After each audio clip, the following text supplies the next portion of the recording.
From the studios of Books in Motion in Spokane, Washington, this is Cameron Byerly, reading The Belgariad, Queen of Sorcery, by David Eddings. We begin with the prologue. Being an account of the battle of the kingdoms of the West against the invasion of Kal Torak, based upon the battle of Vomembre. In the youth of the world, the evil god Torak stole the orb of Aldur and fled seeking dominion. The orb resisted, and its fire maimed him with a dreadful burning. But he would not give it up, for it was precious to him. Then Belgarath, a sorcerer and a disciple of the god Aldur, led forth the king of the Alorns and his 3 sons, and they reclaimed the orb from the iron tower of Torak. Torak sought to pursue, but the wrath of the orb repelled him and drove him back. Belgarath set Kerek and his sons to be kings over 4 great kingdoms, an eternal guard against Torak. The orb he gave to Riva Irongrip to keep, saying that so long as a descendant of Riva held the orb, the West would be safe. Century followed upon century, with no menace from Torak, until the spring of 4865, when Drasnea was invaded by a vast horde of Nadraks, Tuls, and Murgos. In the center of this sea of Angaraks was born the huge iron pavilion of Kal Torak, which means king and god. Cities and villages were razed and burned, for Kal Torak came to destroy, not to conquer. Those of the people who lived were given to the steel-masked Gorlam priests for sacrifice in the unspeakable rites of the Angaraks. None survived save those who fled to Algeria, or were taken from the mouth of the Aldur River by Kerek warships. Next, the horde struck south at Algeria, but there they found no cities. The nomadic Algerian horsemen fell back before them, then struck in vicious hit-and-run attacks. The traditional seat of the Algerian kings was the Stronghold, a man-made mountain with stone walls 30 feet thick. Against this the Angaraks hurled themselves in vain, before settling down to besiege the place. The siege lasted for 8 futile years. This gave the West time to mobilize and prepare. The generals gathered at the Imperial War College at Tolhanath and planned their strategy. National differences were set aside, and Brand, the warder of Riva, was chosen to have full command. With him came 2 strange advisers, an ancient but vigorous man who claimed knowledge even of the Angarak kingdoms, and a strikingly handsome woman with a silver lock at her brow and an imperious manner. To these Brand listened, and to them he paid almost deferential respect. In the late spring of 4875, Kal Torak abandoned his siege and turned west toward the sea, pursued still by Algar horsemen. In the mountains, the Ulgos came forth from their caverns by night, and wreaked fearful slaughter on the sleeping Angaraks. But still the forces of Kal Torak were beyond counting. After a pause to regroup, the host proceeded down the valley of the river Arend toward the city of Vomembre, destroying all in its path. Early in the summer the Angaraks deployed for the assault upon the city. On the 3rd day of the battle a horn was heard to blow 3 times. Then the gates of Vomembre opened, and the Membrate knights charged out to fall upon the front of the Angarak horde, the iron-shod hoofs of their chargers trampling living and dead. From the left came Algar cavalry, Drasnian pikemen, and veiled Olgo irregulars. And from the right came the Cherk berserks and legions of Tolnedra. Attacked on 3 sides, Kal Torak committed his reserves. It was then that the grey-clad ravens and Sendars and the Asturian archers came upon his forces from the rear. The Angaraks fell like mown wheat and were overcome by confusion. Then the apostate, Zidar, the sorcerer, went in haste into the black iron pavilion, from which Kaltorak had not yet emerged, and to the accursed one he said, Lord, thine enemies have thee surrounded in great numbers. Yea, even the grey ravens have come in their numbers to cast their defiance into thy teeth. Kaltorak rose in anger and declared, I will come forth, and the false keepers of Tragyaska, the jewel which was mine, shall see me and no fear of me. Send to me my kings. Great Lord, Zedar told him, thy kings are no more. The battle has claimed their lives, and those of a multitude of thy Grodum priests as well. Kaltorak's wrath grew at these words, and fire flared in his right eye, and from the eye that was not. He ordered his servants to bind his shield to the arm on which he had no hand, and he took up his dread black sword. With this he went forth to do war. Then came a voice from the midst of the ravens, saying, In the name of Belar I defy thee, Torak. In the name of Aldur I cast my despite in thy teeth. Let the bloodshed be abated, and I will meet thee to decide the battle. I am Brand, warder of Riva. Meet me, or take thy stinking host away, and come no more against the kingdoms of the west. Kaltorak strode apart from the host and cried, Where is he who dares pit his mortal flesh against the king of the world?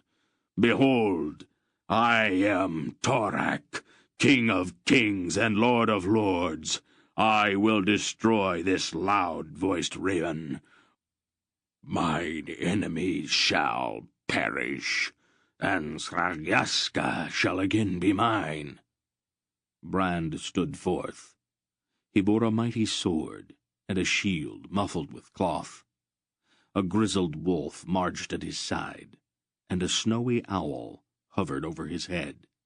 And he spake, saying, I am Brand, and I will contend with thee, foul and misshapen Torak. When Torak saw the wolf, he said, Begone, Belgarath, flee, if thou wouldst save thy life. And to the owl he said, Abjure thy father, Polgara, and worship me. I will wed thee, and make thee queen of the world. But the wolf howled defiance, and the owl screeched her scorn. Torak raised his sword and smote down upon the shield of Brand. Long they fought, and many and grievous were the wounds and blows they struck. Those who stood near to see them were amazed. The fury of Torak grew great, and his sword battered the shield of Brand, until the warder fell back before the onslaught of the accursed one. And then the wolf howled, and the owl shrieked in one voice together, and the strength of Brand was renewed. With a single motion, the raven warder unveiled his shield, in the center of which stood a round jewel, incised like the heart of a child. As Torak gazed upon it, the stone began to glow and to flame. The accursed one drew back from it. He dropped his shield and sword and raised his arms before his face to ward away the dread fire of the stone. Brand struck, and his sword pierced Torak's visor to strike into the eye which was not, and to plunge into the accursed one's head. Torak fell back and gave a great cry. He plucked out the sword and threw off his helmet. Those who watched recoiled in terror, for his face was seared by some great fire, and was horrible to behold. Weeping blood, Torak cried out again as he beheld the jewel which he had named Tragyaska, and for which he had brought his war into the west. Then he collapsed, and the earth resounded with his fall. A great cry went up from the host of the Angaracs when they saw what had befallen Kaltorak, and they sought to flee in their panic. But the armies of the west pursued them and slew them, so that when the smoky dawn broke on the 4th day, the host was no more. Brand asked that the body of the accursed one be brought to him, that he might behold him who would be king of all the world. But the body was not to be found, for in the night Zadar the sorcerer had cast an enchantment and passed unseen through the armies of the west, bearing away the one he had chosen as master. Then Brand took counsel with his advisers, and Belgarath said to him, "Torak is not dead. He only sleeps, for he is a god and cannot be slain by any mortal weapon." "When will he awaken?" Brand asked. "I must prepare the west against his return." Bolgara answered, "When once again a king of Riva's line sits on his northern throne, the dark god will waken to do war with him." Brand frowned, saying, "But that is never." For all knew that the last Riven king had been slain with his family in 4002 by Nissen assassins. Again the woman spoke. "In the fullness of time, the Riven king will rise to claim his own, as the ancient prophecy foretells. More cannot be said." Brand was content, and set his armies to cleansing the battlefield of the wreckage of the Angaracs. And when that was finished, the kings of the west gathered before the city of Omimbre and held council. Many were the voices raised in praise of Brand. Soon men began crying that Brand should henceforth be chosen as ruler of all of the west. Only Mergon, ambassador of Imperial Tolnedra, protested in the name of his emperor, Ranbarun IV. Brand refused the honor, and the proposal was dropped, so that there was again peace among those assembled in council. But in return for peace, a demand was made of Tolnedra. The Gorum of the Olgos spoke first in a loud voice. "In fulfillment of the prophecy, thou must be promised a princess of Tolnedra to be wife unto the Riven king, who will come to save the world. This the gods require of us." Again Mergon protested. "The hall of the Riven king is empty and desolate. No king sits upon the Riven throne. How may a princess of Imperial Tolnedra be wed with a phantom?" Then the woman who was Bolgara replied, "The Riven king will return to assume his throne and claim his bride. From this day forward, therefore, each princess of Imperial Tolnedra shall present herself in the hall of the Riven king upon her 16th birthday. She shall be clad in her wedding gown, and shall abide there for 3 days against the coming of the king.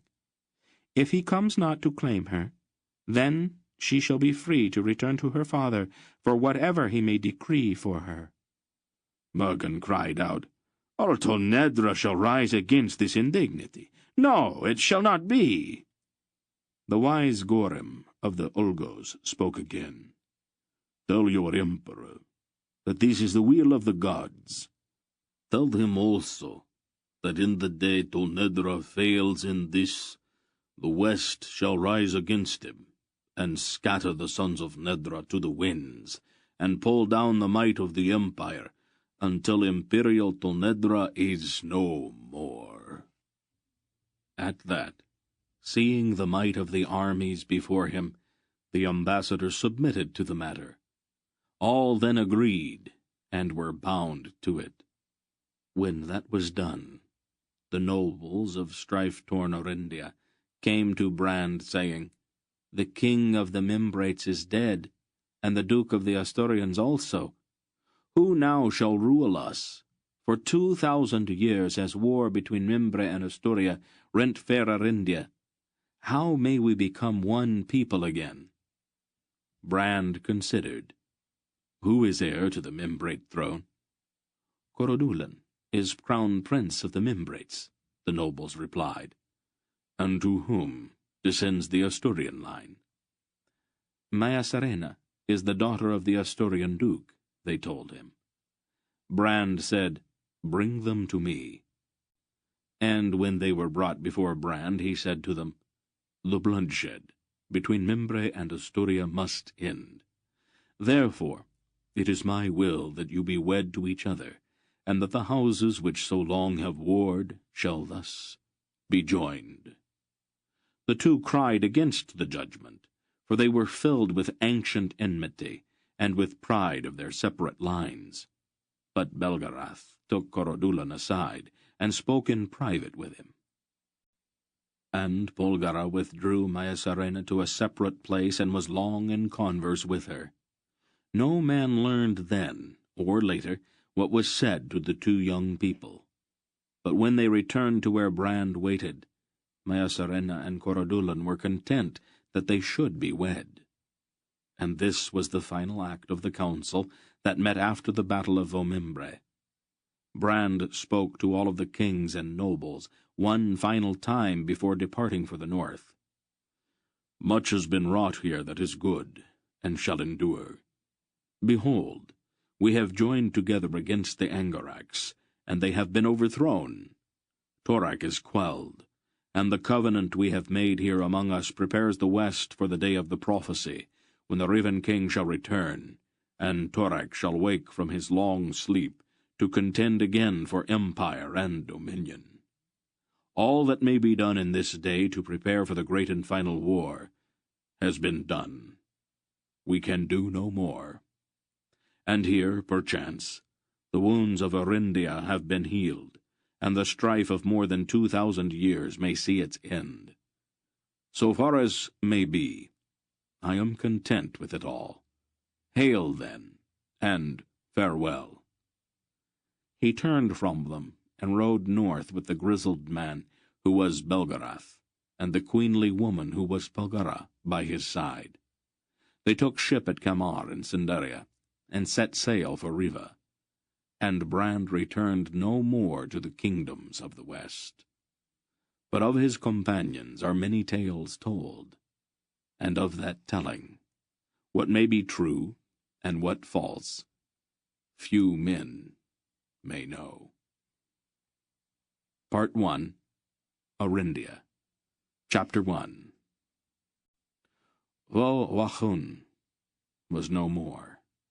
24 centuries had passed since the city of the Wasaitarins had been laid waste, and the dark, endless forests of northern Arindia had reclaimed the ruins.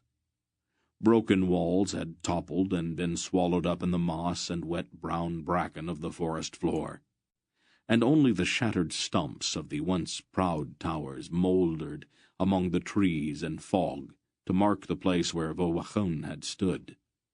Sodden snow blanketed the mist-shrouded ruins, and trickles of water ran down the faces of ancient stones, like tears. Geryon wandered alone down the tree-choked avenues of the dead city, his stout grey wool cloak drawn tight against the chill, and his thoughts as mournful as the weeping stones around him. Faldor's farm, with its green, sun-drenched fields, was so far behind him that it seemed lost in a kind of receding haze, and he was desperately homesick. No matter how hard he tried to hold on to them, details kept escaping him. The rich smells of Aunt Paul's kitchen were only a faint memory. The ring of Dernach's hammer in the smithy faded like the dying echo of the last note of a bell, and the sharp, clear faces of his playmates wavered in his remembrance of them until he could no longer be sure that he would even recognize them. His childhood was slipping away, and try though he might, he could not hold on to it. Everything was changing. That was the whole problem. The core of his life, the rock upon which his childhood had been built, had always been Aunt Paul. In the simple world of Faldor's farm, she had been Mistress Paul, the cook. But in the world beyond Faldor's gate, she was Polgara the sorceress, who had watched the passage of 3 millennia with a purpose beyond mortal comprehension. And Mr. Wolf, the old vagabond storyteller, had also changed. Gerrigan knew now that his old friend was in fact his great-great-grandfather, with an infinite number of additional greats added on for good measure, but that behind that roguish old face there had always been the steady gaze of Belgarath, the sorcerer, who had watched and waited as he had looked upon the folly of men and gods for 7,000 years. Gerrigan sighed and trudged on through the fog. Their very names were unsettling. Gerrigan had never wanted to believe in sorcery or magic or witchcraft. Such things were unnatural, and they violated his notion of solid, sensible reality. But too many things had happened to allow him to hold on to his comfortable skepticism any longer. In a single shattering instant, the last vestiges of his doubt had been swept away. As he had watched with stunned disbelief, Aunt Paul had erased the milky stains from the eyes of Martya the witch with a gesture and a single word, restoring the madwoman's sight and removing her power to see into the future with a brutal even-handedness. Gerrigan shuddered at the memory of Martya's despairing wail. That cry somehow marked the point at which the world had become less solid, less sensible, and infinitely less safe. Uprooted from the only place he had ever known, unsure of the identities of the 2 people closest to him, and with his whole conception of the difference between the possible and the impossible destroyed, Gerrigan found himself committed to a strange pilgrimage. He had no idea what they were doing in this shattered city, swallowed up in trees, and not the faintest idea where they would go when they left. The only certainty that remained to him was the single grim thought to which he now clung. Somewhere in the world there was a man who had crept through the pre-dawn darkness to a small house in a forgotten village and had murdered Gerrigan's parents. If it took him the rest of his life, Gerrigan was going to find that man, and when he found him, he was going to kill him. There was something strangely comforting in that one solid fact. He carefully climbed over the rubble of a house that had fallen outward into the street and continued his gloomy exploration of the ruined city. There was really nothing to see. The patient centuries had erased nearly all of what the war had left behind, and slushy snow and thick fog hid even those last remaining traces. Gerrigan sighed again, and began to retrace his steps toward the mouldering stump of the tower where they had all spent the previous night. As he approached, he saw Mistress Wolf and Aunt Paul standing together some distance from the ruined tower, talking quietly. The old man's rust-colored hood was turned up, and Aunt Paul's blue cloak was drawn about her. There was a look of timeless regret on her face as she looked out at the foggy ruins. Her long dark hair spilled down her back, and the single white lock at her brow seemed paler than the snow at her feet. "There he is now," Mr. Wolf said to her as Gerrigan approached them. She nodded, and looked gravely at Gerrigan. "Where have you been?" "No place. I was thinking, that's all." "I see you've managed to soak your feet." Gerrigan lifted one of his sodden brown boots and looked down at the muddy slush clinging to it. "The snow's wetter than I thought," he apologized. "Does wearing that thing really make you feel better?" Mr. Wolf asked, pointing at the sword Gerrigan always wore now. "Everybody keeps saying how dangerous Arendia is," Gerrigan explained. "Besides, I need to get used to it." He shifted the creaking new leather sword belt around until the wire-bound hilt was not so obvious. The sword had been an Seierstad present from Barak, one of several gifts he had received when the holiday had passed while they were at sea. "It doesn't really suit you, you know," the old man told him somewhat disapprovingly. "Leave him alone, father," Aunt Paul said almost absently. "It is his, after all, and he can wear it if he likes." "Shouldn't Hettar be here by now?" Garion asked, wanting to change the subject. "He may have run into deep snow in the mountains of Sindaria," Wolf replied. "He will be here. Hettar's very dependable." "I don't see why we just didn't buy horses in Kamar." "They would not have been as good," Mr. Wolf answered, scratching at his short white beard. "We've got a long way to go, and I don't want to have to worry about a horse foundering under me somewhere along the way. It's a lot better to take a little time now than to lose more time later." Garion reached back and rubbed at his neck where the chain of the curiously carved silver amulet Wolf and Aunt Paul had given him for Seierstad had chafed his skin. "Don't worry at it, dear," Aunt Paul told him.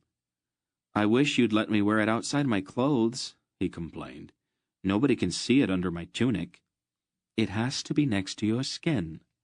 "Well, it's not very comfortable. It looks nice enough, I suppose, but sometimes it seems cold, and other times it's hot, and once in a while it seems to be awfully heavy.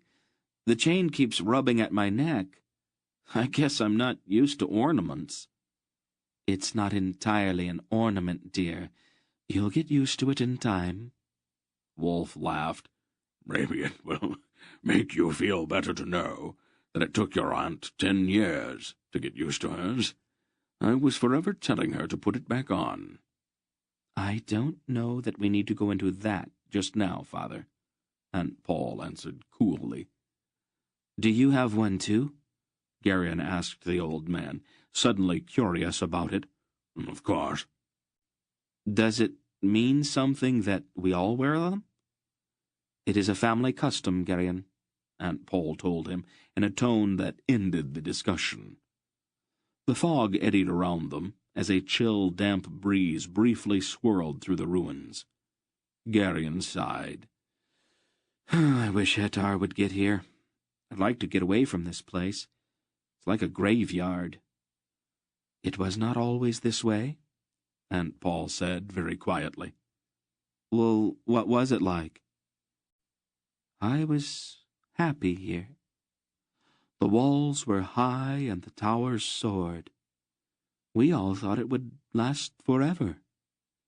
She pointed toward a rank patch of winter-browned brambles creeping over the broken stones.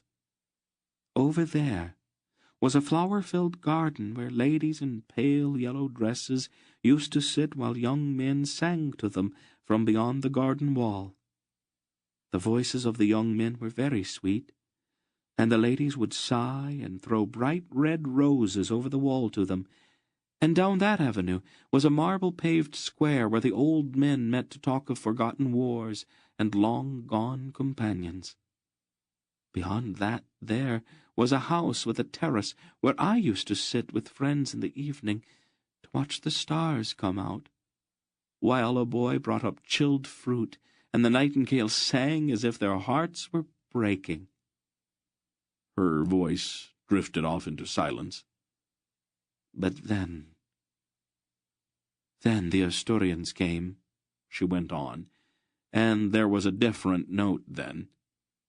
You would be surprised at how little time it takes to tear down something that took 1,000 years to build."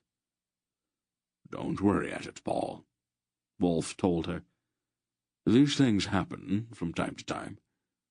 There's not a great deal we can do about it." "I could have done something, Father," she replied, looking off into the ruins. "But you would not let me, remember?" "Do we have to go over that again, Paul?" Wolf asked in a pained voice. "You have to learn to accept your losses.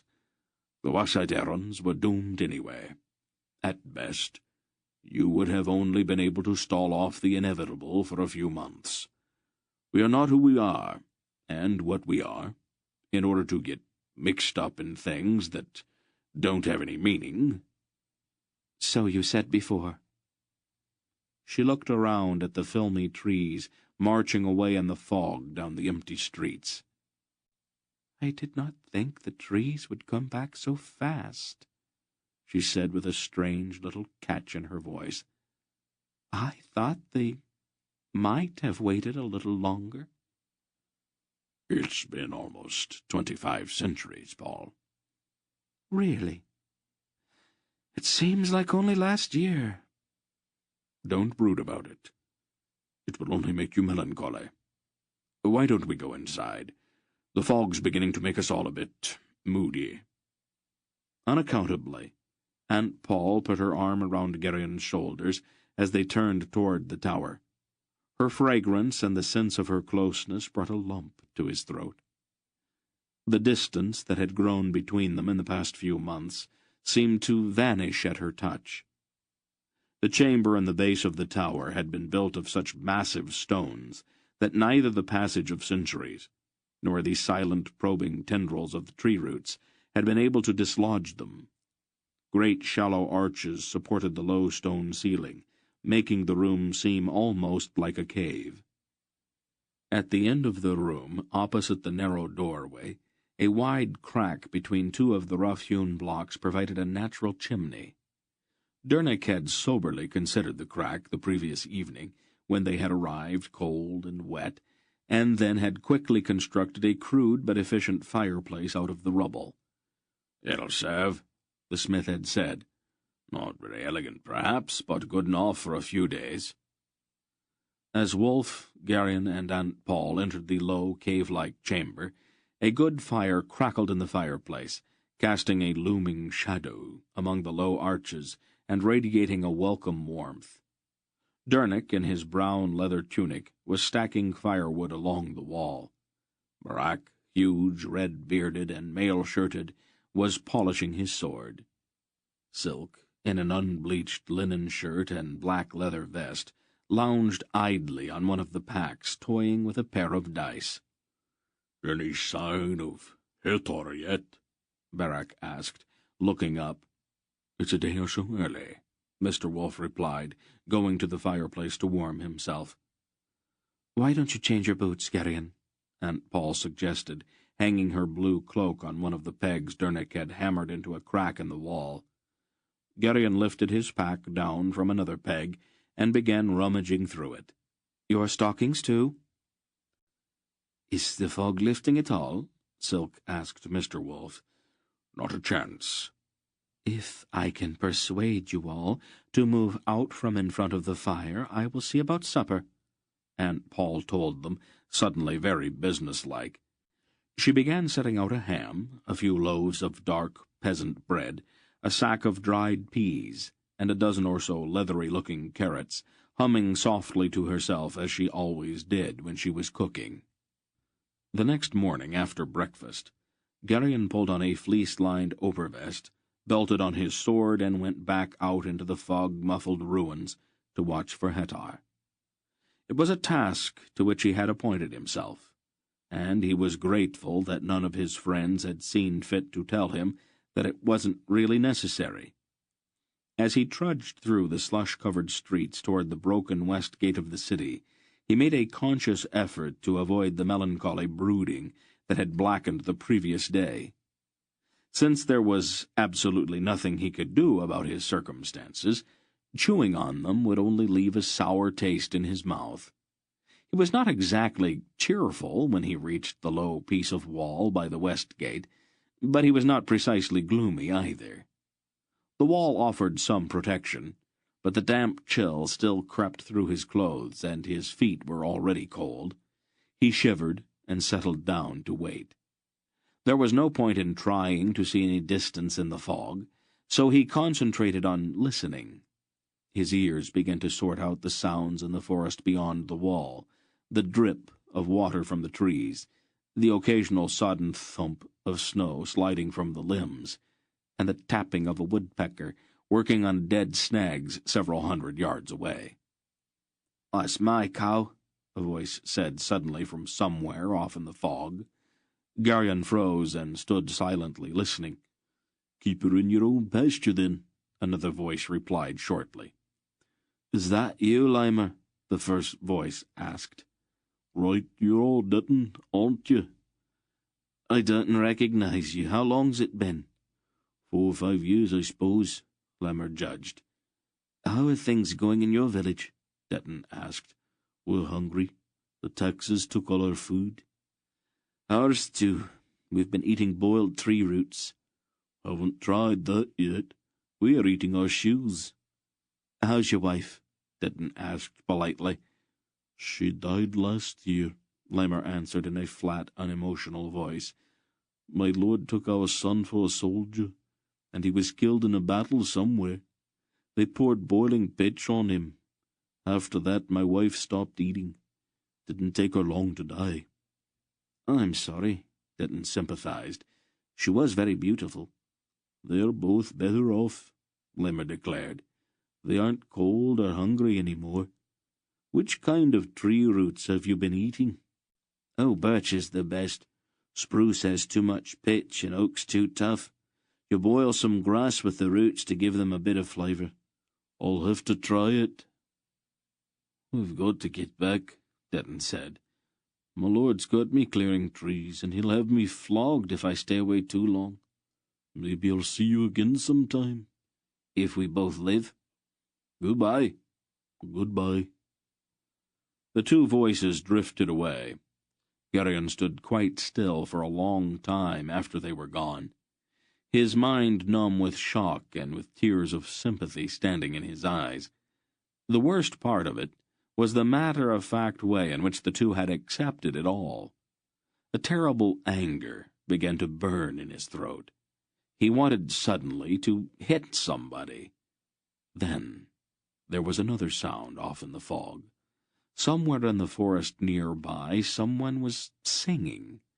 The voice was a light, clear tenor, and Garyon could hear it quite plainly as it drew closer. The song was filled with ancient wrongs, and the refrain was a call to battle. Irrationally, Garyon's anger focused on the unknown singer. His vapid bawling about abstract injustices seemed somehow obscene in the face of the quiet despair of Limer and Dutton. Without thinking, Garyon drew his sword and crouched slightly behind the shattered wall. The song came yet nearer, and Garyon could hear the step of a horse's hooves in the wet snow. Carefully, he poked his head out from behind the wall as the singer appeared out of the fog no more than 20 paces away. He was a young man, dressed in yellow hose and a bright red jerkin. His fur-lined cloak was tossed back, and he had a long curved bow slung over one shoulder and a well-sheathed sword at his opposite hip. His reddish-gold hair fell smoothly down his back from beneath a pointed cap with a feather rising from it.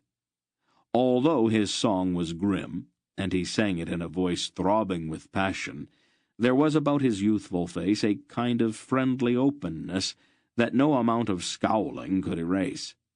Garyon glared at this empty-headed young nobleman, quite certain that the singing fool had never made a meal of tree roots or mourned the passing of a wife who had starved herself to death out of grief.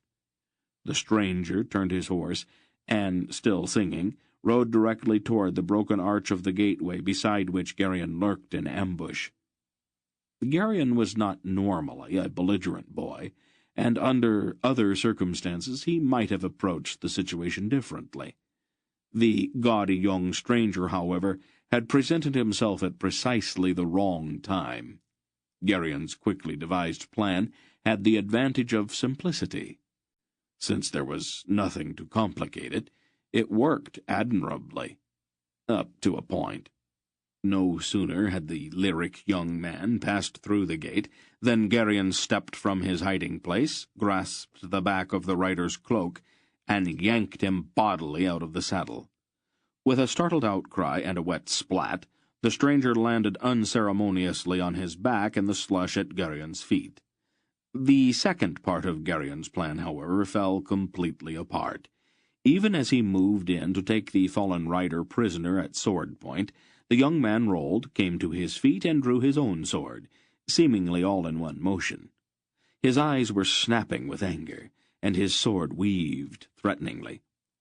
Geryon was not a fencer, but his reflexes were good, and the chores he had performed at Faldor's farm had hardened his muscles. Despite the anger which had moved him to attack in the first place, he had no real desire to hurt this young man.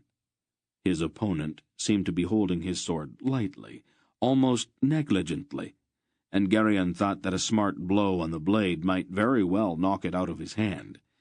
He swung quickly, but the blade flicked out of the path of his heavy swipe and clashed with a steely ring down on his own sword.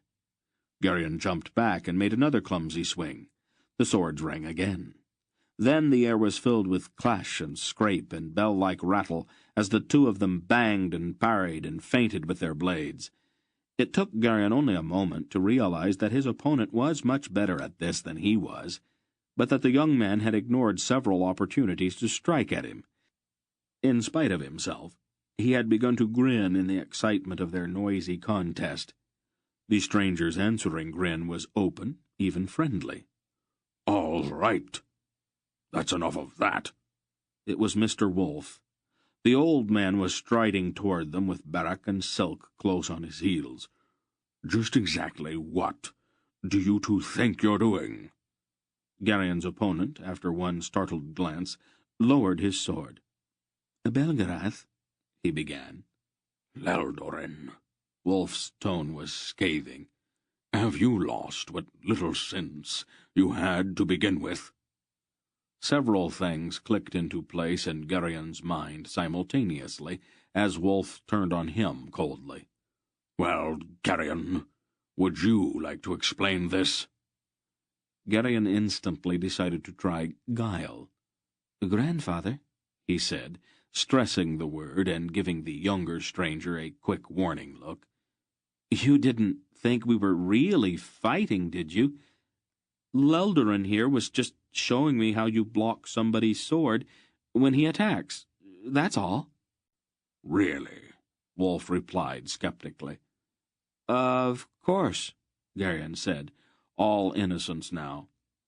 "What possible reason could there be for us to be trying to hurt each other?"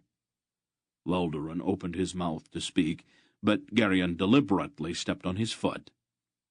"Leldorin's really very good," he rushed on, putting his hand in a friendly fashion on the young man's shoulder. "He taught me a lot in just a few minutes." "Let it stand." Silk's fingers flickered at him in the minute gestures of the Draznian secret language. "Always keep a lie simple." "The lad is an apt pupil, Belgarath," Leldorin said lamely, finally understanding. "He's agile, if nothing else," Mr. Wolfe replied dryly. "What is the idea behind all the frippery?" He indicated Leldorin's gaudy clothes. "You look like a maypole." "The Mimbrates have started detaining honest Asturians for questioning," the young errand explained. "And I had to pass several of their strongholds. I thought that if I dressed like one of their toadies, I wouldn't be bothered." "Maybe you've got better sense than I thought," Wolfe conceded grudgingly. He turned to Silk and Barak. "This is Leldorin, son of the Baron of Wildentor. He'll be joining us." "I wanted to talk to you about that, Belgarath," Leldorin put in quickly. "My father commanded me to come here, and I cannot disobey him, but I am pledged in a matter of extremest urgency." "Every young nobleman in Asturias pledged in at least 2 or 3 such matters of urgency. I'm sorry, Leldorin, but the matter we are involved in is much too important to be postponed while you go out to ambush a couple of Mimbrate tax collectors." Aunt Paul approached them out of the fog then, with Dernick striding protectively at her side. "What are they doing with the swords, father?" she demanded, her eyes flashing. "Playing," Mr. Wolfe replied shortly. "So they say. This is Leldorin. I think I have mentioned him to you." Aunt Paul looked Leldorin up and down, with one raised eyebrow. "A very colourful young man." "The clothes are a disguise. He's not as frivolous as all of that. Not quite, anyway. He's the best bowman in Asturia, and we might need his skill before we're done with all of this." "I see," she said, somewhat unconvinced. "There's another reason, of course," Wolf continued, "but I don't think we need to get into that just now, do we?" "Are you still worried about that passage, Father?" she asked with exasperation. "The Mren Codex is very obscure, and none of the other versions say anything at all about the people it mentions. It could be pure allegory, you know." "I have seen a few too many allegories to know to be plain fact to start gambling at this point. Why don't we all go back to the tower? It's a bit cold and wet out here for lengthy debates on textual variations." Gurion glanced at Silk, baffled by this exchange, but the little man returned his look with blank incomprehension. "Will you help me catch my horse, Gurion?" Leldurin asked politely, sheathing his sword. "Of course," Gurion replied, also putting away his weapon. "I think he went that way." Leldurin picked up his bow, and the two of them followed the horse's tracks off into the ruins. "I'm sorry I pulled you off your horse," Gurion apologized when they were out of the sight of the others. "No matter," Leldurin laughed easily. "I should have been paying more attention." He looked quizzically at Gurion. "Why did you lie to Belgarath?" "It wasn't exactly a lie. We weren't really trying to hurt each other, and sometimes it takes hours trying to explain something like that." Leldurin laughed again, an infectious sort of laugh. In spite of himself, Gurion could not help joining in. Both laughing, they continued together down an overgrown street between the low mounds of slush-covered rubble. Chapter 2. Leldurin of Wildentor was 18 years old, although his ingenuous nature made him seem more boyish. No emotion touched him that did not instantly register in his expression, and sincerity shone in his face like a beacon. He was impulsive, extravagant in his declarations, and probably, Gurion reluctantly concluded, not overly bright. It was impossible not to like him, however. The following morning, when Gurion pulled on his cloak to go out and continue his watch for Hetar, Leldurin immediately joined him. The young errand had changed out of his garish clothing, and now wore brown hose, a green tunic, and a dark brown wool cape. He carried his bow, and wore a quiver of arrows at his belt. As they walked through the snow toward the broken west wall, he amused himself by loosing arrows at targets only half visible ahead of him. "You're awfully good," Gurion said admiringly, after one particularly fine shot. "I am an Asturian," Leldurin replied modestly. "We have been bowmen for 1,000 of years. My father had the limbs of this bow cut on the day that I was born, and I could draw it by the time that I was 8. "I imagine you had a great deal," Gurion said, thinking of the dense forest all around them, and the tracks of game he had seen in the snow. "It is our most common pastime." Leldurin stopped to pull the arrow he had just shot from a tree trunk. "My father prides himself on the fact that beef or mutton are never served at his table." "I went hunting once, in Carrick." "Deer?" "No, wild boars. We didn't use bows, though. The Carricks hunt with spears." "Spears? How can you get close enough to kill anything with a spear?" Gurion laughed a bit ruefully, remembering his bruised ribs and aching head. "Getting close isn't the problem. It's getting away after you've speared him that's the difficult part." Leldurin did not seem to grasp that. "The huntsmen form a line," Gurion explained, "and they crash through the woods, making as much noise as they can. You take your spear and wait where the boars are likely to pass when they try to get away from the noise. Being chased makes them bad-tempered, and when they see you, they charge. That's when you spear them." "Well, isn't that dangerous?" Leldurin's eyes were wide. Geryon nodded. "I almost got all my ribs broken." He was not exactly boasting, but he admitted to himself that he was pleased by Loldoran's reaction to his story. "We don't have many dangerous animals in Asturia," Loldoran said almost wistfully. "A few bears and once in a while a pack of wolves." He seemed to hesitate for a moment, looking closely at Geryon. "Some men, though, find more interesting things to shoot at than wild stags." He said it with a kind of secretive sidelong glance. "Oh?" Geryon was not quite sure what he meant. "Hardly a day goes by that some membrate's horse doesn't come home riderless." Geryon was shocked at that. "Some men think that there are too many membrates in Asturia," Loldoran explained with heavy emphasis. "I thought that the horrendous civil war was over." "There are many who do not believe that. There are many who believe that the war will continue until Asturia is free of the membrate crown." Loldoran's tone left no question as to where he stood in the matter. "Wasn't the country unified after the Battle of Omembre?" Geryon objected. "Unified? Well, how could anyone believe that? Asturia is treated like a subject province. The king's court is at Valmembre. Every governor, every tax collector, every bailiff, every high sheriff in the kingdom is membrate. There is not a single Asturian in a position of authority anywhere in Arindia.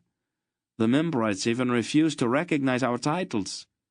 My father, whose line extends back 1,000 years, is called landowner. A membrate would sooner bite out his tongue than call him baron." Loldoran's face had gone white with suppressed indignation. "I didn't know that," Geryon said carefully, not sure how to handle the young man's feelings. "Asturia's humiliation is almost at an end, however," Loldoran declared fervently. "There are some men in Asturia for whom patriotism is not dead, and the time is not far off when these men will hunt royal game." He emphasized his statement by snapping an arrow at a distant tree. That confirmed the worst of Geryon's fears. Loldoran was a bit too familiar with the details not to be involved in this plot. As if he had realized himself that he had gone too far, Loldoran stared at Geryon with consternation. "Oh, I am a fool," he blurted, with a guilty look around him. "I've never learned to control my tongue. Please, forget what I just said, Geryon. I know you are my friend, and I know you won't betray what I said in a moment of heat." That was one thing Geryon had feared. With that single statement, Loldoran had effectively sealed his lips. He knew that Mr. Wolfe should be warned that some wild scheme was afoot, but Loldoran's declaration of friendship and trust had made it impossible for him to speak. He wanted to grind his teeth with frustration as he stared full in the face of a major moral dilemma. They walked on, neither of them speaking, and both a little embarrassed, until they reached the bit of a wall where Geryon had waited in ambush the day before. For a time they stared out into the fog, their strained silence growing more uncomfortable by the moment. "Oh, what is it like in Sendaria?" Loldoran asked suddenly. "I have never been there." "There aren't so many trees," Geryon answered, looking over the wall at the dark trunks marching off in the fog. "It's an orderly kind of place." "Why did you live there?" "At Faldor's farm. It's near Lake Arat." "Is this Faldor a nobleman?" "Faldor? No, Faldor's as common as old shoes. He's just a farmer. Decent, honest, good-hearted. I miss him." "A commoner, then," Loldoran said, seeming ready to dismiss Faldor as a man of no consequence. "Rank doesn't mean very much in Sendaria," Geryon told him rather pointedly. "What a man does is more important than what he is." He made a wry face. "I was a scullery boy. Not very pleasant, but somebody's got to do it, I suppose. Oh, not a serf, certainly. Leldoran sounded shocked. There aren't any serfs in Sindaria. No serfs? The young Aaron stared at him uncomprehendingly. No, Garion said firmly. We've never found it necessary to have serfs.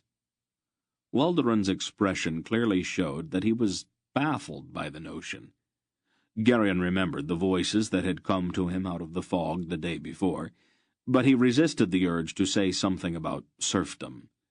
Leldoran would never understand, and the two of them were very close to friendship. Garion felt that he needed a friend just now, and he did not want to spoil things by saying something that would offend this likable young man. "What sort of work does your father do?" Leldoran asked politely. "He's dead. So is my mother." Garion found that if he said it quickly, it did not hurt so much. Leldoran's eyes filled in sudden, impulsive sympathy. He put his hand consolingly on Garion's shoulder. "Oh, I'm sorry," his voice almost breaking. "It must have been a terrible loss." "I was a baby," Garion shrugged, trying to sound off-handed about it. "I don't even remember them." It was still too personal to talk about. "Some pestilence?" Leldoran asked gently. "No," Garion answered in the same flat tone. "They were murdered." Leldoran gasped, and his eyes went wide. "A man crept into their village at night and set fire to their house," Garion continued unemotionally. "My grandfather tried to catch him, but he got away. From what I understand, the man is a very old enemy of my family." "Oh, surely you're not going to let it stand like that?" Leldoran demanded. "No," Garion replied, still looking out into the fog.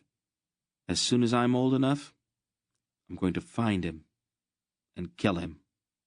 "Good lad!" Leldoran exclaimed, suddenly catching Garion in a rough embrace. "We will find him and cut him to pieces." "We? Well, I'll be going with you, of course," Leldoran declared. "No true friend could do any less."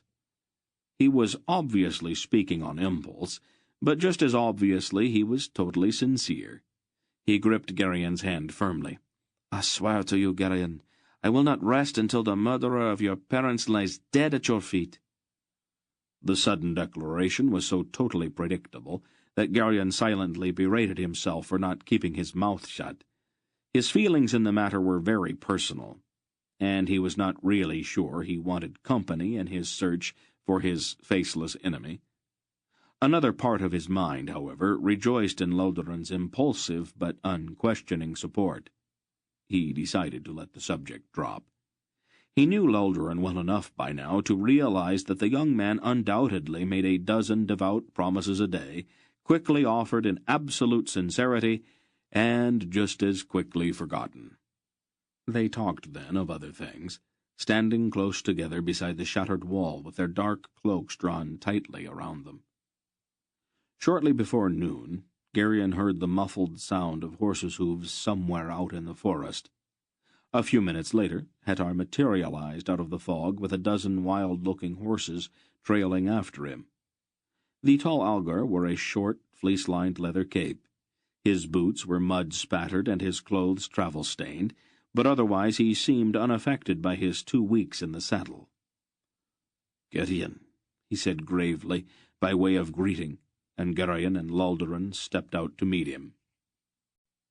"We've been waiting for you," Garion told him, and introduced Leldoran. "We'll show you where the others are." Hettar nodded, and followed the 2 young men through the ruins to the tower where Mr. Wolf and the others were waiting. "Snow in the mountains," the Algar remarked laconically by way of explanation as he swung down from his horse. "It delayed me a bit." He pulled his hood back from his shaved head and shook out his long black scalp lock.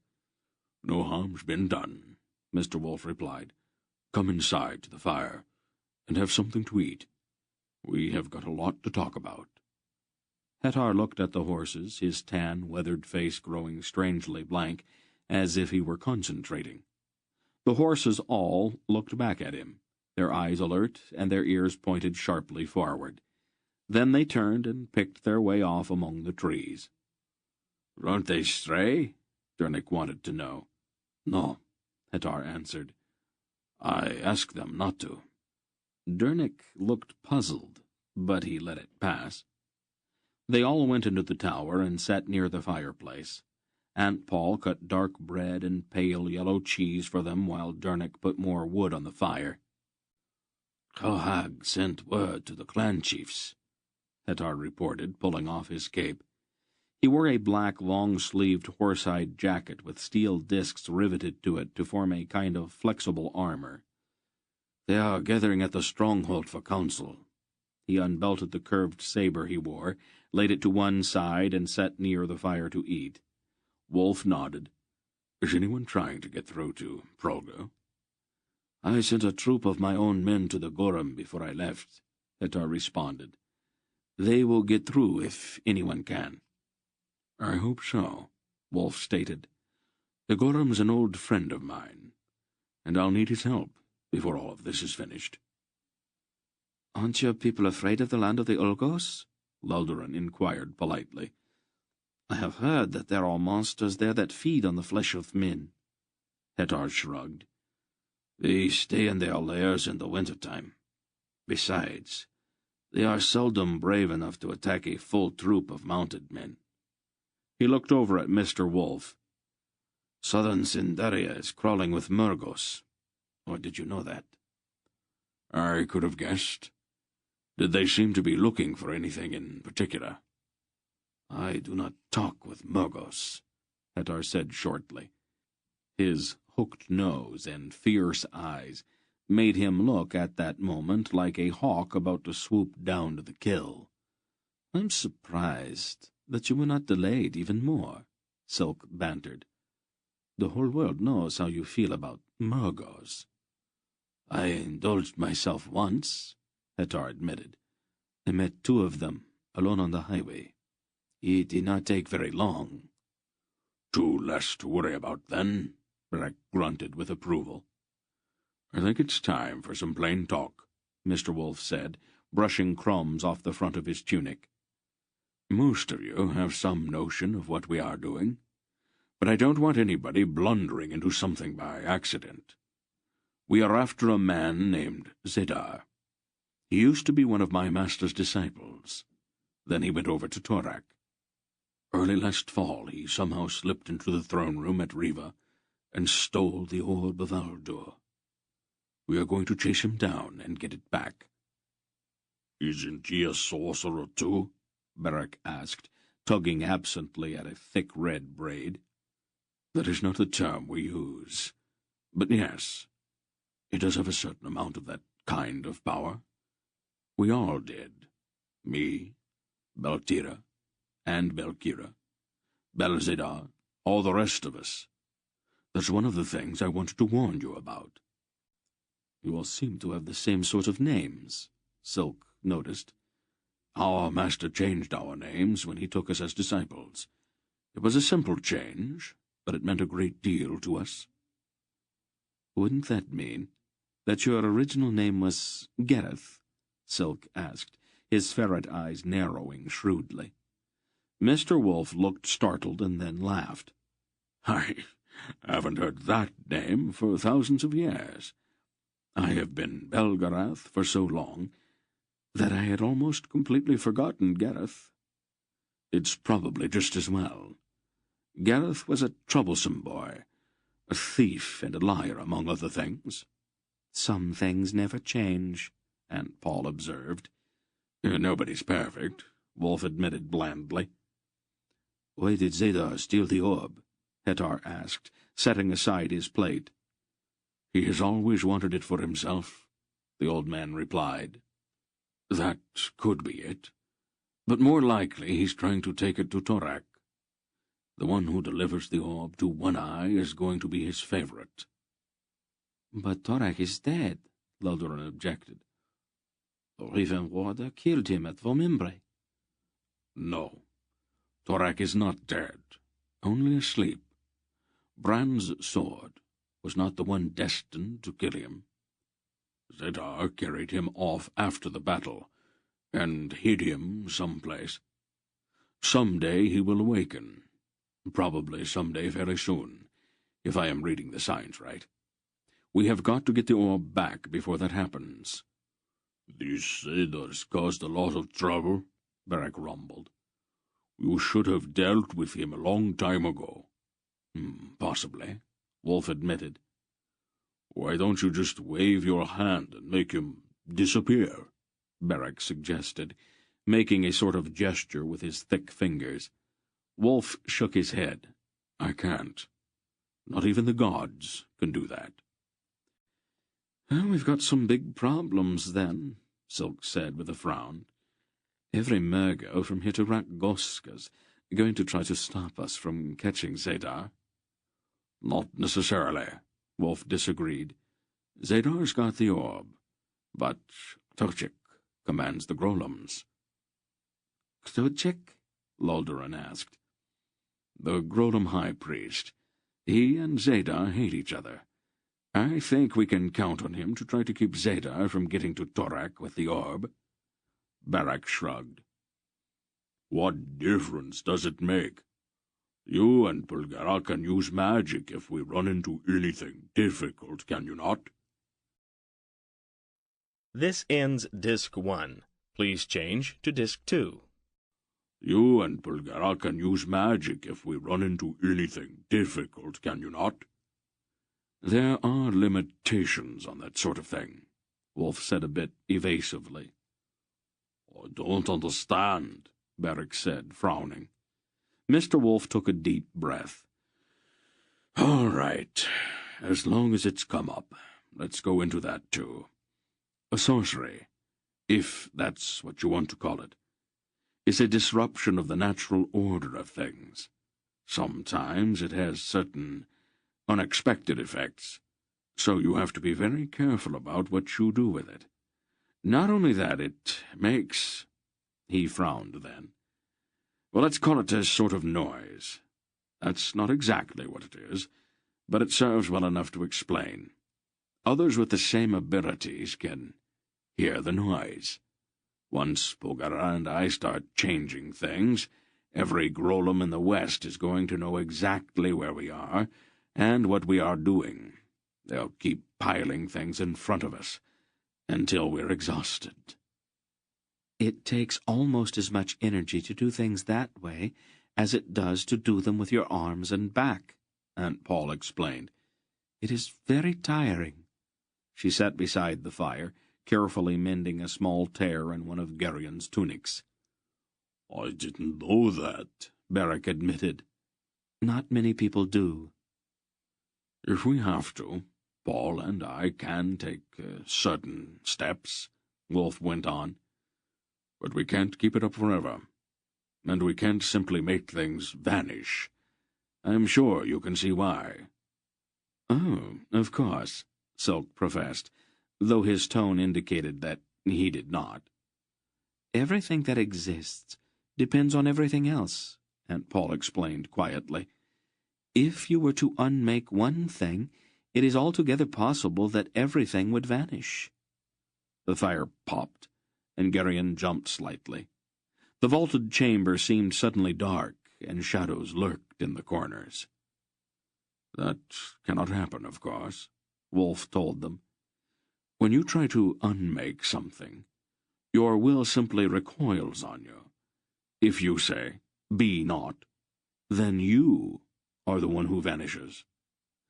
That's why we are very careful about what we say.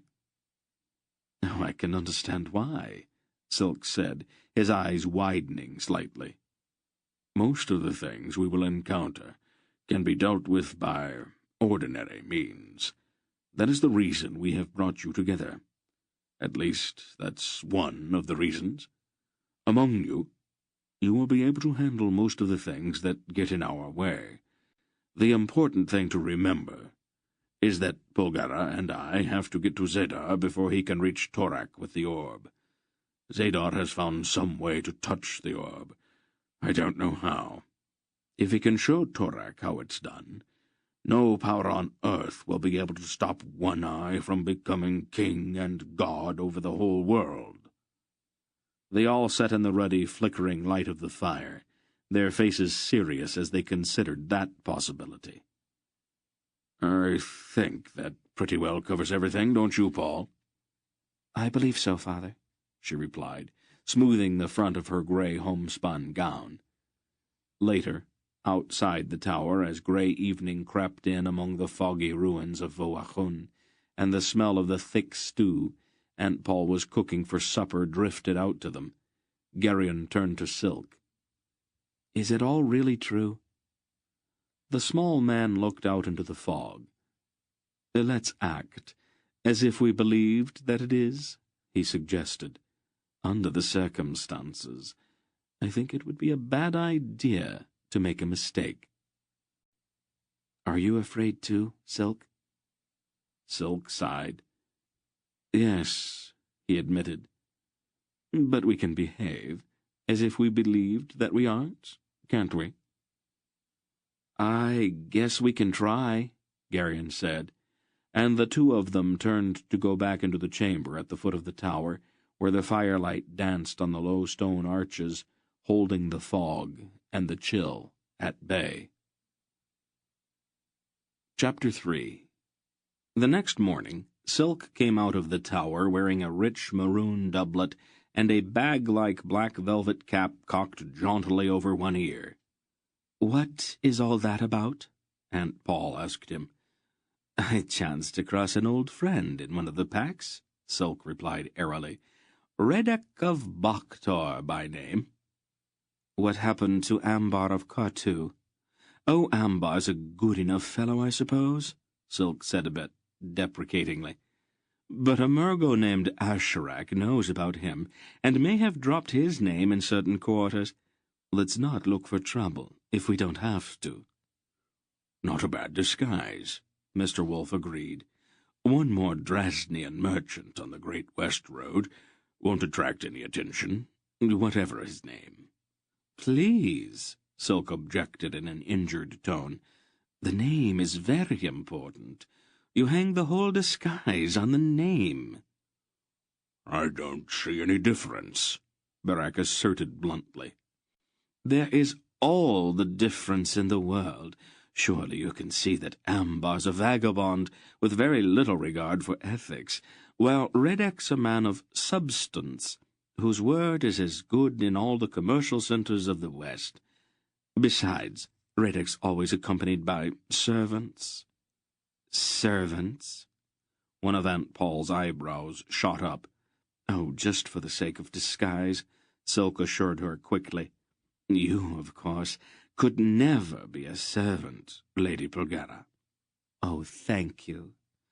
No one would ever believe it. You'll be my sister instead, travelling with me to see the splendours of Tol Hanath." "Your sister?" "Oh, well, you could be my mother instead, if you prefer," Silk suggested blandly. "Making a religious pilgrimage to Mar Terran, to atone for a colourful past." Aunt Paul gazed steadily at the small man for a moment, while he grinned impudently at her. "Some day, your sense of humour is going to get you into a great deal of trouble, Prince Keldar." "Oh, I am always in trouble, Lady Pulgara. I would not know how to act if I were not." "Do you two suppose we could get started?" Mr. Wolf asked. "Oh, just a moment more. If we meet anyone and have to explain things, you, Luldaran, and Geryon are Pulgara's servants. Hetar, Barak, and Dernik are mine." "Anything you say," the wolf agreed wearily. "Well, there are reasons." "All right." "Don't you want to hear them?" "Not particularly." Silk looked a bit hurt. "Are we ready?" "Everything's out of the tower," Dernik told him. "Oh, just a moment. I forgot to put out the fire." He went back inside. Wolf glanced after the smith in exasperation. "What difference does it make?" he muttered. "This place is a ruin anyway." "Leave him alone, Father," Aunt Paul said placidly. "It's the way he is." As they prepared to mount, Barak's horse, a large, sturdy grey, sighed and threw a reproachful look at Hettar, and the Algar chuckled. "What's so funny?" Barak demanded suspiciously. The horse said something. "Never mind," Hettar replied. Then they swung into their saddles and threaded their way out of the foggy ruins and along the narrow, muddy track that wound into the forest. Sodden snow lay under wet trees, and water dripped continually from the branches overhead. They all drew their cloaks about them to ward off the chill and dampness. Once they were under the trees, Loldoran pulled his horse in beside Gerion's, and they rode together. "Is Prince Keldar always so, well, extremely complicated?" "Silk? Oh, yes. He's very devious. You see, he's a spy, and disguises and clever lies are second nature to him." "A spy? Really?" Loldoran's eyes brightened as his imagination caught hold of the idea. "He works for his uncle, the king of Drasnia," Garion explained.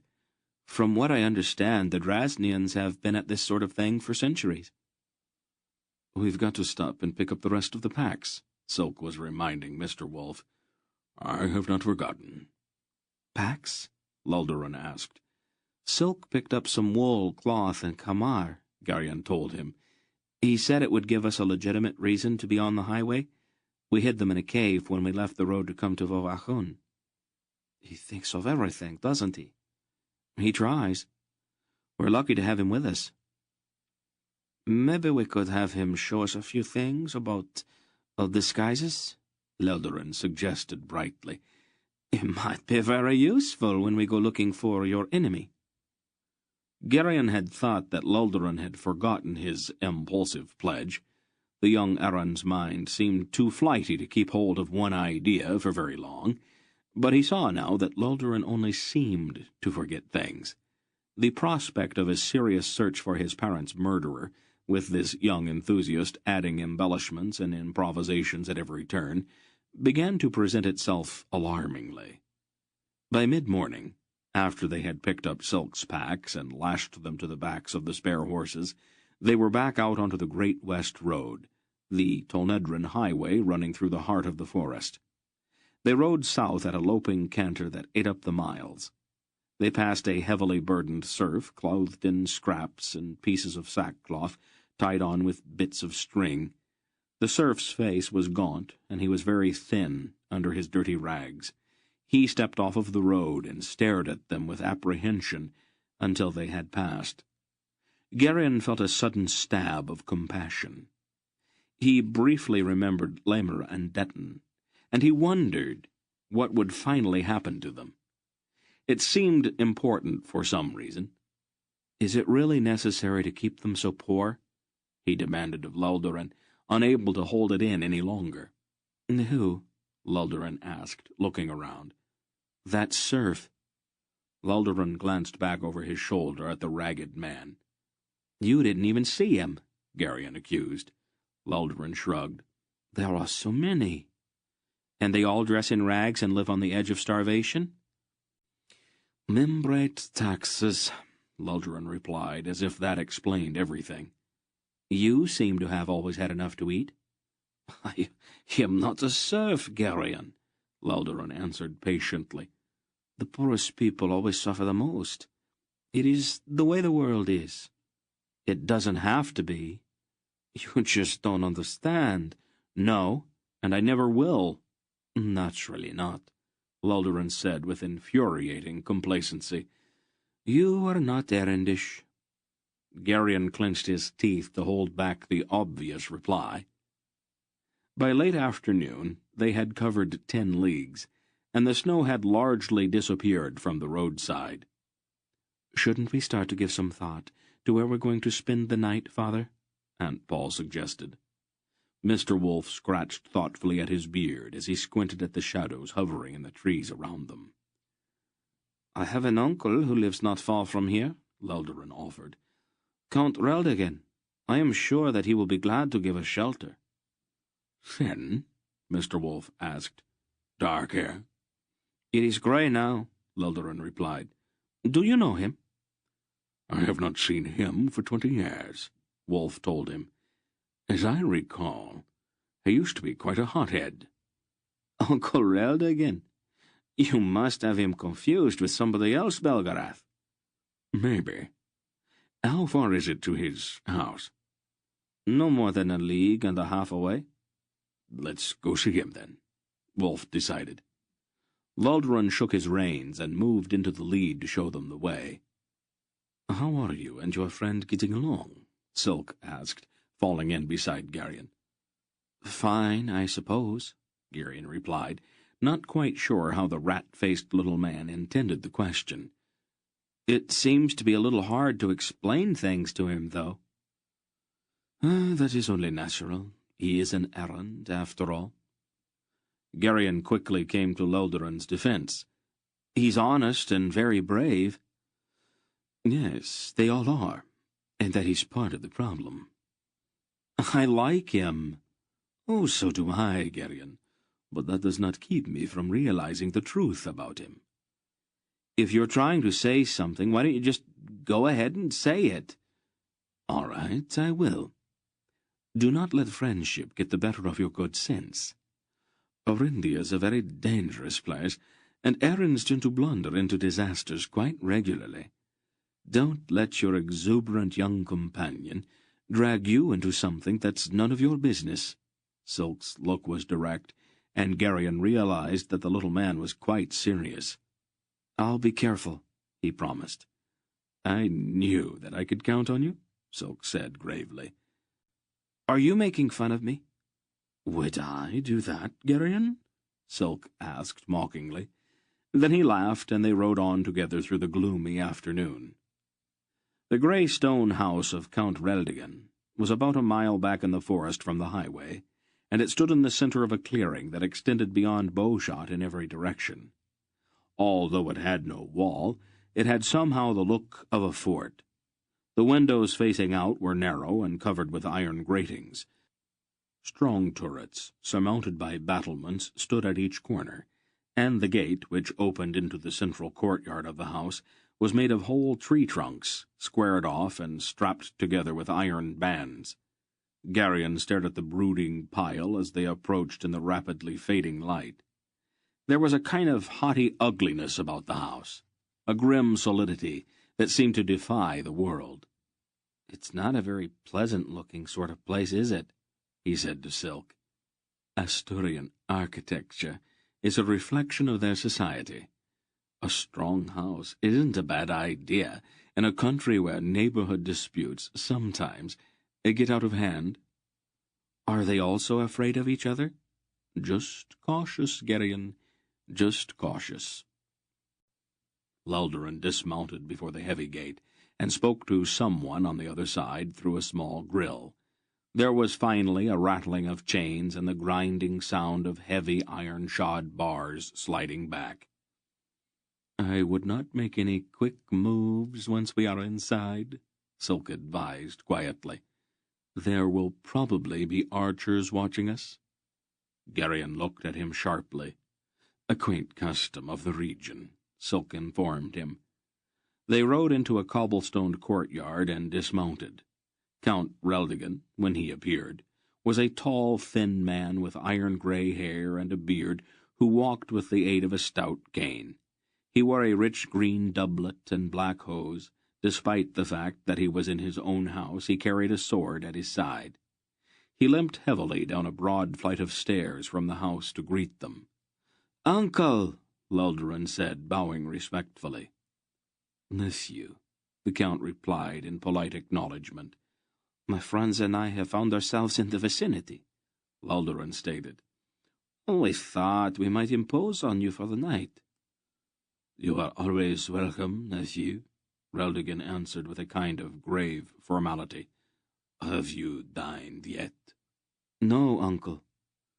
"Then you must all take supper with me. May I know your friends?" Mr. Wolf pushed back his head and stepped forward. "You and I are already acquainted, Reldigan." The Count's eyes widened. Belgarath, is it really you? Wolf grinned. Oh, yes.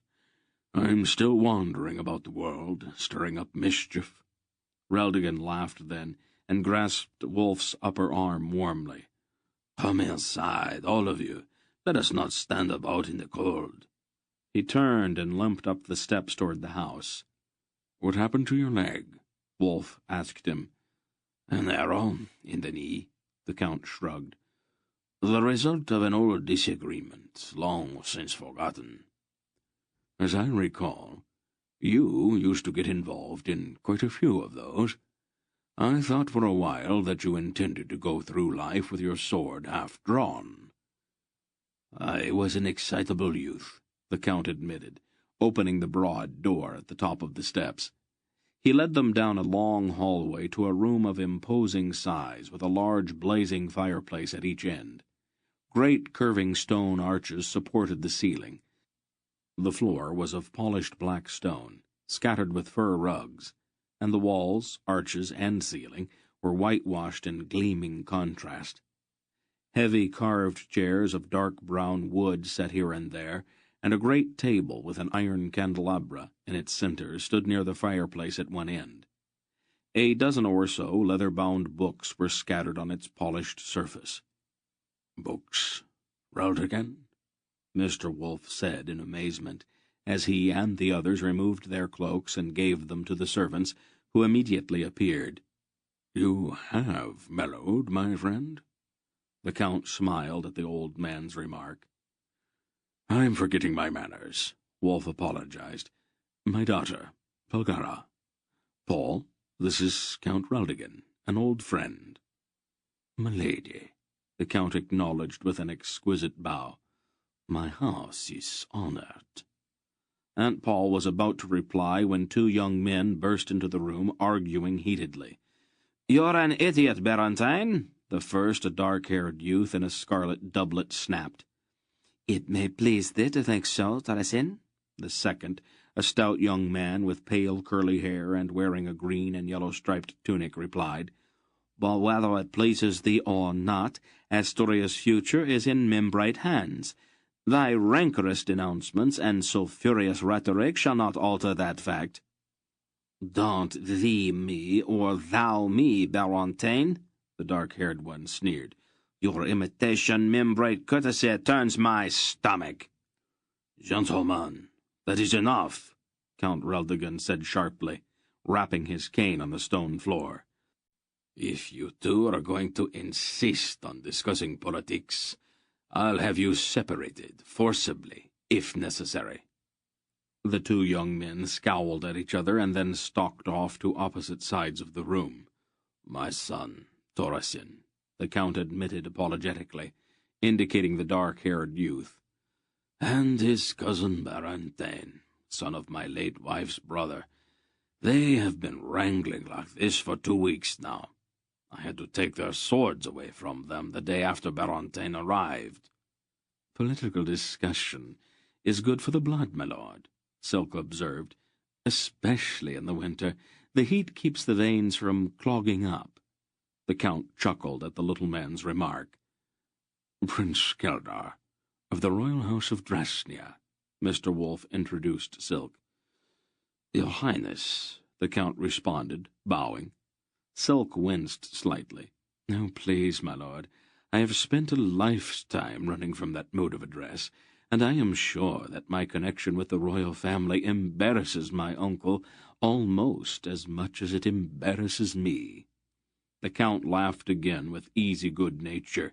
Why don't we all adjourn to the dining table? He suggested. 2 fat deer have been turning on spits in my kitchen since daybreak, and I recently obtained a cask of red wine from southern Tornedra. As I recall, Belgarath has always had a great fondness for good food and fine wines. He has not changed, my lord, Aunt Paul told him. My father is terribly predictable, once you get to know him. The Count smiled and offered her his arm as they all moved toward the door on the far side of the room. Tell me, my lord, Do you by chance have a bathtub in your house? Bathing in winter is dangerous, Lady Pulgera, the Count warned her. My lord, she stated gravely, I have been bathing winter or summer for more years than you could possibly imagine. Let her bathe, Raldigan, Mr. Wolf urged. Her temper deteriorates quite noticeably when she thinks she's getting dirty. A bath would not hurt you either, old wolf. You are starting to get a bit strong from the downwind side, Aunt Paul retorted tartly. Mr. Wolf looked a bit injured. Much later, after they had eaten their fill of venison, gravy-soaked bread, and rich cherry tarts, Aunt Paul excused herself and went with a maid-servant to oversee the preparation of her bath. The men all lingered at the table over their wine cups, their faces washed with the golden light of the many candles in Raldigan's dining hall. Let me show you to your rooms, Thorasin suggested to Leldarin and Geryon, pushing back his chair and casting a look of veiled contempt across the table at Berantine. They followed him from the room and up a long flight of stairs toward the upper stories of the house. I don't want to offend you, Tor, Leldarin said as they climbed, but your cousin has some peculiar ideas. Thorasin snorted. Berantine is a jackass. He thinks he can impress the Membrates by imitating their speech and by fawning on them. His dark face was angry in the light of the candle he carried to light their way. Why should he want to? Leldarin asked. He is desperate for some kind of holding he can call his own, Thorasin replied. My mother's brother has very little land to leave him. The fat idiot's all calf-eyed over the daughter of one of the barons in his district, and since the baron won't even consider a landless suitor, Barantine's trying to wheedle an estate from the Membrate governor. He would swear fealty to the ghost of Kaltorak himself if he thought it would get him land. Doesn't he realize that he has not got a chance? Leldarin inquired. There are too many land-hungry Membrate knights around the governor for him to even think of granting an estate to an Asturian. I have told him the same thing myself, Thorasin declared, with scathing contempt. But there is no reasoning with him. His behavior degrades our whole family. Leldarin shook his head commiseratingly as they reached an upper hall. He looked around quickly then. I have to talk with you, Tor, he blurted, his voice dropping to a whisper. Thorasin looked at him sharply. My father has committed me to Belgarath's service in a matter of great importance. Leldarin hurried on in that same hushed voice. I do not know how long we will be gone, so you and the others will have to kill Corodulan without me. Thorasin's eyes went wide with horror. We are not alone, Leldarin, he said in a strangled voice.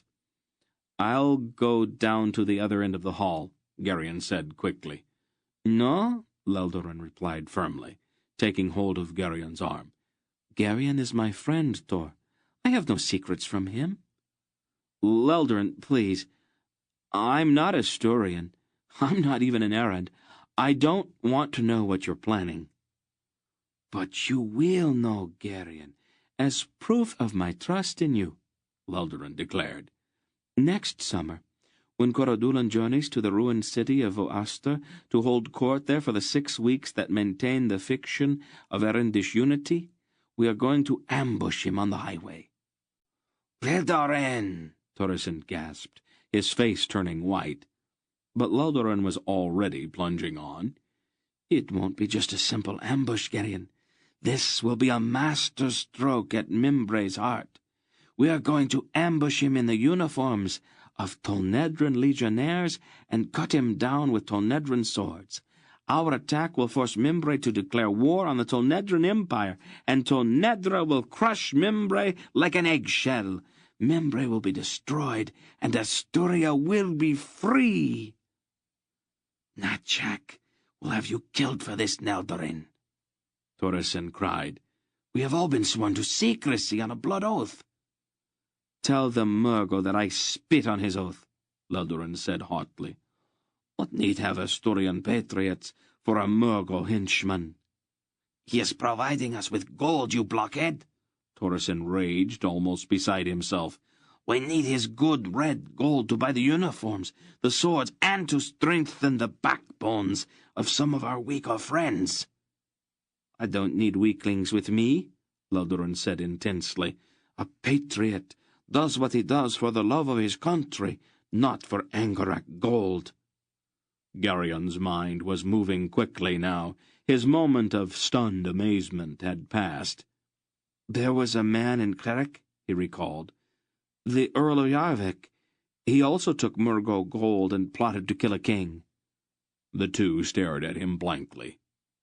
Something happens to a country when you kill its king, Garion explained. No matter how bad the king is, or how good the people are who kill him, the country falls apart for a while. Everything is confused, and there's nobody to point the country in any one direction. Then, if you start a war between that country and another one at the same time, you add just that much more confusion. I think that if I were a Murgo, that's exactly the kind of confusion I'd want to see in all of the kingdoms of the West. Garion listened to his own voice, almost in amazement.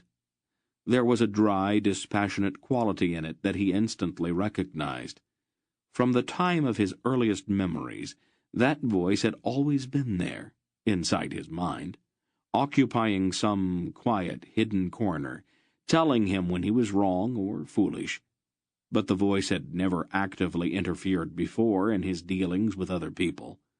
Now, however, it spoke directly to these two young men, patiently explaining. Angarek gold is not what it seems to be. There's a kind of power in it that corrupts you. Maybe that's why it's the color of blood. I would think about that before I accepted any more red gold from this Murgo Nachak. Why do you suppose he's giving you gold and helping you with this plan of yours? He's not an Asturian, so patriotism could not have anything to do with it, could it? I'd think about that, too. Laldurin and his cousin looked suddenly troubled. I'm not going to say anything about this to anybody. You told me about it in confidence, Garion said. And I really was not supposed to hear about it anyway. But remember that there's a lot more going on in the world right now than what's happening here in Arindia. Now, I think I'd like to get some sleep. If you will show me where my bed is, I'll leave you to talk things over all night, if you'd like. All in all, Garion thought he had handled the whole thing rather well. He had planted a few doubts, at the very least. He knew Arins well enough by now to realize that it probably would not be enough to turn these two around, but it was a start. Chapter 4. The following morning, they rode out early, while the mist still hung among the trees. Count Reldigan, wrapped in a dark cloak, stood at his gate to bid them farewell, and Torreson, standing beside his father, seemed unable to take his eyes off of Garion's face. Garion kept his expression as blank as possible. The fiery young Asturian seemed to be filled with doubts, and those doubts might keep him from plunging headlong into something disastrous. It wasn't much, Garion realized, but it was the best he could manage under the circumstances. "Come back again soon, Belgarath," Reldigan said. "Some time when you can stay longer. We are very isolated here, and I would like to know what the rest of the world is doing. We will sit by the fire and talk away a month or two." Mr. Wolfe nodded gravely. "Maybe, when this business of mine is over, Reldigan." Then he turned his horse and led the way across the wide clearing that surrounded the Count's house and back once again into the gloomy forest. "The Count is an unusual errand," Silk said lightly as they rode along. "I think I actually detected an original thought or two in him last evening." "He has changed a great deal," Wolfe agreed. "He sets a good table," Beric said. "I haven't felt this full since I left Val Aulorn." "You should," Aunt Paul said. "You ate the biggest part of one deer by yourself." You're exaggerating, Polgara, Barak told her. "Oh, but not by very much," Hetor observed in his quiet voice. Luldaran had pulled his horse in beside Gerion's, but he had not spoken. His face was as troubled as his cousin's had been. It was obvious that he wanted to say something, and just as obvious that he didn't know how to begin. "Go ahead," Gerion said quietly. "We're good enough friends that I'm not going to be upset if it doesn't come out exactly right." Luldaran looked at him a little sheepishly. "Am I really that obvious?" "Honest is a better word for it," Gerion told him. "You have just never learned to hide your feelings, that's all." "Was it really true? I'm not doubting your word, but was there really a Murko and Kerek plotting against King Aneg?"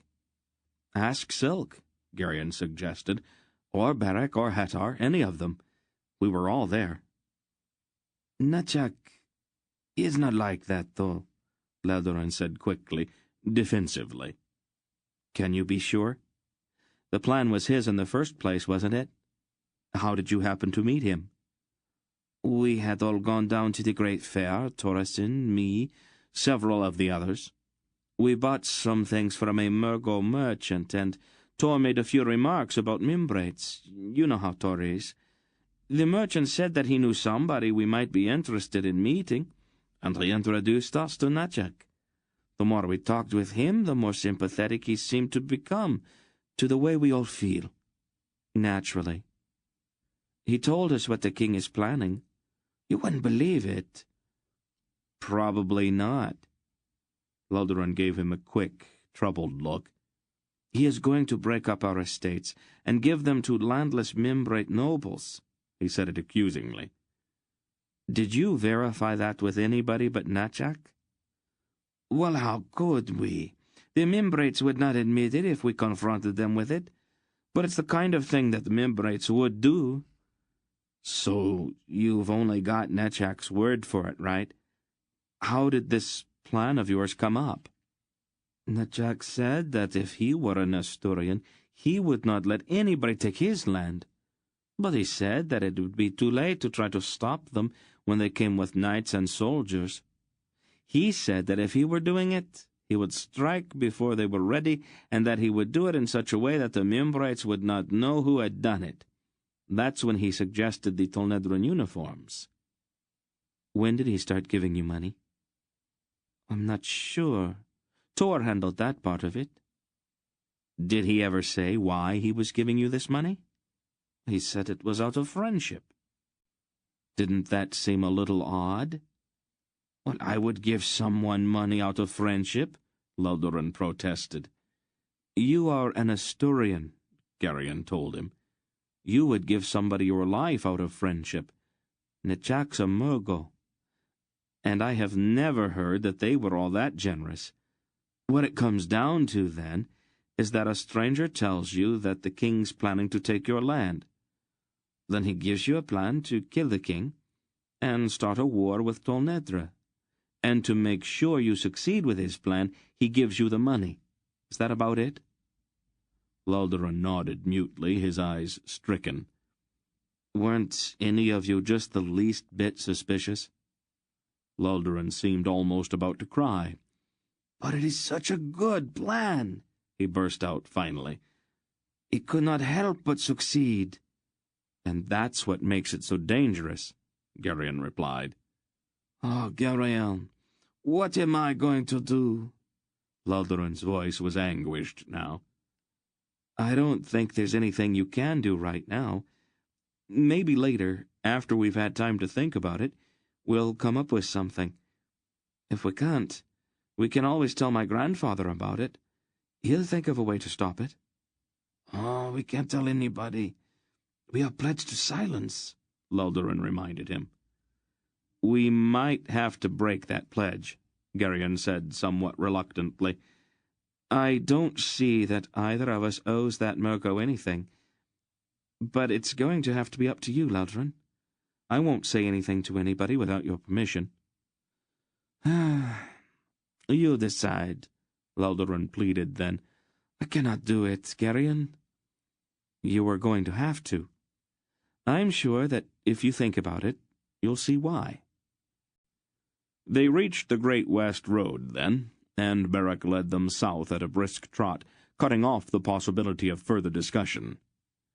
A league or so down the road they passed a muddy village, a dozen or so turf-roofed huts with walls made of wattles plastered over with mud.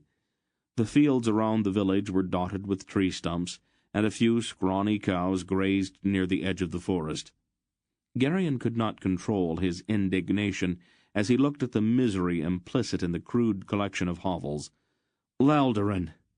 Look!" "What? Where?" The blond young man came out of his troubled preoccupation quickly, as if expecting some danger. "The village. Look at it." "It is only a serf's village," Laldoran said indifferently. "I have seen hundreds like it." He seemed ready to return to his own inner turmoil. "In Sundaria, we wouldn't keep pigs in places like that." Geryon's voice rang with fervor now. If he could only make his friend see. Two ragged serfs were dispiritedly hacking chunks of firewood from one of the stumps near the road. As the party approached, they dropped their axes and bolted in terror for the forest. "Does it make you proud, Laldoran?" Geryon demanded. "Does it make you feel good to know that your own countrymen are so afraid of you that they run from the very sight of you?" Laldoran looked baffled. "They are serfs, Geryon." He said it as if that explained it all. "They are men. They are not animals. Men deserve to be treated better." "I can't do anything about it. They aren't my serfs." And with that Laldoran's attention turned inward again as he continued to struggle with the dilemma Geryon had placed upon him. By late afternoon, they had covered 10 leagues, and the cloudy sky was gradually darkening as evening approached. "I think we're going to have to spend the night in the forest, Belgrath," Silk said, looking around. "There is no chance of reaching the next Tolnedron hostel." Mr. Wolfe had been half dozing in his saddle. He looked up, blinking a bit. "All right. But let's get back from the road a bit. Our fire could attract attention, and too many people know that we are in Arindia already." "There's your woodcutter's track right there." Dernick pointed at a break in the trees just ahead. "It should lead us back into the trees." "All right," Wolfe agreed. The sounds of their horses' hooves were muffled by the sodden leaves of the forest floor as they turned in among the trees to follow the narrow track. They rode silently for the better part of a mile, until a clearing opened ahead of them. "How about there?"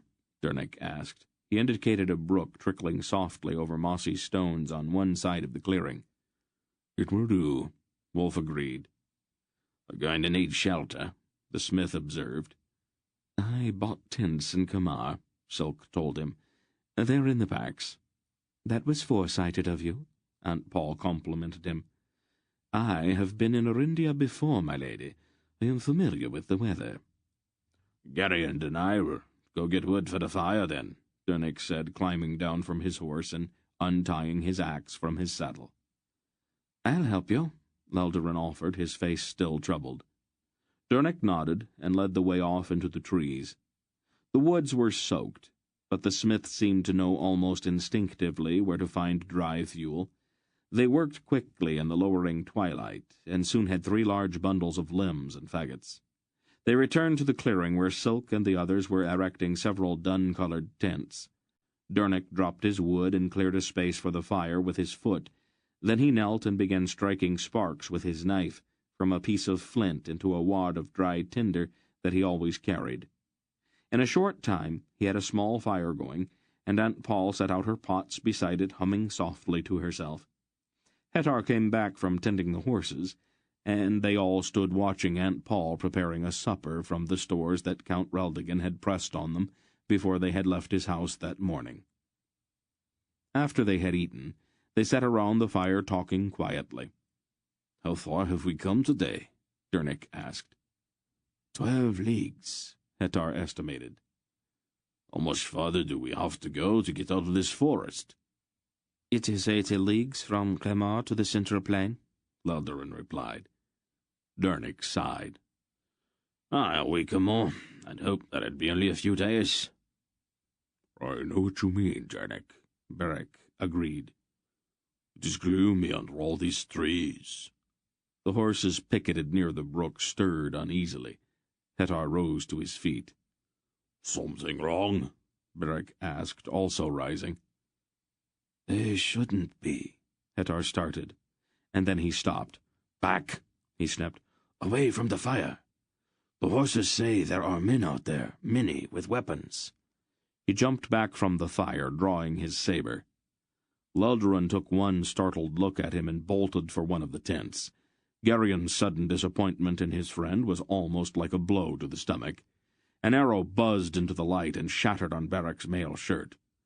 "Arm yourselves!" the big man roared, drawing his sword. Gerion grasped Aunt Paul's sleeve and tried to pull her from the light. "Stop that!" she snapped, jerking her sleeve free.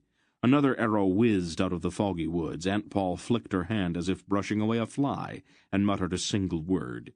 The arrow bounced back as if it had struck something solid and fell to the ground. Then, with a hoarse shout, a gang of rough, burly men burst from the edge of the trees and splashed across the brook, brandishing swords. As Beric and Hettar leaped forward to meet them, Leldarin re-emerged from the tent with his bow and began loosing arrows so rapidly that his hands seemed to blur as they moved. Gerion was instantly ashamed that he had doubted his friend's courage. With a choked cry, one of the attackers stumbled back, an arrow through his throat. Another doubled over sharply, clutching at his stomach, and fell to the ground, groaning.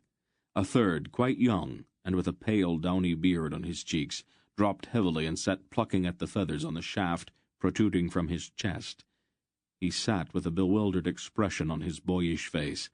Then he sighed and slumped over on his side, with a stream of blood coming from his nose. The ragged-looking men faltered under the rain of Leldarin's arrows, and then Beric and Hettar were upon them. With a great sweep, Beric's heavy sword shattered an upflung blade and crunched down into the angle between the neck and shoulder of the black-whiskered man who had held it. The man collapsed. Hettar made a quick feint with his saber, then ran it smoothly through the body of a pock-marked ruffian. The man stiffened, and a gush of bright blood burst from his mouth as Hettar pulled out his blade. Dernick ran forward with his axe and silk drew his long dagger from under his vest and ran directly at a man with a shaggy brown beard. At the last moment he dived forward, rolled, and struck the bearded man full in the chest with both feet. Without pausing, he came up and ripped his dagger into his enemy's belly. The dagger made a wet, tearing sound as it sliced upward, and the stricken man clutched at his stomach with a scream, trying to hold in the blue-colored loops and coils of his entrails that seemed to come boiling out through his fingers. Gerion dived for the packs to get his own sword, but was suddenly grabbed roughly from behind. He struggled for an instant, and then felt a stunning blow on the back of his head, and his eyes filled with a blinding flash of light. "This is the one we want," a rough voice rasped as Gerion sank into unconsciousness. He was being carried. That much was certain. He could feel the strong arms under him. He did not know how long it had been since he had been struck on the head. His ears still rang, and he was more than a little sick to his stomach. He stayed limp, but carefully opened one eye. His vision was blurred and uncertain, but he could make out Beric's bearded face looming above him in the darkness, and merged with it, as once before in the snowy woods outside Val Alworn, he seemed to see the shaggy face of a great bear. He closed his eyes, shuddered, and started to struggle weakly. "It's all right, Gerion," Beric said, his voice sunk in a kind of despair. "It's me." Gerion opened his eyes again, and the bear seemed to be gone. He was not even sure he had ever really seen it. "Are you all right?" Beric asked, setting him on the ground. "They hit me on the head," Gerion mumbled, his hand going to the swelling behind his ear. "They won't do it again," Beric muttered, his tone still despairing. Then the huge man sank to the ground and buried his face in his hands.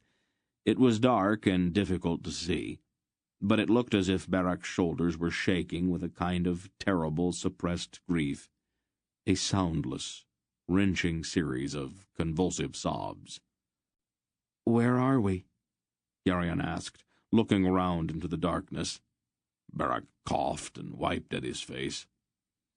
"Quite a ways from the tents. It took me a little while to catch up to the two who were carrying you off." "What happened?" Geryon was still a bit confused. "They are dead. Can you stand up?" "I don't know."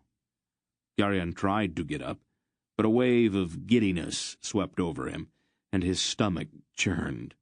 "Never mind. I will carry you." Barak said it in a now grimly practical voice. An owl screeched from a nearby tree, and its ghostly white shape drifted off through the trees ahead of them. As Barak lifted him, Geryon closed his eyes and concentrated on keeping his stomach under control. Before long, they came out into the clearing and its circle of firelight. "Is he all right?" Aunt Paul asked, looking up from bandaging a cut on Dernick's arm. "A bump on the head, that is all," Barak replied, setting Geryon down. "Did you run them off?" His voice was harsh, even, brutal. "Those that could still run," Silk answered, his voice a bit excited and his ferret eyes bright. "They left a few behind." He pointed at a number of still shapes, lying near the edge of the firelight. Loldoran came back into the clearing, looking over his shoulder, and with his bow half drawn. He was out of breath, his face was pale, and his hands were shaking. "Are you all right?" he asked as soon as he saw Geryon. Geryon nodded, gently fingering the lump behind his ear. "I tried to find the two who took you," the young man declared. "But they were too quick for me. There is some kind of animal out there. I heard it growling while I was looking for you. Awful growls." "The beast is gone now," Barak told him flatly. "What's the matter with you?" Silk asked the big man. "Nothing." "Who were these men?" Geryon asked. "Robbers, most likely," Silk surmised, putting away his dagger. "It is one of the benefits of a society that holds men in serfdom. They get bored with being serfs and go out into the forest, looking for excitement and profit." "You sound just like Geryon," Loldoran objected. "Can you people not understand that serfdom's part of the natural order of things here? Our serfs could not take care of themselves alone, so those of us in higher station accept the responsibility of caring for them." "Oh, of course you do," Silk agreed sarcastically. "They are not so well fed as your pigs, nor as well kennelled as your dogs, but you do care for them, don't you?" "That will do, Silk," Aunt Paul said coolly. "Let's not start bickering among ourselves." She tied a last knot on Dornick's bandage and came over to examine Geryon's head. She touched her fingers gently to the lump, and he winced. "Doesn't seem too serious," she observed. "Well, it hurts all the same," he complained. "Oh, of course it does, dear," she said calmly. She dipped a cloth in a pail of cold water and held it to the lump. "You are going to have to learn to protect your head, Geryon. If you keep banging it like this, you're going to soften your brains." Geryon was about to answer that, but Hettar and Mr. Wolf came back into the firelight just then. "They are still running," Hettar announced. The steel discs on his horsehide jacket gleamed red in the flickering light, and his saber was streaked with blood. "They seem to be awfully good at that part of it. Is everyone here all right?" Wolf asked. "A few bumps and bruises is about all," Aunt Paul told him. "It could have been much worse." "Let's not start worrying about what could have been. Shall we remove those?" Barak growled, pointing at the bodies littering the ground near the brook. "Shouldn't they be buried?" Dernick asked. His voice shook a little, and his face was very pale. Too much trouble, Barak said bluntly. Their friends can come back later and take care of it, if they feel like it. Well, isn't that just a little uncivilized? Dernick objected. Barak shrugged. It is customary. Mr. Wolf rolled one of the bodies over and carefully examined the dead man's gray face. Looks like an ordinary errandish outlaw. Hard to say for sure. Lolderon was retrieving his arrows, carefully pulling them out of the bodies. Let's drag them all over there a ways, Barak said to Hettar. I'm getting tired of looking at them. Dernick looked away, and Geryon saw 2 great tears standing in his eyes. "Does it hurt, Dernick?" he asked sympathetically, sitting on the log beside his friend. I killed one of those men, Geryon, the smith replied with a shake in his voice. I hit him in the face with my axe. He screamed, and his blood splashed all over me. Then he fell down and kicked on the ground with his heels until he died. "You didn't have any choice, Dernick," Geryon told him. "They were trying to kill us." I've never killed anyone before, Dernick said, the tears now running down his face. He kicked the ground for such a long time. Such a terribly long time. "Why don't you go to bed, Geryon?" Aunt Paul suggested. Her eyes were on Dernick's tear-streaked face. Geryon understood. "Good night, Dernick." He got up and started toward one of the tents. He glanced back once. Aunt Paul had seated herself on the log beside the smith and was speaking quietly to him with one of her arms comfortingly about his shoulders. Chapter 5. The fire had burned down to a tiny orange flicker outside of the tent, and the forest around the clearing was silent. Geryon lay with a throbbing head, trying to sleep. Finally, long past midnight, he gave it up. He slid out from under his blanket and went searching for Aunt Paul. Above the silvery fog, a full moon had risen, and its light made the mist luminous. The air around him seemed almost to glow as he picked his way carefully through the silent camp. He scratched on the outside of her tent flap and whispered, "Aunt Paul?" There was no answer. "Aunt Paul!" A bit louder. "It's me, Geryon. May I come in?" There was still no answer, nor even the faintest sound. Carefully he pulled back the flap and peered inside. The tent was empty. Puzzled, even a bit alarmed, he turned and looked around the clearing.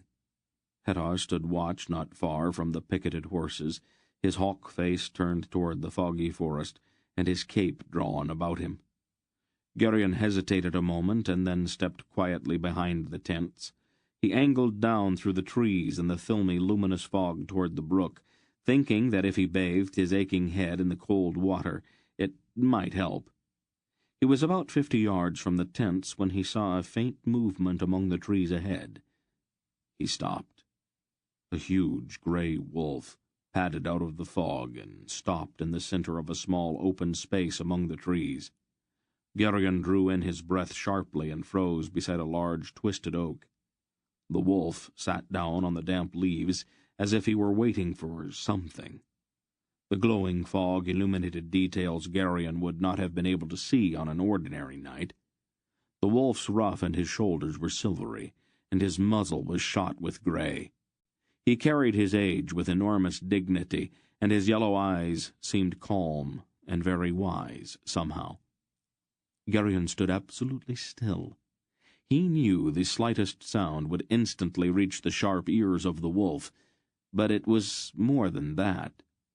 The blow behind his ear had made him light-headed, and the strange glow of moon-drenched fog made this encounter seem somehow unreal. He found that he was holding his breath. A large, snowy white owl swooped over the open space among the trees on ghosting wings, settled on a low branch, and perched there, looking down at the wolf with an unblinking stare. The grey wolf looked calmly back at the perched bird. Then, though there was no breath of wind, it seemed somehow that a sudden eddy in the shimmering fog made the figures of the owl and the wolf hazy and indistinct. When it cleared again, Mr. Wolf stood in the centre of the opening, and Aunt Paul in her grey gown was seated rather sedately on the limb above him. "It has been a long time since we've hunted together, Bagheera." "Yes, it has, Father." She raised her arms and pushed her fingers through the long, dark weight of her hair. "I'd almost forgotten what it was like." She seemed to shudder then with a strange kind of pleasure. "It is a very good night for it." "A little damp," he replied, shaking one foot. "It's very clear above the tree-tops, and the stars are particularly bright. It's a splendid night for flying." "I'm glad you enjoyed yourself. Did you happen to remember what you were supposed to be doing?" "Don't be sarcastic, Father." "Well?" "There's no one in the vicinity but errands, and most of them are asleep." "You're sure?" "Of course. There isn't a Grolem for 5 leagues in any direction. Did you find the ones you were looking for?" "They weren't hard to follow. They're staying in a cave, about 3 leagues deeper into the forest. Another one of them died on their way back there. A couple more probably won't live until morning. The rest of them seemed a little bitter about the way things turned out." "I can imagine. Did you get close enough to hear what they were saying?" He nodded. "There's a man in one of the villages nearby who watches the road and lets them know when somebody passes by who might be worth robbing." "Then they are just ordinary thieves?" "Not exactly. They were watching for us in particular. We had all been described to them in rather complete detail." "I think I'll go talk to this villager," she said grimly. She flexed her fingers in an unpleasantly suggestive manner. "It's not worth the time that it would take," Wolf told her, scratching thoughtfully at his beard. "All he would be able to tell you is that some Murgo offered him gold. Grolems don't bother to explain very much to their hirelings." "We should attend to him then, Father. We don't want him lurking behind us," she insisted, "trying to buy up every brigand in Arindia to send after us." "After tomorrow, he won't buy much of anything," Wolf replied with a short laugh. "His friends plan to lure him out into the woods in the morning and cut his throat for him, among other things." "Good. I'd like to know who this Grolem is, though." Wolf shrugged. "What difference does it make? There are dozens of them in northern Arindia, all stirring up as much trouble as they can. They know what's coming as well as we do.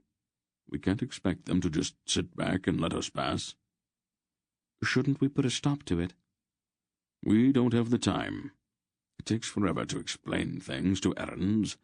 If we move fast enough, maybe we can slip by before the Grolems are ready." "And if we can't?" "Then we'll do it the other way.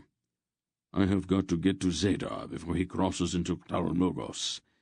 If too many things get in my way, I'll have to be more direct." "You should have done that from the beginning, Father. Sometimes you are too delicate about things." "Are you going to start that again? That's always your answer to everything, Bagheera. You're forever fixing things that would fix themselves if you would just leave them alone, and changing things when they don't have to be changed." "Don't be cross, Father. Help me down now." "Why not fly down?" "Don't be absurd." Geryon slipped away among the mossy trees, trembling violently as he went. When Aunt Paul and Mr. Wolf returned to the clearing, they roused the others. "I think we had better move on," Wolf told them. "We're a little vulnerable out here. It's safer on the highway. And I'd like to get past this particular stretch of woods." The dismantling of their night's encampment took less than an hour, and they started back among the woodcutters' track toward the Great West Road. Though it was still some hours before dawn, the moon-bathed fog filled the night with a misty luminosity, and it seemed almost as if they rode through a shining cloud that had settled among the dark trees. They reached the highway and turned south again. "I'd like to be a very good way from here when the sun comes up. But we don't want to blunder into anything," Wolf said quietly. "So, keep your eyes and ears open." They set off at a canter, and had covered a good 3 leagues by the time the fog had begun to turn to a pearly grey with the approach of morning. As they rounded a broad curve, Hattar suddenly raised his arm, signalling for a halt. "What's wrong?" Barak asked him. "Horses ahead. Coming this way." "Are you sure? I don't hear anything." 40 at least," Hattar answered firmly. "There," Dernick said, his head cocked to one side. "Hear that?" Faintly they all heard a jingling clatter some distance off in the fog. "We could hide in the woods until they have passed," Lodorun suggested. "It is better to stay on the road," Wolf replied. "Let me handle it," Silk said confidently, moving into the lead. "I have done this sort of thing before." They proceeded at a careful walk. The riders who emerged from the fog were encased in steel. They wore full suits of polished armor, and round helmets with pointed visors that made them look strangely like huge insects. They carried long lances with colored pennons at their tips, and their horses were massive beasts also encased in armor. "Membrite knights," Lodorun snarled, his eyes going flat. "Keep your feelings to yourself," Wolf told the young man. "If any of them say anything to you, answer in such a way that they will think that you are a Membrite sympathizer, like young Barantains back at your uncle's house." Lodorun's face hardened. "Do as he tells you, Lodorun. This is not the time for heroics." "Hold!" the leader of the armored column commanded, lowering his lance until the steel point was leveled at them. "Let one come forward so that I may speak with him." The knight's tone was peremptory. Silk moved toward the steel-cased man, his smile ingratiating. "We are glad to see you, Sir Knight," he lied glibly. "We were set upon by robbers last night, and we have been riding in fear of our lives." "What is thy name?" the knight demanded, raising his visor. "And who are these who accompany thee?" "I am Radic of Baktor, my lord," Silk answered, bowing and pulling off his velvet cap. "A merchant of Drasnia, bound for Tolhanath with Sendarian woolens in hopes of catching the winter market." The armored man's eyes narrowed suspiciously. "Thy party seems overlarge for so simple an undertaking, worthy merchant." "The 3 there are my servants," Silk told him, pointing at Barak, Hattar, and Dernick. "The old man and the boy serve my sister, a widow of independent means, who accompanies me so that she might visit Tolhanath." This ends Disc 2. Please change to Disc 3. "The old man and the boy serve my sister, a widow of independent means, who accompanies me so that she might visit Tolhanath." "What of the other?" the knight pressed. "The Asturian." "A young nobleman, travelling to Valmembre to visit friends there. He graciously consented to guide us through this forest." The knight's suspicion seemed to relax a bit. "Thou madest mention of robbers. Where did this ambush take place?" "About 3 or 4 leagues back. They set upon us after we had made our night's encampment. We managed to beat them off, but my sister was terrified." "This province of Asturia seethes with rebellion and brigandage," the knight said sternly. "My men and I are sent to suppress such offences. Come here, Asturian." Lodorun's nostrils flared, but he obediently came forward. "I will require thy name of thee." "My name is Lodorun, Sir Knight. How may I serve thee?" "These robbers thy friends spoke of, were they commons, or men of quality?" "Serfs, my lord. Ragged and uncouth, doubtless fled from lawful submission to their masters to take up outlawry in the forest." "How may we expect duty and proper submission from serfs, when nobles raise detestable rebellion against the crown?" the knight asserted. Truly, my lord, Loudon agreed with a show of sadness that was a trifle overdone. Much have I argued that self-same point with those who speak endlessly of membrate oppression and o'erweening arrogance. My appeals for reason and dutiful respect for His Majesty our Lord King, however, are greeted with derision and cold despite. My wisdom becomes thee, young Loudon, the knight approved. Regrettably, I must detain thee and thy companions in order that we may verify certain details. But, Sir Knight, Silk protested vigorously, a change in the weather could destroy the value of my merchandise in Tolhanath.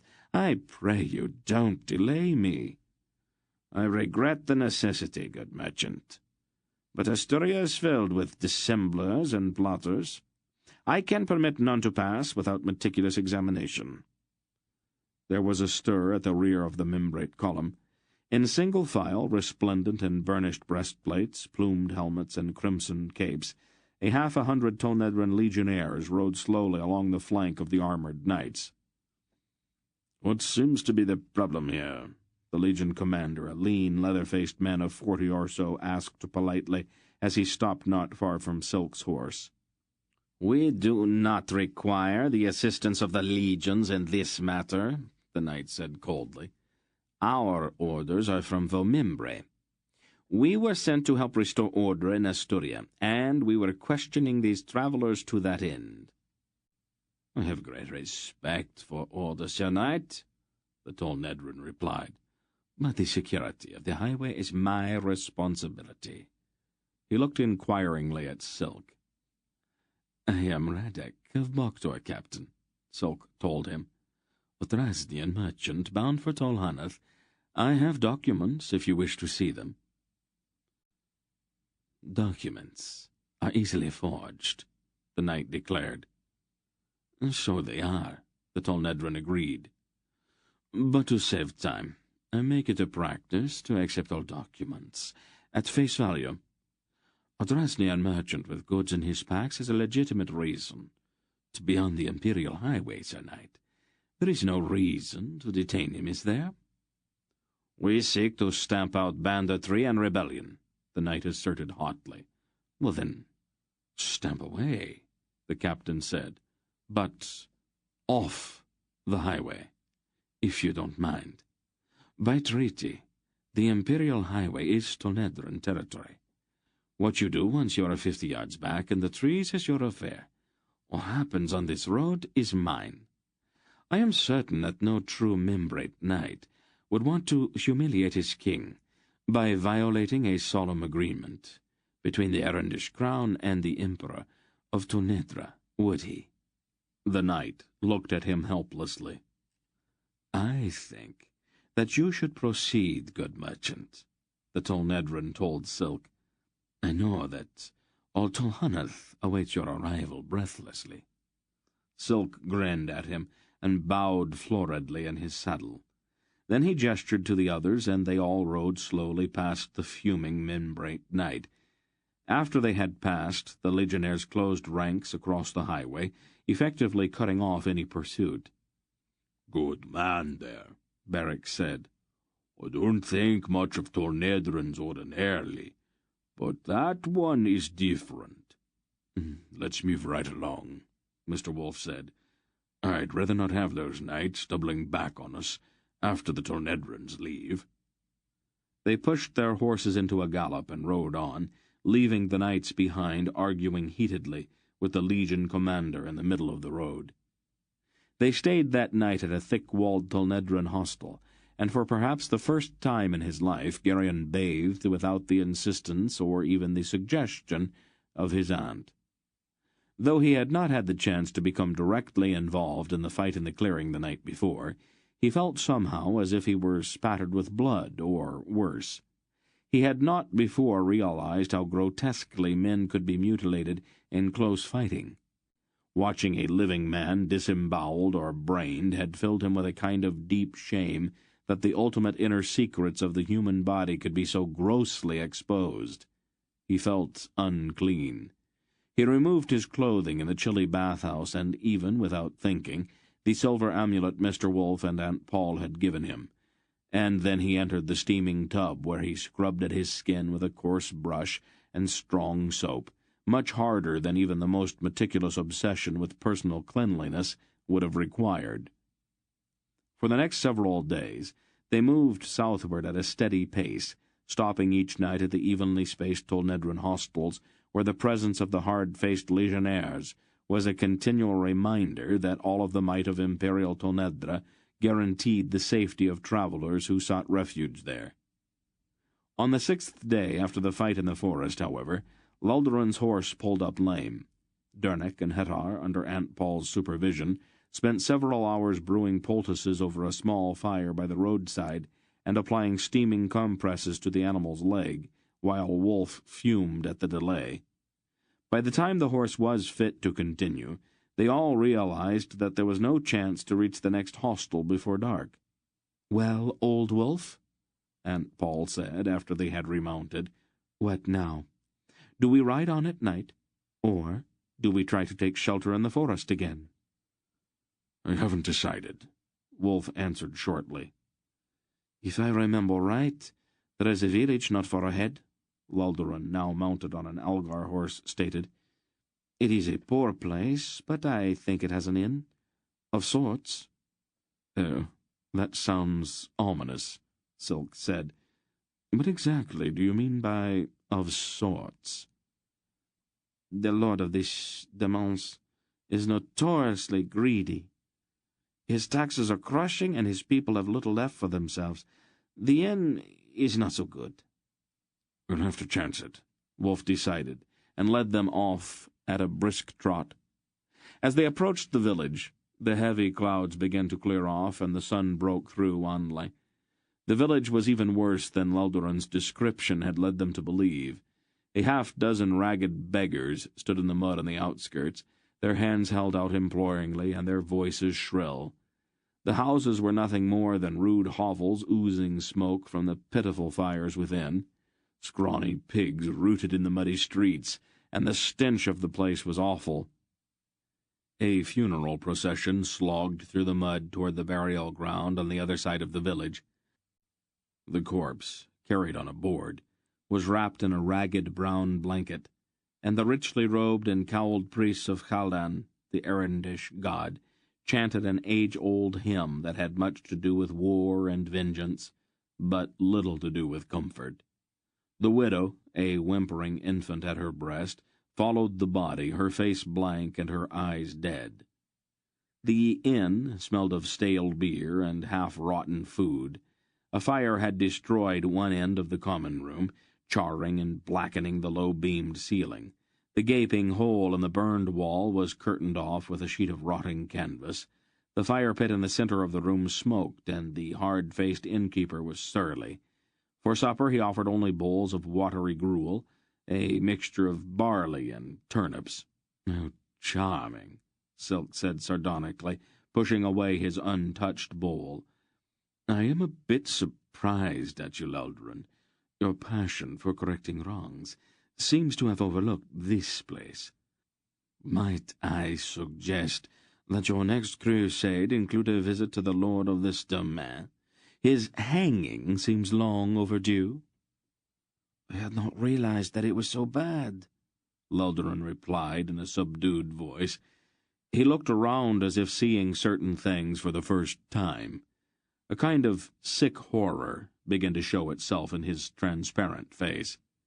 Geryon, his stomach churning, stood up. "I think I'll go outside." "Not too far," Aunt Paul warned. The air outside was at least somewhat cleaner, and Geryon picked his way carefully toward the edge of the village, trying to avoid the worst of the mud. "Please, my lord?" A little girl with huge eyes begged. "Have you a crust of bread to spare?" Geryon looked at her helplessly. "I'm sorry." He fumbled through his clothes, looking for something to give to her, but the child began to cry and turned away.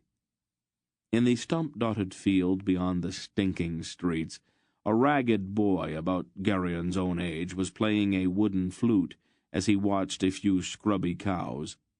The melody he played was heartbreakingly pure, drifting unnoticed among the hovels, squatting in the slanting rays of the pale sun. The boy saw him, but did not break off his playing. Their eyes met with a kind of grave recognition, but they did not speak. At the edge of the forest beyond the field, a dark-robed and hooded man astride a black horse came out of the trees and sat, watching the village. There was something ominous about the dark figure, and something vaguely familiar as well. It seemed somehow to Geryon that he should know who the rider was, but though his mind groped for a name, it tantalizingly eluded him.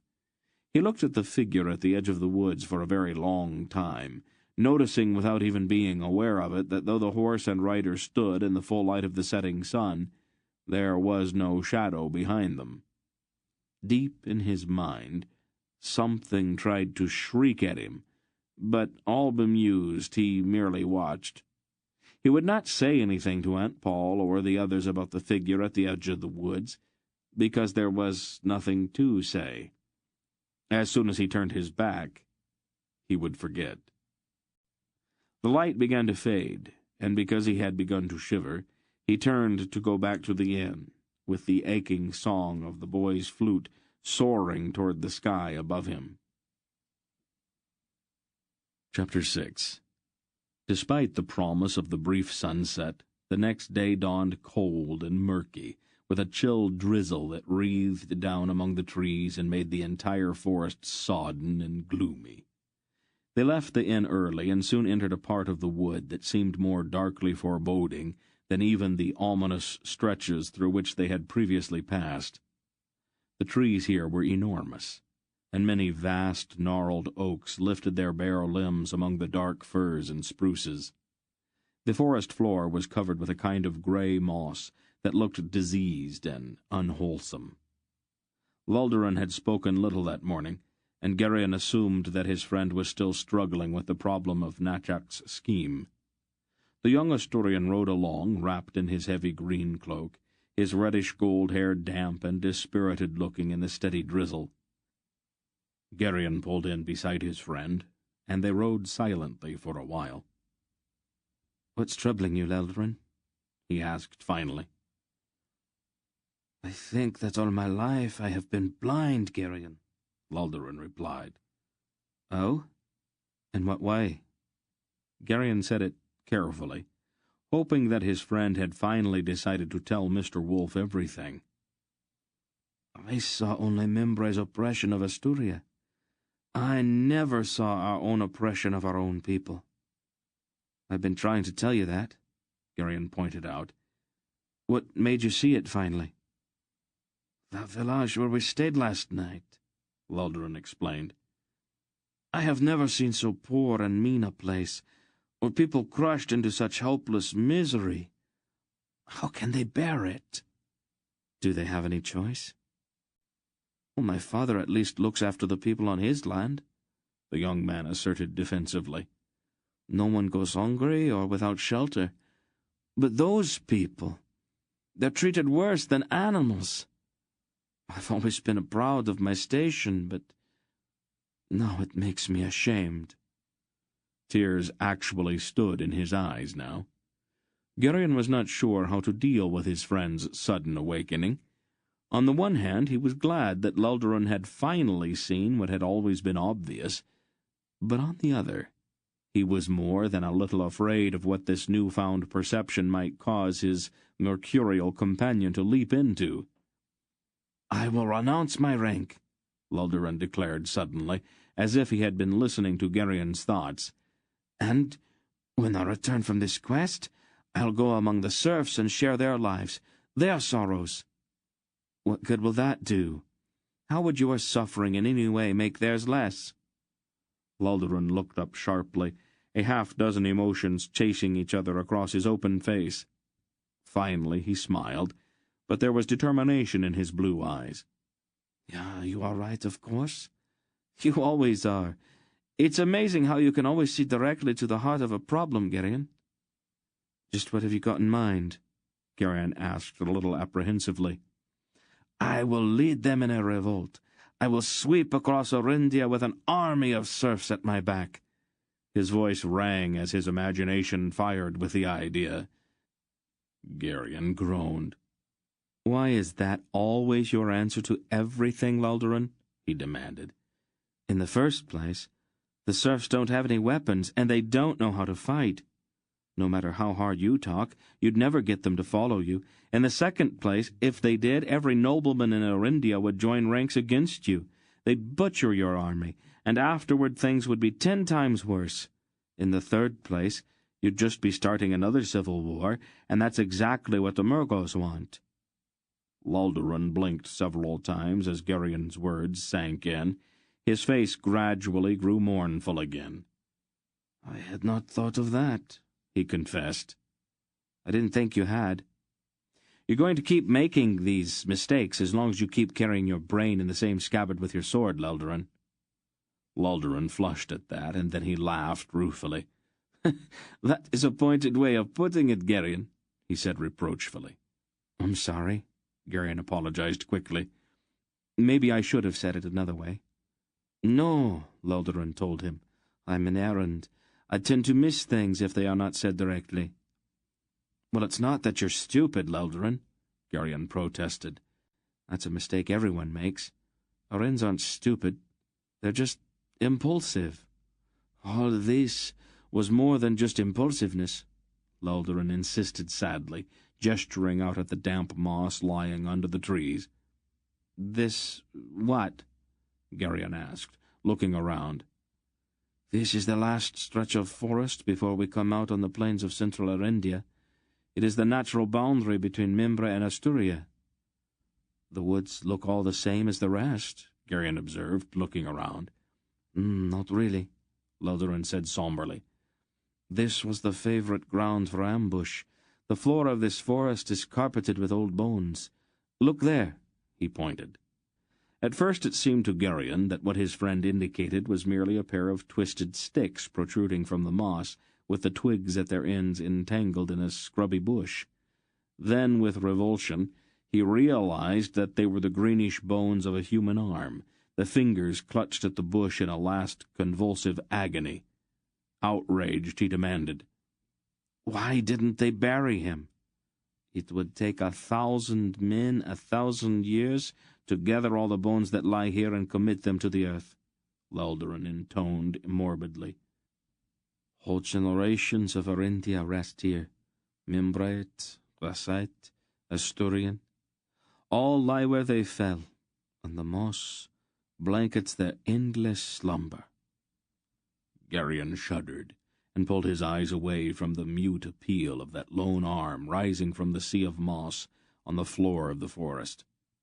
The curious lumps and hummocks of that moss suggested the horror which lay mouldering beneath.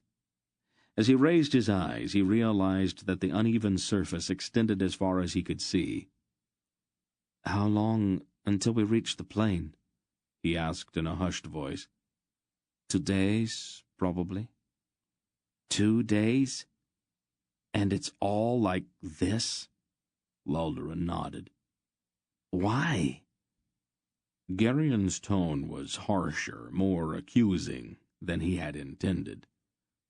"At first for pride and honor," Lolderon replied. "Later for grief and revenge. Finally it was simply because we did not know how to stop. As you said before, sometimes we Arens, we are not very bright."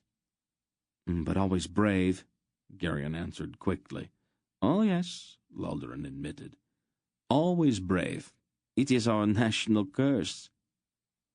"Belgarath," Hetar said quietly from behind them. "The horses smell something." Mr. Wolf roused himself from the doze in which he usually rode. "What?" "The horses," Hetar repeated. "Something is out there frightening them." Wolf's eyes narrowed and then grew strangely blank.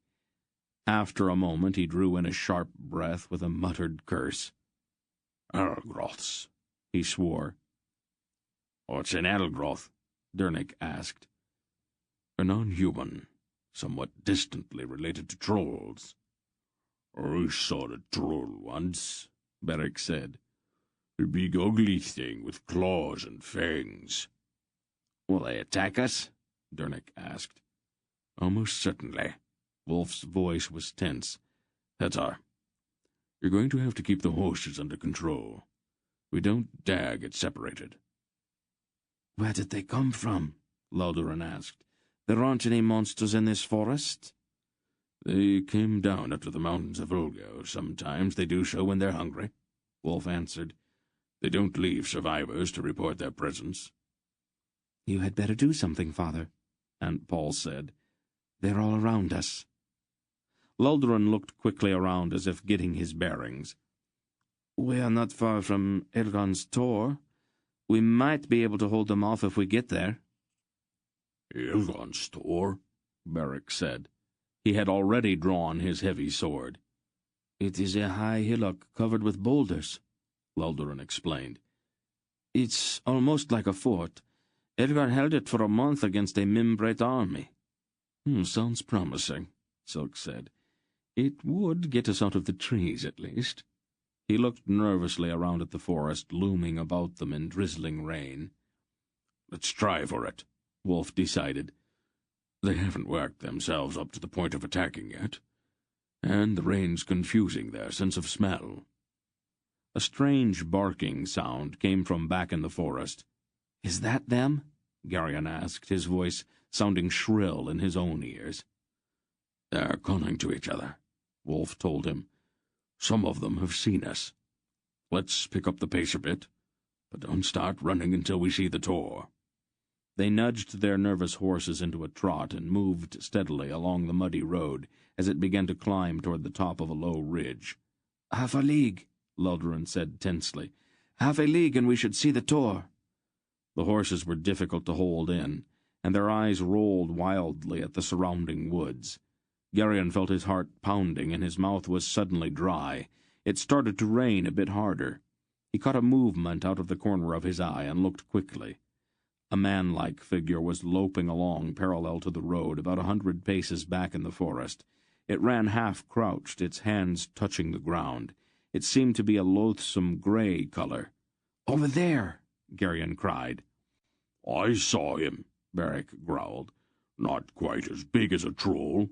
Silk grimaced. "Big enough." "If they attack, be careful of their claws," Wolf warned. "They're venomous." "Oh, that's exciting," Silk said. "There's the Tor," Aunt Paul announced quite calmly. "Let's run," Wolf barked. The frightened horses, suddenly released, leaped forward and fled up the road, their hooves churning. An enraged howl came from the woods behind them, and the barking sound grew louder all around them.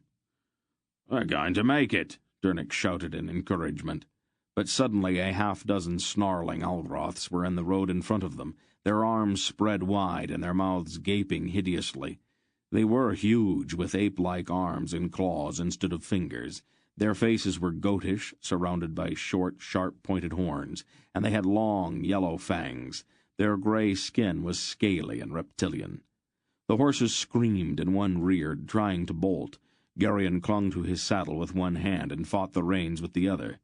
Beric beat at his horse's rump with the flat of his sword, and kicked savagely at the animal's flanks until the horse, finally more afraid of him than the Algroths, charged. With two great sweeps, one to either side, Beric killed two of the beasts as he plunged through. A third, claws outstretched, tried to leap on his back, but stiffened and collapsed face down in the mud, with one of Loldoran's arrows between its shoulders. Beric wheeled his horse and chopped at the three remaining creatures. "Let's go!" he bellowed. Garion heard Loldoran gasp and turned quickly. With sick horror he saw that a lone Algroth had crept out of the woods beside the road and was clawing at his friend, trying to hook him out of the saddle. Weakly, Loldoran beat at the goat face with his bow. Garion desperately drew his sword, but Hetar, coming from behind, was already there. His curved saber ran through the beast's body, and the Algroth shrieked and fell, writhing to the ground, beneath the pounding hooves of the pack animals. The horses, running now in sheer panic, scrambled toward the slope of the boulder-strewn Tor. Garion glanced back over his shoulder and saw Loldoran swaying dangerously in his saddle. his hand pressed to his bleeding side. Geryon pulled in savagely on his reins and turned his horse. "Save yourself, Geryon," Lolderin shouted, his face deadly pale.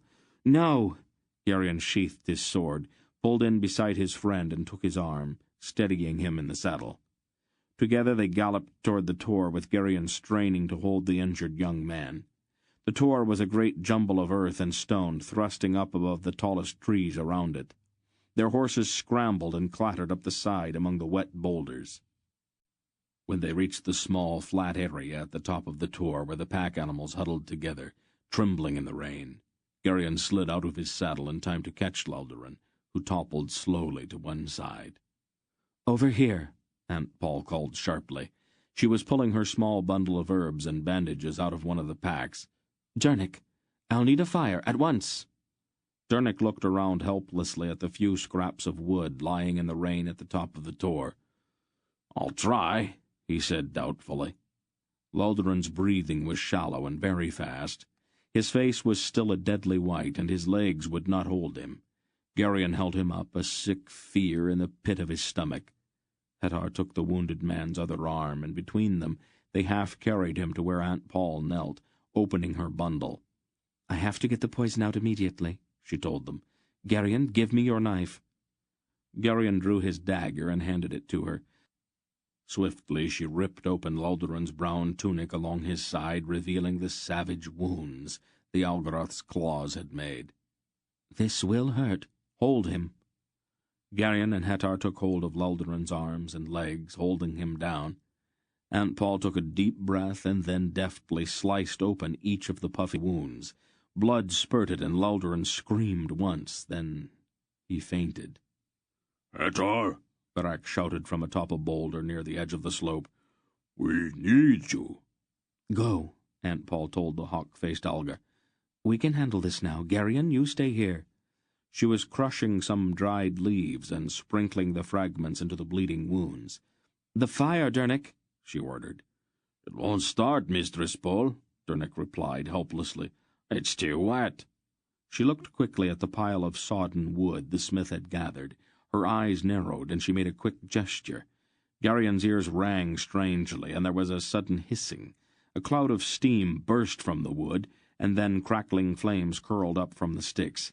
Dernick jumped back, startled. "The small pot, Geryon," Aunt Paul instructed. "And water, quickly." She pulled off her blue cloak and covered Lolderin with it. Silk, Barak, and Hettar stood at the edge of the slope, heaving large rocks over the edge. Geryon could hear the clatter and clash of the rocks striking the boulders below, and the barking of the Algaroths, punctuated by an occasional howl of pain. He cradled his friend's head in his lap, terribly afraid. "Is he going to be all right?" he appealed to Aunt Paul. "It's too early to tell. Don't bother me with questions just now." "They're running," Barak shouted. "They're still hungry," Wolf replied grimly. "They'll be back." From far off in the forest there came the sound of a brassy horn. "What's that?" Silk asked, still puffing from the effort of heaving the heavy stones over the edge. "Someone I've been expecting," Wolf answered, with a strange smile. He raised his hands to his lips and whistled shrilly. "I can manage now, Geryon," Aunt Paul said, mashing a thick paste into a steaming pad of wet linen bandage. "You and Dernick go help the others." Reluctantly, Geryon lowered Lalderin's head to the wet turf and ran over to where Wolf stood. The slope below was littered with dead and dying Algaroths, crushed by the rocks Barak and the others had hurled down on them. "They're going to try again," Barak said, hefting another rock. "Can they get at us from behind?" Silk shook his head. "No, I checked. The back of the hill's a sheer face." The Algaroths came out of the woods below, barking and snarling as they loped forward with their half-crouched gait. The first of them had already crossed the road when the horn blew again, very close this time. And then a huge horse, bearing a man in full armor, burst out of the trees and thundered down upon the attacking creatures. The armored man crouched over his lance and plunged directly into the midst of the startled Algaroths. The great horse screamed as he charged, and his iron-shod hooves churned up big clots of mud. The lance crashed through the chest of one of the largest Algroths, and splintered from the force of the blow. The splintered end took another full in the face. The knight discarded the shattered lance and drew his broadsword with a single sweep of his arm. With wide swings to the right and left, he chopped his way through the pack, his war-horse trampling the living and the dead alike into the mud of the road. At the end of his charge he whirled and plunged back again, once more opening a path with his sword. The Algroths turned and fled howling into the woods. "Bandorlan!" Wolf shouted. "Up here!" The armored knight raised his blood-spattered visor and looked up the hill. "Permit me to disperse this rabble first, mine ancient friend," he answered gaily, clanging down his visor and plunging into the rainy woods after the Algroths. "Hitar!" Barak shouted, already moving. Hitar nodded tersely, and the two of them ran to their horses. They swung into their saddles and plunged down the wet slope to the aid of the stranger. "Your friend shows a remarkable lack of good sense," Silk observed to Mr. Wolf, wiping the rain from his face. "Those things will turn on him any second now." "It's probably not occurred to him that he is in any danger," Wolf replied. "He's a membrate, and they tend to think they're invincible." The fight in the woods seemed to last for a long time. There were shouts and ringing blows and shrieks of terror from the Algroths. Then Hitar, Barak, and the strange knight rode out of the trees and trotted up the tor. At the top the armored man clanged down from his horse. "Well met, mine old friend," he boomed to Mr. Wolf. "Thy friends below are most frolicsome." His armor gleamed wetly in the rain. "I'm glad we found something to entertain you," Wolf said dryly. "I can still hear them," Dernick reported. "I think they are still running. Their cowardice hath deprived us of an amusing afternoon," the knight observed, regretfully sheathing his sword and removing his helmet. "We must all make sacrifices," Silk drawled. The knight sighed. "All too true. Thou art a man of philosophy, I see." He shook the water out of the white plume on his helmet. "Forgive me," Mr. Wolf said. "This is Mandorallan, Baron of Vomandor. You'll be going with us. Mandorallan, and this is Prince Keldor of Drasnia, and Barak, Earl of Trelheim, and cousin to King Anheg of Sharak. Over there is Hetar, son of Krohag, chief of the clan chiefs of Algeria. The practical one is Goodman Dernick of Sundaria, and this boy is Geryon, my grandson, several times removed." Mandorallan bowed deeply to each of them. "I greet you, comrades all," he declaimed in a booming voice. "Our adventure hath seen a fortuitous beginning. And pray tell, who is this lady, whose beauty doth bedazzle mine eye?" "A pretty speech, Sir Knight," Aunt Paul replied with a rich laugh, her hand going almost unconsciously to her damp hair. "I'm going to like this one, Father." "The legendary Lady Pulgera?"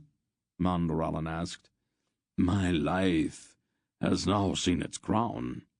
His courtly bow was somewhat marred by the creaking of his armor. "Our injured friend is Leldurin, son of the Baron of Wildantor," Wolf continued. "You may have heard of him." Mandorallan's face darkened slightly. "Indeed, rumour, which sometimes doth run before us like a barking dog, has suggested that Leldurin of Wildantor hath raised on occasion foul rebellion against the crown. That's of no matter now," Wolf stressed. "The business which has brought us together is much more serious than all of that. We'll have to put it aside." "It shall be as you say, noble Bagarath," Mandorallan declared immediately, though his eyes still lingered on the unconscious Leldurin. "Grandfather?" Geryon called, pointing at a mounted figure that had suddenly appeared on the side of the stony hilltop. The figure was robed in black and sat a black horse. He pushed back his hood to reveal a polished steel mask cast in the form of a face that was at once beautiful and strangely repelling. A voice deep in Gerion's mind told him that there was something important about the strange rider, something he should remember, but whatever it was eluded him. "Abandon this quest, Belgarath." The voice was hollow behind the mask.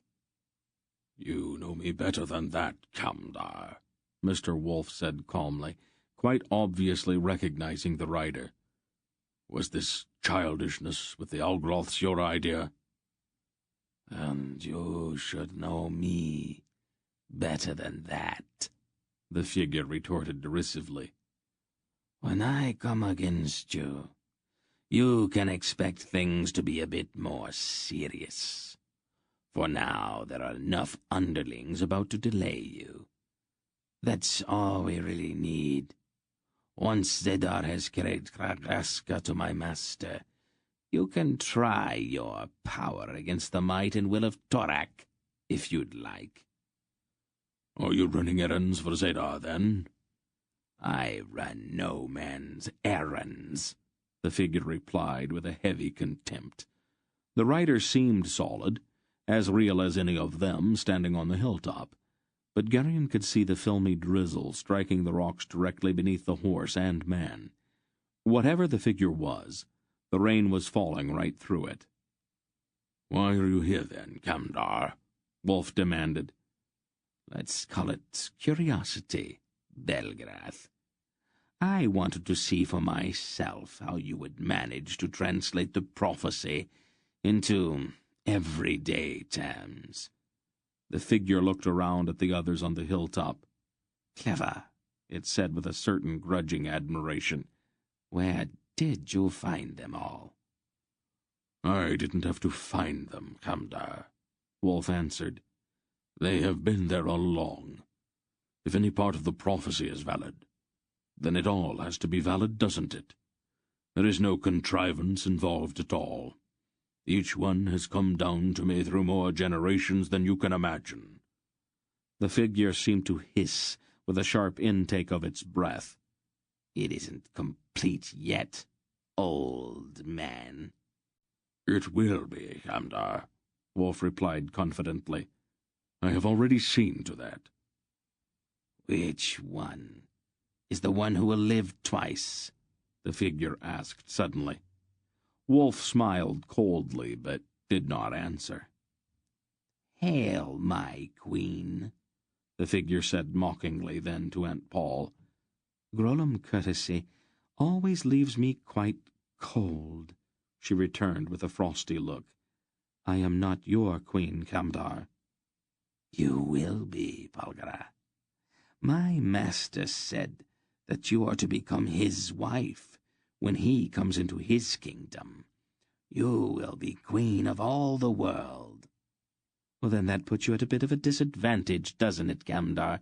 If I'm to become your queen, you can't really cross me now, can you?" "I can work around you, Balgara, and once you've become the bride of Torak, his will becomes your will.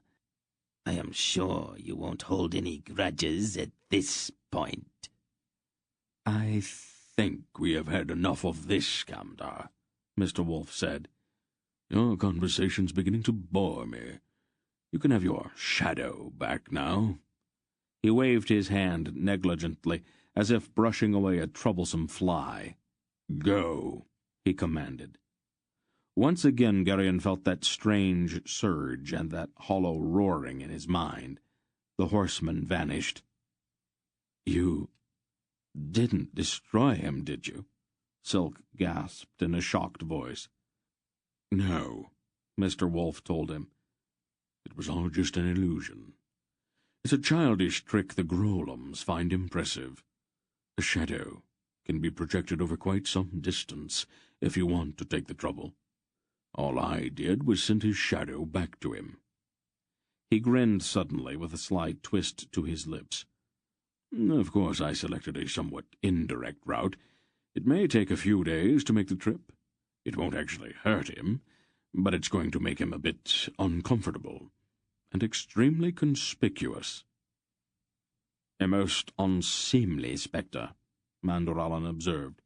"Who was this rude shade?" "It was Kamdar," Aunt Paul said, returning her attention to the injured Loldoran. "One of the chief priests of the Grolums. Father and I have met him before." "I think we had better get off of this hilltop. How soon will Loldoran be able to ride?" "A week, at least," Aunt Paul replied. "If then." "That's out of the question. We cannot stay here." "He can't ride," she told him firmly. "Couldn't we make a litter of some sort?" Dernick suggested. "I'm sure I can make something we can sling between two horses, so we can move him without hurting him." "Well, Paul?" Wolf asked. "It might be all right," she said a little dubiously. "Let's do it, then. We're much too exposed up here, and we've got to move on." Dernick nodded and went to the packs for rope to use in building the litter. Chapter 7. Sir Mandoralin, Baron of Omandor, was a man of slightly more than medium height. His hair was black and curly, his eyes were deep blue, and he had a resonant voice in which he expressed firmly held opinions. Garion did not like him. The knight's towering self-confidence, an egotism so pure that there was a kind of innocence about it, seemed to confirm the worst of Loldoran's dark pronouncements about Mimbrets, and Mandoralin's extravagant courtesy to Aunt Paul struck Garion as beyond the bounds of proper civility. To make matters even worse, Aunt Paul seemed quite willing to accept the knight's flatteries at face value. As they rode through the continuing drizzle along the Great West Road, Garion noted with some satisfaction that his companions appeared to share his opinion. Barak's expression spoke louder than his words. Silk's eyebrows lifted sardonically at each of the knight's pronouncements, and Dernick scowled. Garion, however, had little time to sort out his feelings about the Mimbret. He rode close beside the litter upon which Loldoran tossed painfully, as the Algroth poison seared into his wounds. He offered his friend what comfort he could, and exchanged frequent worried looks with Aunt Paul, who rode nearby. During the worst of Loldoran's paroxysms, Garion helplessly held the young man's hand, unable to think of anything else to do to ease the pain.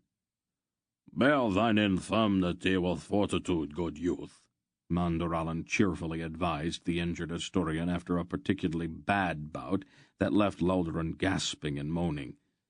"This discomfort of thine is but an illusion. Thy mind can put it to rest if thou wouldst have it so." "That's exactly the kind of comfort I'd expect from a Mimbret," Loldoran retorted from between clenched teeth. "I think I'd rather you didn't ride so close. Your opinions smell almost as bad as your armor." Mandoralin's face flushed slightly. "The venom which doth rage through the body of our injured friend hath, it seemed, bereft him of civility as well as sense," he observed coldly. Loldoran half raised himself in the litter, as if to respond hotly, but the sudden movement seemed to aggravate his injury, and he lapsed into unconsciousness. His wounds are grave," Mandoralin stated. "Thy poultice, Lady Pulgra, may not suffice to save his life." "He needs rest. Try not to agitate him so much." "I will place myself beyond the reach of his eye," Mandoralin replied. "Through no fault of mine own, my visage is hateful to him, and doth stir him to unhealthful choler." He moved his war-horse ahead at a canter until he was some distance in front of the rest of them. "Do they all talk like that?" Garion asked with a certain rancour. "These and thous and doths." "Mimbrates tend to be very formal," Aunt Paul explained. "You'll get used to it." "I think it sounds stupid," Garion muttered darkly, glaring after the knight. "An example of good manners won't hurt you all that much, Garion." They rode on through the dripping forest as evening settled among the trees. "Aunt Paul?" Garion asked finally. "Yes, dear." "What was that Grolum talking about when he said that about you and Torak?" It's something Torak said once when he was raving. The Grollums took it seriously, that's all. She pulled her blue cloak tighter about her. Doesn't it worry you? Not particularly. What was that prophecy the Grollum was talking about? I didn't understand any of that. The word prophecy, for some reason, stirred something very deep in him. The Mren Codex. It's a very old version, and the writing's almost illegible. It mentions companions, the bear, the rat, and the man who will live twice. It is the only version that says anything about them.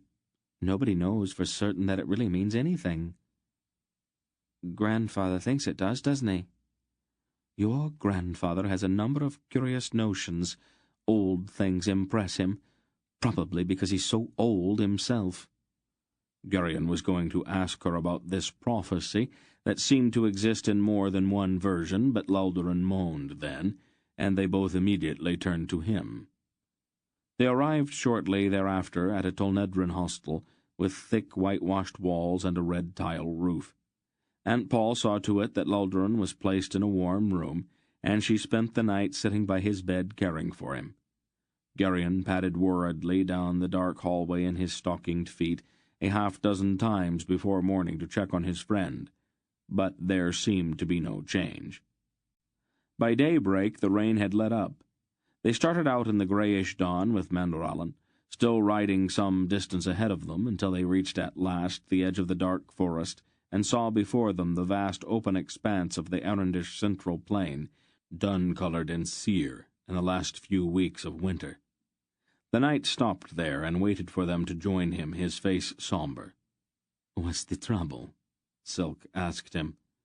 Mandorallan pointed gravely at a column of black smoke rising from a few miles out on the plain. "What is it?" Silk inquired, his rat face puzzled. "Smoke in Orindia can mean but one thing," the knight replied, pulling on his plumed helmet. "Abide here, dear friends. I will investigate, but I fear the worst." He set his spurs to the flanks of his charger and leaped forward at a thunderous gallop. "Wait!" Barak roared after him, but Mandorallan rode on obliviously. "That idiot," the big Carrack fumed. "I had better go with him in case there's trouble." "It isn't necessary," Loldoran advised weakly from his litter. "Not even an army would dare to interfere with him." "I thought you didn't like him," Barak said, a little surprised. "I don't," Loldoran admitted. "But he is the most feared man in Orindia. Even in Asturia we have heard of Sir Mandorallan. No sane man would stand in his way." They drew back into the shelter of the forest and waited for the knight to come back. When he returned, his face was angry. "This is I feared. A war doth rage in our path. A senseless war, since the two barons involved are kinsmen and the best of friends." "Can we go around it?" "Nay, Prince Keldor. Their conflict is so widespread that we would be waylaid ere we had gone 3 leagues. I must, it appear, buy us passage." "Do you think they'll take money to let us pass?" Dernick asked dubiously. "In Orindia, there is another way to make such purchase, good man," Mandorallan responded. "May I prevail upon thee to obtain 6 or 8 stout poles, perhaps 20 feet in length, and about as thick as my wrist at the butt?" "Of course." Dernick took up his axe. "What have you got in mind?" Barak rumbled. "I will challenge them," Mandorallan announced calmly. "One or all. No true knight could refuse me without being cold craven. Wilt thou be my second and deliver my challenge, my lord?" "What if you lose?" Silk suggested. "Lose?" Mandorallan seemed shocked. "I? Lose?" "Oh, let it pass," Silk said. By the time Dernick had returned with the poles, Mandorallan had finished tightening various straps beneath his armor, Taking one of the poles, he vaulted into his saddle and started at a rolling trot toward the column of smoke, with Barak at his side. "Is this really necessary, Father?" Aunt Paul asked. "We have to get through, Paul. Don't worry. Mandurallan knows what he's doing." After a couple of miles, they reached the top of a hill and looked down at the battle below. Two grim black castles faced each other across a broad valley, and several villages dotted the plain on either side of the road. The nearest village was in flames, with a great pillar of greasy smoke rising from it toward the lead-grey sky overhead. Serfs armed with scythes and pitchforks were attacking each other with a sort of mindless ferocity on the road itself. Some distance off, pikemen were gathering for a charge, and the air was thick with arrows. On two opposing hills, parties of armored knights with bright-colored pennons on their lances watched the battle. Great siege engines lofted boulders into the air to crash down on the struggling men, killing, so far as Geryon could tell, friend and foe indiscriminately. The valley was littered with the dead and the dying. "Stupid," Wolf muttered darkly. "No one I know has ever accused Arans of brilliance," Silk observed. Mandurallan set his horn to his lips and blew a shattering blast. The battle paused as the soldiers and serfs all stopped to stare up at him. He sounded his horn again, and then again, each brassy note a challenge in itself. As the two opposing bodies of knights galloped through the knee-high winter-yellowed grass to investigate, Mandurallan turned to Barak. "If it please thee, my lord," he requested politely, "deliver my challenge as soon as they approach us." Barak shrugged. "It's your skin," he noted. He eyed the advancing knights and then lifted his voice in a great roar. "Sir Mandurallan, Baron of Omandor, desires entertainment," he declaimed. "It would amuse him if each of your parties would select a champion to joust with him. If, however, you are all such cowardly dogs that you have no stomach for such a contest, cease this brawling and stand aside so that your betters may pass." "Oh, splendidly spoken, my Lord Barak," Mandurallan said with admiration. "I've always had a way with words," Barak replied modestly. The two parties of knights warily rode closer. "For shame, my lords," Mandurallan chided them. "You will gain no honour in this sorry war. So, Daragan, what hath caused this contention?" "An insult, Sir Mandurallan," the noble replied. He was a large man, and his polished steel helmet had a golden circlet riveted above the visor. "An insult so vile that it may not go unpunished." "It was I who was insulted," a noble on the other side contended hotly. "What was the nature of this insult, Sir Otorain?" Mandurallan inquired. Both men looked away uneasily, and neither spoke. "Ye have gone to war over an insult which cannot even be recalled?" Mandurallan said incredulously. "I had thought, my lords, that ye were serious men, but I now perceive my error." "Don't the nobles of Orendia have anything better to do?" Barak asked in a voice heavy with contempt. "Of Sir Mandurallan the bastard we have all heard," a swarthy knight in black enamelled armour sneered. "But who is this red-bearded ape who so maligns his betters?" Barak asked Mandurallan. "You are going to take that?" "It is more or less true," Mandurallan admitted with a pained look, "since there was some temporary irregularity about my birth, which still raises questions about my legitimacy. This knight is Sir Haldoran, my third cousin, twice removed. Since it's considered unseemly in Orendia to spill the blood of kinsmen, he thus cheaply gains reputation for boldness by casting the matter in my teeth." "That's a stupid custom," Barak grunted. "In Kerak, Kinsmen kill each other with more enthusiasm than they kill strangers. Alas, Mandaralan sighed. This is not Kerak. Would you be offended if I dealt with this? Barak asked politely. Not at all. Barak moved closer to the swarthy knight. I am Barak, Earl of Trelheim, he announced in a loud voice, kinsman to King Anheg of Kerak, and I see that certain nobles in Arendia have even fewer manners than they have brains. The lords of Arendia are not impressed by the self-bestowed titles of the pigsty kingdoms of the north, Sir Haldoran retorted coldly. I find your words offensive, friend, Barak said ominously. And I find thy ape face and scraggly beard amusing, Sir Haldoran replied. Barak did not even bother to draw his sword. He swung his huge arm in a wide circle and crashed his fist with stunning force against the side of the swarthy knight's helmet. Sir Haldoran's eyes glazed as he was swept from the saddle, and he made a vast clatter when he struck the ground. Would anyone else like to comment about my beard? Barak demanded. Gently, my lord, Mandaralan advised. He glanced down with a certain satisfaction at the unconscious form of his senseless kinsman twitching in the tall grass. Will we docilely accept this attack on our brave companion? One of the knights in Baron Derrigan's party demanded in a harshly accented voice.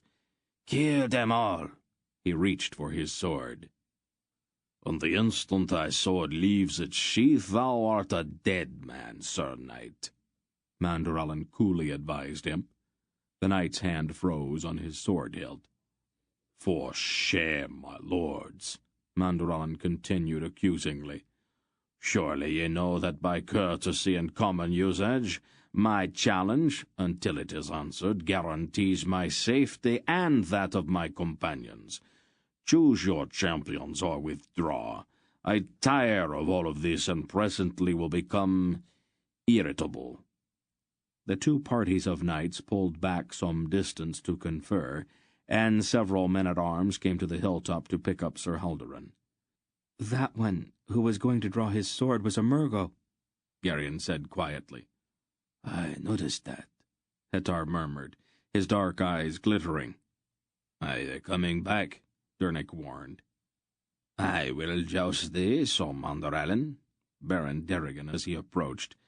I doubt not that thy reputation is well deserved, but I also have taken the prize in no small number of tourneys. I would be honoured to try a lance with thee. And I too will try my skill against thine, Sir Knight, Baron Autorane declared. My arm is also feared in some parts of Arendia. Oh, very well, Mandaralan replied. Let us seek level ground and proceed.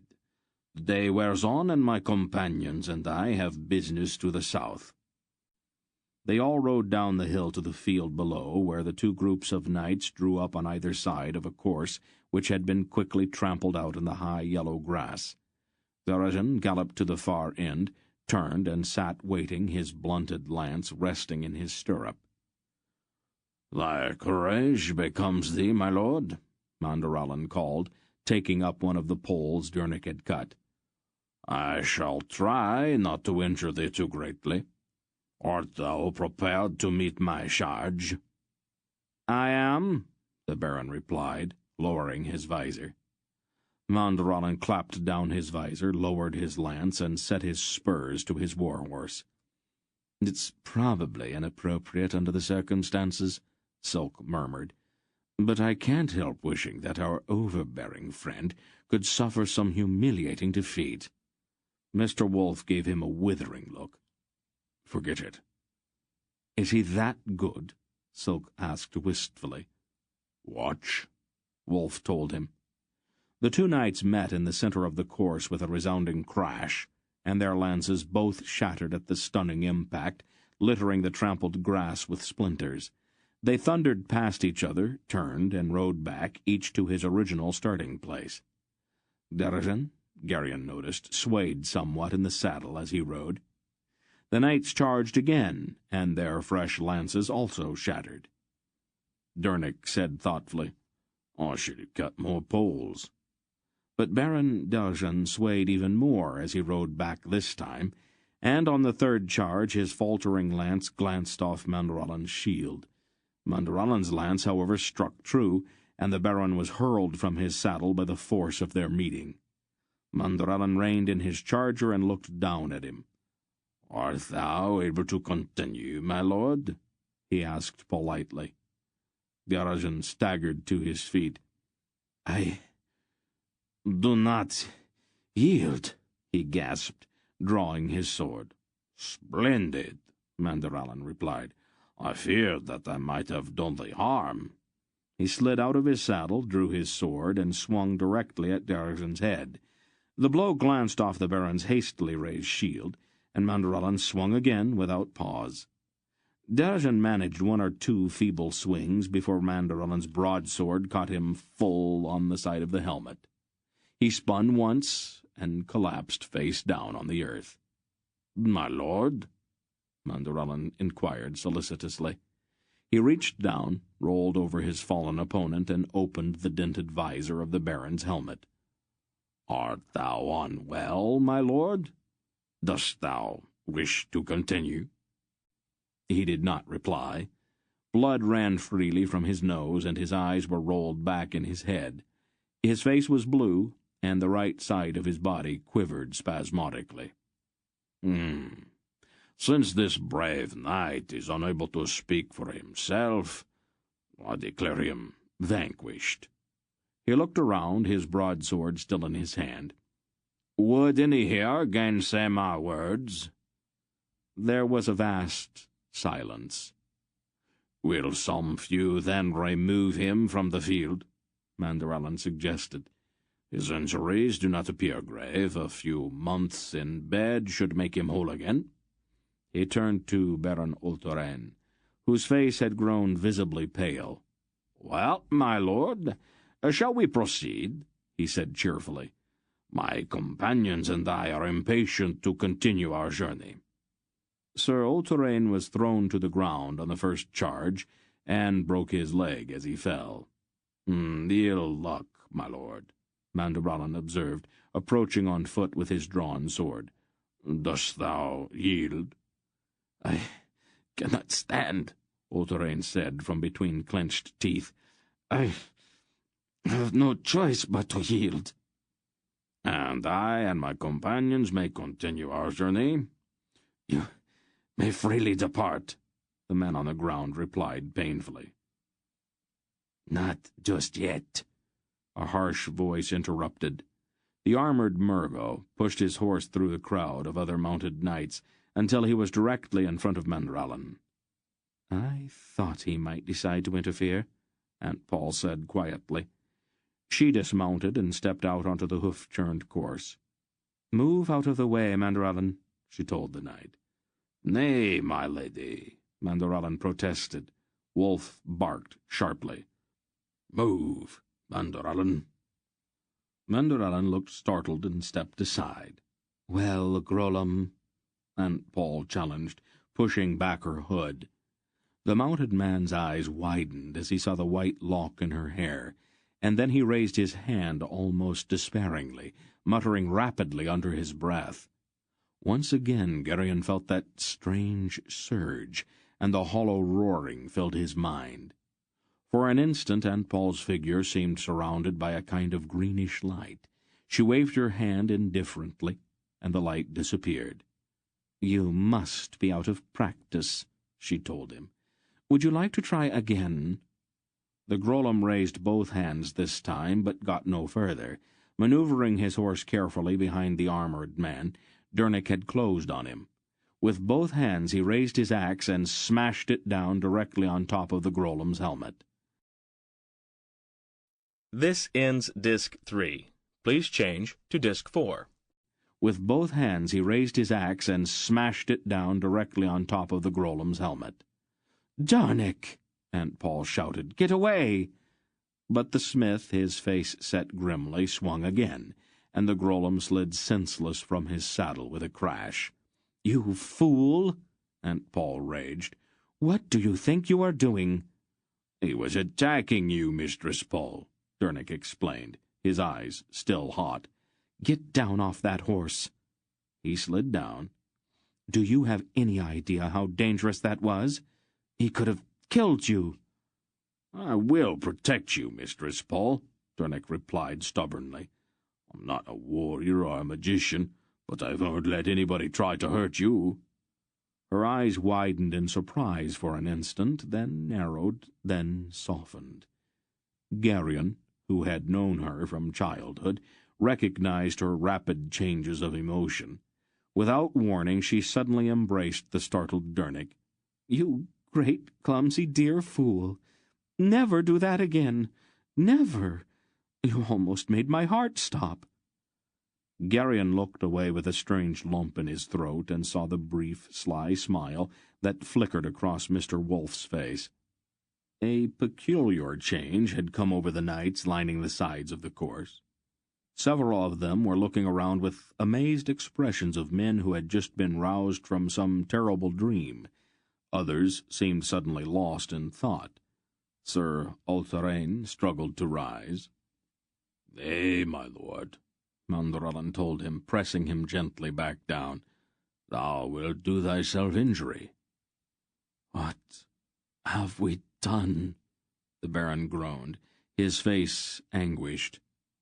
Mr. Wolfe dismounted and knelt beside the injured man. "It wasn't your fault," he informed the Baron. "Your war was the Murgo's doing. He twisted your minds and set you on each other." "Sorcery," Ultherain gasped, his face growing pale. Wolfe nodded. "He's not really a Murgo, but a Grollam priest." "And the spell is now broken?" Wolfe nodded again, glancing at the unconscious Grollam. "Chain that Murgo," the Baron ordered the assembled knights. He looked back at Wolfe. "We have ways of dealing with sorcerers," he said grimly. "We will use the occasion to celebrate the end of our unnatural war. This Grollam sorcerer has cast his last enchantment." "Good," Wolfe replied with a bleak smile. "Sir Mandorlan," Baron Ultherain said, wincing as he shifted his broken leg. "In what way may we repay thee and thy companions for bringing us to our senses?" "That peace has been restored is reward enough," the Baron replied somewhat pompously. "For, as all the world knows, I am the most peace-loving man in the kingdom." He glanced once at Leldoran, lying nearby on the ground in his litter, and a thought seemed to occur to him. "I would, however, ask a boon of thee. We have in our company a brave Asturian youth of noble family who hath suffered grievous injury. We would leave him, if we might, in thy care." "His presence shall honour me, Sir Mandorlan," Ultherain assented immediately. "The women of my household will care for him most tenderly." He spoke briefly to one of his retainers, and the man mounted and rode quickly toward one of the nearby castles. Leldoran protested weakly. "You're not going to leave me behind? I'll be able to ride in a day or so." He began to cough rackingly. "I think not," Mandorlan disagreed with a cool expression. "The results of thy wounding have not yet run their natural course." "I won't stay with Mimbritz," Leldoran insisted. "I would rather take my chances on the road." "Young Leldoran," Mandorlan replied bluntly, even harshly, "I know thy distaste for the men of Mimbre. Thy wound, however, will soon begin to abscess and then suppurate, and raging fever and delirium will afflict thee, making thy presence a burden upon us. We have not the time to care for thee, and thy sore need would delay us in our quest." Geryon gasped at the brutal directness of the knight's words. He glared at Mandorlan with something very close to hatred. Leldoran's face, meanwhile, had gone white. "Thank you for pointing that out to me, Sir Mandralen. I should have considered it myself. If you will help me to my horse, I'll leave immediately." "You will stay right where you are," Aunt Paul told him flatly. Baron Otarain's retainer returned with a group of household servants and a blonde girl of about 17 wearing a rose-colored gown of stiff brocade and a velvet cloak of teal. "My younger sister, Lady Ariana," Otarain introduced her. "She is a spirited girl, and though she is young, she is already well versed in the care of the sick."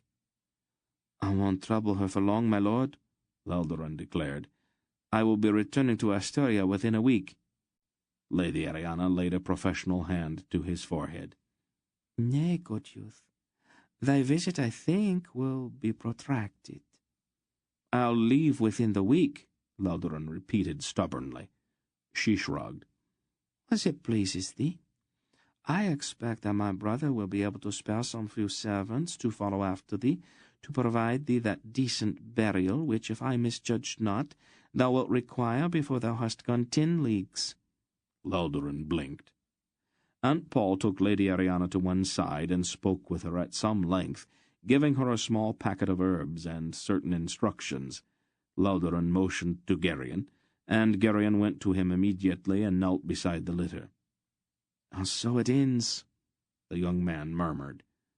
"I wish I could go with you."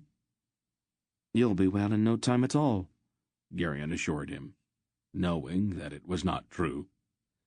"Maybe you can catch up with us later." Laldoran shook his head. "No, I am afraid not." He began to cough again, the spasms seeming to tear at his lungs. "We don't have much time, my friend. So, listen carefully." Geryon, near tears, took his friend's hand. "You remember what we were talking about that morning after we left my uncle's house?" Geryon nodded. "You said that I was the one who would have to decide if we were to break our pledge to Tarasin and the others to keep silent." "I remember," Geryon told him. "All right. I have decided. I release you from your pledge. Do what you have to do." "It would be better if you told my grandfather about it yourself, Laldoran." "I can't, Geryon. The words would stick in my throat. I'm sorry, but that's the way I am. I know that Nachak's only using us, but I gave the others my word. I am an errand, Geryon. I will keep my word even though I know it is wrong. So it is up to you. You are going to have to keep Nachak from destroying my country. I want you to go straight to the king himself." "To the king? Oh, he'd never believe me." "Make him believe you. Tell him everything." Geryon shook his head firmly. "I won't tell him your name, or Terrasen's.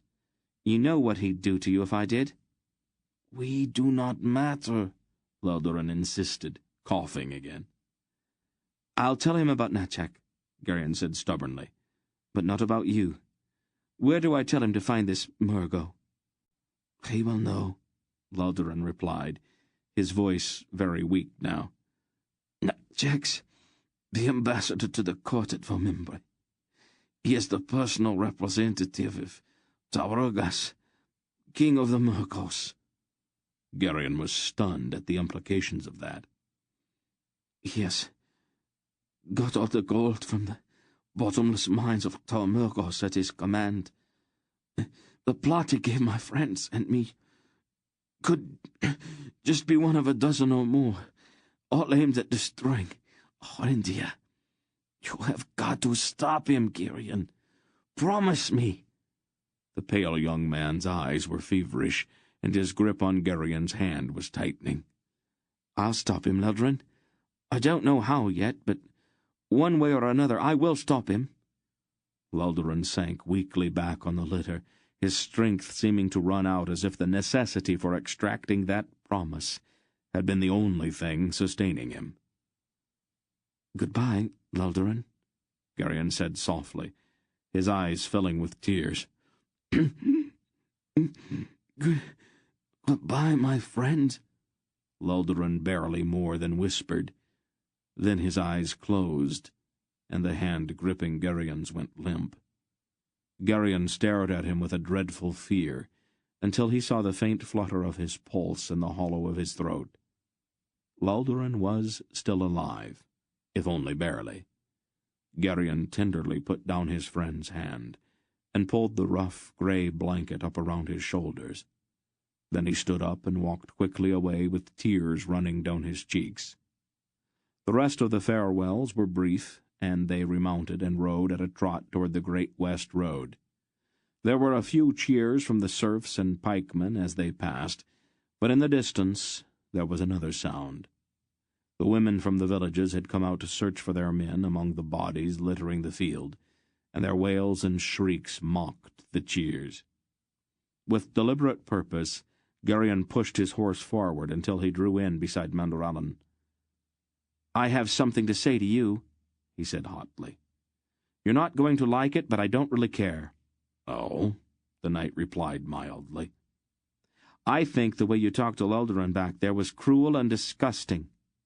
You might think you are the greatest knight in the world, but I think you're a loud-mouthed braggart with no more compassion than a block of stone, and if you don't like it, what do you plan to do about it?" "Ah," Mandorallan said, "that. I think that thou hast misunderstood, my young friend. It was necessary in order to save his life. The Asturian youth is very brave, and so gives no thought to himself. Had I not spoken so to him, he would surely have insisted upon continuing with us, and would soon have died." "Died?" Gerion scoffed. "And Paul could have cured him?" "It was the Lady Pogara herself who informed me that his life was in danger," Mandorallan replied. "His honor would not permit him to seek proper care, but that same honor prevailed upon him to remain behind, lest he delay us." The knight smiled wryly. "He will, I think, be no fonder of me for my words than thou art, but he will be alive, and that is what matters, is it not?" Gerion stared at the arrogant-seeming membrate, his anger suddenly robbed of its target. With painful clarity he realized that he had just made a fool of himself. "I'm sorry," he apologized grudgingly. "I didn't realize what you were doing." Mandorallan shrugged. "It is not important. I am frequently misunderstood. As long as I know what my motives are, and that they are good, however, I am seldom very concerned with the opinions of others. I am glad, though, that I have the opportunity to explain this to thee. Thou art to be my companion, and it ill behooves companions to have misapprehensions about each other." They rode on in silence as Gerion struggled to readjust his thinking. There was, it seemed, much more to Mandorallan than he had suspected. They reached the highway then and turned south again, under a threatening sky. Chapter 8. The Arundish Plain was a vast rolling grassland only sparsely settled. The wind, sweeping across the dried grass, was raw and chill. Dirty-looking clouds scudded overhead as they rode on. The necessity for leaving the injured Lolderin behind had put them all into a melancholy mood, and, for the most part, they travelled in silence for the next several days. Gerion rode at the rear with Hettar and the pack-horses, doing his best to stay away from Mandorallan. Hettar was a silent man, who seemed undisturbed by hours of riding without conversation. But after 2 days of this, Gerion made a deliberate effort to draw the hawk-faced Algar out. "Why is it that you hate the Murgos so much, Hettar?" he asked, for want of something better to say. "All Alons hate Murgos," Hettar answered quietly. "Yes," Gerion admitted, "but it seems to be something personal with you. Why is that?" Hettar shifted in his saddle, his leather clothing creaking. "They killed my parents," he replied. Geryon felt a sudden shock as the Algar's words struck a responsive note. "How did it happen?" He asked it before he realized that Hettar might prefer not to talk about it. "I was 7, Hettar told him in an unemotional voice. We were going to visit my mother's family. She was from a different clan. We had to pass near the eastern escarpment, and a Murgo raiding party caught us. My mother's horse stumbled, and she was thrown. The Murgos were on us before my father and I could get her back onto her horse. They took a long time to kill my parents. I remember that my mother screamed once, near the end." The Algar's face was as bleak as a rock, and his flat, quiet voice made his story seem that much more dreadful. "After my parents were dead, the Murgos tied a rope around my feet and dragged me behind one of their horses. When the rope finally broke, they thought I was dead, and they all rode off. They were laughing about it, as I recall. Tohag found me a couple of days later." As clearly as if he had been there, Geryon had a momentary picture of a child, dreadfully injured and alone, wandering in the emptiness of eastern Algeria with only grief and a terrible hatred keeping him alive. "I killed my first Murgo when I was 10. Hettar went on in that same flat voice. "He was trying to escape from us, and I rode him down and put a javelin between his shoulders. He screamed when the javelin went through him. That made me feel better. Tohag thought that if he made me watch the Murgo die, it might cure me of the hatred. He was wrong about that, though." The tall Algar's face was expressionless, and his wind-whipped scalp-lock tossed and flowed out behind him. There was a kind of emptiness about him, as if he were devoid of any feeling but that one driving compulsion. For an instant, Geryon dimly understood what Mr. Wolfe had been driving at when he had warned about the danger of becoming obsessed with a desire for revenge. But he pushed the notion out of his mind. If Hettar could live with it, so could he. He felt a sudden fierce admiration for this lonely hunter in black leather. Mr. Wolfe was deep in conversation with Mandor Allen, and the two of them loitered until Hettar and Geryon caught up with them. For a time they rode along together. "It is our nature," the knight in his gleaming armor was saying in a melancholy voice. "We are overproud, and it is our pride that dooms our poor Arindia to internecine war." "That can be cured," Mr. Wolfe said. "How?" Mandor Allen asked. "It is in our blood.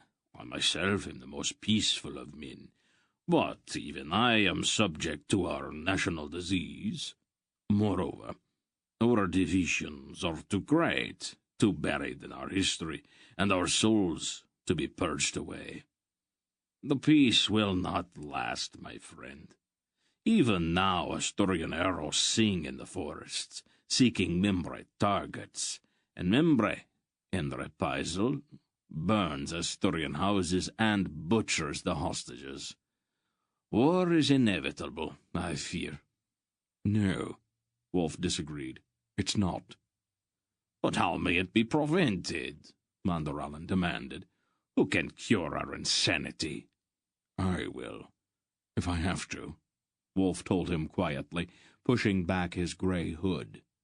Mandor Allen smiled wanly.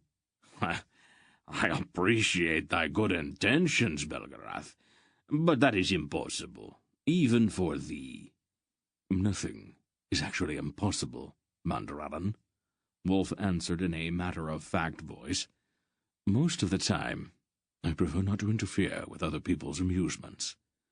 But I can't afford to have Arindia going up in flames just now. If I have to, I will step in and put a stop to any more foolishness." "Hast thou in truth such power?"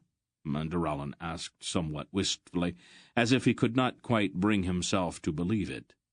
Yes, Wolf replied prosaically, scratching at his short white beard. as a matter of fact, I do.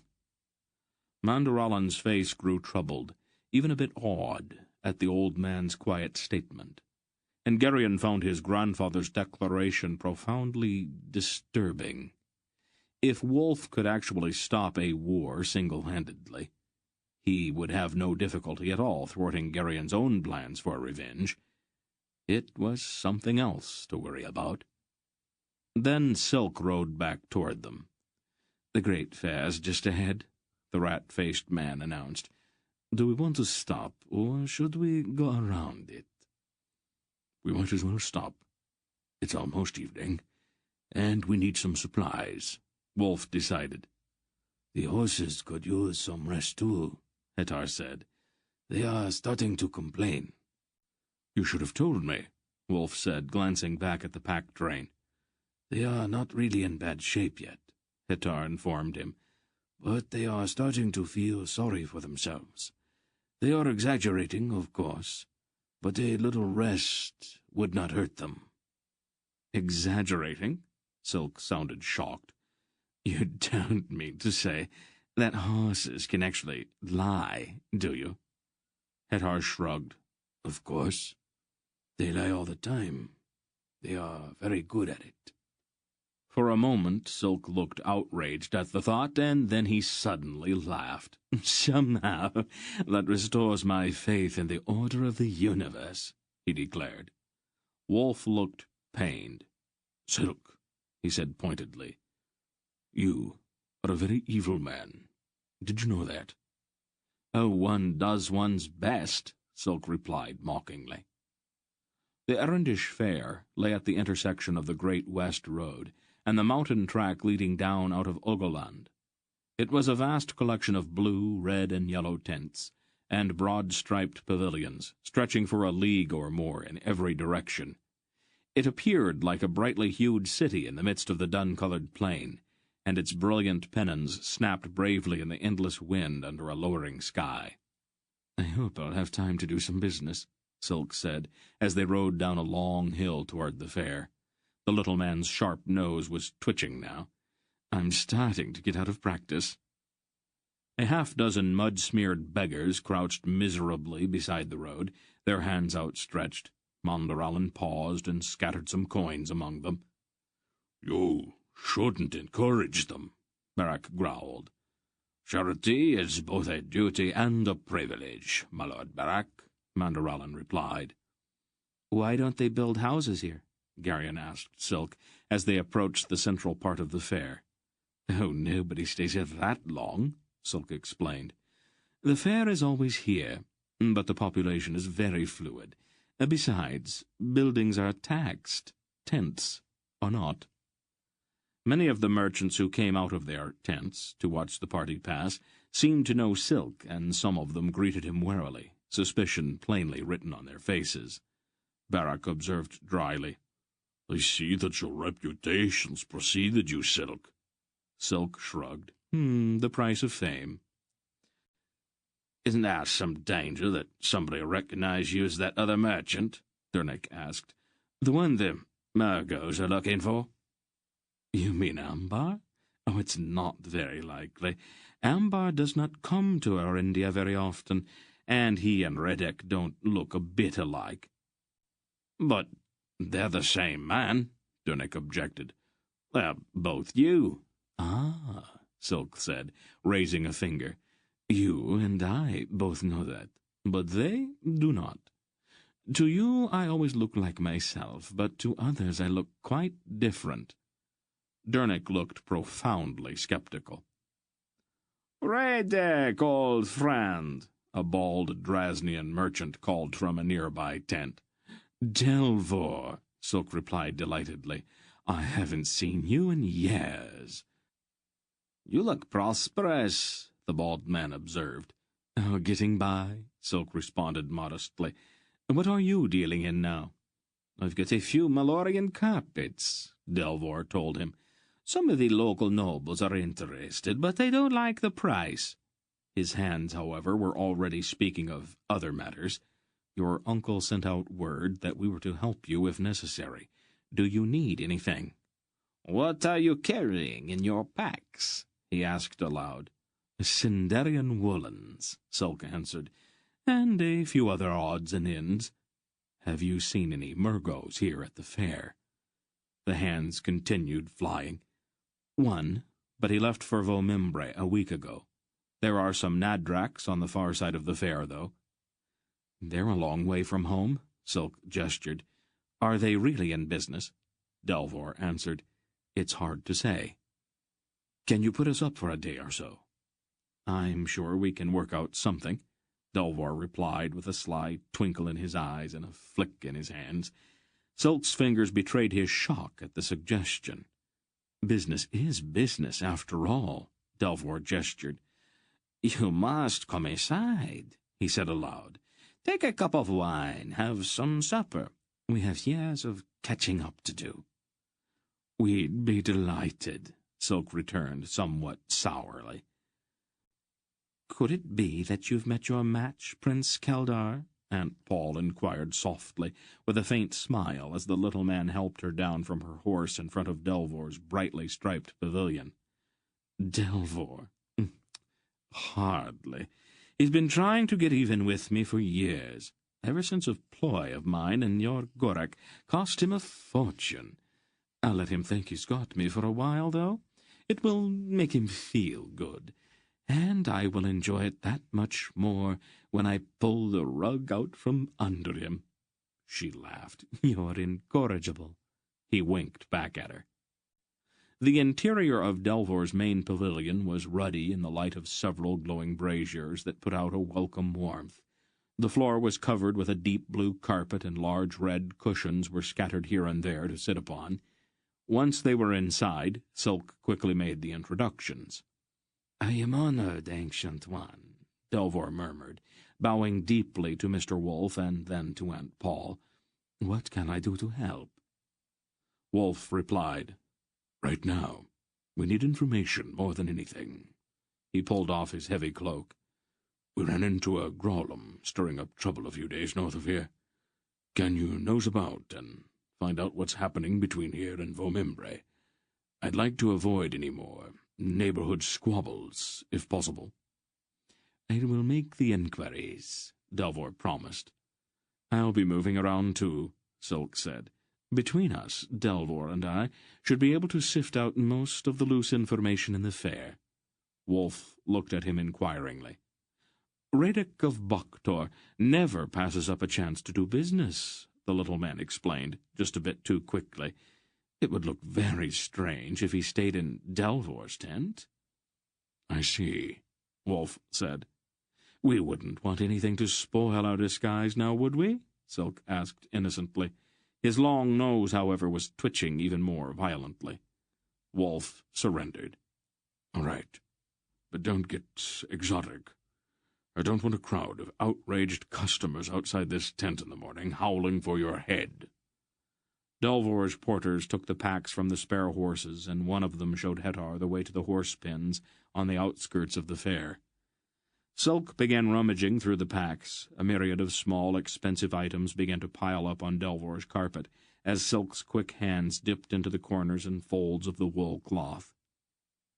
I wondered why you needed so much money in Kamar, Wolf commented dryly. Oh, just part of the disguise, Sulk replied. Radek always has a few curios with him for trade along the way. That's a very convenient explanation, Barak observed, but I wouldn't run it into the ground if I were you.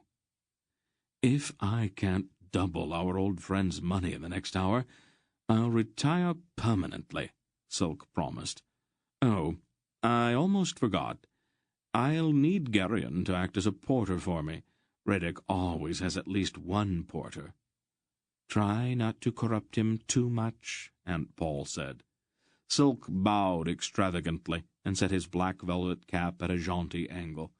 With Geryon at his heels, carrying a stout sack of his treasures, he swaggered out onto the great Erendish fair like a man going into battle.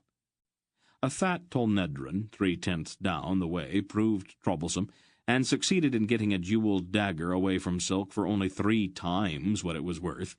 But 2 Erendish merchants in a row bought identical silver goblets at prices which, though widely different, more than made up for the setback.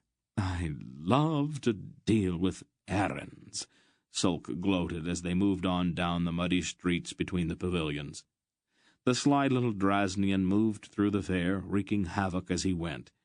When he could not sell, he bought. When he could not buy, he traded. And when he could not trade, he dredged for gossip and information. Some of the merchants, wiser than their fellows, saw him coming and promptly hid from him. Geryon, swept along by the little man's enthusiasm, began to understand his friend's fascination with this game, where profit was secondary to the satisfaction of besting an opponent. Silk's predations were broadly ecumenical. He was willing to deal with anyone. He met them all on their own ground. Tolnedrans, Errans, Kereks, fellow Drasnians, Sindars, all fell before him. By mid-afternoon he had disposed of all of what he had bought in Kamar. His full purse jingled, and the sack on Geryon's shoulder was still as heavy, but now it contained entirely new merchandise. Silk, however, was frowning. He walked along, bouncing a small, exquisitely blown glass bottle on the palm of his hand. He had traded 2 ivory-bound books of Wassite verse to a Revan for the little bottle of perfume. "What's the trouble?" Geryon asked him as they walked back toward Delvor's pavilions. "I'm not sure who won," Silk told him shortly. "What?" "I don't have any idea what this is worth." "Well, why did you take it, then?" "I didn't want him to know that I didn't know its value." "We'll sell it to somebody else." "How can I sell it if I don't know what to ask for it? If I ask too much, nobody will talk to me, and if I ask too little, I'll be laughed out of the fair." Geryon started to chuckle. "I don't see that it's all that funny, Geryon," Silk said sensitively. He remained moody and irritable as they entered the pavilion. "Here's the profit I promised you," he told Mr. Wolfe somewhat ungraciously as he poured coins into the old man's hand. "What's bothering you?" Wolfe asked, eyeing the little man's grumpy face. "Nothing," Silk replied shortly. Then he glanced over at Aunt Paul, and a broad smile suddenly appeared on his face. He crossed to her and bowed. "My dear Lady Polgara, please accept this trifling memento of my regard for you." With a flourish he presented the perfume bottle to her. Aunt Paul's look was a peculiar mixture of pleasure and suspicion. She took the small bottle and carefully worked out the tightly fitting stopper. Then, with a delicate gesture, she touched the stopper to the inside of her wrist and raised the wrist to her face to catch the fragrance. "Why, Keldar," she exclaimed with delight, "this is a princely gift." Silk's smile turned a bit sickly, and he peered sharply at her, trying to determine if she was serious or not. Then he sighed and went outside, muttering darkly to himself about the duplicity of ravens. Delvor returned not long afterward, dropping his striped cloak in one corner, and held out his hand to one of the glowing braziers. "As nearly as I was able to find out, things are quiet between here and Vomimbre," he reported to Mr. Wolfe. "But 5 Murgos just rode into the fair with 24 tolls behind them." Hettar looked up quickly, his hawk face alert. Wolfe frowned. "Did they come from the north or the south?" "They claim to have come from Vomimbre, but there's red clay on the toll's boots. I don't think there's any clay between here and Vomimbre, is there?"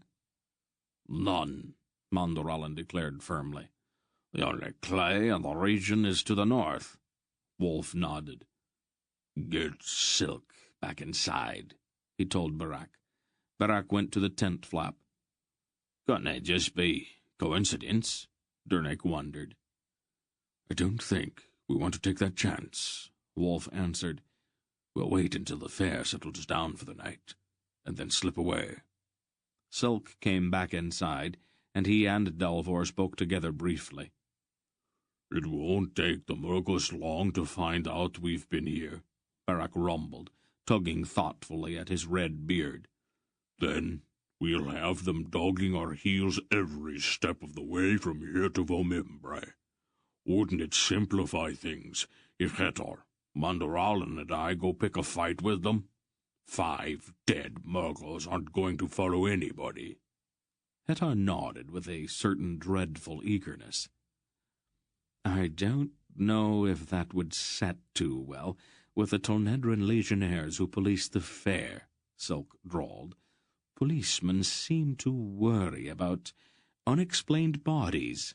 It upsets their sense of neatness. Barak shrugged. It was a thought. I think I've got an idea, Delvor said, pulling on his cloak again. They set up their tents near the pavilions of the Natrax. I'll go do some business with them. He started toward the tent flap, then paused. I don't know if it means anything, he told them, but I found out that the leader is a Murgo named Ashrak. Geryon felt a sudden chill at the mention of the name. Barak whistled and looked suddenly very grim. We're going to have to attend to that one sooner or later, Belgarath, he declared. You know him? Delvor did not seem very surprised. We've met a time or two, Silk replied in an offhanded way. He's starting to make a nuisance of himself, Aunt Paul agreed.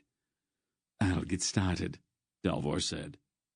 Geryon lifted the tent flap to allow Delvor to leave, but as he glanced outside, he let out a startled gasp and jerked the flap shut again. What's the matter? Silk asked. I think I just saw Brill out there on the street. Let me see, Dernick said. His fingers parted the flap slightly, and he and Geryon both peered out. A slovenly figure loitered in the muddy street outside. Brill had not changed much since they had left Faldor's farm. His tunic and hose were still patched and stained, his face was still unshaven, and his cast eye still gleamed with a kind of unwholesome whiteness. It's Brill, all right. Close enough for me to smell him. Delvor looked at the smith inquiringly. Brill bathes irregularly, Dernick explained. He's a fragrant sort of fellow. May I? Delvor asked politely. He glanced out over Dernick's shoulder. Ah, that one. He works for the Natrax. I thought that was a little strange, but he didn't seem so important, so I didn't bother to investigate. Dernick, Wolf said quickly, step outside for a moment. Make sure that he sees you, but don't let him know that you know he's there. After he sees you, come back inside. Hurry. We don't want to let him get away. Dernick looked baffled, but he lifted the tent flap and stepped out. What are you up to, Father? Aunt Paul asked rather sharply. Don't just stand there smirking, old man. That's very irritating. It's perfect, Wolf chortled, rubbing his hands together. Dernick came back in, his face worried. He saw me, he reported. Are you sure it's a good idea? Of course, Wolf replied. Ashrak's obviously here because of us. It is going to be looking all over the fair for us. Why make it easy for him, then? We won't, Wolf replied. Ashrak's used Brill before. In Muros, remember? He brought Brill down here because Brill would recognize you or me or Dernick or Geryon. Probably Barak, too, and maybe Silk. Is he still out there? Geryon peered out through the narrow opening. After a moment he saw the unkempt Brill half hidden between 2 tents across the street. He's still there, he answered. We want to keep him there, Wolf said. We'll have to be sure that he doesn't get bored and go back to report to Ashrak that he's found us. Silk looked at Delvor, and they both began to laugh. What's so funny? Barak demanded suspiciously. You almost have to be a Drasnian to appreciate it, Silk replied. He looked at Wolf admiringly. Sometimes you amaze me, old friend. Mr. Wolf winked at him. Mandoralin confessed, That plan still escapes me. May I? Silk asked Wolf. He turned back to the knight. It goes like this, Manderallen. Asarek's counting on Brill to find us for him. But as long as we keep Brill interested enough, he'll delay going back to tell Asherak where we are.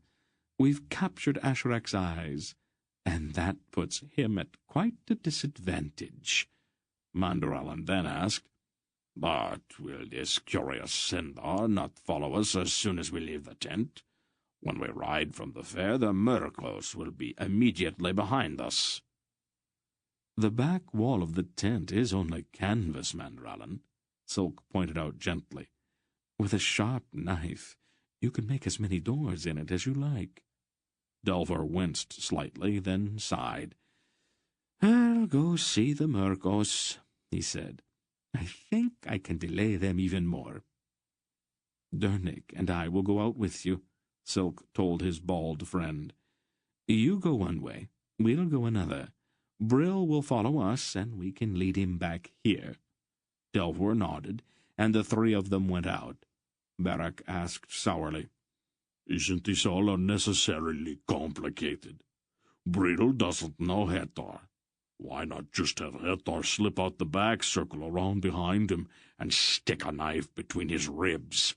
Then we could stuff him in a sack and drop him in a ditch somewhere after we leave the fair. Wolf shook his head. Asherak would miss him, he replied. I want him to tell the Murgos that we are in this tent. With any luck, they'll sit outside for a day or so before they realize that we're gone. For the next several hours, various members of the party went out into the street in front of the tent on short and wholly imaginary errands to hold the attention of the lurking Brill. When Gurion stepped out into the gathering darkness, he put on a show of unconcern, although his skin prickled as he felt Brill's eyes on him. He went into Delver's supply tent and waited for several minutes. The noise from a tavern pavilion several rows of tents over seemed very loud in the growing stillness of the fair, as Gurion waited nervously in the dark supply tent. Finally, he drew a deep breath and went out again, one arm tucked up as if he were carrying something. "I found it, Dernick," he announced as he re-entered the main pavilion. "There's no need to improvise, dear," Aunt Paul remarked. "I just wanted to sound natural," he replied innocently. Delver returned soon after that, and they all waited in the warm tent as it grew darker outside and the streets emptied. Once it was fully dark, Delver's porters pulled the packs out through a slit in the back of the tent. Silk, Delver, and Hathor went with them to the horse pens on the outskirts of the fair, while the rest remained long enough to keep Brill from losing interest. In a final attempt at misdirection, Mr. Wolf and Barak went outside to discuss the probable conditions of the road to Prolgu and the Ogland. "It might not work," Wolf admitted, as he and the big red-bearded man came back inside. "Asherak's sure to know that we are following Zadar south. But if Brill tells him that we're going to Prolgu, it might make him divide his forces to cover both roads." He looked around the inside of the tent. "All right. Let's go." One by one they squeezed out through the slit in the back of the tent and crept into the next street. Then, walking at a normal pace like serious people on honest business, they proceeded toward the horse pens. They passed the tavern pavilion, where several men were singing. The streets were mostly empty by now, and the night breeze brushed the city of tents, fluttering the pennons and banners. Then they reached the edge of the fair, where Silk, Delver, and Hathor waited with their mounts. "Good luck," Delver said as they prepared to mount. "I'll delay the Murgos for as long as I can." Silk shook his friend's hand. "I'd still like to know where you got those lead coins." Delver winked at him. "What's this?" Wolf asked. "Delvor's got some Tolnedran crowns stamped out of lead and gilded over," Silk told him. "He hid some of them in the Murgos' tent, and tomorrow morning he's going to go to the Legionnaires with a few of them, and accuse the Murgos of passing them. When the Legionnaires search the Murgos' tent, they are sure to find the others." "Monies. Awfully important to Tonedrans, Barak observed. If the Legionnaires get excited enough about those coins, they might start hanging people. Delver smirked. Wouldn't that be a terrible shame? They mounted then, and rode away from the horse-pens toward the highway. It was a cloudy night, and once they were out in the open, the breeze was noticeably brisk. Behind them the fair gleamed and twinkled under the night sky like some vast city. Geryon drew his cloak about him. It was a lonely feeling to be on a dark road on a windy night, when everyone else in the world had a fire and a bed and walls around him. Then they reached the great west road, stretching pale and empty across the dark, rolling Erendish plain, and turned south again. Chapter 9. The wind picked up again shortly before dawn, and was blowing briskly by the time the sky over the low foothills to the east began to lighten. Geryon was numb with exhaustion by then, and his mind had drifted into an almost dreamlike trance. The faces of his companions all seemed strange to him as the pale light began to grow stronger. At times he even forgot why they rode. He seemed caught in a company of grim-faced strangers pounding along a road to nowhere through a bleak, featureless landscape, with their wind-whipped cloaks flying dark behind them like the clouds scudding low and dirty overhead. A peculiar idea began to take hold of him. The strangers were somehow his captors, and they were taking him away from his real friends. The idea seemed to grow stronger the farther they rode, and he began to be afraid. Suddenly, without knowing why, he wheeled his horse and broke away, plunging off to the side of the road and across the open field beside it. "Geryon!" a woman's voice called sharply from behind, but he set his heels to his horse's flanks and sped even faster across the rough field. One of them was chasing him.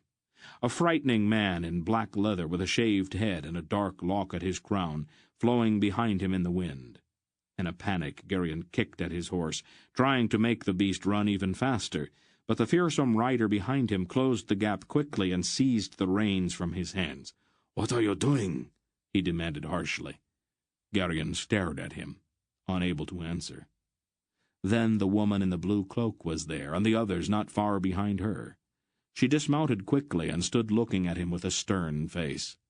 She was tall for a woman, and her face was cold and imperious. Her hair was very dark, and there was a single white lock at her brow. Geryon trembled. The woman made him terribly afraid.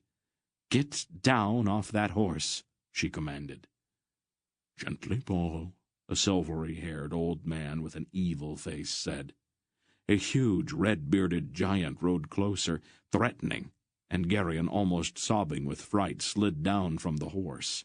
"Come here," the woman ordered. Falteringly, Geryon approached her. "Give me your hand," she said. Hesitantly, he lifted his hand, and she took his wrist firmly. She opened his fingers to reveal that ugly mark on his palm that he seemed to always have hated, and then put his hand against the white lock in her hair. "Aunt Paul!" he gasped, the nightmare suddenly dropping away. She put her arms about him tightly and held him for some time. Strangely, he was not even embarrassed by that display of affection in front of the others. "This is serious, Father," she told Mr. Wolf. "What happened, Geryon?" Wolf asked, his voice calm. "I don't know," Geryon replied. "It was as if I didn't know any of you, and you were my enemies, and all I wanted to do was run away and try to get back to my real friends." "Are you still wearing the amulet I gave you?" "Yes." "Have you had it off at any time since I gave it to you?" "Well, just once," Geryon admitted, "when I took a bath in the Tolnedron hostel." Wolf sighed. "You cannot take it off. Not ever. Not for any reason. Take it out from under your tunic." Geryon drew out the silver pendant with the strange design. The old man took a medallion out from under his own tunic. It was very bright, and there was upon it the figure of a standing wolf, so lifelike that it looked almost ready to lope away. Aunt Paul, her one arm still about Gerion's shoulders, drew a similar amulet out of her bodice. Upon the disk of her medallion was the figure of an owl. "Hold it in your right hand, dear," she instructed, firmly closing Gerion's fingers over the pendant. Then, holding her amulet in her own right hand, she placed her left hand over his closed fist. Wolf, also holding his talisman, put his hand on theirs. Gerion's palm began to tingle, as if the pendant were suddenly alive. Mr. Wolf and Aunt Paul looked at each other for a long moment, and the tingling in Gerion's hand suddenly became very strong. His mind seemed to open, and strange things flickered before his eyes. He saw a round room very high up somewhere. A fire burned, but there was no wood in it. At a table there was seated an old man who looked somewhat like Mr. Wolf, but obviously was someone else. He seemed to be looking directly at Gerion, and his eyes were kindly, even affectionate. Gerion was suddenly overwhelmed with a consuming love for this old man. "That should be enough," Wolf judged, releasing Gerion's hand. "Who was the old man?" Gerion asked. "My master," Wolf replied. "What happened?" Dernick asked, his face concerned. "It's probably better not to talk about it," Aunt Paul said. "Do you think you could build a fire? It's time for breakfast." "There's some trees over there, where we can get out of the wind," Dernick suggested. They all remounted and rode toward the trees. After they had eaten, they sat by the small fire for a while. They were tired, and none of them felt quite up to facing the blustery morning again. Gerion felt particularly exhausted, and he wished that he were young enough to sit close beside Aunt Paul and perhaps put his head in her lap and sleep, as he had done when he was very young. The strange thing that had happened made him feel very much alone, and more than a little frightened. "Dernick," he said, more to drive the mood away than out of any real curiosity, "what sort of bird is that?" He pointed. "A raven, I think," Dernick answered, looking at the bird circling above them. I thought so too," Gerion said. "But they don't usually circle, do they?" Dernick frowned. Maybe it's watching something on ground." "How long has it been up there?" Wolf asked, squinting up at the large bird. "I think I first saw it when we were crossing the field." Mr. Wolf glanced over at Aunt Paul. "What do you think?" She looked up from one of Gerion's stockings she had been mending. "I'll see." Her face took on a strange, probing expression. Gerion felt a peculiar tingling again. On an impulse, he tried to push his own mind out toward the bird. "Gerion," Aunt Paul said, without looking at him, "stop that." "I'm sorry," he apologized quickly, and pulled his mind back where it belonged. Mr. Wolf looked at him with a strange expression, then winked at him. "It's Kamdar," Aunt Paul announced calmly. She carefully pushed her needle into the stocking and set it aside. Then she stood up and shook off her blue cloak. "What have you got in mind?" Wolf asked. "I think I'll go have a little chat with him," she replied, flexing her fingers like talons. "You'd never catch him," Wolf told her. "Your feathers are too soft for this kind of wind. There is an easier way." The old man swept the windy sky with a searching gaze. "Over there." He pointed at a barely visible speck above the hills to the west. "You had better do it, Paul. I don't get along with birds." "Of course, father," she agreed. She looked intently at the speck, and Gerion felt the tingle as she sent her mind out again. The speck began to circle, rising higher and higher, until it disappeared. The raven did not see the plummeting eagle until the last instant, just before the larger bird's talons struck.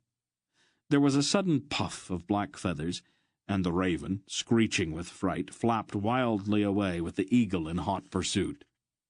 "Nicely done, Paul," Wolf approved. "It will give him something to think about," she smiled. "Don't stare, Dernick." Dernick was gaping at her, his mouth open. "How did you do that?" "Do you really want to know?" she asked. Dernick shuddered and looked away quickly. "I think that just about settles it," Wolf said. "Disguises are probably useless now. I'm not sure what Kamdar's up to, but he's going to be watching us every step of the way, and we might as well arm ourselves and ride straight on to Vomimbre." "Aren't we going to follow the trail any more?" Beric asked. "The trail goes south," Wolf replied. "I can pick it up again once we cross over into Tolnedra. But first I want to stop by and have a word with King Coradulan. There are some things he needs to know." "Coradulan?" Dernick looked puzzled. "Wasn't that the name of the first Erendish king? Seems to me somebody told me that once." "All Erendish kings are named Coradulan," Silk told him. "And the queens are all named Maya Serena. It's all part of the fiction the royal family here maintains, to keep the kingdom from flying apart. They have to marry as closely within the bloodline as possible to maintain the illusion of the unification of the houses of Mimbre and Asturia. It makes them all a bit sickly, but there's no help for it, considering the peculiar nature of Erendish politics." "All right, Silk," Aunt Paul said reprovingly. Mandorallan looked thoughtful. "Could it be that this Hamdar, who so dogs our steps, is one of great substance in this dark society of the Grolums?" he asked. "He'd like to be," Wolf answered. "Zadar and Tukchak are Torak's disciples, and Hamdar wants to be one as well. He has always been Tukchak's agent, but he may believe that this is his chance to move up in the Grolum hierarchy. Tukchak's very old, and he spends all of his time in the temple of Torak at Raktal. Maybe Hamdar thinks it's time that someone else become high priest." "Is Torak's body at Raktal?" Silk asked quickly. Mr. Wolf shrugged. "Nobody knows for sure, but I doubt it. After Zadar carried him away from the battlefield at Vomimbre, I don't think he'd have just handed him over to Ktuchak. He could be in Meloria, or somewhere in the southern reaches of Hrol Murgos. It's hard to say." "But at the moment, Hamdar's the one we have to worry about," Silk concluded. "Not if we keep moving," Wolf replied. "We'd better get moving, then," Beric said, standing up. By mid-morning the heavy clouds had begun to break up, and patches of blue sky showed here and there. Enormous pillars of sunlight stalked ponderously across the rolling fields that waited, damp and expectant, for the first touches of spring. With Mandorallan in the lead, they had ridden hard and had covered a good 6 leagues. Finally they slowed to a walk to allow their steaming horses to rest. "How much further is it to Vomimbre, grandfather?" Garion asked, pulling his horse in beside Mr. Wolf. 60 leagues, at least," Wolf answered. "Probably closer to 80. "That's a long way," Garion winced as he shifted in his saddle. "Yes."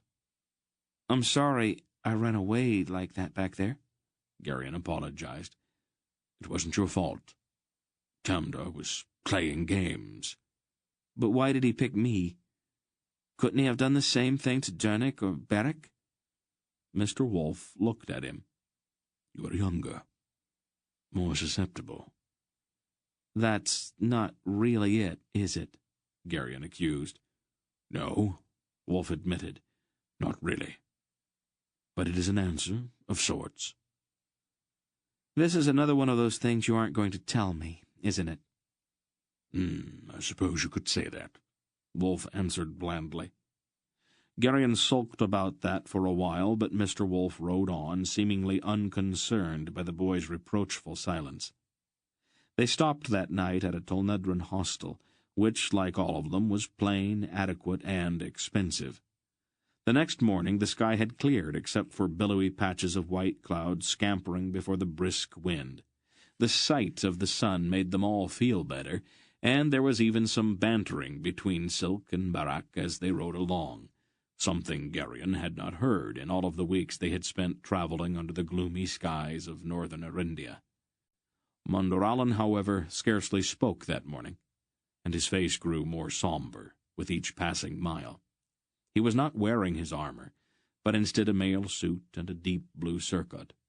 His head was bare, and the wind tugged at his curly hair.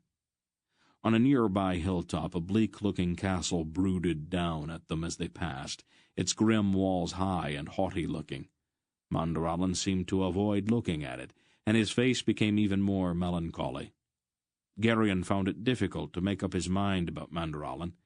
He was honest enough with himself to admit that much of his thinking was still clouded by Luldaran's prejudices. He didn't really want to like Mandoralin, but aside from the habitual gloominess which seemed characteristic of all Arans, and the studied and involuted archaisms of the old man's speech, and his towering self-confidence, there seemed little actually to dislike. A half-league along the road from the castle, a ruin sat at the top of a long rise. It was not much more than a single wall with a high archway in the center and broken columns on either side. Near the ruin, a woman sat on horseback, her dark red cape flowing in the wind.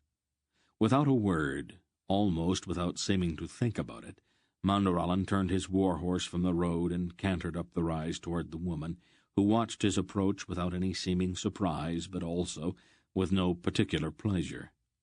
"Where's he going?" Barak asked.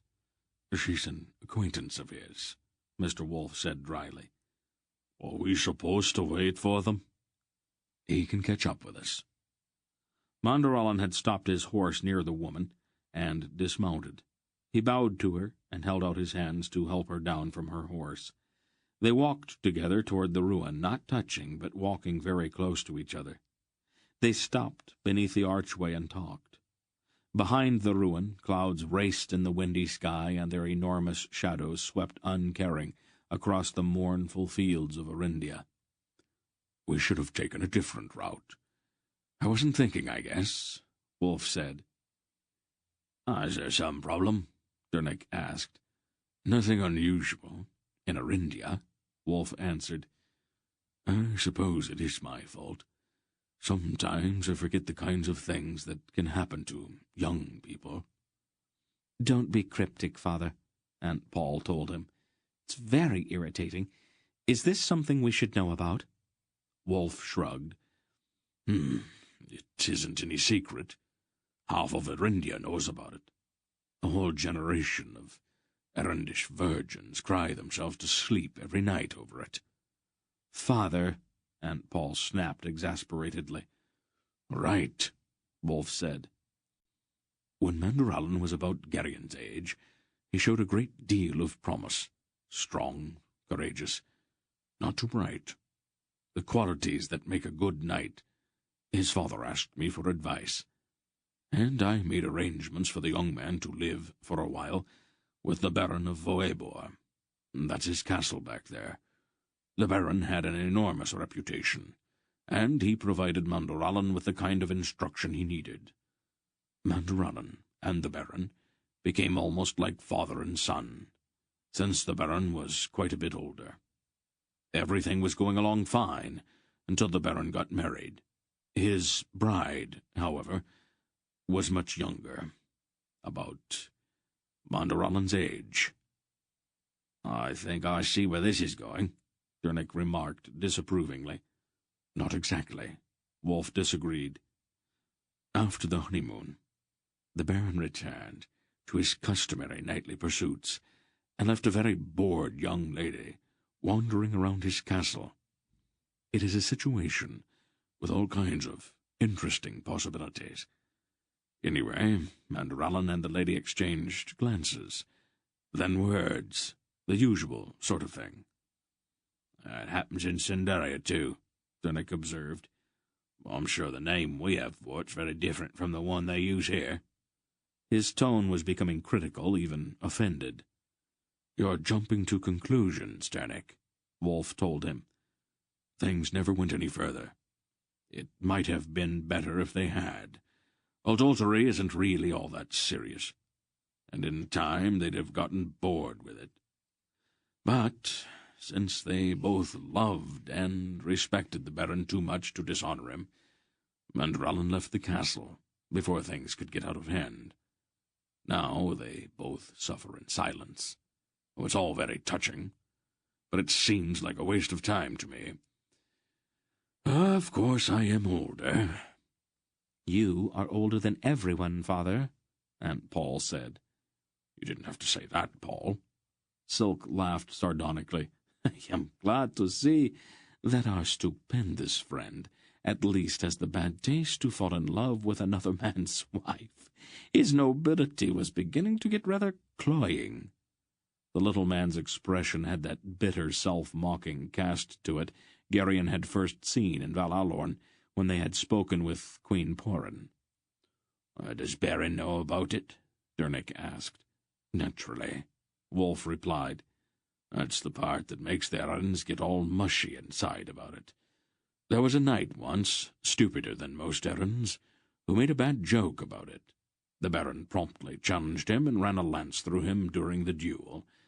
Since then, very few people have found the situation humorous. This ends Disc 4. Please change to Disc 5. There was a knight once, stupider than most errands, who made a bad joke about it. The Baron promptly challenged him and ran a lance through him during the duel. Since then, very few people have found the situation humorous. Still disgraceful, Dernick said. Their behavior is above reproach, Dernick, Aunt Paul maintained firmly. There is no shame in it as long as it does not go any further. Decent people done a lot in the first place, Dernick asserted. You'll never convince her, Dernick, Mr. Wolf told the smith. Volgograd spent too many years associating with the Wassite errands. They were as bad or worse than the Membrates. You cannot wallow in that kind of sentimentality for that long without some of it rubbing off. Fortunately, it hasn't totally blotted out her good sense. She's only occasionally girlish and gushy. If you can avoid her during those seizures, it's almost as if there's nothing wrong with her. My time was spent a little more usefully than yours, Father, Aunt Paul observed acidly. As I remember, you spent those years carousing in the waterfront dives in Kamar. And then there was that uplifting period you spent amusing the depraved women of Meragor. I am certain those experiences broadened your concept of morality enormously. Mr. Wolf coughed uncomfortably and looked away. Behind them, Mandoralin had remounted and begun to gallop back down the hill. The lady stood in the archway with her red cloak billowing in the wind, watching him as he rode away. They were 5 days on the road before they reached the river Arend, the boundary between Arindia and Tolnedra. The weather improved as they moved farther south, and by the morning, when they reached the hill overlooking the river, it was almost warm. The sun was very bright, and a few fleecy clouds raced overhead in the fresh breeze. Mandoralin remarked, "The high road to Volmembre branches to the left just there." "Yes," Wolf said. "Let's go down into that grove near the river, make ourselves a bit more presentable. Appearances are very important in Volmembre, and we don't want to arrive looking like vagabonds." 3 brown-robed and hooded figures stood humbly at the crossroads, their faces down and their hands held out in supplication. Mr. Wolf reined in his horse and approached them. He spoke with them briefly, then gave each a coin. "Who are they?" Gerion asked. "Monks from Mar Terren," Silk replied. "And where's that?" "It's a monastery in southeastern Tolnedra, where Meragor used to be," Silk told him. "The monks try to comfort the spirits of the Merags." Mr. Wolf motioned to them, and they rode on past the 3 humble figures at the roadside. "They say that no Murgos have passed here in the last 2 weeks. Are you sure that you can believe them?" "Probably.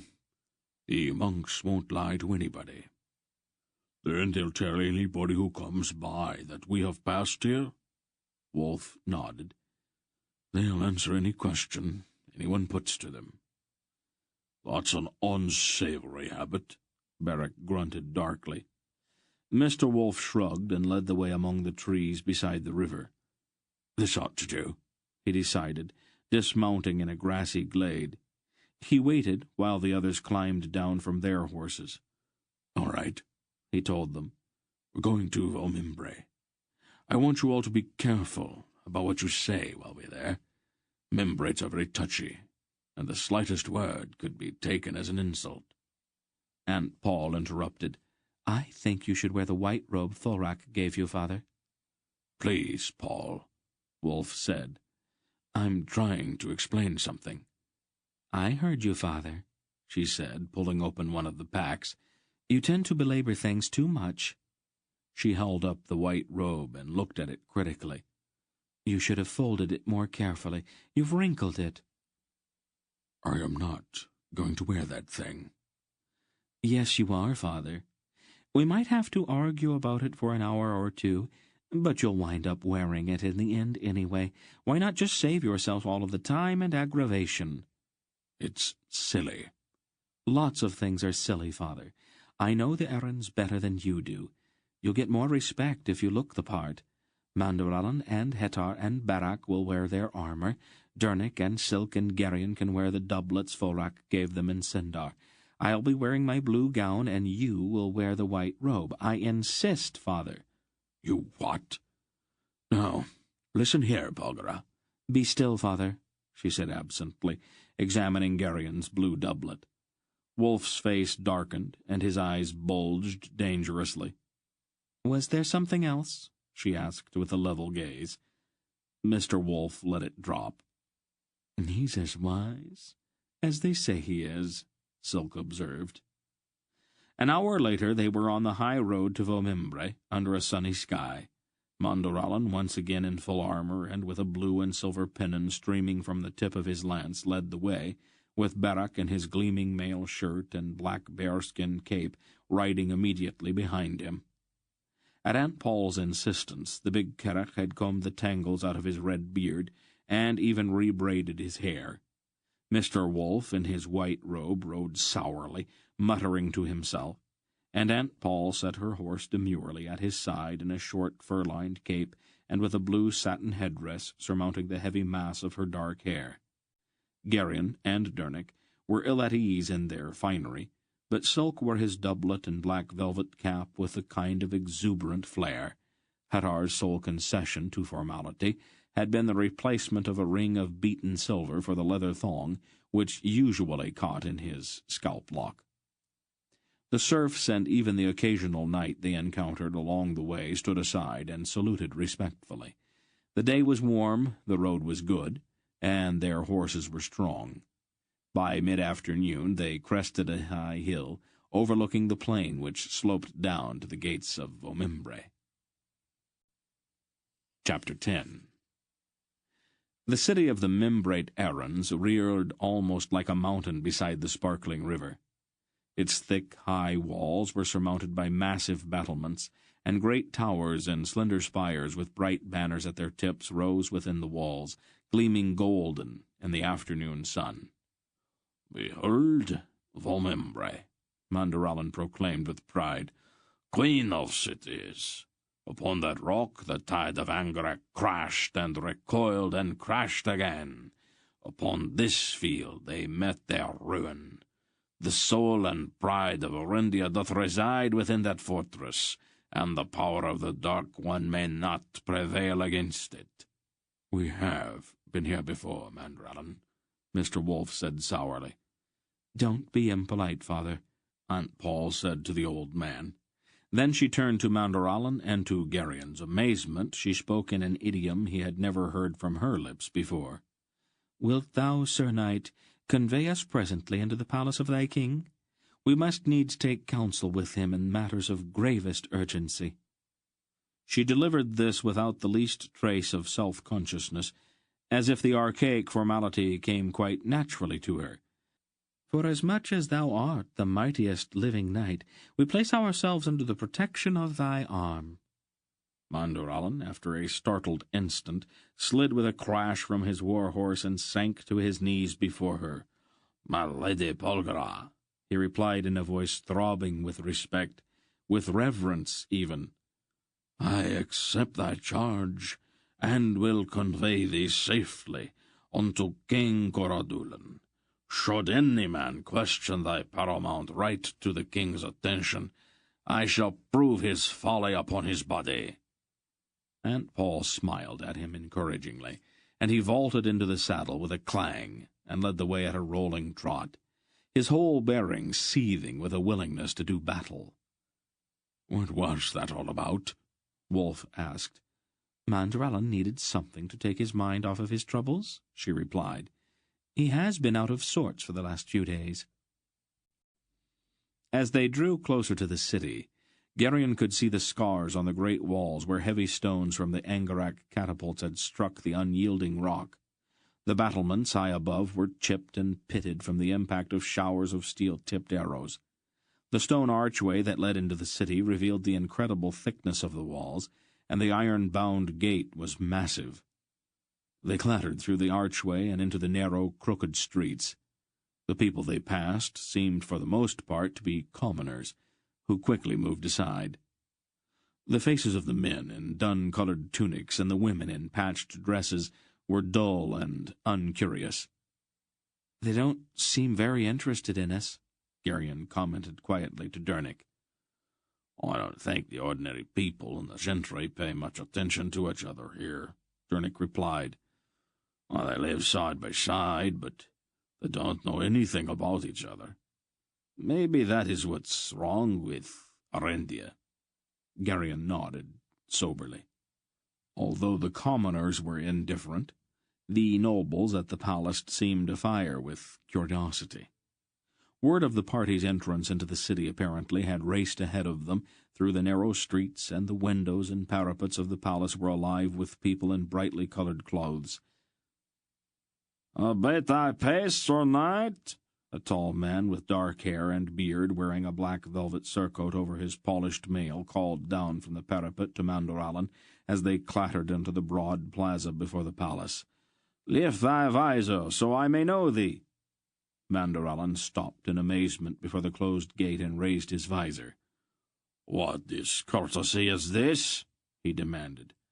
"I am, as all the world knows, Mandurallan, Baron of Omandor. Surely thou canst see my crest upon the face of my shield." "Any man may wear another's crest," the man above declared disdainfully. Mandurallan's face darkened. "Art thou not mindful that no man on life would dare to counterfeit my semblance?" he asked with dangerous tones. "Sir Andrig," another knight on the parapet told the dark-haired man, "this is indeed Sir Mandurallan. I met him on the field of the great tourney last year, and our meeting cost me a broken shoulder and put ringing in my ears which has not yet subsided." "Ah?" Sir Andrig replied. "Since thou wilt vouch for him, Sir Halbergren, I will admit that this is indeed the bastard of Omandor." Beric said quietly to Mandurallan, "You're going to have to do something about that one of these days." "It will seem so," Mandurallan replied. "Who, however, are these others with thee who seek admittance, Sir Knight?" Andrig demanded. "I will not cause the gates to open for foreign strangers." Mandurallan straightened in his saddle. "Behold," he announced in a voice that could probably be heard all over the city, "I bring you honor beyond measure. Fling wide the palace gates and prepare one and all to make obeisance. You look upon the holy face of Belgarath the sorcerer, the eternal man, and upon the divine countenance of his daughter, the Lady Polgara, who have come to Vomembre to consult with the king of Arendia on diverse matters." "Isn't that a little overdone?" Geryon whispered to Aunt Paul. "It's customary, dear," she replied placidly. "When you are dealing with errands, you have to be a little extravagant to get their attention." "And who hath told thee that this is the Lord Belgarath?" Anderegg asked with the faintest hint of a sneer. "I will bend no knee before an unproved vagabond." "Dost thou question my words, Sir Knight?" Mandurallan returned in an ominously quiet voice. "And wilt thou then come down and put thy doubt to the test? Or is it perhaps that thou wouldst prefer to cringe dog-like behind the parapet and yap at thy betters?" "Oh, that was very good," Beric said admiringly. Mandurallan grinned tightly at the big man. "I don't think we're getting anywhere with this," Wolf muttered. "It looks like I'll have to prove something to the skeptics if we're ever going to get into Sikrojulan." He slid down from his saddle and thoughtfully removed a twig from his horse's tail, picked up somewhere during their journeys. Then he strode to the center of the plaza and stood there in his gleaming white robe. "Sir Knight," he called up mildly to Anderegg, "you are a cautious man, I see. That is a good quality, but it can be carried too far." "I am hardly a child, old man," the dark-haired knight replied, in a tone hovering on the verge of insult. "And I believe only what mine own eye hath confirmed." "It must be a sad thing to believe so little," Wolf observed. He bent then, and inserted the twig he had been holding between two of the broad granite flagstones at his feet. He stepped back a pace and stretched his hand out above the twig, his face curiously gentle. "I'm going to do you a favor, Sir Anderegg.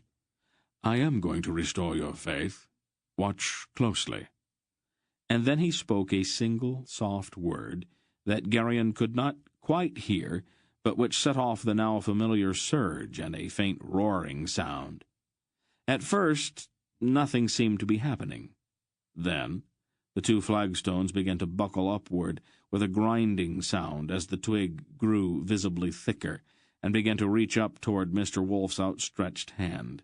There were gasps from the palace walls as branches began to sprout from the twig, and it continued growing. Wolf raised his hand higher, and the twig obediently grew at his gesture, its branches broadening. By now it was a young tree, and still growing. One of the flagstones cracked with a sharp report. There was absolute silence as every eye fixed in awed fascination on the tree. Mr. Wolf held out both hands and turned them until the palms were up. He spoke again, and the tips of the branches swelled and began to bud. Then the tree burst into flower, its blossoms a delicate pink and white. "Apple, wouldn't you say, Paul?" Wolf asked over his shoulder. "It appears to be, father," she replied. He patted the tree fondly, and then turned back to the dark-haired knight who had sunk, white-faced and trembling, to his knees. "Well, Sir Anderegg, what do you believe now?" "Please, forgive me, holy Belgarath," Anderegg begged in a strangled voice. Mr. Wolf drew himself up and spoke sternly, his words slipping into the measured cadences of the membrate idiom as easily as Aunt Paul's had earlier. "I charge thee, Sir Knight, to care for this tree. It has grown here to renew thy faith and trust. Thy debt to it must be paid with tender and loving attention to its needs. In time it will bear fruit, and thou wilt gather the fruit and give it freely to any who ask it of thee. For thy soul's sake thou wilt refuse none, no matter how humble. As the tree gives freely, so shalt thou." "Oh, that's a nice touch," Aunt Paul approved. Wolf winked at her. "I will do even as thou hast commanded me, holy Belgarath," Sir Anderegg choked. "I pledge my heart to it." Mr. Wolf returned to his horse. "At least he'll do one useful thing in his life," he muttered. After that there was no further discussion. The palace gate creaked open, and they all rode into the inner courtyard and dismounted. Munderalan led them past kneeling and even sobbing nobles, who reached out to touch Mr. Wolf's robe as he passed. At Munderalan's heels they walked through the broad, tapestried hallways with a growing throng behind them. The door to the throne room opened, and they entered. The Arendish throne room was a great vaulted hall with sculptured buttresses soaring upward along the walls. Tall, narrow windows rose between the buttresses, and the light streaming through their stained glass panels was jeweled. The floor was polished marble, and on the carpeted stone platform at the far end stood the double throne of Arindia, backed by heavy purple drapes. Flanking the draped wall hung the massive antique weapons of 20 generations of Arendish royalty, lances, maces, and huge swords, taller than any man, hung among the tattered war banners of forgotten kings. Coradulan of Arindia was a sickly-looking young man in a gold-embroidered purple robe, and he wore his large gold crown as if it were too heavy for him. Beside him on the double throne sat his pale, beautiful queen. Together they watched somewhat apprehensively as the throng surrounding Mr. Wolf approached the wide steps leading up to the throne. Munderalan announced, "My king," dropping to one knee, "I bring into thy presence holy Belgarath, disciple of Aldur, and the staff upon which the kingdoms of the West has leaned since time began." "He knows who I am, Munderalan," Wolf said. He stepped forward and bowed briefly. "Hail, Coradulan, and Maya Serena." He greeted the king and queen. "I'm sorry we have not had the chance to get acquainted before." The young king replied in a voice whose rich timbre belied his frail appearance. "The honor is ours, noble Belgarath." "My father spoke often of thee," the queen said. "We were good friends," Wolf told her. "Allow me to present my daughter, Palgura." "Great lady," the king responded, with a respectful inclination of his head. "All the world knows of thy power, but men have forgotten to speak of thy beauty." "We'll get along well together," Aunt Paul answered warmly, smiling at him. "My heart trembles at the sight of the flower of all womanhood," the queen declared. Aunt Paul looked at the queen thoughtfully. "We must talk, Maya Serena," she said in a serious tone, "in private, and very soon." The queen looked startled. Mr. Wolf introduced the rest of them, and each bowed in turn to the young king. Coradulan said, "Welcome, gentle Zal. My poor court is overwhelmed by so noble a company." "We don't have much time to waste, Coradulan," Mr. Wolf told him. "The courtesy of the Arendish throne is the marvel of the world.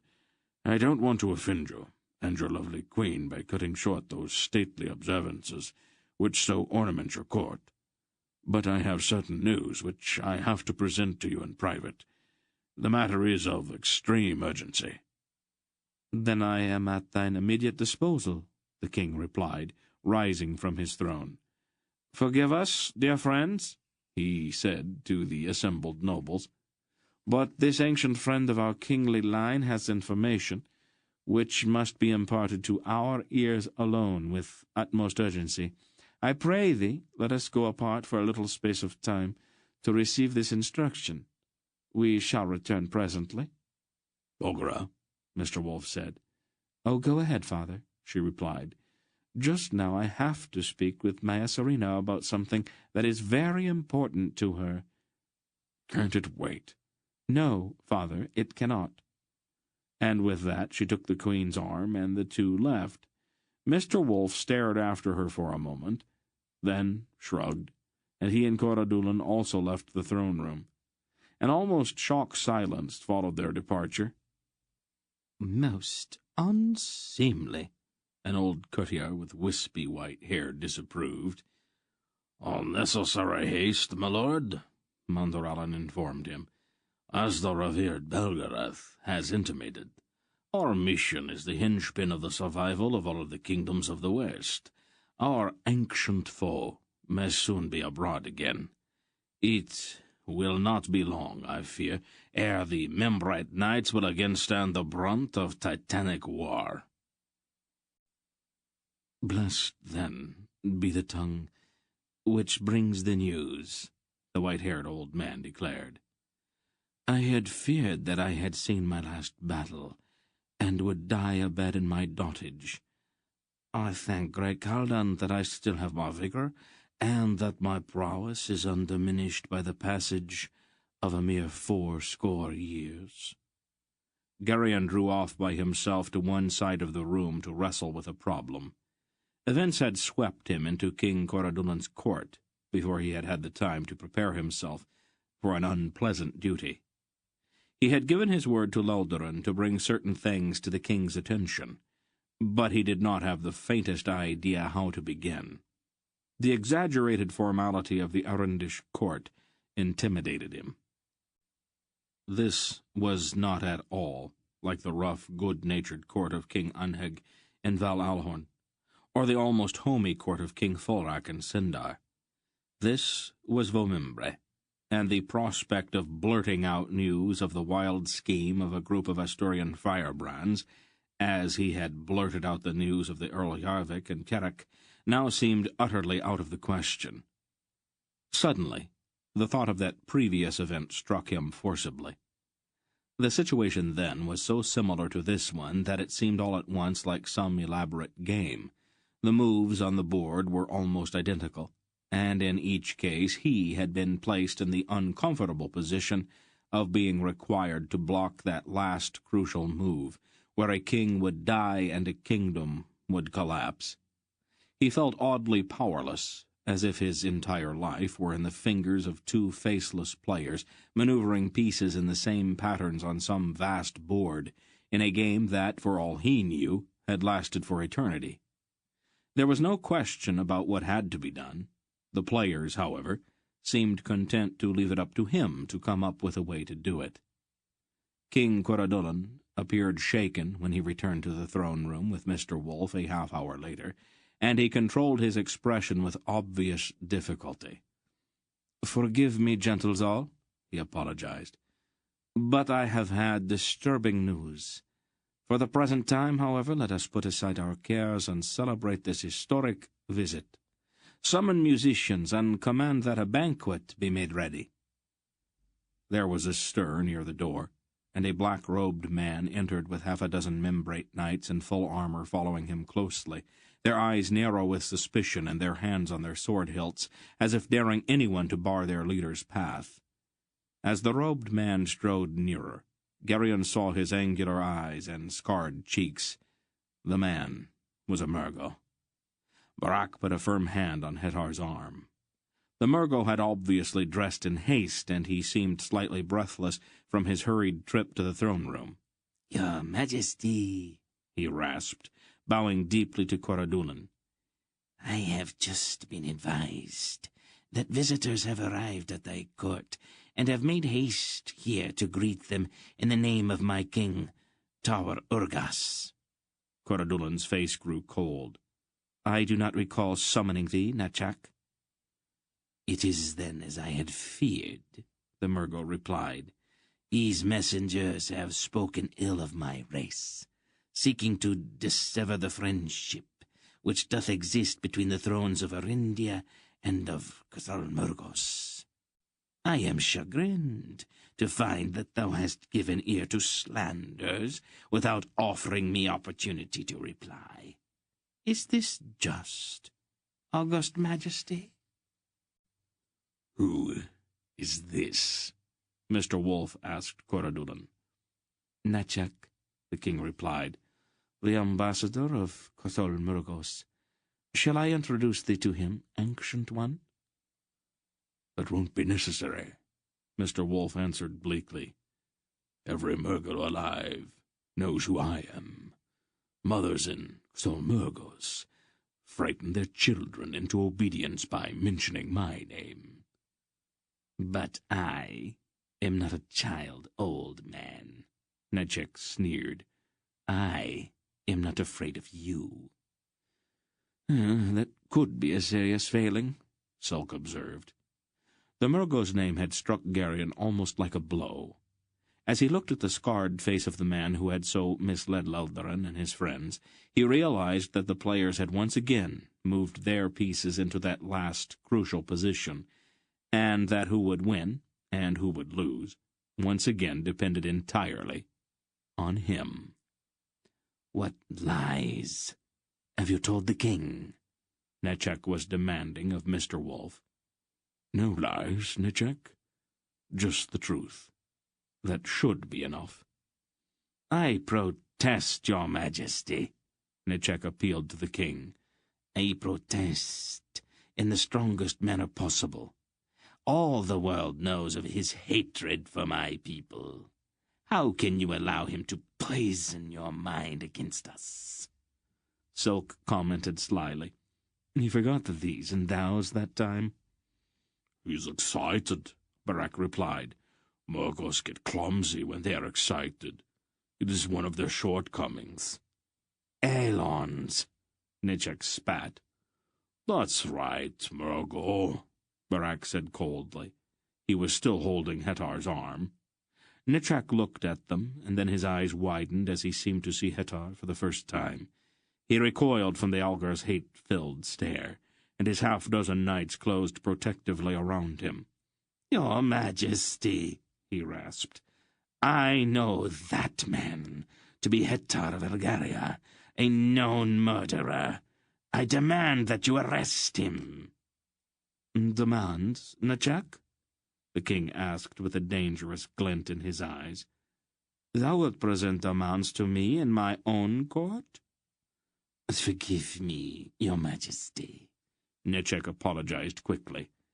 The sight of that animal so disturbed me that I forgot myself. You would be wise to leave now, Nechek, Mr. Wolf recommended. It's not really a good idea for a Murgo to be alone in the presence of so many Elons. Accidents have a way of happening under such conditions. Grandfather? Geryon said urgently. Without knowing exactly why, he knew that it was time to speak. Nechek must not be allowed to leave the throne room. The faceless players had made their final moves, and the game must end here. Grandfather, there is something I have to tell you. Not now, Geryon. Wolf was still looking with hard eyes at the Murgo. It is important, Grandfather. Very important? Mr. Wolf turned as if to reply sharply, but then he seemed to see something that no one else in the throne room could see, and his eyes widened in momentary amazement. "All right, Geryon," he said in a strangely quiet voice. "Go ahead." Some men are planning to kill the king of Arindia. Nechek's one of them. Geryon had said it louder than he had intended, and a sudden silence fell over the throne room at his words. Nechek's face went pale, and his hand moved involuntarily toward his sword hilt, then froze. Geryon was suddenly keenly aware of Barak's hulking form just behind him, and Hetar, grim as death in black leather, towering beside him. Nechek stepped back and made a quick gesture to his steel-clad knights. Quickly they formed a protective ring around him, their hands on their weapons. "I won't stay and listen to such slander," the Murgo declared. Coradulin informed him coolly. "I have not yet given thee my permission to withdraw, Nechek. I require thy presence yet a while." The king's young face was stern, and his eyes bored into the Murgo's. Then he turned to Geryon. "I would hear more of this. Speak truthfully, lad, and fear not reprisal from any man for thy words." Geryon drew a deep breath and spoke carefully. "I don't really know all of the details, Your Majesty. I found out about it quite by accident," he explained. "Say what thou canst," the king told him. As nearly as I can tell your Majesty, next summer, when you travel to Seierstad, a group of men are going to try to kill you somewhere on the highway." "Eastern traitors, doubtless," a grey-haired courtier suggested. "They call themselves patriots," Geryon answered. "Inevitably," the courtier sneered. The king said, "Such attempts are not uncommon. We will take steps to guard against them. I thank thee for this information. There's more, your Majesty. When they attack, they are going to be wearing the uniforms of Tolnedran legionnaires." Silk whistled sharply. "The whole idea is to make your nobles believe that you've been killed by Tolnedrans. These men are sure that Membre will immediately declare war on the Empire, and that as soon as that happens, the legions will march in. Then, when everybody here is involved in the war, they are going to announce that Asturia is no longer subject to the Arendish throne. They are sure that the rest of Asturia will follow them at that point." "I see," the king replied thoughtfully. "'Tis a well-conceived plan, but with a subtlety uncharacteristic of our wild-eyed Asturian brothers. But I have yet heard nothing linking the emissary of Tower Urgas with this treason." "The whole plan was his, your Majesty. He gave them all of the details and the gold to buy the Tolnedran uniforms, and to encourage the other people to join them." "He lies!" Nechak burst out. "Thou shalt have opportunity to reply, Nechak," the king advised him. He turned back to Geryon. "Let us pursue this matter further. How camest thou by this knowledge?" "I cannot say, your Majesty," Geryon replied painfully. "I gave my word not to. One of the men told me about it to prove that he was my friend. He put his life in my hands to show how much he trusted me. I cannot betray him." "The loyalty speaks well of thee, young Geryon. But thine accusation against the Murgo ambassador is most grave. Without violating thy trust, canst thou provide corroboration?" Helplessly, Geryon shook his head. "This is a serious matter, your Majesty," Nechak declared. "I am the personal representative of Chawarogos. This lying urchin is Belgorod's creature, and his wild, unsubstantiated story is an obvious attempt to discredit me, and to drive a wedge between the thrones of Arindia and Xalmurgos. This accusation must not be allowed to stand. The boy must be forced to identify these imaginary plotters, or to admit that he lies." "He has given his pledge, Nechak," the king pointed out. "He says so, your Majesty," Nechak replied with a sneer. "Let us put him to the test. An hour on the rack may persuade him to speak freely." "I have seldom had much faith in confessions obtained by torment," Coradulan replied. "If it please your Majesty," Mondorallan interjected, "it may be that I can help to resolve this matter." Geryon threw a stricken look at the knight. Mondorallan knew Leldarin, and it would be a simple thing for him to guess the truth. Mondorallan, moreover, was a Mimbret, and Coradulan was his king. Not only was he under no compulsion to remain silent, but his duty almost obliged him to speak. "So, Mondorallan," the king responded gravely, "thy devotion to truth and duty are legendary. Canst thou, perchance, identify these plotters?" The question hung there. "They, sire," Mondorallan replied firmly. "but I know Geryon to be a truthful and honest boy. I will vouch for him." "That is scanty corroboration.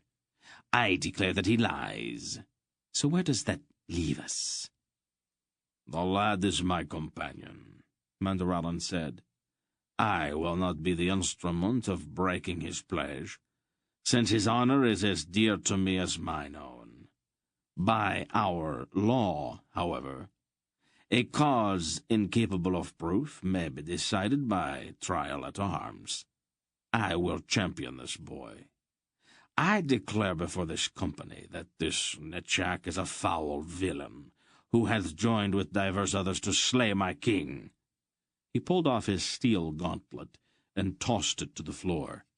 The crash, as it struck the polished stone, seemed thunderous. "Take up my gage, Murgo," Mondorallan said coldly, "or let one of thy sycophant knights take it up for thee. I will prove thy villainy upon thy body, or upon the body of thy champion." Nechak stared first at the mailed gauntlet, and then at the great knight standing accusingly before him. He licked his lips nervously and looked around the throne room. Except for Mondorallan, none of the Membrate nobles present were under arms. The Murgo's eyes narrowed with a sudden desperation. "Kill him!" he snarled at the 6 men in armor surrounding him. The knights looked shocked and doubtful. "Kill him," Nechak commanded them. 1,000 gold pieces to the man who spills out his life." The faces of the 6 knights went flat at those words. As one man they drew their swords and spread out, moving with raised shields toward Mondorallan. There were gasps and cries of alarm as the nobles and their ladies scrambled out of the way. "What treason is this?" Mondorallan demanded of them. "Are you so enamored of this Murgo and his gold that you would draw weapons in the king's presence in open defiance of the law's prohibitions? Put up your swords." But they ignored his words and continued their grim advance. "Defend thyself, Sir Mondorallan," Coradullan urged, half rising from his throne. "I free thee of the law's constraint." Barak, however, had already begun to move. Noting that Mondorallan had not carried his shield into the throne room, the red-bearded man jerked an enormous 2-handed broadsword down from the array of banners and weapons at one side of the dais. "Mondorallan!" he shouted, and with a great heave he slid the huge blade skittering and bouncing across the stone floor toward the knight's feet. Mondorallan stopped the sliding weapon with one mailed foot, stooped, and picked it up. The approaching knights looked a bit less confident as Mondorallan lifted the 6-foot blade with both hands. Barak, grinning hugely, drew his sword from one hip and his war-axe from the other. Hetar, his drawn saber held low, was circling the clumsy knights on cat-like feet. Without thinking, Garyon reached for his own sword, but Mr. Wolf's hand closed on his wrist. "You stay out of it," the old man told him, and pulled him clear of the impending fight. Mondorallan's first blow crashed against a quickly raised shield, shattering the arm of a knight with a crimson surcoat over his armor, and hurling him into a clattering heap 10 feet away. Barak parried a sword stroke from a burly knight with his axe, and battered at the man's raised shield with his own heavy sword. Hetar toyed expertly with a knight in green enameled armor, easily avoiding his opponent's awkward strokes and flicking the point of his saber at the man's visored face. The steely ring of sword on sword echoed through Coradullan's throne room, and showers of sparks cascaded from the clash of edge against edge. With huge blows, Mondorallan smashed at a second man. A vast sweep of his 2-handed sword went under the knight's shield, and the man shrieked as the great blade bit through his armor and into his side. Then he fell with blood spouting from the sheared-in gash that reached halfway through his body. Barak, with a deft back-swing of his war-axe, caved in the side of the burly knight's helmet, and the knight half spun, then fell to the floor. Hetar feinted a quick move, then drove his saber-point through a slot in the green-armored knight's visor. The stricken knight stiffened as the saber ran into his brain. As the melee surged across the polished floor, the nobles and ladies scurried this way and that to avoid being overrun by the struggling men. Nechak watched with dismay as his knights were systematically destroyed before his eyes. Then, quite suddenly, he turned and fled. "He's getting away!" Garyon shouted, but Hetar was already in pursuit, his dreadful face and blood-smeared saber melting the courtiers and their screaming ladies out of his path as he ran to cut off Nechak's flight. The Murgo had almost reached the far end of the hall before Hetar's long strides carried him through the crowd to block the doorway. With a cry of despair, the ambassador yanked his sword from its scabbard, and Geryon felt a strange, momentary pity for him. As the Murgo raised his sword, Hettar flicked his saber almost like a whip, lashing him once on each shoulder. Nechak desperately tried to raise his numbed arms to protect his head, but Hettar's blade dropped low instead. Then, with a peculiar fluid grace, the grim-faced Algar quite deliberately ran the Murgo through.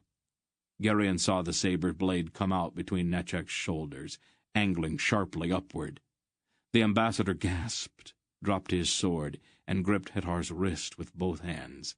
But the hawk-faced man inexorably turned his hand, twisting the sharp, curved blade inside the Murgo's body. Nechak groaned and shuddered horribly. Then his hands slipped off Hettar's wrists, and his legs buckled under him. With a gurgling sigh, he toppled backward, sliding limply off of Hettar's blade. Chapter 11. A moment of dreadful silence filled the throne room, following the death of Nechak. Then the two members of his bodyguard, who were still on their feet, threw their weapons down on the blood-spattered floor with a sudden clatter. Mandaralan raised his visor and turned toward the throne. "Sire," he said respectfully, "the treachery of Nechak stands proved by reason of this trial at arms." "Truly," the king agreed. "My only regret is that thine enthusiasm in pursuing this cause has deprived us of the opportunity to probe more deeply into the full extent of Nechak's duplicity." "I expect that the plots he hatched will dry up once word of what happened here gets around," Mr. Wolfe observed. Perhaps so," the king acknowledged. "I would have pursued the matter further, however. I would know if this villainy was Nechak's own, or if I must look beyond him to Tawarugast himself." He frowned thoughtfully, then shook his head as if to put a certain dark speculation aside. "Orindia stands in thy debt, ancient Belgarath. This brave company of thine has forestalled the renewal of a war best forgotten." He looked sadly at the blood-smeared floor and the bodies littering it. "My throne-room has become as a battlefield. The curse of Orindia extends even here." He sighed then. "Have it cleansed," he ordered shortly, and turned his head so that he would not have to watch the grim business of cleaning up. The nobles and ladies began to buzz as the dead were removed, and the polished stone floor was quickly mopped to remove the pools of sticky blood. "Good fight," Barak commented as he carefully wiped his axe-blade. "I am in thy debt, Lord Barak," Mandaralan said gravely. "Thine aid was fortuitous." Barak shrugged. "It seems appropriate." Hettar rejoined them, his expression one of grim satisfaction. "You did a nice job on Nechak," Barak complimented him. "I have had a lot of practice," Hettar answered. "Murgos always seem to make that same mistake when they get into a fight. I think there's a gap in their training somewhere." "That's a shame, isn't it?" Barak suggested, with vast insincerity. Geryon moved away from them. Although he knew it was irrational, he nevertheless felt a keen sense of personal responsibility for the carnage he had just witnessed. The blood and violent death had come about as the result of his words. Had he not spoken, men who were now dead would still be alive. No matter how justified, how necessary, his speaking out had been, he still suffered the pangs of guilt. He did not at the moment trust himself to speak with his friends. More than anything, he wished that he could talk with Aunt Paul. But she had not yet returned to the throne-room, and so he was left to wrestle alone with his wounded conscience. He reached one of the embrasures formed by the buttresses along the south wall of the throne-room and stood alone in somber reflection until a girl, perhaps 2 years older than he, glided across the floor toward him, her stiff crimson brocade gown rustling. The girl's hair was dark, even black, and her skin was creamy. Her bodice was cut quite low, and Geryon found some difficulty in finding a safe place for his eyes as she bore down on him. "I would add my thanks to the thanks of all our India, Lord Geryon," she breathed at him. Her voice was vibrant with all kinds of emotions, none of which Geryon understood. "Thy timely revelation of the Murgo's plotting hath in truth saved the life of our sovereign." Geryon felt a certain warmth at that. "I didn't do all that much, my lady," he replied with a somewhat insincere attempt at modesty. "My friends did all of the fighting." "Oh, but it was thy brave denunciation which uncovered the foul plot," she persisted. "And virgins will sing of the nobility with which thou hast protected the identity of thy nameless and misguided friend." Virgin was not a word with which Geryon was prepared to deal. He blushed and floundered helplessly. "Art thou in truth, noble Geryon, the grandson of eternal Belgarath?" "The relationship's a bit more distant. We simplify it for the sake of convenience." "But thou art in his direct line?" she persisted, her violet eyes glowing. "He tells me I am." "Is the Lady Balgara perchance thy mother?" "My aunt." "Oh, a close kinship none the less," she approved warmly, her hand coming to rest lightly on his wrist. "Thy blood, Lord Geryon, is the noblest in the world. Tell me, art thou perchance as yet unbetrothed?" Geryon blinked at her, his ears growing suddenly redder. "Oh, Geryon," Manderellen boomed in his hearty voice, striding into the awkward moment. "I had been seeking thee. Wilt thou excuse us, Countess?" The young lady shot Manderellen a look filled with sheer venom, but the knight's firm hand was already drawing Geryon away. "We will speak again, Lord Geryon," she called after him. "I hope so, milady," Geryon replied back over his shoulder. Then he and Manderellen merged with the crowd of courtiers near the center of the throne room.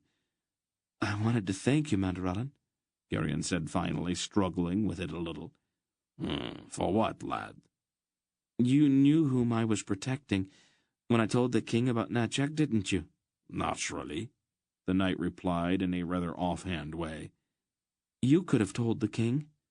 Actually, it was your duty to tell him, wasn't it?" "But thou hadst given thy pledge." "You hadn't, though." "Thou art my companion, lad. Thy pledge is as binding upon me as it is upon thee. Didst thou not know that?" Geryon was startled by Manderellen's words. The exquisite involvement of Erendish ethics were beyond his grasp. "So you fought for me instead?" Manderellen laughed easily. "Of course," he answered. "Though I must confess to thee in all honesty, Geryon, that my eagerness to stand as thy champion grew not entirely out of friendship. In truth, I found that Murgo Natchak offensive, and liked not the cold arrogance of his hirelings. I was inclined toward battle before thy need of championing presented itself. Perhaps it is I who should thank thee for providing the opportunity." "I don't understand you at all, Manderellen," Geryon admitted. "Sometimes I think you're the most complicated man I've ever met." "I?" Manderellen seemed amazed. "I am the simplest of men." He looked around then, and leaned slightly toward Geryon. "I must advise thee to have a care on thy speech with the Countess Vesrana. It was that which impelled me to draw thee aside." "Who?" "The comely young lady with whom thou wert speaking. She considers herself the greatest beauty in the kingdom, and is seeking a husband worthy of her." "A husband?" Geryon responded in a faltering voice. "Thou art fair game, lad. Thy blood is noble beyond measure by reason of thy kinship to Belgarath. Thou wouldst be a great prize for the Countess." "Husband," Geryon quavered again, his knees beginning to tremble. "Me?" "I know not how things stand in misty Sandaria," Mandaralan declared, "but in Arindia thou art of marriageable age. Guard well thy speech, lad. The most innocent remark can be viewed as a promise, should a noble choose to take it so." Geryon swallowed hard and looked around apprehensively. After that he did his best to hide. His nerves, he felt, were not up to any more shocks. The Countess Vesrana, however, proved to be a skilled huntress. With appalling determination she tracked him down and pinned him in another embrasure with smouldering eyes and heaving bosom. "Now, perchance, we may continue our most interesting discussion, Lord Geryon," she purred at him. Geryon was considering flight when Aunt Paul, accompanied by a now radiant Queen Mayasarena, re-entered the throne-room. Mandaralan spoke briefly to her, and she immediately crossed to the spot where the violet-eyed Countess held Geryon captive. "Geryon, dear," she said as she approached, "it's time for your medicine." "Medicine?" he replied, confused. "Oh, a most forgetful boy," she told the Countess. "Probably it was all of the excitement, but he knows that if he does not take the potion every 3 hours, the madness will return." "Madness?" the Countess Vesrana repeated sharply. "Oh, it's the curse of his family," Aunt Paul sighed. "They all have it, all the male children. The potion works for a while, but of course it is only temporary. We'll have to find some patient and self-sacrificing lady soon, so that he can marry and father children before his poor brains begin to soften. After that his poor wife will be doomed to spend the rest of her days caring for him." She looked critically at the young Countess. "I wonder," she said, "could it be possible that you are as yet unbetrothed? You appear to be of suitable age." She reached out and briefly took hold of Vesrana's rounded arm. "Nice and strong," she said approvingly. "I'll speak to my father, Lord Belgarath, about this immediately." The Countess began to back away, her eyes wide. "Come back," Aunt Paul told her. "His fits won't start for several minutes yet." The girl fled. "Can't you ever stay out of trouble?" Aunt Paul demanded of Geryon, leading him firmly away. But I didn't say anything," he objected. Mandaralan joined them, grinning broadly. "I perceive that thou hast routed our predatory Countess, my lady. I should have thought that she would prove more persistent." "I gave her something to worry about. It dampened her enthusiasm for matrimony." "What matter didst thou discuss with our queen?" he asked. "I have not seen her smile so in years." "Measarena's had a problem of the female nature. I do not think that you would understand." "Her inability to carry a child to term?" "Don't errands have anything better to do than gossip about things that do not concern them? Why don't you go find another fight instead of asking intimate questions?" "The matter is of great concern to us all, my lady," Mandaralan apologized. "If our queen does not produce an heir to the throne, we stand in danger of dynastic war. All Arindia could go up in flames." "There aren't going to be any flames, Mandaralan. Fortunately, I arrived in time, though it was very close. You will have a crown prince before winter." "Is it possible?" "Would you like all of the details?" she asked pointedly. "I have noticed that men usually prefer not to know about the exact mechanics involved in childbearing." Mandaralan's face slowly flushed. "I will accept thine assurances, Lady Pulgara," he replied quickly. "I'm so glad." "I must inform the king," he declared. "You must mind your own business, Sir Mandaralan. The Queen will tell Corodulan what he needs to know. Why don't you go clean off your armor? You look as if you just walked through a slaughterhouse." He bowed, still blushing, and moved away. "Men," she said to his retreating back. Then she turned back to Geryon. "I hear that you have been busy." "I had to warn the king." "You seem to have an absolute genius for getting mixed up in this sort of thing. Why didn't you tell me, or your grandfather?" "I promised that I wouldn't say anything." "Geryon," she said firmly, "under our present circumstances, secrets are very dangerous." "You knew that what Luldaran told you was important, didn't you?" "I didn't say it was Luldaran." She gave him a withering look. "Geryon, dear," she told him bluntly, "don't ever make the mistake of thinking that I'm stupid." "I didn't," he floundered. I wasn't. Aunt Paul, I gave them my word that I wouldn't tell anybody." She sighed. "We have got to get you out of Arindia. The place seems to be affecting your good sense. The next time you feel the urge to make one of these startling public announcements, talk it over with me first, all right?" "Yes, ma'am," he mumbled, embarrassed. "Oh, Geryon, what am I ever going to do with you?" And then she laughed fondly and put her arm about his shoulder, and everything was all right again. The evening passed uneventfully after that. The banquet was tedious, and the toasts afterward interminable, as each Arendish noble arose in turn to salute Mr. Wolfe and Aunt Paul with flowery and formal speeches. They went to bed late, and Geryon slept fitfully, troubled by nightmares of the hot-eyed Countess pursuing him through endless flower-strewn corridors.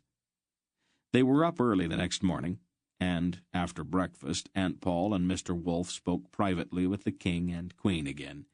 Geryon, still nervous about his encounter with the Countess Vesrana, stayed close to Mandralan. The Membrate Knight seemed best equipped to help him avoid any more such adventures. They waited in an antechamber to the throne-room, and Mandralan in his blue surcoat explained at length an intricate tapestry which covered one entire wall.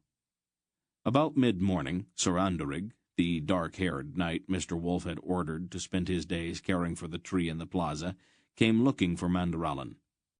"Sir Knight," he said respectfully, "the Baron of Oebo hath arrived from the north, accompanied by his lady. They have asked after thee, and besought me that I should seek thee out for them." "Thou art most kind, Sir Anderig," Mandralan replied, rising quickly from the bench where he had been sitting. "Thy courtesy becomes thee greatly." Anderig sighed. "Alas, that it was not always so. I have this past night stood vigil before that miraculous tree which holy Belgarath commended to my care. I thus had leisure to consider my life in retrospect. I have not been an admirable man. Bitterly I repent my faults, and will strive earnestly for amendment." Wordlessly, Mandralan clasped the knight's hand, and then followed him down a long hallway to a room where the visitors waited. It was not until they entered the sunlit room that Geryon remembered that the wife of the Baron of Oebor was the lady to whom Mandralan had spoken on that windswept hill beside the Great West Road some days before. The Baron was a solid-looking man in a green surcoat, and his hair and beard were touched with white. His eyes were deep-set, and there seemed to be a great sadness in them. "Mandralan," he said, warmly embracing the younger knight, "thou art unkind to absent thyself from us for so long." "It is my duty, my lord," Mandralan replied in a subdued voice. "Come, Narina," the Baron told his wife. "Greet our friend." The Baroness Narina was much younger than her husband. Her hair was dark and very long. She wore a rose-colored gown, and she was beautiful, though Geryon thought no more so than any of half a dozen others he had seen at the Arendish court. "Dear Mandralan," she said, kissing the knight with a brief, chaste embrace, We have missed thee at Voebor. And the world is as desolate for me, that I must be absent from its well-loved halls. Sorandreg had bowed and then discreetly departed, leaving Geryon standing awkwardly near the door. And who is this likely-appearing lad who accompanies thee, my son? The Baron asked. A Sundarian boy, Mandurallan responded. His name is Geryon. He and divers others have joined with me in a perilous quest. Joyfully, I greet my son's companion, the Baron declared. Geryon bowed, but his mind raced, attempting to find some legitimate excuse to leave. The situation was terribly embarrassing, and he did not want to stay. I must wait upon the king, the Baron announced. Custom and courtesy demand that I present myself to him as soon as possible upon my arrival at his court. Wilt thou, Mandurallan, remain here with my Baroness until I return? I will, my lord. I'll take you to where the king is meeting with my aunt and my grandfather, sir, Geryon offered quickly. Nay, lad, the Baron demurred. Thou too must remain.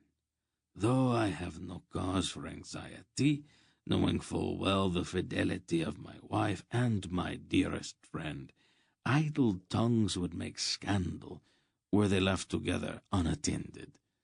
Prudent folk leave no possible foundation for false rumor and vile innuendo.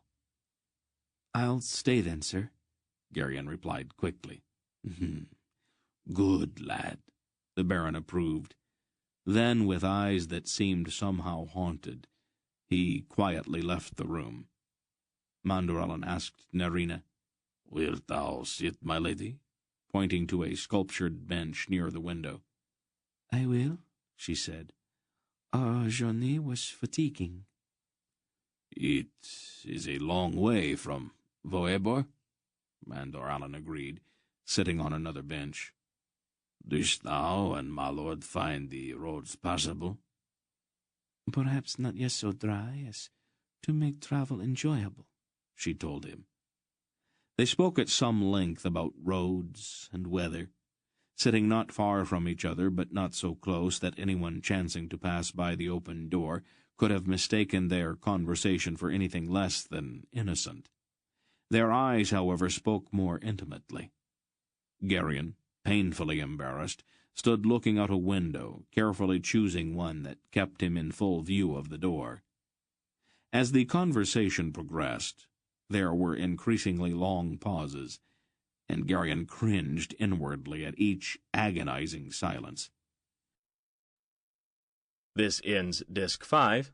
Please change to Disc 6.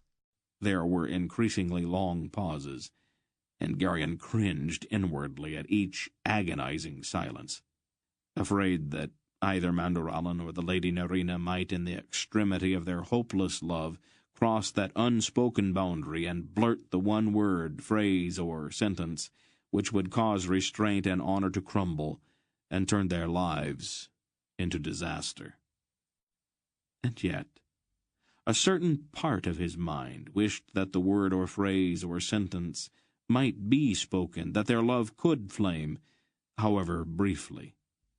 It was there, in that quiet, sunlit chamber, that Geryon passed a small crossroad.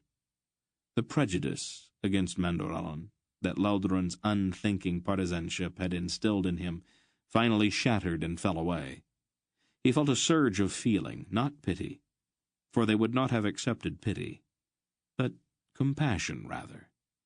More than that, there was the faint beginning of an understanding of the honor and towering pride which, though utterly selfless, was the foundation of that tragedy which had existed in Arindia for uncounted centuries.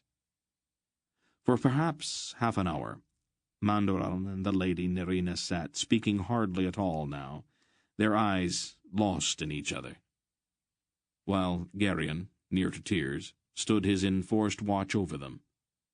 And then Dernick came to tell them that Aunt Paul and Mr. Wolfe were getting ready to leave. Part 2. Tolnedra. Chapter 12. A brassy chorus of horns saluted them from the battlements of Vomimbre as they rode out of the city, accompanied by 20 armored knights and by King Coradulan himself. Gerion glanced back once, and thought he saw the Lady Nerina standing upon the wall above the arched gate, though he could not be sure. The lady did not wave, and Mandoralan did not look back. Gerion, however, very nearly held his breath until Vomimbre was out of sight. It was mid-afternoon by the time they reached the ford which crossed the river Arend into Tolnedra, and the bright sun sparkled on the river. The sky was very blue overhead, and the coloured pennons on the lances of the escorting knights snapped in the breeze.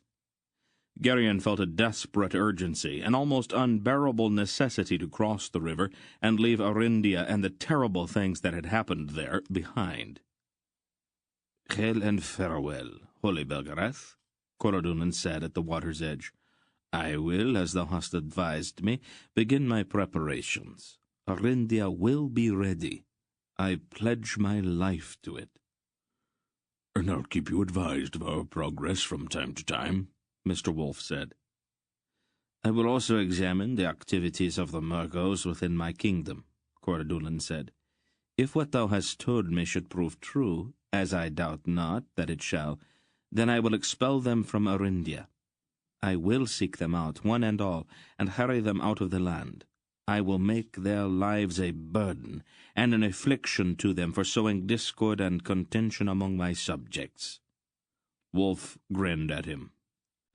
"That's an idea that appeals to me. Murgos are an arrogant people, and a little affliction now and then teaches them humility." He reached out and took the king's hand. "Goodbye, Coradulan. I hope the world's happier next time we meet." "I will pray that it may be so," the young king said. Then Mr. Wolfe led the way down into the rippling water of the shallow ford. Beyond the river, Imperial Tolnedra waited, and from the banks behind them, the Mimbrate knights saluted with a great fanfare on their horns. As they emerged on the far side of the river, Gerion looked around, trying to see some difference in terrain or foliage which might distinguish Arindia from Tolnedra, but there seemed to be none. The land, indifferent to human boundaries, flowed on unchanged. About a half-mile from the river they entered the forest of Vordu, an extensive tract of well-kept woodland, which extended from the sea to the foothills of the mountains to the east. Once they were under the trees, they stopped and changed back into their travelling clothes. "I think we might as well keep the guise of merchants," Mr. Wolfe said, settling with obvious comfort back into his patched rust-coloured tunic and mismatched shoes. "It won't fool the Grolums, of course, but it will satisfy the Tolnedrans we meet along the way. We can deal with the Grolums in other ways." "Are there any signs of the orb about?" Barak rumbled as he stowed his bearskin cloak and helmet in one of the packs. A hint or two. I'd guess that Zedar went through here a few weeks ago." "We don't seem to be gaining on him much," Silk said, pulling on his leather vest. "We are holding our own, at least. Shall we go?" They remounted and continued along the Tolnedran highway, which ran straight through the forest in the afternoon sun. After a league or so, they came to a wide place in the road where a single whitewashed stone building, low and red-roofed, stood solidly at the roadside. Several soldiers lounged indolently about, but their armour and equipment seemed less well cared for than that of the legionnaires Gerion had seen before. "Customs station," Silk said. "Tolnedrans like to put them far enough from the border so they don't interfere with legitimate smuggling." "These are very slovenly legionnaires," Dernick said disapprovingly. "Oh, they're not legionnaires," Silk explained. "They're soldiers of the customs service, local troops. There is a great difference." "I can see that," Dernick said. A soldier wearing a rusty breastplate and carrying a short spear stepped into the road and held up his hands. "A customs inspection," he announced in a bored tone. "His Excellency will be with you in a moment or two. You can take your horses over there." He pointed to a kind of yard at the side of the building. "Is trouble likely?" Manderallen asked. The knight had removed his armor and now wore the mail suit and surcoat in which he customarily traveled. "Oh, no," Silk said. "The customs agent will ask a few questions, and then we will bribe him and be on our way." "Bribe?" Dernick asked. Silk shrugged. "Of course. That's the way things are in Tolnedra. You'd better let me do the talking. I have been through all of this before." The customs agent, a stout, balding man in a belted gown of rusty brown color, came out of the stone building, brushing crumbs from the front of his clothes. "Oh, good afternoon," he said in a businesslike manner. "Oh, good day, Your Excellency," Silk replied with a brief bow. "And what have we here?" the agent asked, looking appraisingly at the packs. "I am Redek of Boktor," Silk replied, "a Dresnian merchant. I am taking Sindarian wool to Tolhanath." He opened the top of one of the packs and pulled out a corner of woven grey cloth. "Your prospects are good, worthy merchant," the customs agent said, fingering the cloth. "It has been a chilly winter this year, and wool is bringing a good price." There was a brief clinking sound as several coins changed hands. The customs agent smiled then, and his manner grew more relaxed. "I don't think we will need to open all of these packs. You are obviously an honorable man, worthy Redek, and I would not want to delay you." Silk bowed again. "Is there anything I should know about the road ahead, Your Excellency?" he asked, tying up the pack again. "I have learned to rely on the advice of the customs service." "The road is good," the agent said with a shrug. "The legions, they see to that?" "Oh, of course. Any unusual conditions anywhere?" "It might be wise if you kept somewhat to yourselves on your way south," the stout man advised him. "There's a certain amount of political turmoil in Tolnedra just now. I'm assured, though, that if you show that you're tending strictly to business, you won't be bothered." "Turmoil?" Silk asked, sounding a bit concerned. "I hadn't heard about that." "It is the secession. Things are a bit stirred up at the moment." "Is Ranborun ill?" Silk asked with surprise. "No," the stout man said, "only old. It is a disease no one recovers from. Since he does not have a son to succeed him, the Barun dynasty hangs on his feeblest breath. The great families are already maneuvering for a position. It's all terribly expensive, of course, and we Tolnedrans get agitated where there's money involved." Silk laughed briefly. "Don't we all? Perhaps it might be to my advantage, then, to make a few contacts in the right quarters. Which family, would you guess, is in the best position at the moment?" "I think we have the edge over the rest of them," the agent said rather smugly. "We? The Vaudovians. I am distantly related on my mother's side to the family. The Grand Duke Kedor of Tolvordus, the only logical choice for the throne." "I don't believe I know of him." "Ah, an excellent man," the agent said expansively. "A man of force, a vigor, and insight. If the selection were based on simple merit, Grand Duke Kedor would be given the throne by general consent. Unfortunately, the selection is in the hands of the Council of Advisors." "Oh, I see. Indeed," the agent agreed bitterly. "You would not believe the size of the bribes some of those men are asking for their votes, worthy Redek." "It is an opportunity that comes only once in a lifetime, I suppose," Silk said.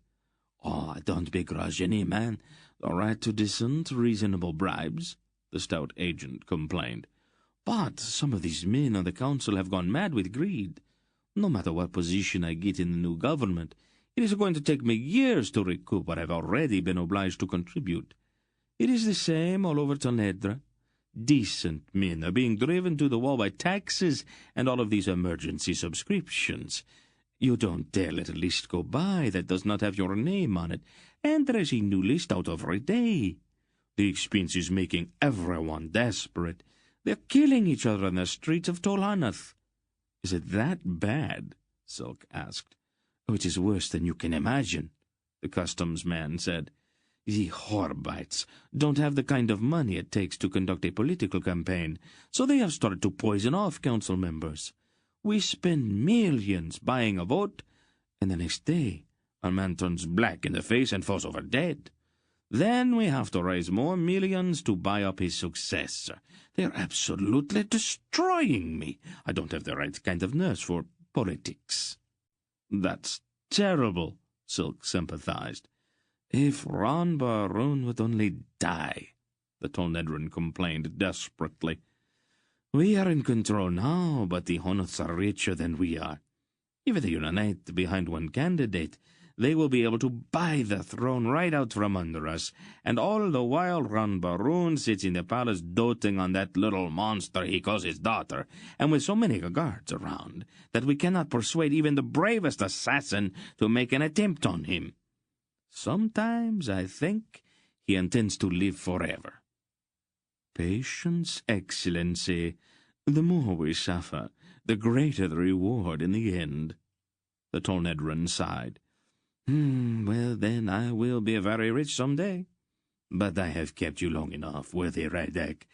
I wish you Godspeed and cold weather in Tolhanath to bring up the price of your wool. Silk bowed formally, remounted his horse, and led the party a trot away from the customs station. It's good to be back in Tolnedra again, the weasel-faced little man said expansively, once they were out of earshot. I love the smell of deceit, corruption, and intrigue. You're a very bad man, Silk, Barak said. This place is a cesspool. But of course it is, Silk laughed. But it isn't dull, Barak. Tolnedra is never dull. They approached a tidy Tolnedran village as evening fell, and stopped for the night in a solid, well-kept inn where the food was good and the beds were clean. They were up early the next morning. After breakfast, they clattered out of the inn-yard and onto the cobblestone street in that curious silver light that comes just before the sun rises. A proper sort of place, Dernick said approvingly, looking around at the white stone houses with their red-tiled roofs. Everything seems neat and orderly. It's a reflection of the Tolnedran mind, Mr. Wolf explained. They pay great attention to details. Well, that's not an unseemly trait, Dernick observed. Wolf was about to answer that when two brown-robed men ran out of a shadowy side street. "Look out!" the one in the rear yelled. "He's gone mad!" The man running in front was clutching at his head, his face contorted into an expression of unspeakable horror. Gerion's horse shied violently as the madman ran directly at him, and Gerion raised his right hand to try to push the bulging-eyed lunatic away. At the instant his hand touched the man's forehead, he felt a surge in his hand and arm, a kind of tingling, as if the arm were suddenly enormously strong, and his mind filled with a vast roaring. The madman's eyes went blank, and he collapsed on the cobblestones as if Gerion's touch had been some colossal blow.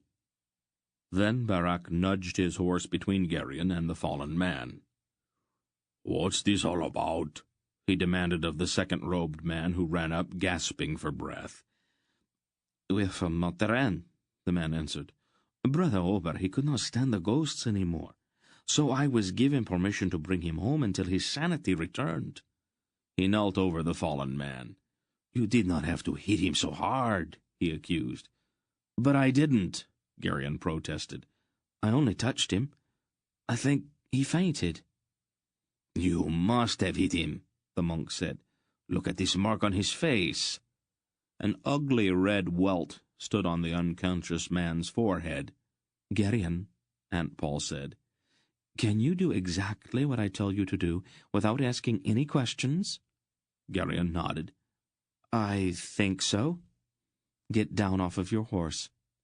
Go to the man on the ground and put the palm of your hand on his forehead. Then apologize to him for knocking him down." "Are you sure it's safe, Bulgara?" Barak asked. "It will be all right. Do as I told you, Geryon." Geryon hesitantly approached the stricken man, reached out and laid his palm on the ugly welt. "I'm sorry. And I hope you get well soon."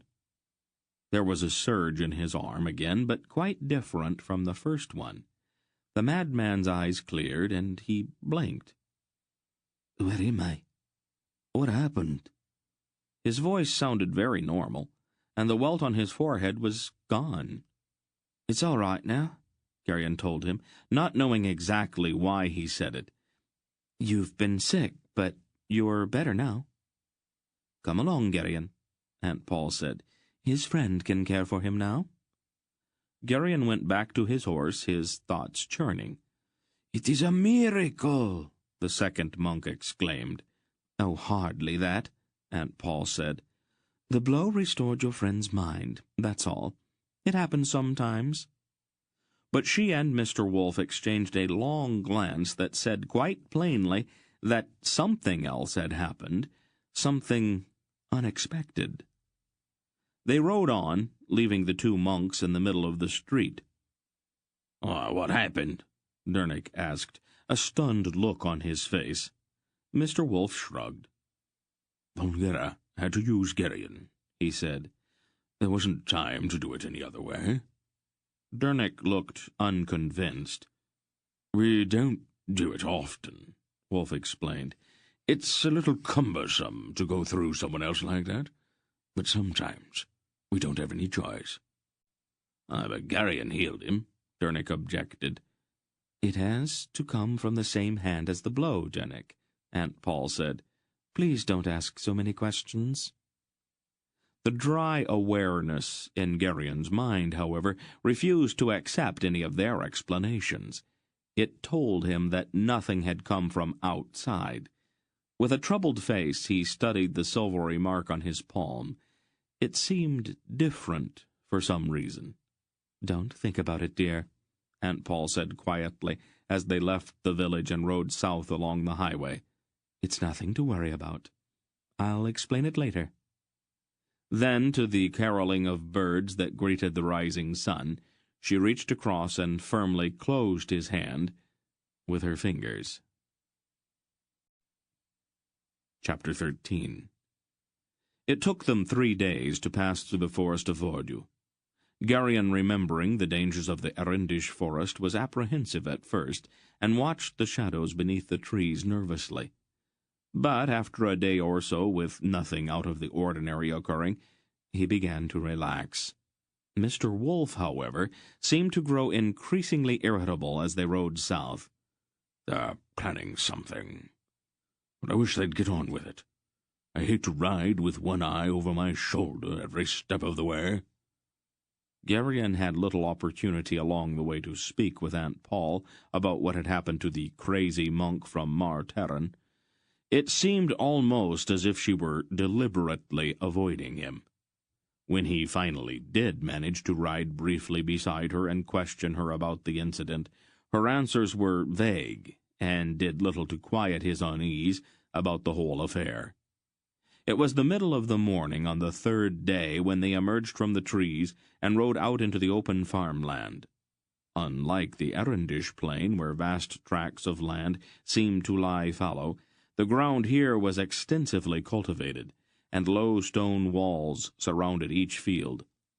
Although it was still far from being warm, the sun was very bright, and the well-turned earth in the fields seemed rich and black as it lay waiting for sowing.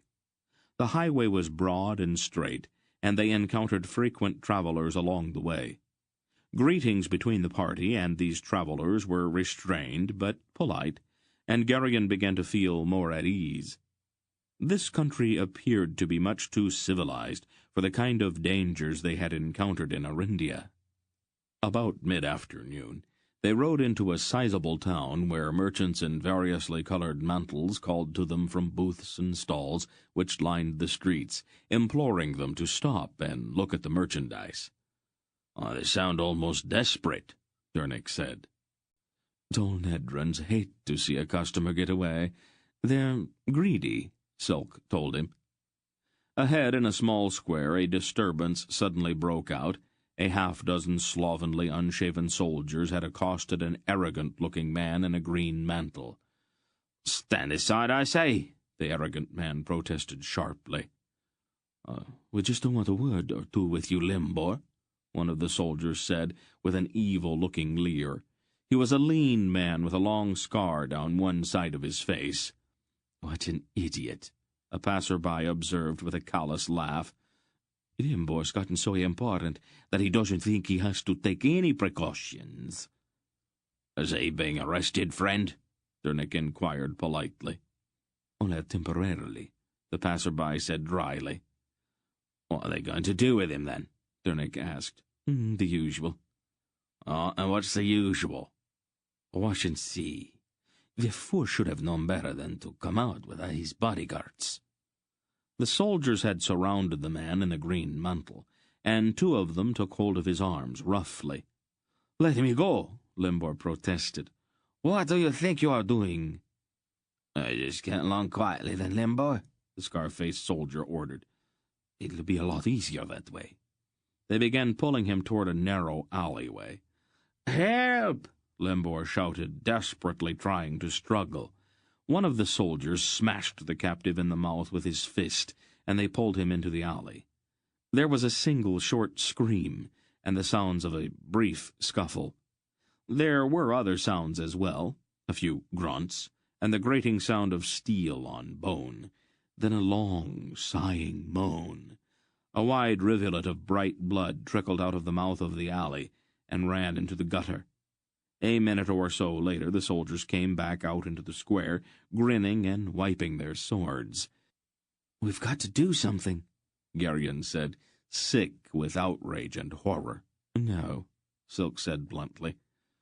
"What we have to do is to mind our own business. We're not here to get involved in the local politics." "Politics?" Geryon objected. "That was deliberate murder. Shouldn't we at least see if he's still alive?" "Not too likely," Barak said. "6 men with swords can usually do a pretty thorough job." A dozen other soldiers, as shabby-looking as the first group, ran into the square with drawn swords. "Too late, Travis," the scar-faced soldier laughed harshly to the leader of the newcomers. "Limbor doesn't need you any more. He just came down with a bad case of dead. It looks like you are out of work." The one called Rabas stopped, his expression dark. Then a look of brutal cunning spread across his face. "Maybe you are right, Krager." His voice was harsh. "But then again, we might be able to create a few vacancies in Elgan's garrison. I am sure that he would be happy to hire good replacements."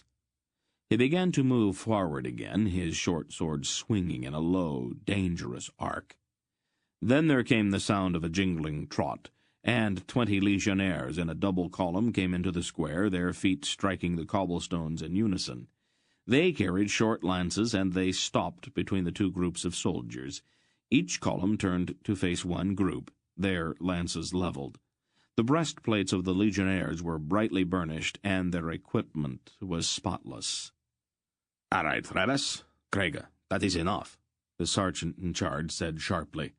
"I want both of you off of the street immediately." "But these swine kill Limbor, Sergeant," Rabas protested.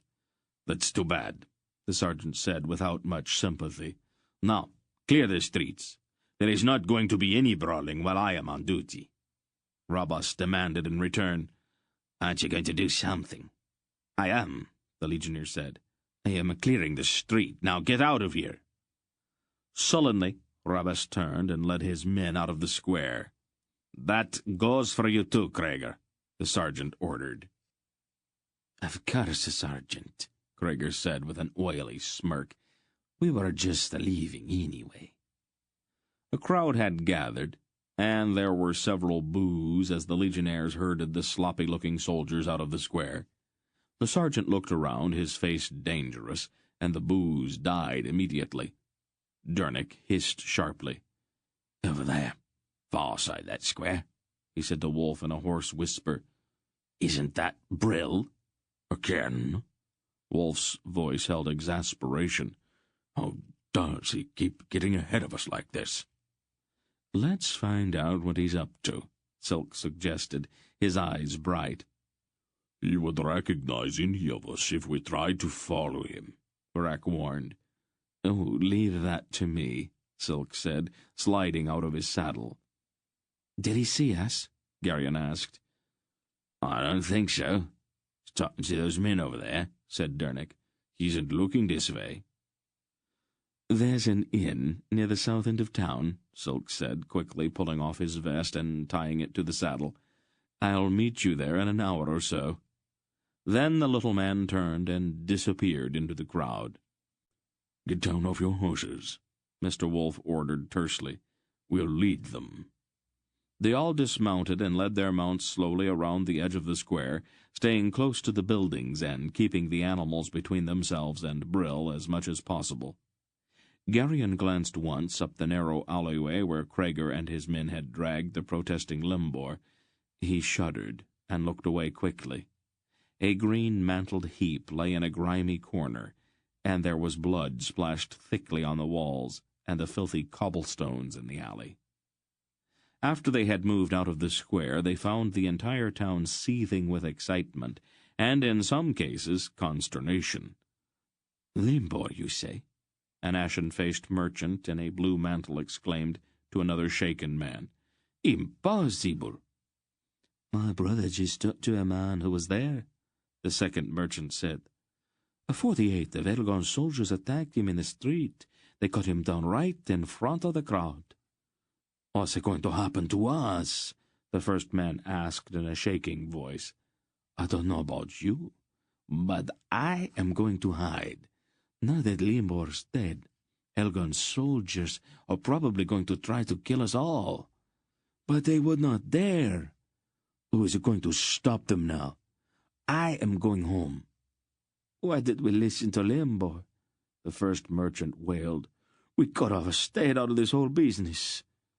"It's too late now," the second man said. "I'm going to go home and bar my doors." He turned and scurried away. The first man stared after him, and then he too turned and fled. "They play for keeps, don't they?" Beric observed. "Why do the legions allow it?" Mandorallan wanted to know. "The legions stay neutral in these affairs," Wolfe told them. "It is part of their oath." The inn to which Silk had directed them was a neat square building surrounded by a low wall. They tied their horses in the courtyard and went inside. "We might as well eat, Father," Aunt Paul said, seating herself at a table of well-scrubbed oak in the sunny common room. "I was just—" Wolfe looked toward the door which led into the tap room. "I know," she said, "but I think we should eat first." Wolfe sighed. "All right, Paul."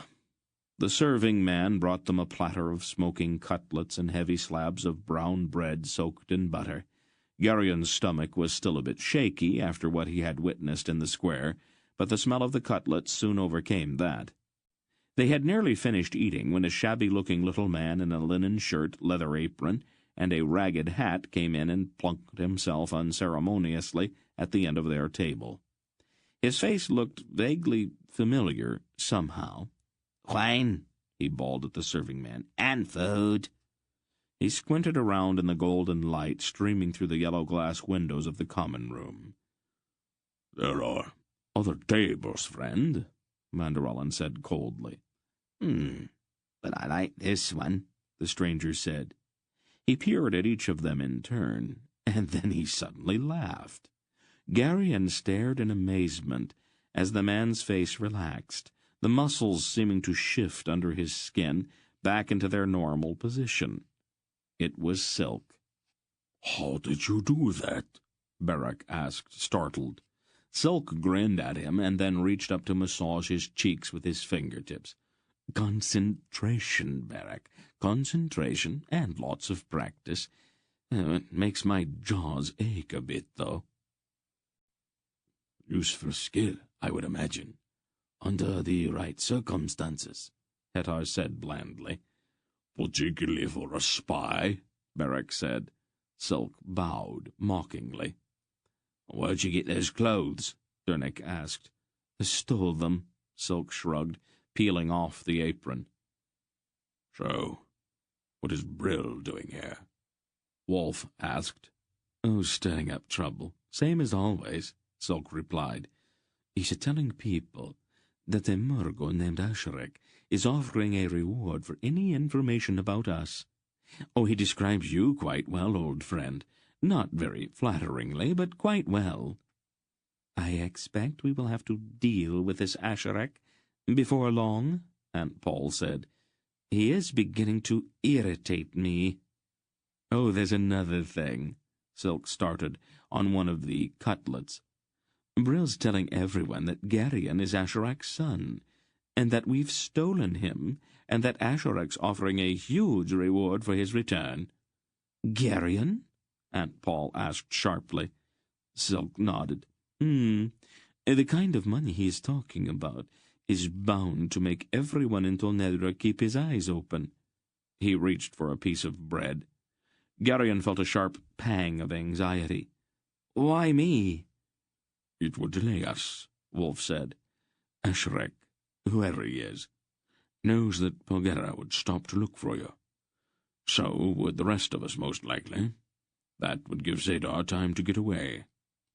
"Just who is Asherek?" Hetar wanted to know, his eyes narrowing. "A Grolem, I expect," Wolf answered. "His operations are a little too widespread for him to be an ordinary Murgo." "I can one tell a difference, though?" Dernick asked. "You can't," Wolf answered. "They look very much the same. They are two separate tribes, but they're much more closely related to each other than they are to other Engraks. Anyone can tell the difference between a Nadrak and a Tul, or a Tul and a Malorian, but the Murgos and Grolems are so much alike that they can't tell them apart." "I've never had any problem," Aunt Paul said. "Their minds are quite different." "Oh, that will make it much easier," Barak commented dryly. "We'll just chop open the head of the next Murgo we meet, and you can point out the differences to us." "You have been spending too much time with Silk lately," Aunt Paul said acidly. "You're starting to talk like him." Barak looked over at Silk and winked. "Let's finish up here, and see if we can't get out of town quietly. Is there a back alley out of this place?" Wolf asked Silk. "Oh, naturally," Silk said, still eating. "Are you familiar with it?" "Please." Silk looked a bit offended.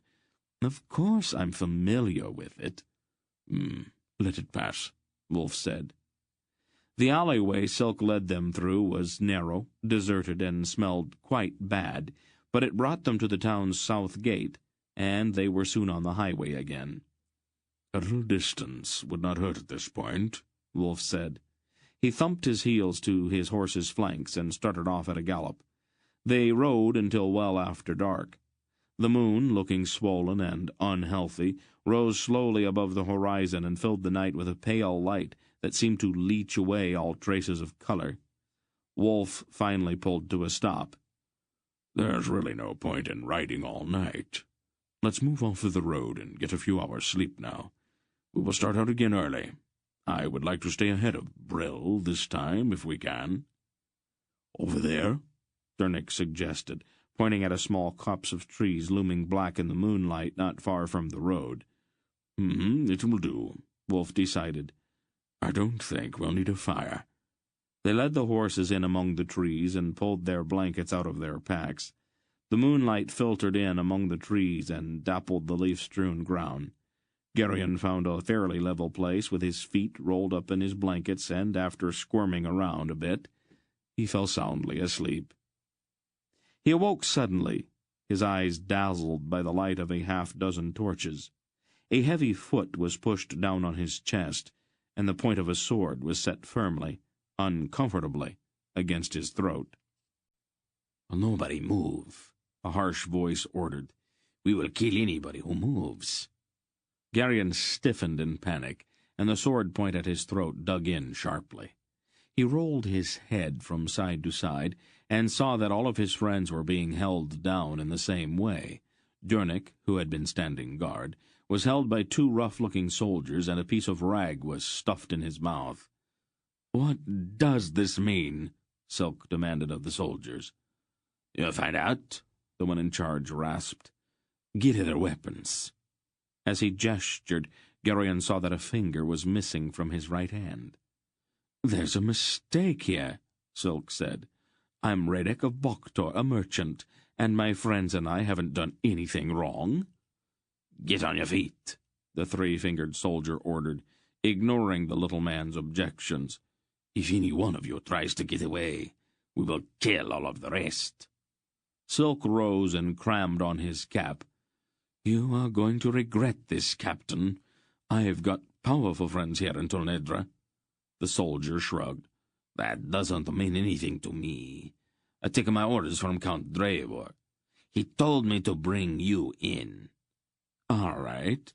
Let's go see this Count Drevor.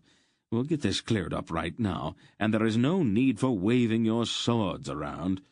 We'll come along quietly. None of us is going to do anything to get you excited." The three-fingered soldier's face darkened in the torchlight. "I don't like your tone, merchant." "You're not being paid to like my tone, friend. You're being paid to escort us to Count Drevor. Now suppose we get moving. The quicker we get there, the quicker I can give him a full report about your behavior." "Get their horses," the soldier growled. Geryon had edged over to Aunt Paul. "Can't you do anything?" he asked her quietly. "No talking," the soldier who had captured him barked. Geryon stood helplessly, staring at the sword leveled at his chest. Chapter 14. The house of Count Drevor was a large white building set in the center of a broad lawn with clipped hedges and formal gardens on either side. The moon, fully overhead now, illuminated every detail as they rode slowly up a white gravelled curving road that led to the house.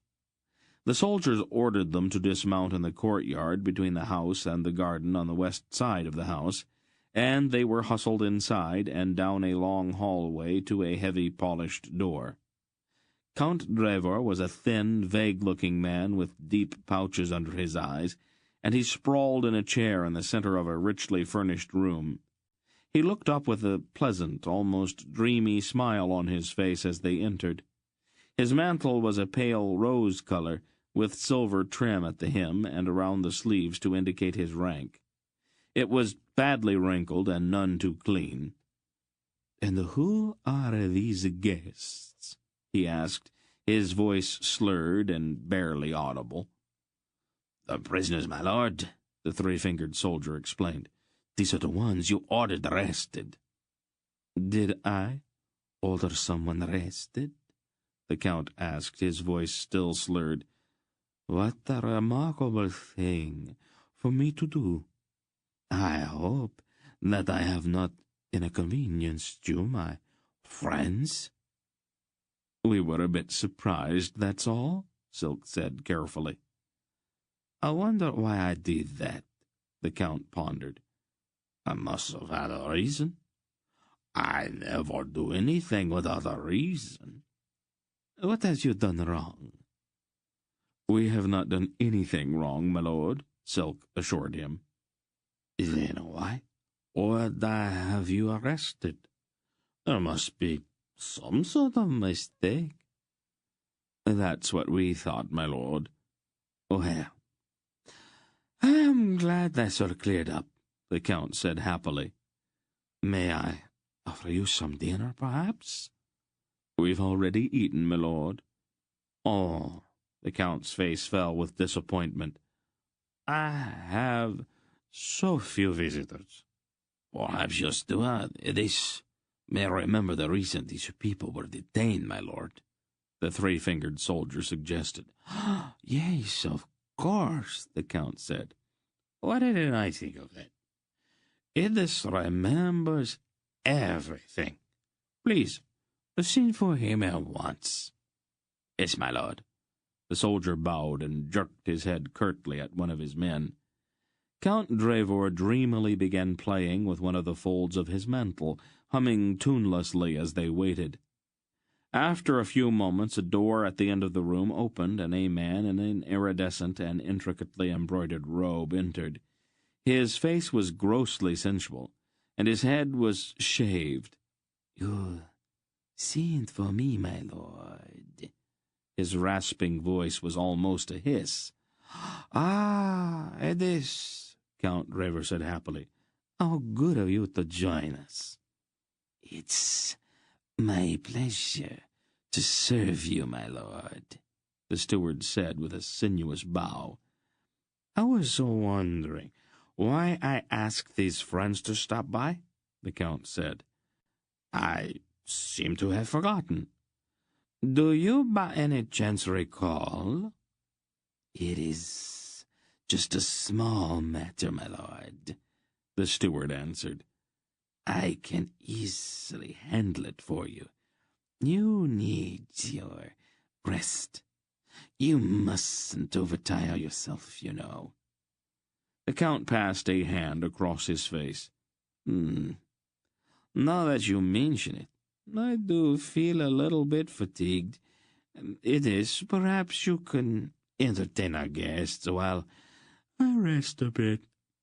Yes, of course, my lord, it is said with another bow. The Count shifted round in his chair and almost immediately fell asleep. The Count is in delicate health, it is said with an oily smile. He seldom leaves that chair these days. Let's move away a bit so that we don't disturb him. I am only a Drasnian merchant, your eminence, and these are my servants, except for my sister there. We're all baffled by all of this. Idis laughed. Why do you persist in this absurd fiction, Prince Keldar? I know who you are. I know you all, and I know your mission. What is your interest in us, Nason? Mr. Wolf asked bluntly. I serve my mistress, Eternal Salimirsra, Idis said. Has this snake woman become the pawn of the Grolams, then? Or does she bow to the will of Zadar? Aunt Paul asked. My queen bows to no man, Palgara, Idis said scornfully. Really? She raised one eyebrow. It's curious to find her servant dancing to a Grolam tune, then. I have no dealings with the Grolams, Idis said. They are scouring all Tornetra for you, but I am the one who found you. Finding isn't keeping, Idis, Mr. Wolf stated quietly. Suppose you tell us what this is all about. I will tell you only what I feel like telling you, Belgarath. I think that's about enough, Father. We really don't have time for Niasan riddle games, do we? Aunt Paul said. Don't do it, Palgara, Idis warned. I know all about your powers. My soldiers will kill your friends if you so much as raise your hand. Garyon felt himself roughly grabbed from behind, and a sword blade was pressed firmly against his throat. Aunt Paul's eyes blazed suddenly. You're walking on dangerous ground? I don't think we need to exchange threats, Mr. Wolf said. I gather, then, that you don't intend to turn us over to the Grolams. I am not interested in the Grolams, Idis said. My queen has been instructing me to deliver you to her in Stithis Tor. What is Salmisra's interest in this matter? Wolf asked. It doesn't concern her. I'll let her explain that to you when you get to Stithis Tor.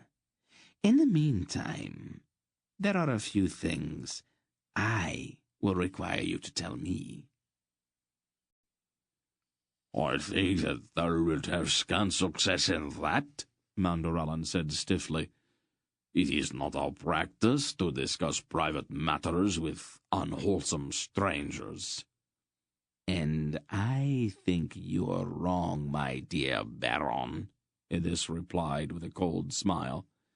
The cellars of this house are deep, and what happens there can be most unpleasant.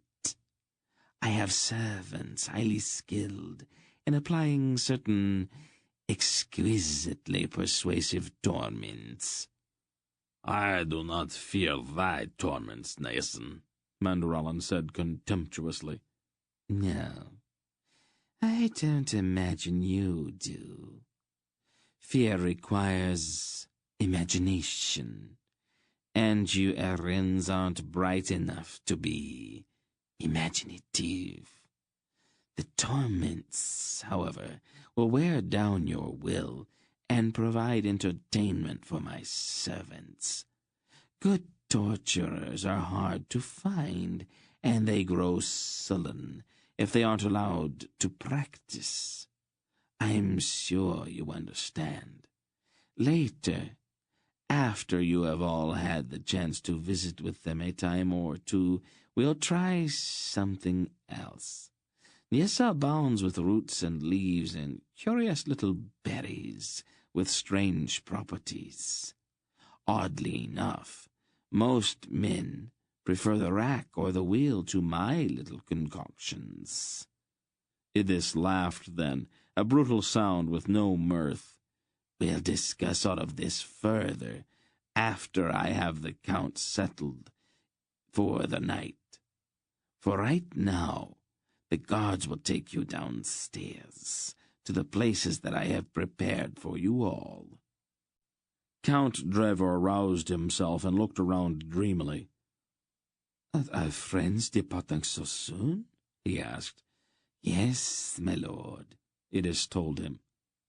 Well, then, the Count said with a vague smile, farewell, dear people. I hope you will return some day so that we can continue our delightful conversation. The cell to which Geryon was taken was dank and clammy, and it smelled of sewage and rotting food. Worst of all was the darkness. He huddled beside the iron door, with the blackness pressing in on him palpably. From one corner of the cell came little scratchings and skittering sounds. He thought of rats and tried to stay as near to the door as possible. Water trickled somewhere, and his throat began to burn with thirst. It was dark, but it was not silent. Chains clinked in a nearby cell. Someone, somewhere, was moaning. Farther off there was insane laughter, a meaningless cackle repeated over and over again without pause, endlessly rattling in the dark. Someone screamed, a piercing, shocking sound, and then again. Geryon cringed back against the slimy stones of the wall, his imagination immediately manufacturing tortures to account for the agony in those screams. Time, in such a place, was non-existent, and so there was no way to know how long he had huddled in his cell, alone and afraid, before he began to hear a faint metallic scraping and clicking that seemed to come from the door itself. He scrambled away, stumbling across the uneven floor of his cell to the far wall. "Go away!" he cried. "Keep your voice down," Silk whispered from the far side of the door. "Is that you, Silk?" Geryon almost sobbed with relief. "Well, who were you expecting? How did you get loose?" "Don't talk so much," Silk said from between clenched teeth. "Cursed rust," he swore. Then he grunted, and there was a grating click from the door. There! The cell door creaked open, and the dim light from torches somewhere filtered in. "Come along," Silk whispered. "We have to hurry." Garion almost ran from the cell. Aunt Paul was waiting a few steps down the gloomy stone corridor. Without a word, Garion went to her. She looked at him gravely for a moment and then put her arms about him. They did not speak. Silk was working on another door, his face gleaming with perspiration. The lock clicked and the door creaked open. Hettar stepped out. "What took you so long?" he asked Silk. "Rust," Silk snapped in a low voice. "I'd like to flog all the jailers in this place for letting the locks get into this condition." "Do you suppose we could hurry a bit?" Barak suggested over his shoulder from where he stood guard. "Do you want to do this?" Silk demanded. "Just move along as quickly as you can," Aunt Paul said. "We don't have the time for bickering just now." She primly folded her blue cloak over one arm. Silk grunted sourly and moved on to the next door. "Is all of this oratory actually necessary?" Mr. Wolf, the last to be released, asked crisply as he stepped out of his cell. "You've all been babbling like a flock of geese out here." "Prince Keldar felt need to make observations about the condition of the locks," Mandaralan said lightly. Silk scowled at him and led the way toward the end of the corridor where the torches fumed greasily onto the blackened ceiling. "Have a care," Mandaralan whispered urgently. "There's a guard." A bearded man in a dirty leather jerkin sat on the floor with his back against the wall of the corridor, snoring. "Can we get past him without waking him up?" Dernick breathed. "He isn't going to wake up for several hours," Barak said grimly. The large purple swelling on the side of the guard's face immediately explained it. "Dost think there might be others?" Mandaralan asked, flexing his hands. "There were a few," Barak said. "They're sleeping, too." "Let's get out of here, then," Wolf suggested. "We'll take Idris with us, won't we?" Aunt Paul asked. "What for?" "I'd like to talk with him at great length." "It would be a waste of time," Wolf said. "So Misra's involved herself in this affair. That's all we really need to know. Her motives don't really interest me all that much.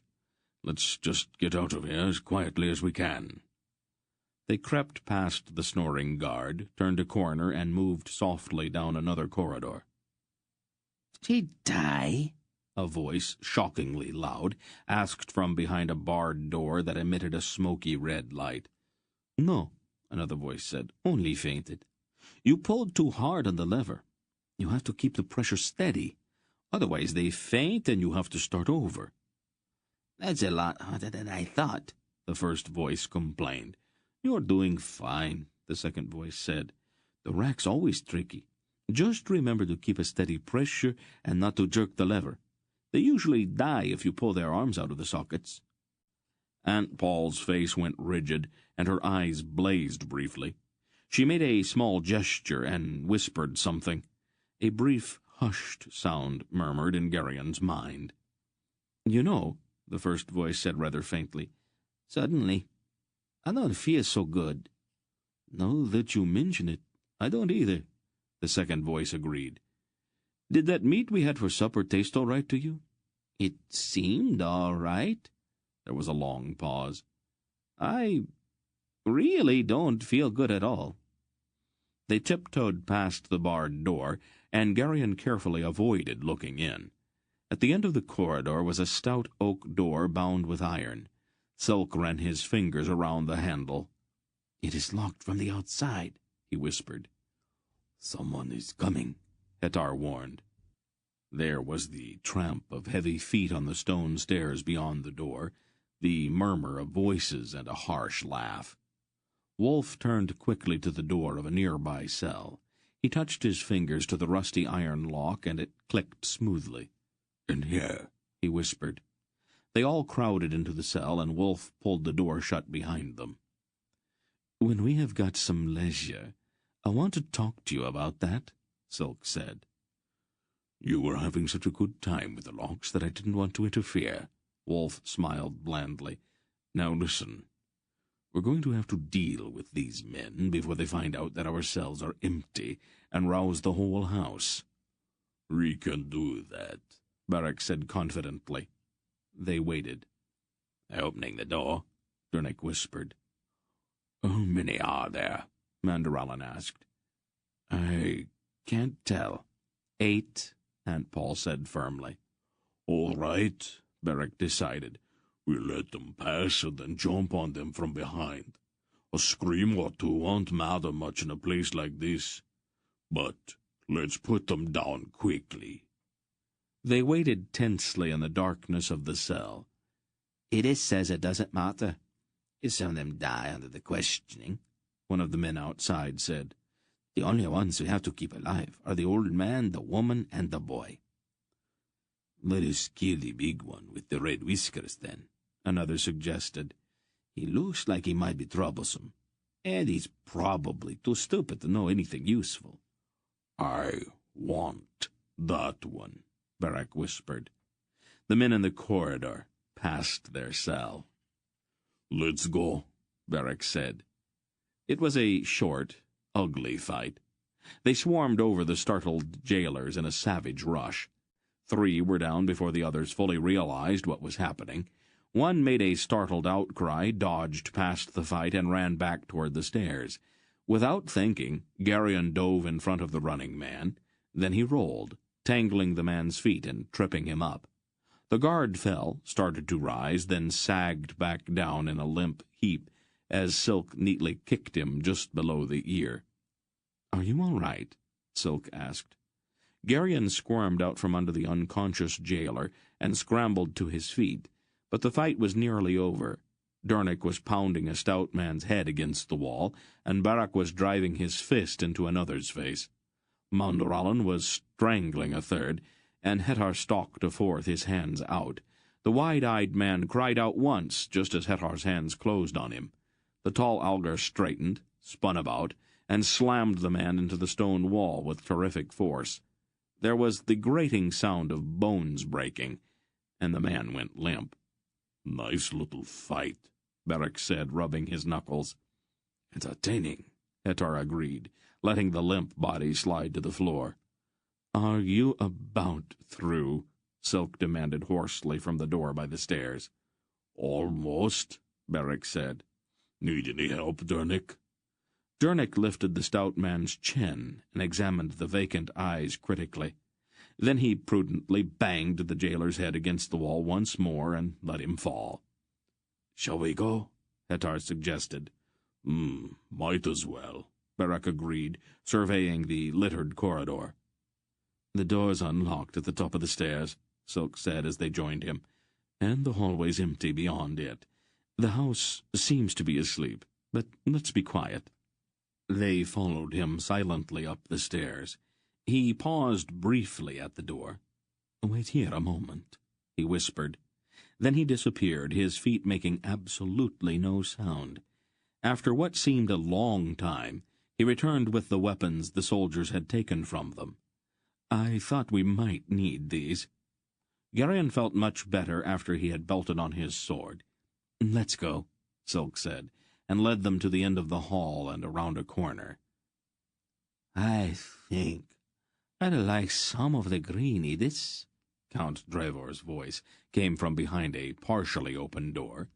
"Certainly, my lord," Edith said in his sibilant, rasping voice. "The green tastes so bad," Count Drevor said drowsily, "but it gives me such lovely dreams. The red tastes better, but the dreams, they are not so nice." "Soon you'll be ready for the blue, my lord," Edith promised. There was a faint clink and the sound of liquid being poured into a glass. "Then the yellow, and finally the black. The black is the best of all." Silk led them on tiptoe past the half-open door. The lock on the outside door yielded quickly to his skill, and they all slipped out into the cool, moonlit night.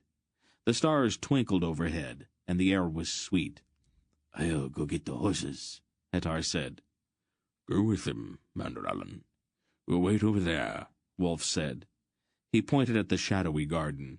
The two men disappeared around the corner, and the rest of them followed Mr. Wolf into the looming shadows of the hedge, which surrounded Count Drevor's garden. They waited. The night was chilly, and Gurion found himself shivering. Then there was a click of a hoof touching a stone, and Hettar and Manderallen came back, leading the horses. "We'd better hurry," Wolf said. "As soon as Drevor drops off to sleep, Idis is going to go down to his dungeon and find out that we have left. Lead the horses.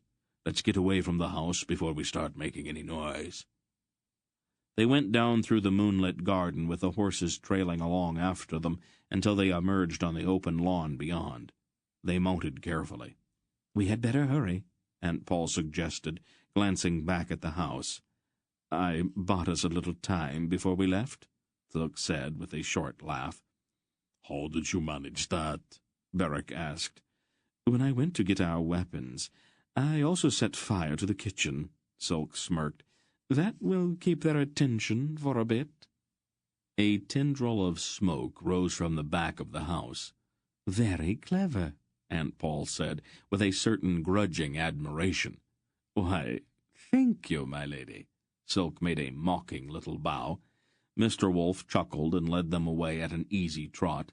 The tendril of smoke at the back of the house became thicker as they rode away, rising black and oily toward the uncaring stars. Chapter 15. They rode hard for the next several days, stopping only long enough to rest the horses and catch a few hours' sleep at infrequent intervals. Gurion found that he could doze in his saddle whenever they walked the horses. He found, indeed, that if he were tired enough, he could sleep almost any place. One afternoon, as they rested from the driving pace Wolf set, he heard Silk talking to the old man and Aunt Paul. Curiosity finally won out over exhaustion, and he roused himself enough to listen. "I'd still like to know more about Selmisra's involvement in this," the little man was saying. "She's an opportunist.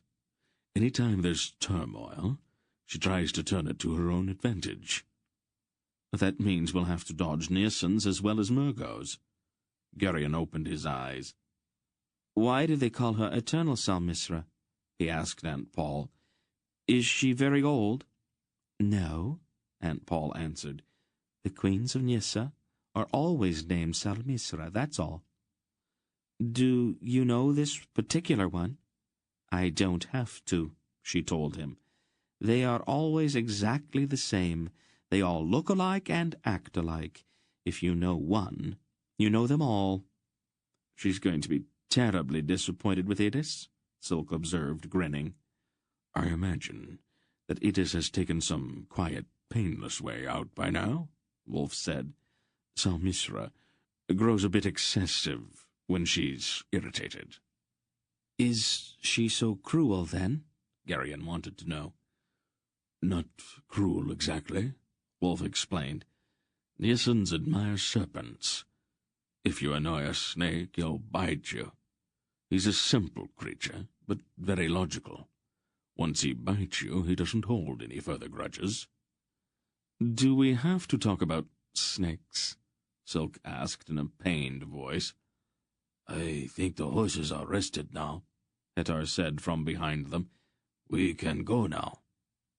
They pushed the horses back into a gallop and pounded south toward the broad valley of the Nadrain River and Tolhanath. The sun turned warm, and the trees along the way were budding in the first days of spring. The gleaming imperial city was situated on an island in the middle of the river, and all the roads led there. It was clearly visible in the distance as they crested the last ridge and looked down into the fertile valley, and it seemed to grow larger with each passing mile as they approached it. It was built entirely of white marble, and it dazzled the eye in the mid-morning sun. The walls were high and thick, and towers soared above them within the city.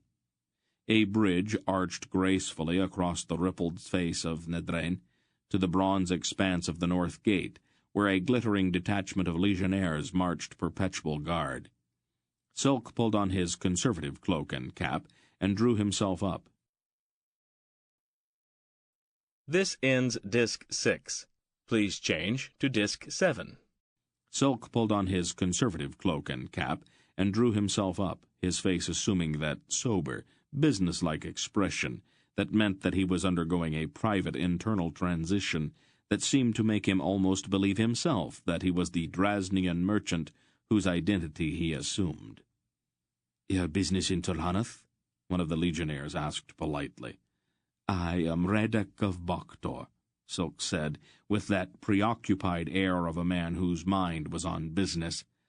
"I have Sindarian woolens of the finest quality."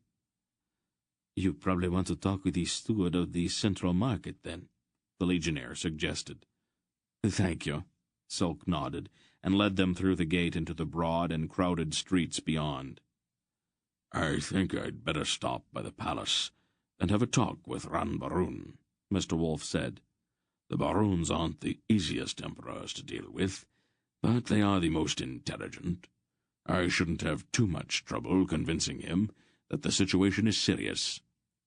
"How are you going to get to see him?" Aunt Paul asked. "It could take weeks to get an appointment. You know how they are." Mr. Wolf made a sour face.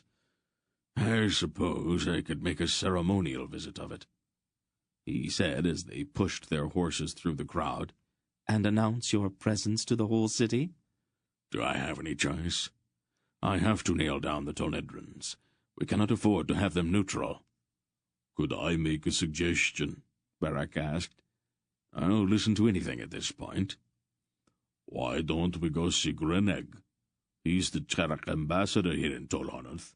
He could get us into the palace to see the emperor without all that much fuss." "Oh, that's not a bad idea, Belgareth. Greneg's got enough connections in the palace to get us inside quickly, and Ran Baroon respects him."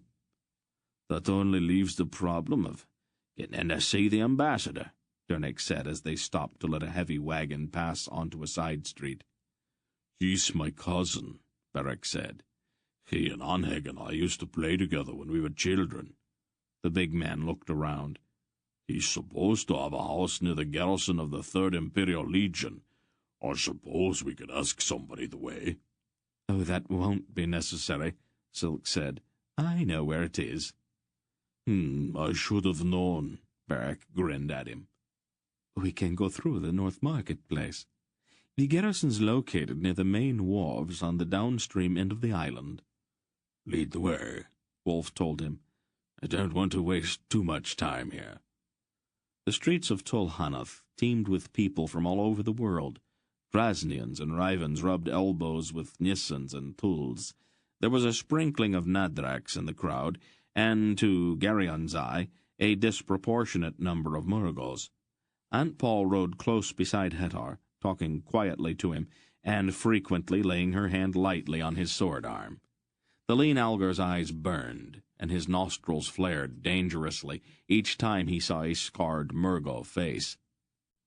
The houses along the wide streets were imposing, with white marble facades and heavy doors, quite often guarded by private mercenary soldiers who glared belligerently at passers-by. "The Imperial City seems awash with suspicion," Mandaralin observed. "Do they fear their neighbors so?" "Troubled times," Silk answered, "and the merchant princes of Tolhanath keep a great deal of the world's wealth in their counting rooms. There are men along this street who could buy most of Arindia if they wanted to." "Arindia's not for sale," Mandaralin said stiffly. "In Tolhanath, my dear Baron, everything is for sale. Honor, virtue, friendship, love. Oh, it's a wicked city full of wicked people, and money is the only thing that matters." "Well, I expect that you fit right in, then," Barak said. Silk laughed. "Oh, I like Tolhanath. The people here have no illusions. They are refreshingly corrupt." "You're a very bad man, Silk," Barak stated bluntly. "So you've said before," the rat-faced little Draznian said with a mocking grin. The banner of Torak, the outline of a white war-boat on an azure background, fluttered from a pole surmounting the gate of the ambassador's house. Barak dismounted a bit stiffly and strode to the iron grill which blocked the gate. "Tell Greneg that his cousin Barak is here to see him," he announced to the bearded guards inside. "How do we know you're his cousin?" one of the guards demanded roughly. Barak reached through the grill, almost casually, and took hold of the front of the guard's mail shirt. He pulled the man up firmly against the bars. "Would you like to rephrase that question? While you still have your health?" "Oh, excuse me, Lord Barak," the man apologized quickly. "Now that I am closer, I do seem to recognize your face." "I was almost sure that you would." "Let me unlock the gate for you," the guard suggested. "Excellent idea," Barak said, letting go of the man's shirt. The guard opened the gate quickly, and the party rode into a spacious courtyard. Greneg, the ambassador of King Anheg to the imperial court of Tolhanath, was a burly man almost as big as Barak. His beard was trimmed very short, and he wore a Tolnedran-style blue mantle. He came down the stairs 2 at a time and caught Barak in a vast bear hug. "You pirate!" he roared. "What are you doing in Tolhanath?" "Anheg's decided to invade the place," Barak joked. "As soon as we have rounded up the gold and young women, we're going to let you burn the city." Greneg's eyes glittered with momentary hunger. "Wouldn't that infuriate them?" he said with a vicious grin. "What happened to your beard?" Greneg coughed and looked embarrassed. "It's not important." "We have never had any secrets," Barak accused. Greneg spoke quietly to his cousin for a moment, looking very ashamed of himself, and Barak burst out with a great roar of laughter. "Why did you let her do that?" "I was drunk," Greneg said. "Let's go inside. I've got a keg of good ale in the cellar." The rest of them followed the 2 big men into the house, and they went down a broad hallway to a room with Torak furnishings. Heavy chairs and benches covered with skins, a rush-strewn floor, and a huge fireplace where the butt end of a large log smoldered. Several pitch-smeared torches smoked in iron rings on the stone wall. "I feel more at home here," Greneg said. A servant brought tankards of dark brown ale for them all, and then quietly left the room. Garion quickly lifted his tankard and took a large swallow of the bitter drink before Aunt Paul could suggest something more bland.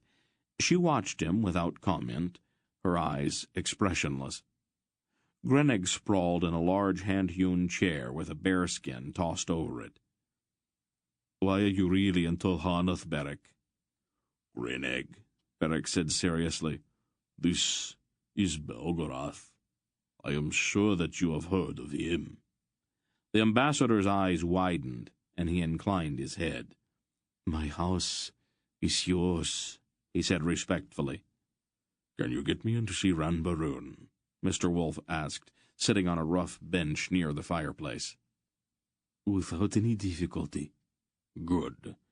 I have to talk to him, and I don't want to stir up any fuss in the process." Barak introduced the others then, and his cousin nodded politely to each of them. "You've come to Tolhanath during a turbulent period," he said after the amenities were over. "The nobility of Tolnedra gathered in the city like ravens on a dead cow." "We picked up a hint or 2 of that on our way south," Silk told him. "Is it as bad as we've had?" "Probably worse," Greneg said, scratching at one ear. "Dynastic succession only happens a few times in each eon. The Baroons have been in power now for over 600 years, and the other houses are anticipating the chargeover with a great deal of enthusiasm." "Who's the most likely to succeed, Ranbaroon?" Mr. Wolf asked.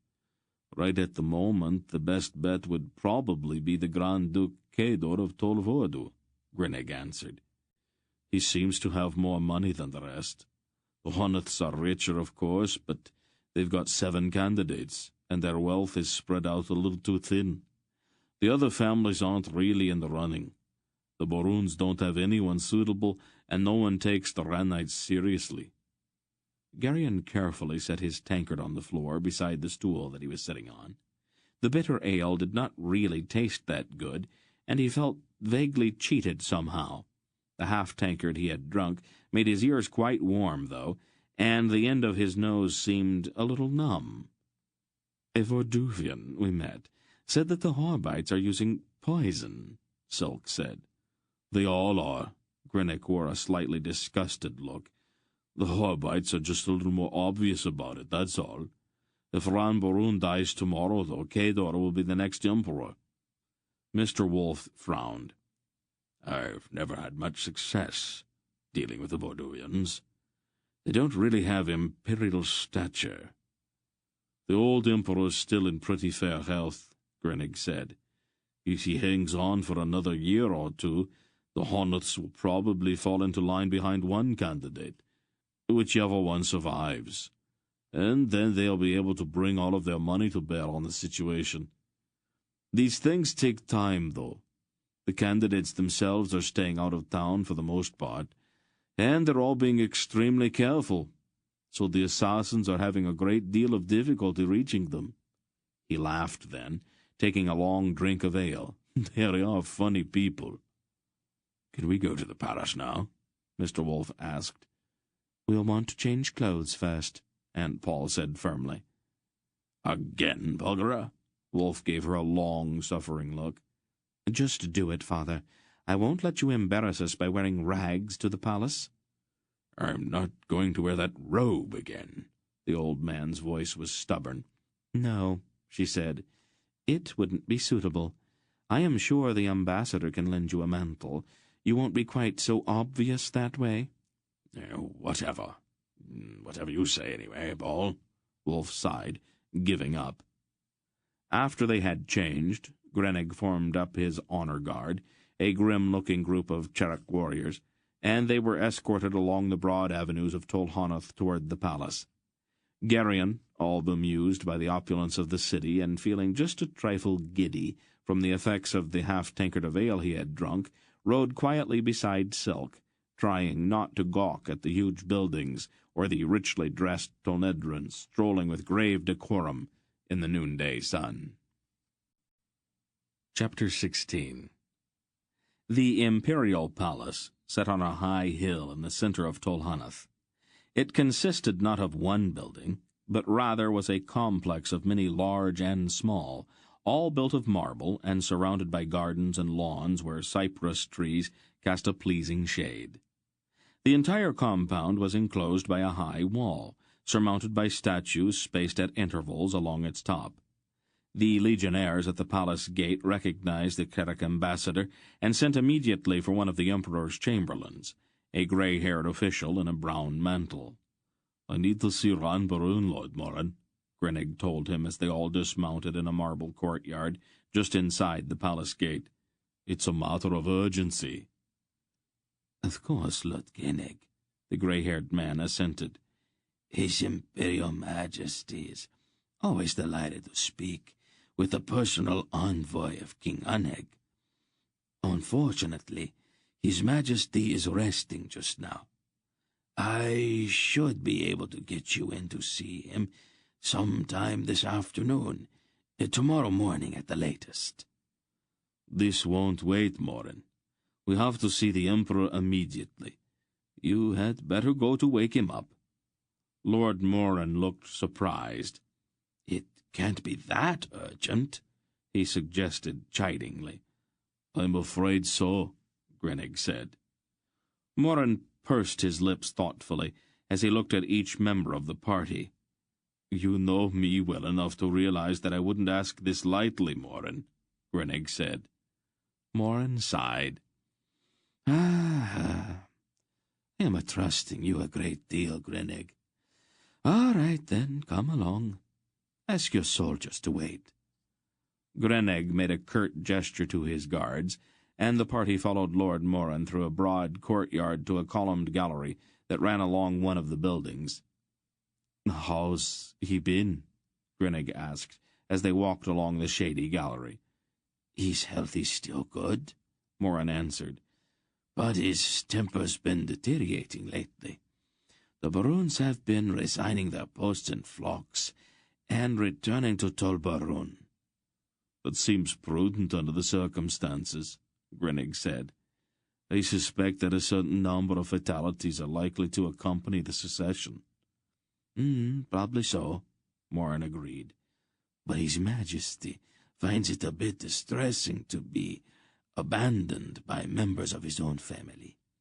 He stopped by an arched marble gate where 2 legionnaires in gold-embellished breastplates stood stiffly.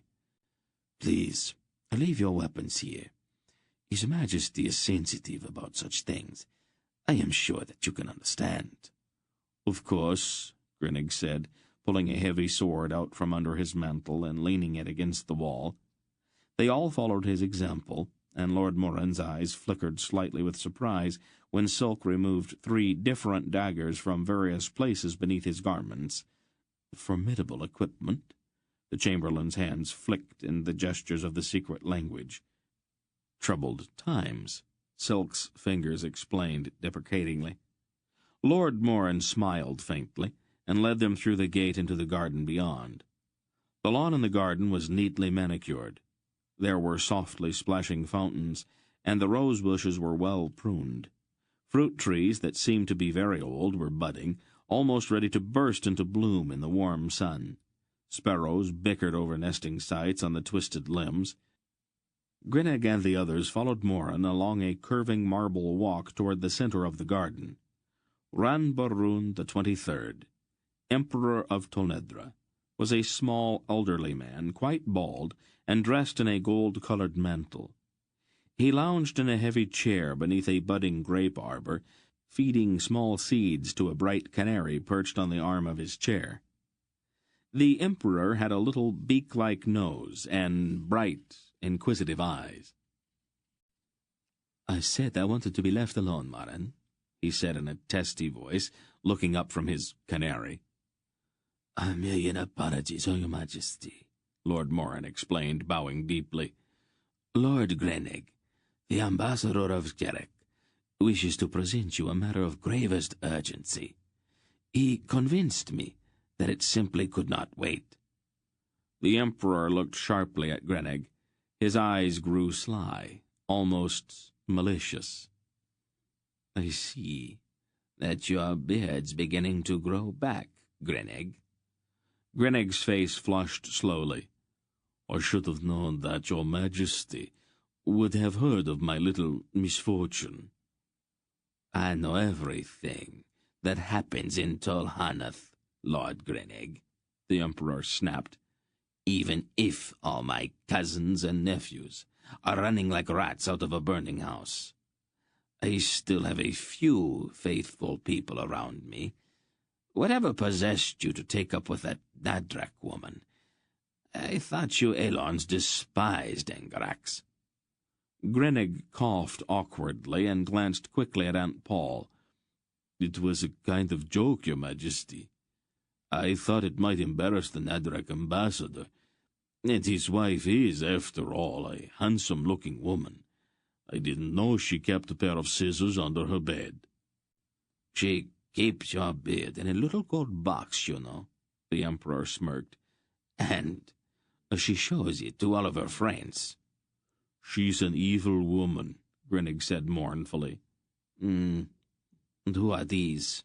the Emperor asked, waving one finger at the members of the party standing on the grass, somewhat behind Ambassador Grinnig. "My cousin Barak and some friends," Grinnig said. "They are the ones who have got to talk to you." "The Earl of Trelheim?" the Emperor asked. "What are you doing in Tol Hanath, my lord?" "Passing through, Your Majesty," Barak replied, bowing. Ran Baroon looked sharply at each of the rest in turn, as if actually seeing them for the first time. "This would be Prince Keldar of Dresnia," he said, "who left Tol Hanath in a hurry last time he was here, posing as an acrobat in a traveling circus, I believe, and about one jump ahead of the police." Silk also bowed politely. "And Hettar, Bulgaria, the Emperor continued. The man who's trying to depopulate Tolmurgo single-handedly. Hetar inclined his head. Morin, the Emperor demanded sharply. Why have you surrounded me with Elons? I don't like Elons. It is this matter of urgency, Your Majesty, Morin replied apologetically. And an errand? The Emperor said, looking at Mandoralin. A membrate, I should say. His eyes narrowed. From the descriptions that I have heard, he could only be the Baron of Omandor. Mandoralin's bow was gracefully elaborate. Mine eye is most keen, Your Majesty, to have read us each in turn without prompting. Not all of you precisely, the Emperor said. I don't recognize the Sindor, or the Raven lad. Gerion's mind jumped. Barak had once told him that he resembled a raven more than anything else, but that thought had been lost in the welter of events which had followed the chance remark. Now the Emperor of Tolneldra, whose eyes seemed to have an uncanny ability to penetrate to the true nature of things, had also identified him as a raven. He glanced quickly at Aunt Paul, but she seemed absorbed in examining the buds on a rose bush. Mr. Wolfe said, The Sindar is Dernek, a smith. In Sindaria that is a useful trade, and it's considered somewhat akin to nobility. The lad is my grandson Garion. The Emperor looked at the old man. It seems that I should know who you are. There's something about you. He paused thoughtfully. The canary, which had been perched on the arm of the Emperor's chair, suddenly burst into song. He launched himself into the air and fluttered directly to Aunt Paul. She held out her finger, and the bright bird landed there, tipped back his head, and sang ecstatically, as if his tiny heart were breaking with adoration. She listened gravely to his song. She wore a dark blue dress, elaborately laced at the bodice, and a short sable cape.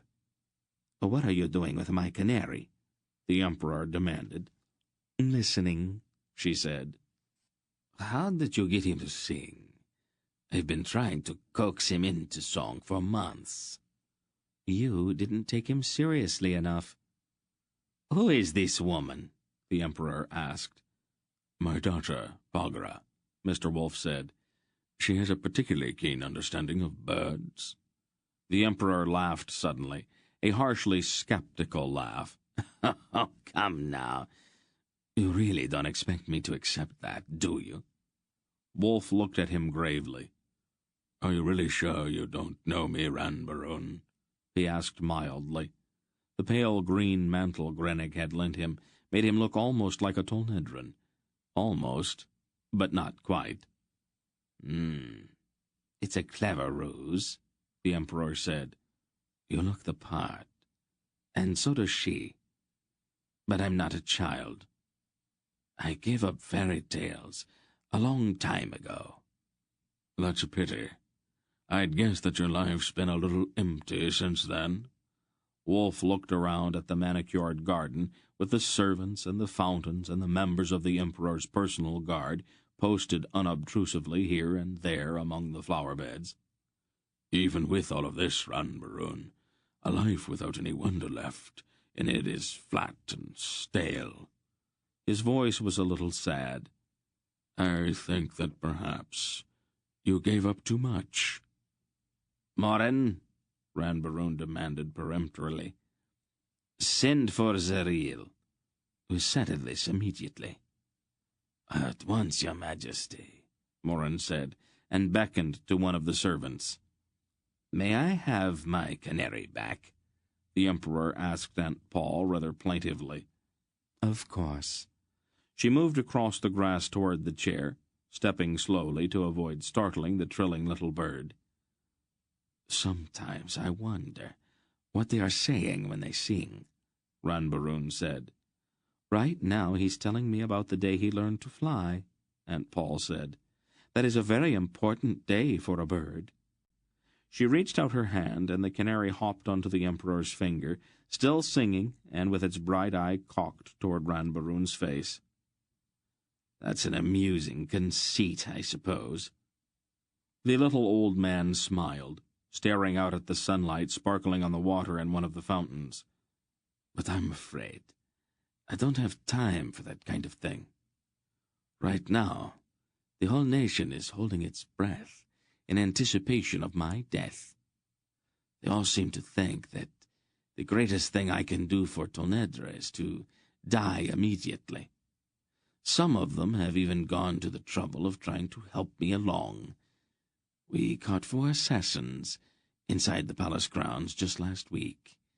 The Baroons, my own family, are deserting me to the point that I scarcely have enough people left to run the palace, much less the empire. Ah, here comes Zeriel." A lean, bushy-browed man in a red mantle covered with mystic symbols scurried across the lawn and bowed deeply to the Emperor. "You sent for me, Your Majesty?" "I am informed that this woman is Polgara the sorceress," the Emperor said, "and that the old man there is Belgarath. Be a good fellow, Zariel, and have a look into their credentials." "Belgarath and Balgara?" the bushy-browed man scoffed. "Surely Your Majesty is not serious. The names are mythological. No such people exist." "You see," the Emperor said to Aunt Paul, "you don't exist. I have it on the very best authority. Zariel's a wizard himself, you know." "Really?" "One of the very best," he assured her. "Of course, most of his tricks are just sleight of hand, since sorcery's only a sham, but he amuses me, and he takes himself very seriously. You may proceed, Zariel, but try not to raise an awful stink, the way you usually do." "That won't be necessary, Your Majesty," Zariel said. "If they were wizards of any kind, I'd have recognized them immediately. We have special ways of communicating, you know." Aunt Paul looked at the wizard with one eyebrow slightly raised. "I think that you should look a bit closer, Zariel. Sometimes," she suggested, "we miss things." She made an almost imperceptible gesture, and Geryon seemed to hear a faint rush of sound. The wizard stared, his eyes fixed on open air directly in front of him. His eyes began to bulge, and his face turned deathly pale. As if his legs had been cut from under him, he fell onto his face. "Forgive me, Lady Balgara," he croaked, groveling. "That's supposed to impress me, I assume," the Emperor said. "I've seen men's minds overwhelmed before, however, and Zariel's mind is not all that strong to begin with." "This is getting tiresome, Ranbaroon," she said tartly. "You really ought to believe her, you know." The canary spoke in his tiny, piping voice. "I knew who she was immediately. Of course, we're much more perceptive than you things that creep around on the ground. Why do you do that? If you just try, I'm sure you could be able to fly. And I wish you'd stop eating so much garlic. Makes you smell awful." "Hush now," Aunt Paul said gently to the bird. "You can tell him all about it later." The Emperor was trembling violently, and he stared at the bird as if it were a snake. "Why don't we all just behave as if we believed that Balgara and I are who we say we are?" Mr. Wolf suggested. "We could spend the rest of the day trying to convince you, and we really don't have that much time. There are some things I have to tell you, and they are important, no matter who I am."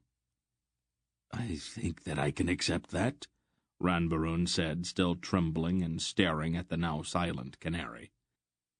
Mr. Wolf clasped his hands behind his back and stared up at a cluster of bickering sparrows on the limb of a nearby tree. "Early last fall," he began, "Zadar the apostate crept into the throne room at Reva and stole the Orb of Aldur." "He did what?" Ranbaroon demanded, sitting up quickly.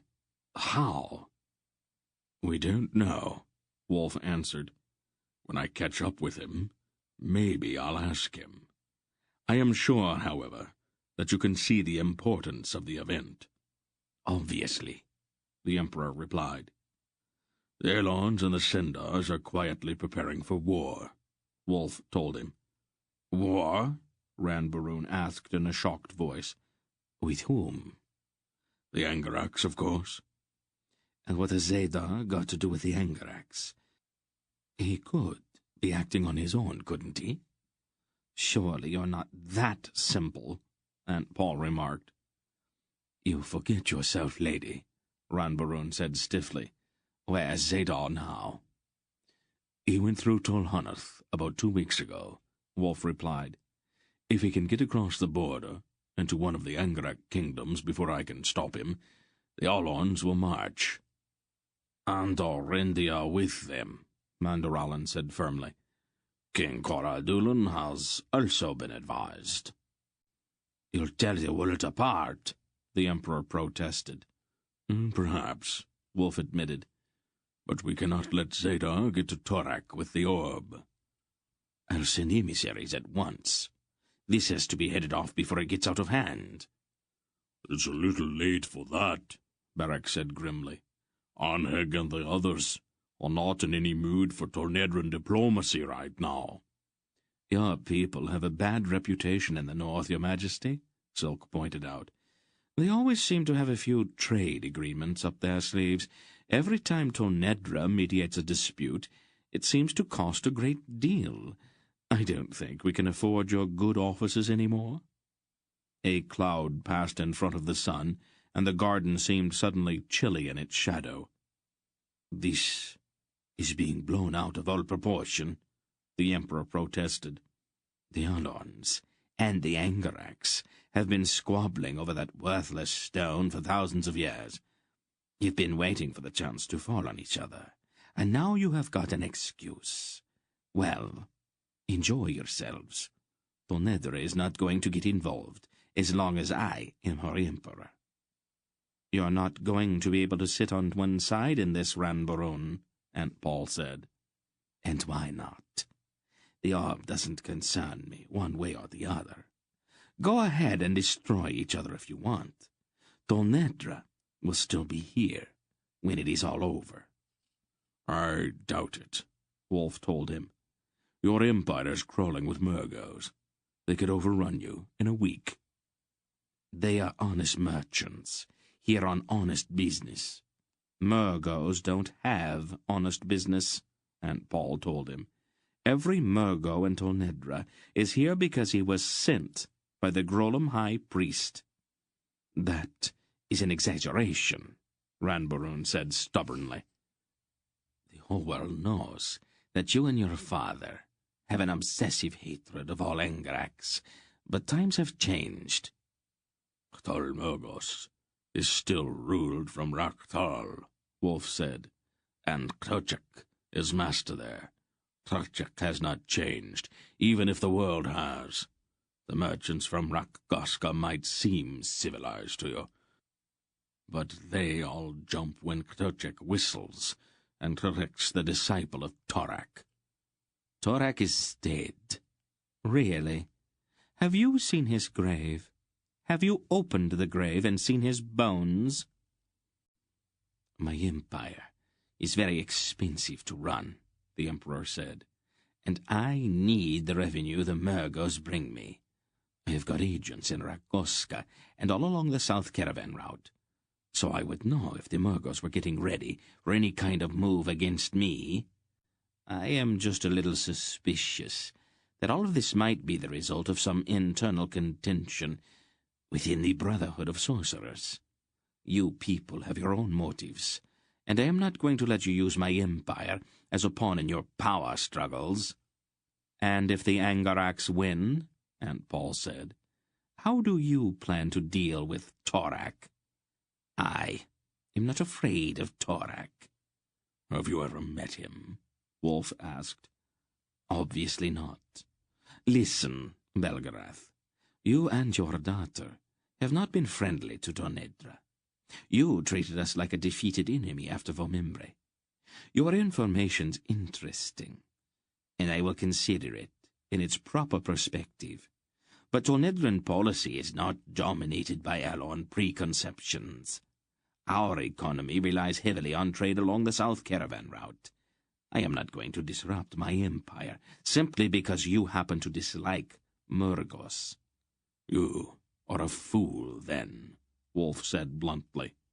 You would be surprised at how many people think so. Maybe you will have better luck with my successor. If he is a Vorduvian or a Honoth, you might even be able to bribe him. But Baroons do not take bribes or advice, Aunt Paul added. Only when it suits us, Lady Pulgara. I think we have done everything we can here, Wolf decided. A bronze door at the back of the garden slammed open, and a tiny girl with flaming hair stormed through, her eyes ablaze. At first, Geryon thought she was a child, but as she came closer he realized that she was somewhat older than that. Although she was very small, the short sleeveless green tunic she wore displayed limbs that were much closer to maturity. He felt a peculiar kind of shock when he saw her, almost, but not quite, like recognition. Her hair was a tumbled mass with long, elaborate curls cascading down over her neck and shoulders, and it was a color that Geryon had never seen before, a deep, burnished red that seemed somehow to glow from within. Her skin was a golden color that seemed, as she swept through the shadows of the trees near the gate, to have an almost greenish cast to it. She was in a state verging on sheer rage. "Why am I being kept prisoner here?" she demanded of the Emperor. "What are you talking about?" Ran Baroon asked. "The Legionnaires. They will not let me leave the palace grounds." "Oh, that." "Exactly that." "They are acting on my orders, Tenedra," the Emperor told her. "So they said. You must tell them to stop it." "No." "No?" Her tone was incredulous. "No?" Her voice climbed several octaves. "What do you mean, no?" "It is too dangerous for you to be out in the city just now," the Emperor said placatingly. "Nonsense," she snapped. "I don't intend to sit around in this stuffy palace just because you are afraid of your own shadow. I need some things from the market." "Send someone." "I don't want to send anyone," she shouted at him. "I want to go myself." "Well, you can't," he said flatly. "Spend your time on your studies instead." "I don't want to study," she cried. "Cheebers is a stuffy idiot, and he bores me. I do not want to sit around talking about history or politics or any of the rest of it. I just want an afternoon to myself." "I'm sorry." "Please, Father," she begged, her tone dropping into a wheedling note. She took hold of one of the folds of his gold mantle and twisted it around one of her tiny fingers. "Please." The look she directed at the Emperor through her lashes would have melted stone. "Absolutely not," he said, refusing to look at her. "My order stands. You will not leave the palace grounds." "I hate you," she cried. Then she ran from the garden in tears. "My daughter," the Emperor explained almost apologetically. "You cannot imagine what it is like having a child like that." "Oh, I can imagine, all right," Mr. Wolf said, glancing at Aunt Paul. She looked back at him, her eyes challenging. "Go ahead. Say it, Father. I am sure you won't be happy until you do." Wolf shrugged. Forget it." Ran Baroon looked thoughtfully at the two of them. "It occurs to me that we might be able to negotiate a bit here," he said, his eyes narrowing. "What did you have in mind?" Wolf asked. "You have a certain authority among the Alons," the Emperor suggested. Some," Wolf admitted carefully. "If you were to ask them, I am sure they would be willing to overlook one of the more absurd provisions of the Accords of Omimbre." "Which one is that?" "There's really no necessity for Senedra to journey to Riva, is there?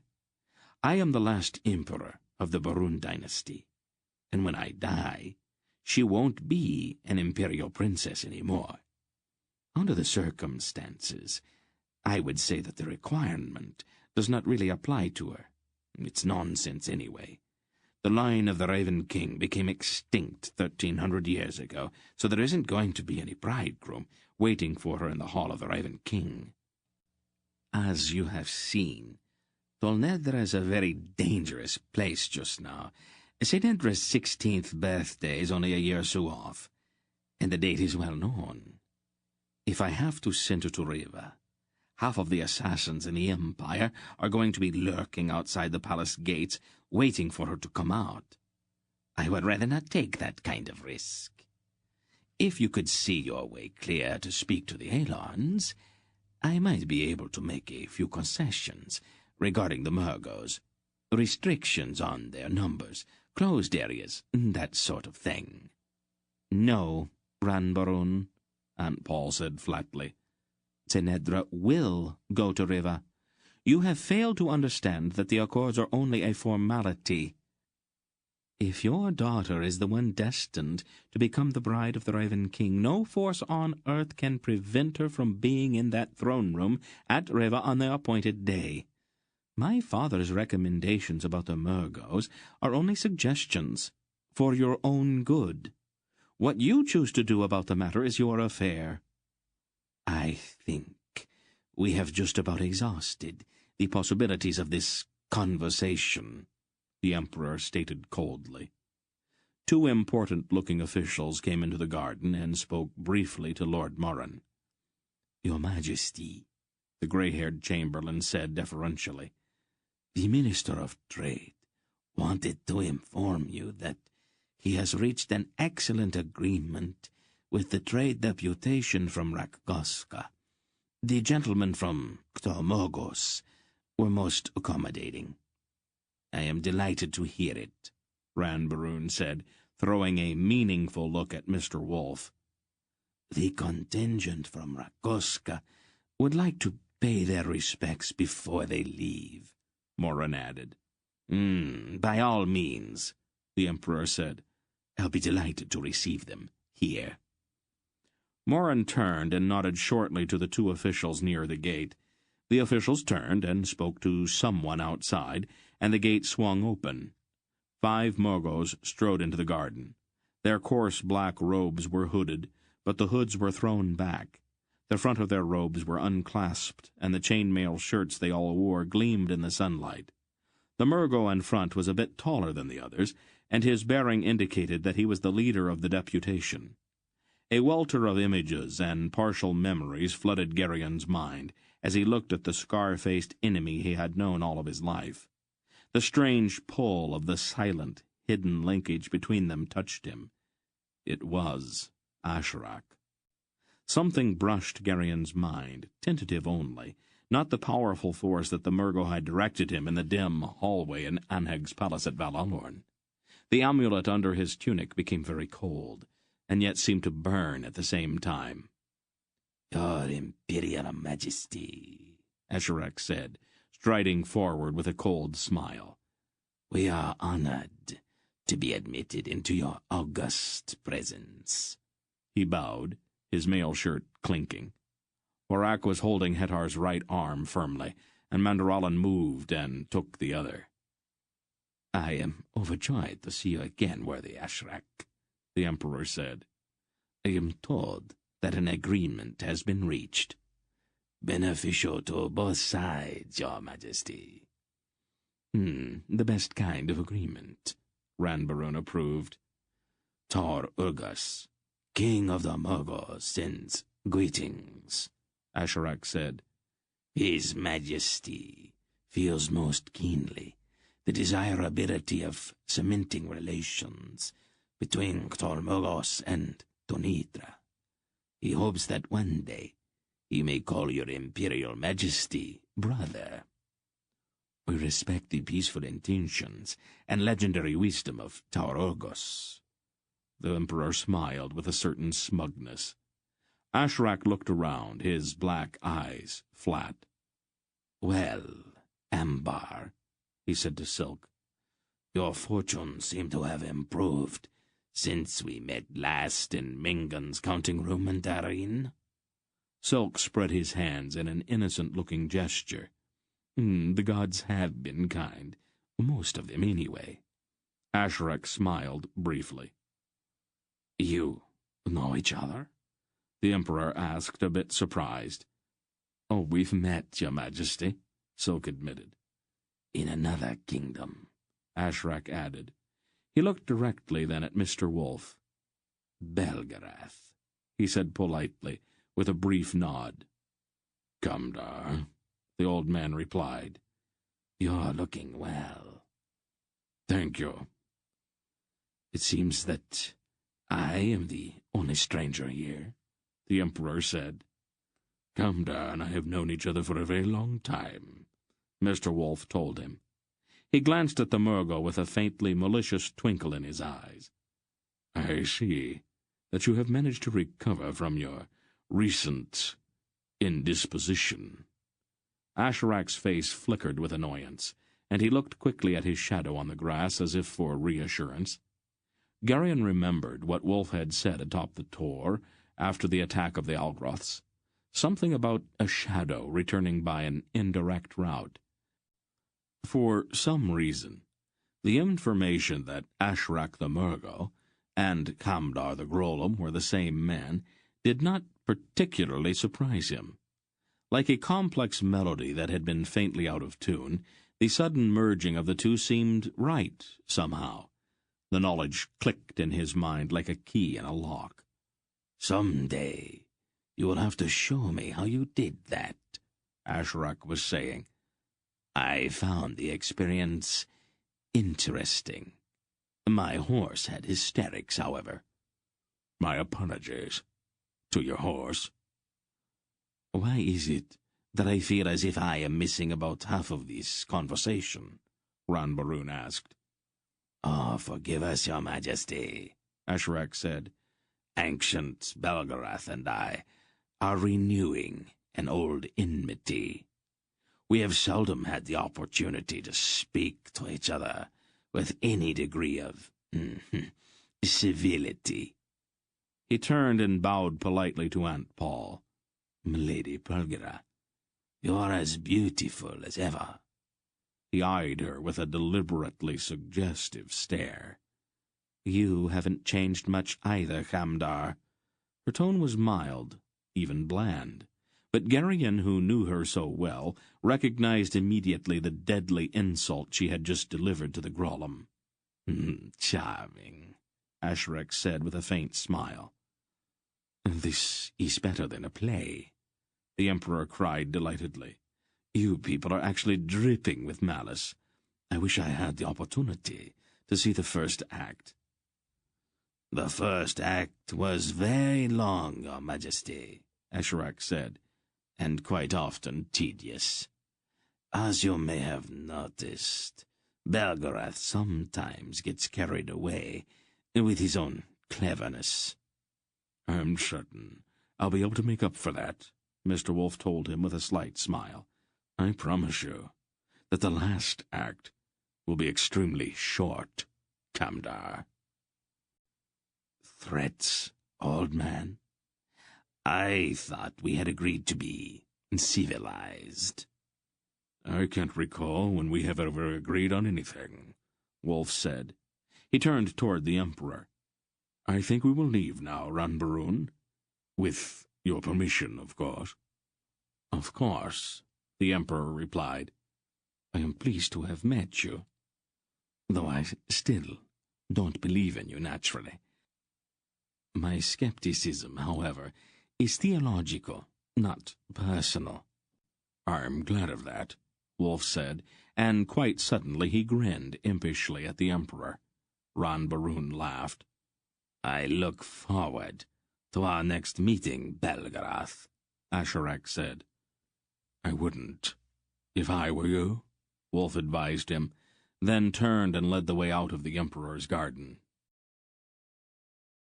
Chapter 17. It was mid-afternoon when they emerged from the palace gate. The broad lawns were green in the warm spring sunlight, and the cypress trees stirred in a faint breeze.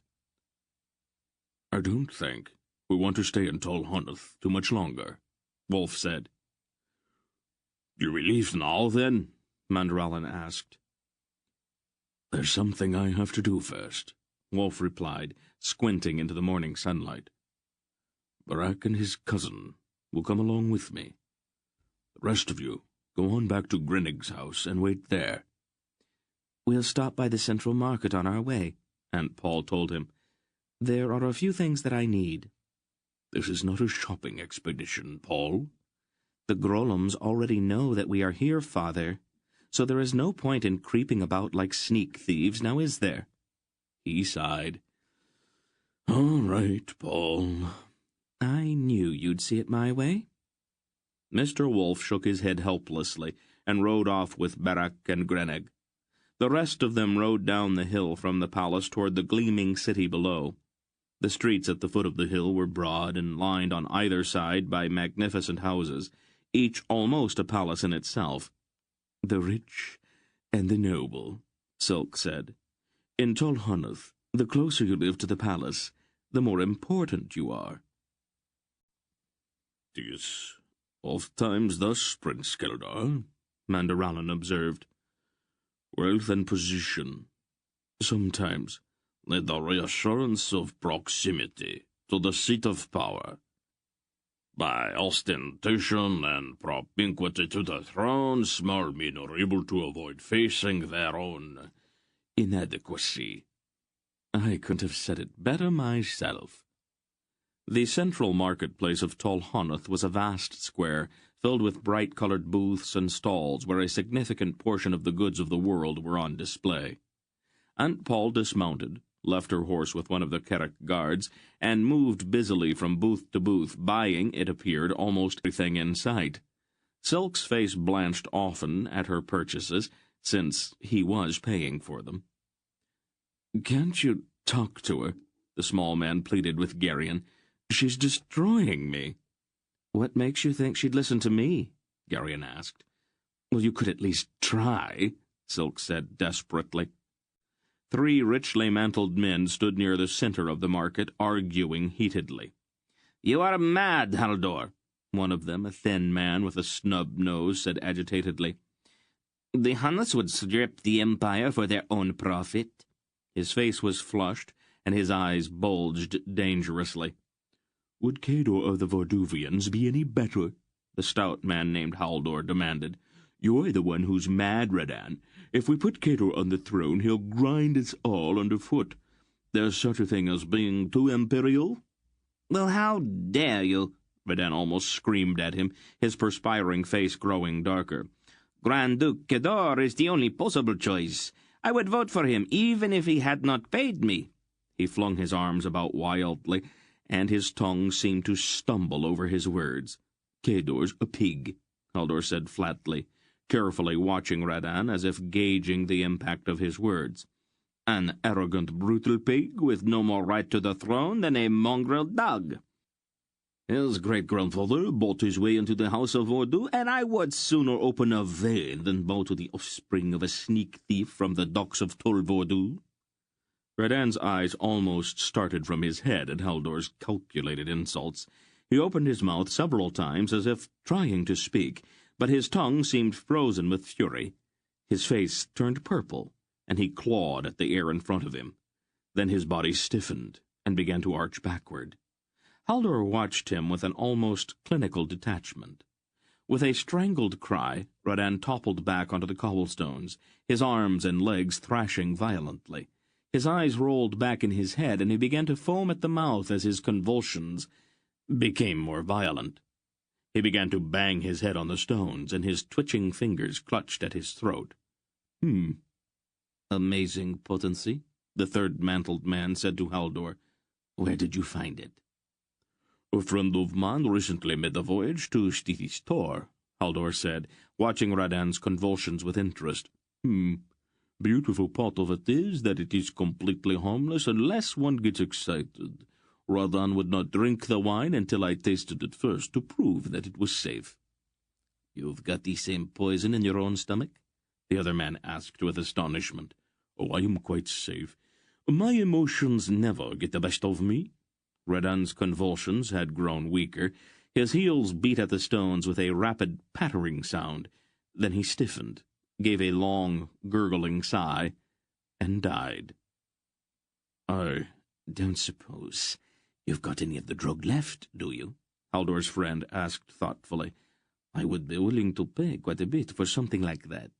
Haldor laughed. Why don't we go to my house, and we will talk about it? Over a cup of wine, perhaps?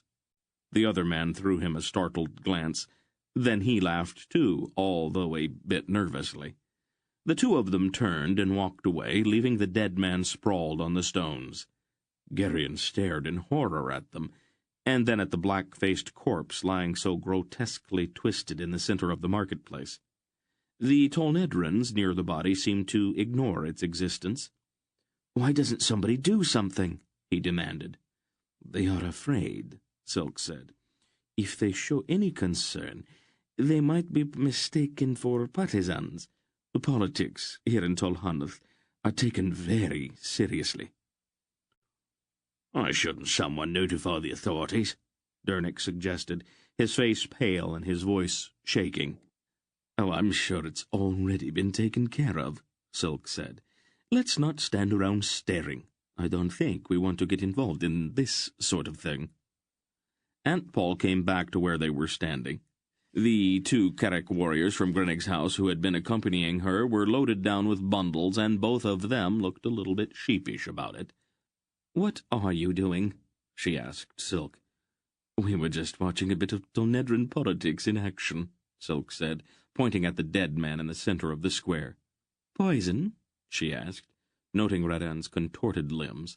Silk nodded. A strange one.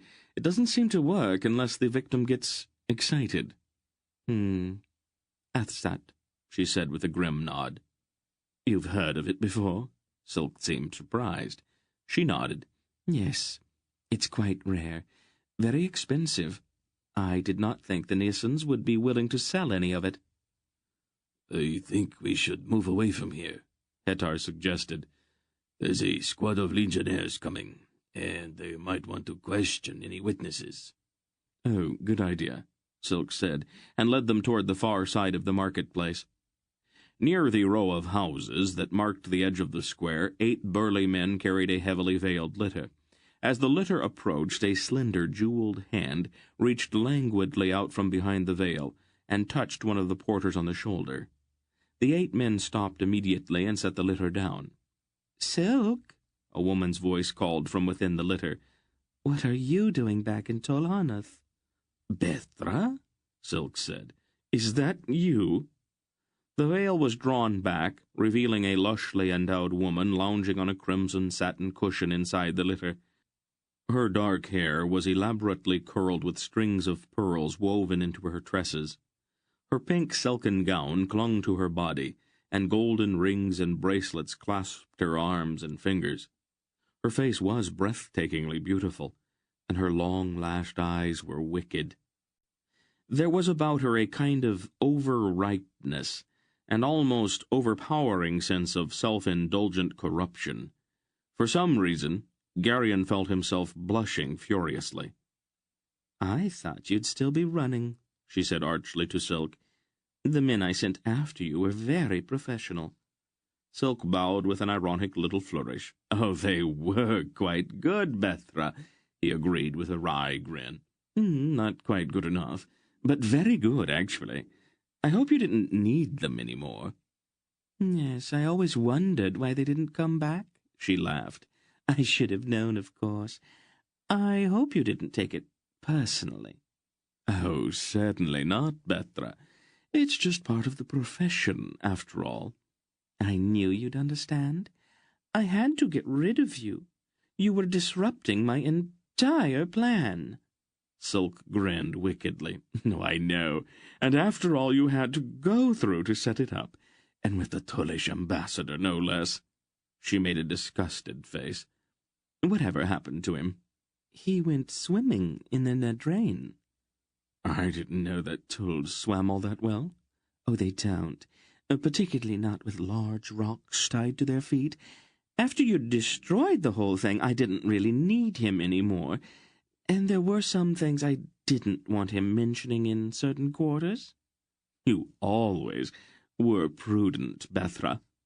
And what are you up to now? She asked curiously. Sulk shrugged. A little of this, a little of that. The succession? Oh, no. I know better than to get involved in that. Which side are you on? Oh, wouldn't you like to know? Sulk looked around, his eyes narrowing. I could use some information, Bethra, if you are free to talk about it, of course. About what, Silk? The city seems to be awash with Murgos. If you're not presently involved with them, I would appreciate anything you could tell me. She smiled at him archly. And what would you be willing to pay? Could we not just call it professional courtesy? She smiled wickedly at him, and then laughed. Why not? I like you, Silk. And I think I'll like you even more if you owe me a favor. I will be your slave, he promised. Liar, she thought for a moment. The Murgos have never really shown all that much interest in trade. But a few years ago, they began arriving in 2s and 3s. And then late last summer, whole caravans started coming in from Rakgoska. You think that they want to influence the secession? Oh, that would be my guess. There's a great deal of red gold in Tolhanath suddenly. My coin chests are full of it. Sulk grinned. Yes, but it all spins. Oh, it does indeed. Have they picked any one candidate? Not that I've been able to determine. They seem to be divided into 2 different factions, and there's quite a bit of antagonism between them. That could be a ruse, of course. Oh, but I don't think so. I think the antagonism has to do with the quarrel between Zadar and Tuchek. Each side wants to get control of the next emperor. They are spending money like water. Do you know the one called Ashrak? Ah, that one, she replied. The other Murgos are all afraid of him. At the moment, he seems to be working for Tuchek, but I think he's playing some game of his own. He owns the Grand Duke Kador outright, and Kador's closest to the throne right now. That puts Asherak in a very powerful position. And that's about all that I really know. Thank you, Bethra, Silk said respectfully.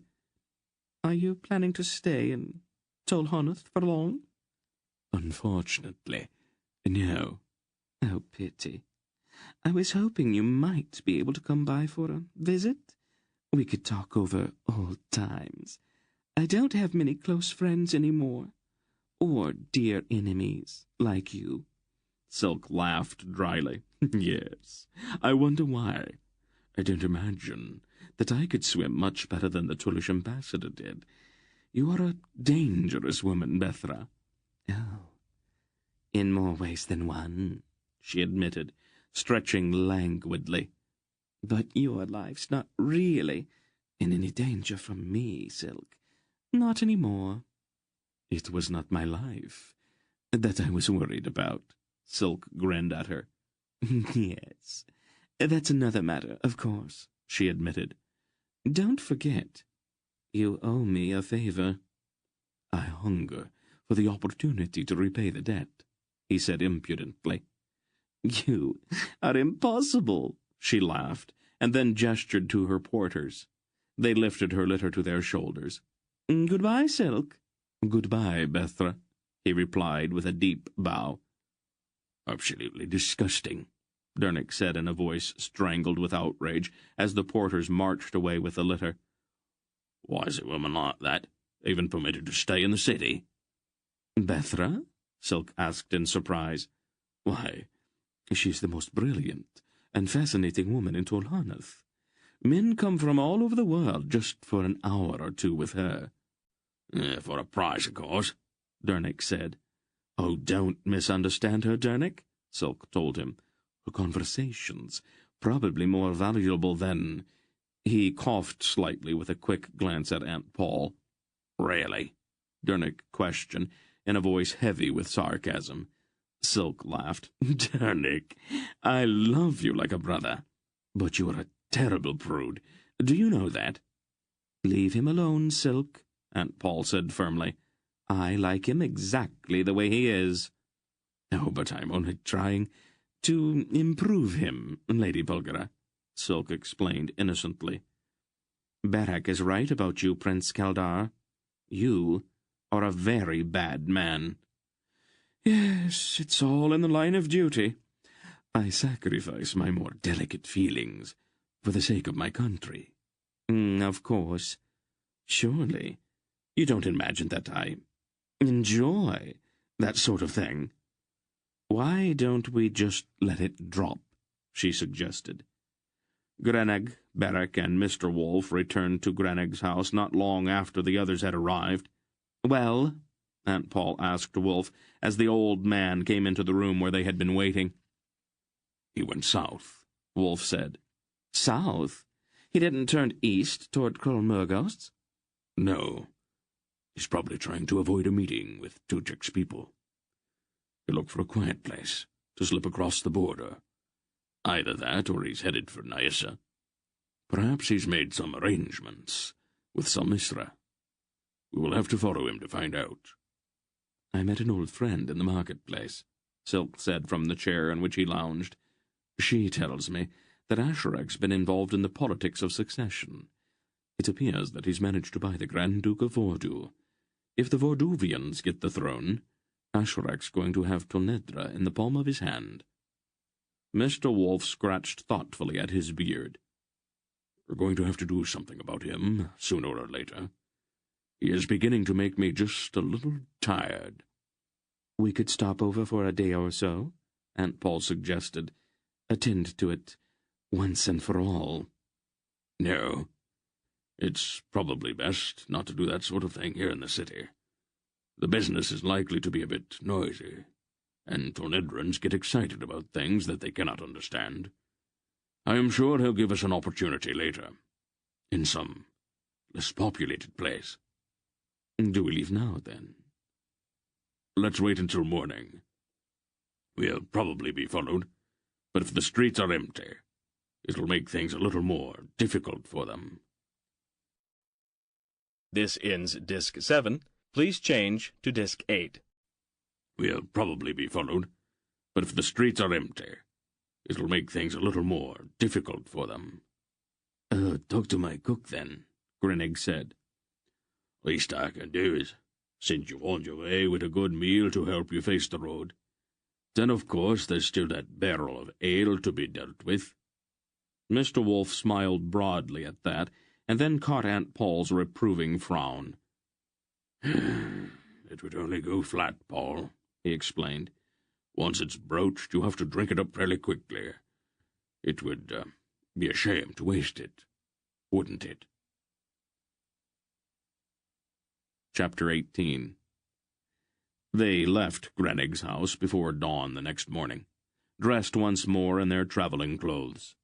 They slipped quietly out a back gate and proceeded through those narrow alleys and back streets that Silk always seemed able to find.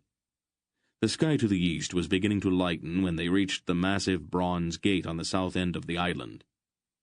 How long until the gate opens? Mr. Wolf asked one of the legionnaires. Not much longer, the legionnaire told him, just as soon as we can see the far bank clearly. Wolf grunted. He had grown quite mellow the evening before, and he was obviously troubled by a headache this morning. He dismounted, went to one of the pack horses, and drank from a leather water-skin. That isn't going to help, you know, Aunt Paul told him a bit smugly. He chose not to answer. I think it's going to be a lovely day today, she said brightly, looking first at the sky and then at the men around her who slumped in their saddles in attitudes of miserable dejection. You're a cruel woman, Bulgara, Barak said sadly. Did you talk to Grinnig about that ship? Mr. Wolf asked. I think so, Barak replied. I seem to remember saying something about it. It is fairly important, said Wolf. And what's this? Aunt Paul asked. I thought it might not be a bad idea to have a ship waiting off of the mouth of the River of the Woods. If we have to go to Stevittor, it would probably be better to sail there, rather than wade through the swamps in northern Yissa." "That's a very good idea, actually. I'm surprised it occurred to you, considering your condition last night." "Do you suppose that we could talk about something else?" he asked somewhat plaintively. It grew imperceptibly lighter, and the command to open the gate came from the watchtower on the wall above. The legionnaires slipped the iron bar and swung the ponderous gate open.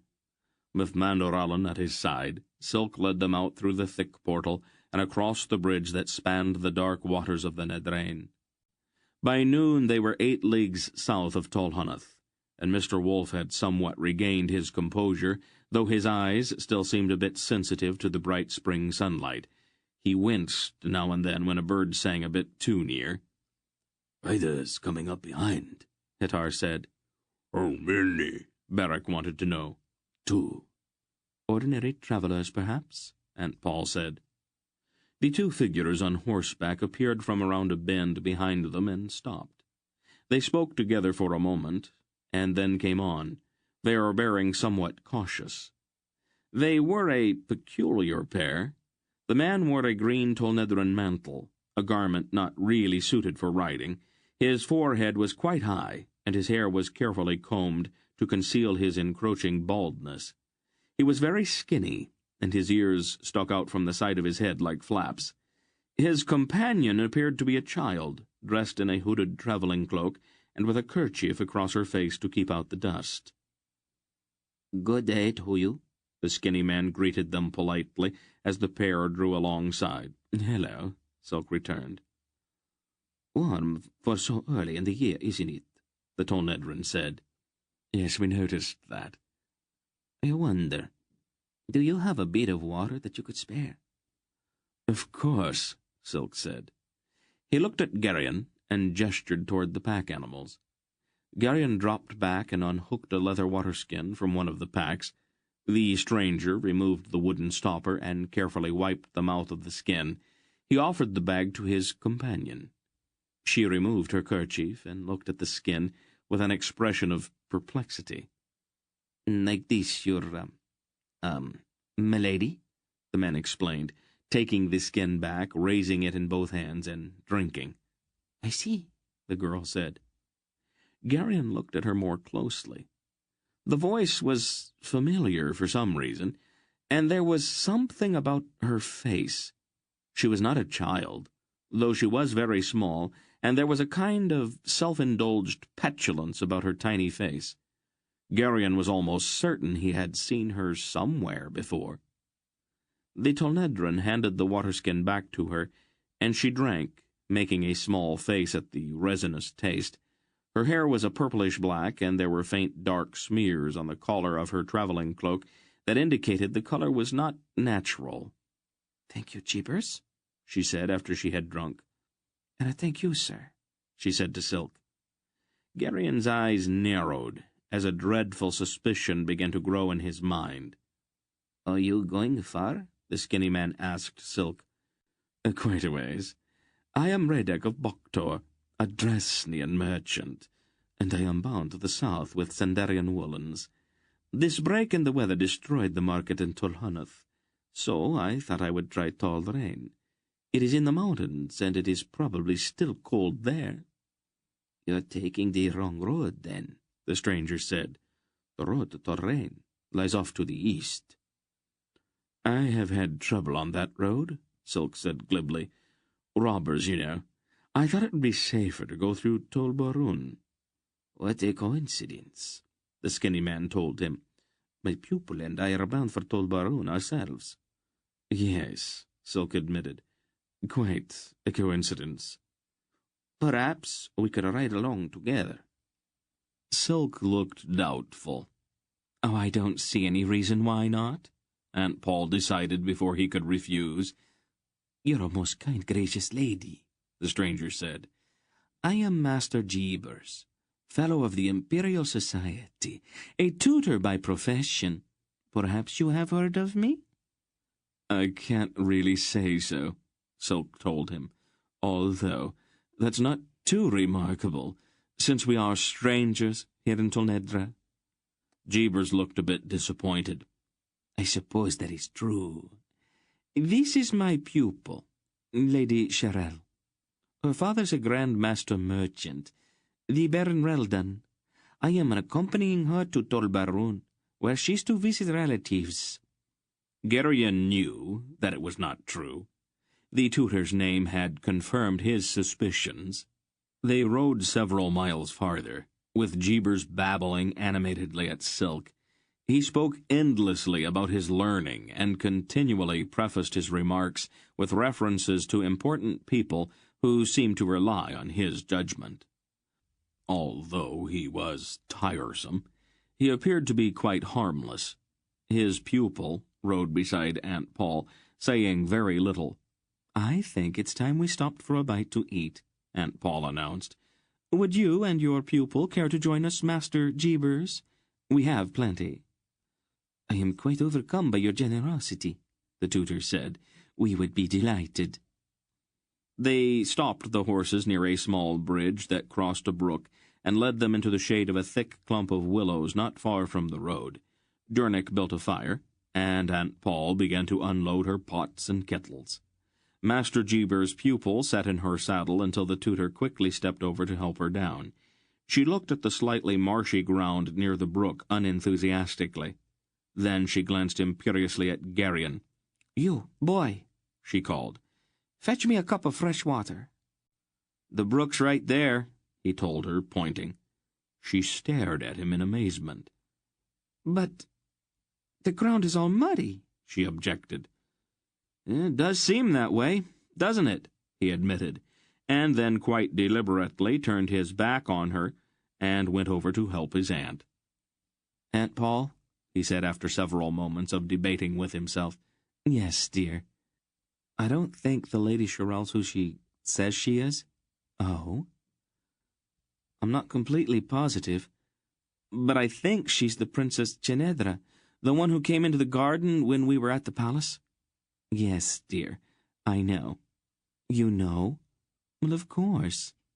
Would you hand me the salt, please? Well, isn't it dangerous to have her with us? Oh, not really. I think we can manage it. Won't she be a lot of bother? An imperial princess is supposed to be a lot of bother, dear. After they had eaten a savory stew which seemed to Geryon quite good, but which their little guest appeared to find distasteful, Jeebers began to approach a subject which had obviously been on his mind since they had first met. Despite the best efforts of the legions, the roads are never entirely safe, the fussy man said. It is imprudent to travel alone, and the Lady Sherelle's been entrusted to my care. Since I am responsible for her safety, I was wondering if we might travel along with you. We would not be any bother, and I'd be more than happy to pay for whatever food that we eat. Sulk glanced quickly at Aunt Paul. Of course, she said. Sulk looked surprised. There's no reason we cannot travel together. We are all going to the same place, after all. Sulk shrugged. Anything you say. Geryon knew the idea was a mistake so serious that it bordered on disaster. Jeebers would not be a good traveling companion, and his pupil showed every sign of quickly becoming intolerable. She was obviously accustomed to extensive personal service, and her demands were probably made without thought. They were still demands, however, and Geryon knew immediately who was most likely to be expected to attend to them. He got up and walked around to the far side of the clump of willows. The fields beyond the trees were pale green in the spring sunshine, and small white clouds drifted lazily across the sky.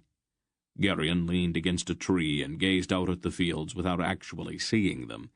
He would not become a servant, no matter who their little guest might be. He wished there were some way he could get that firmly established right at the outset, before things got out of hand. "Have you lost your senses?" he heard Mr. Wolf say to Paul somewhere behind him in the trees. Ran Baroon's probably got every legion in Tolnedra looking for her by now. This is my province, old wolf, Aunt Paul told him.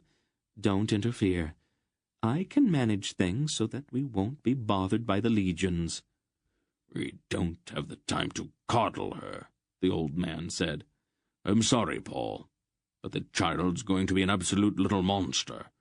You saw the way she acted toward her father.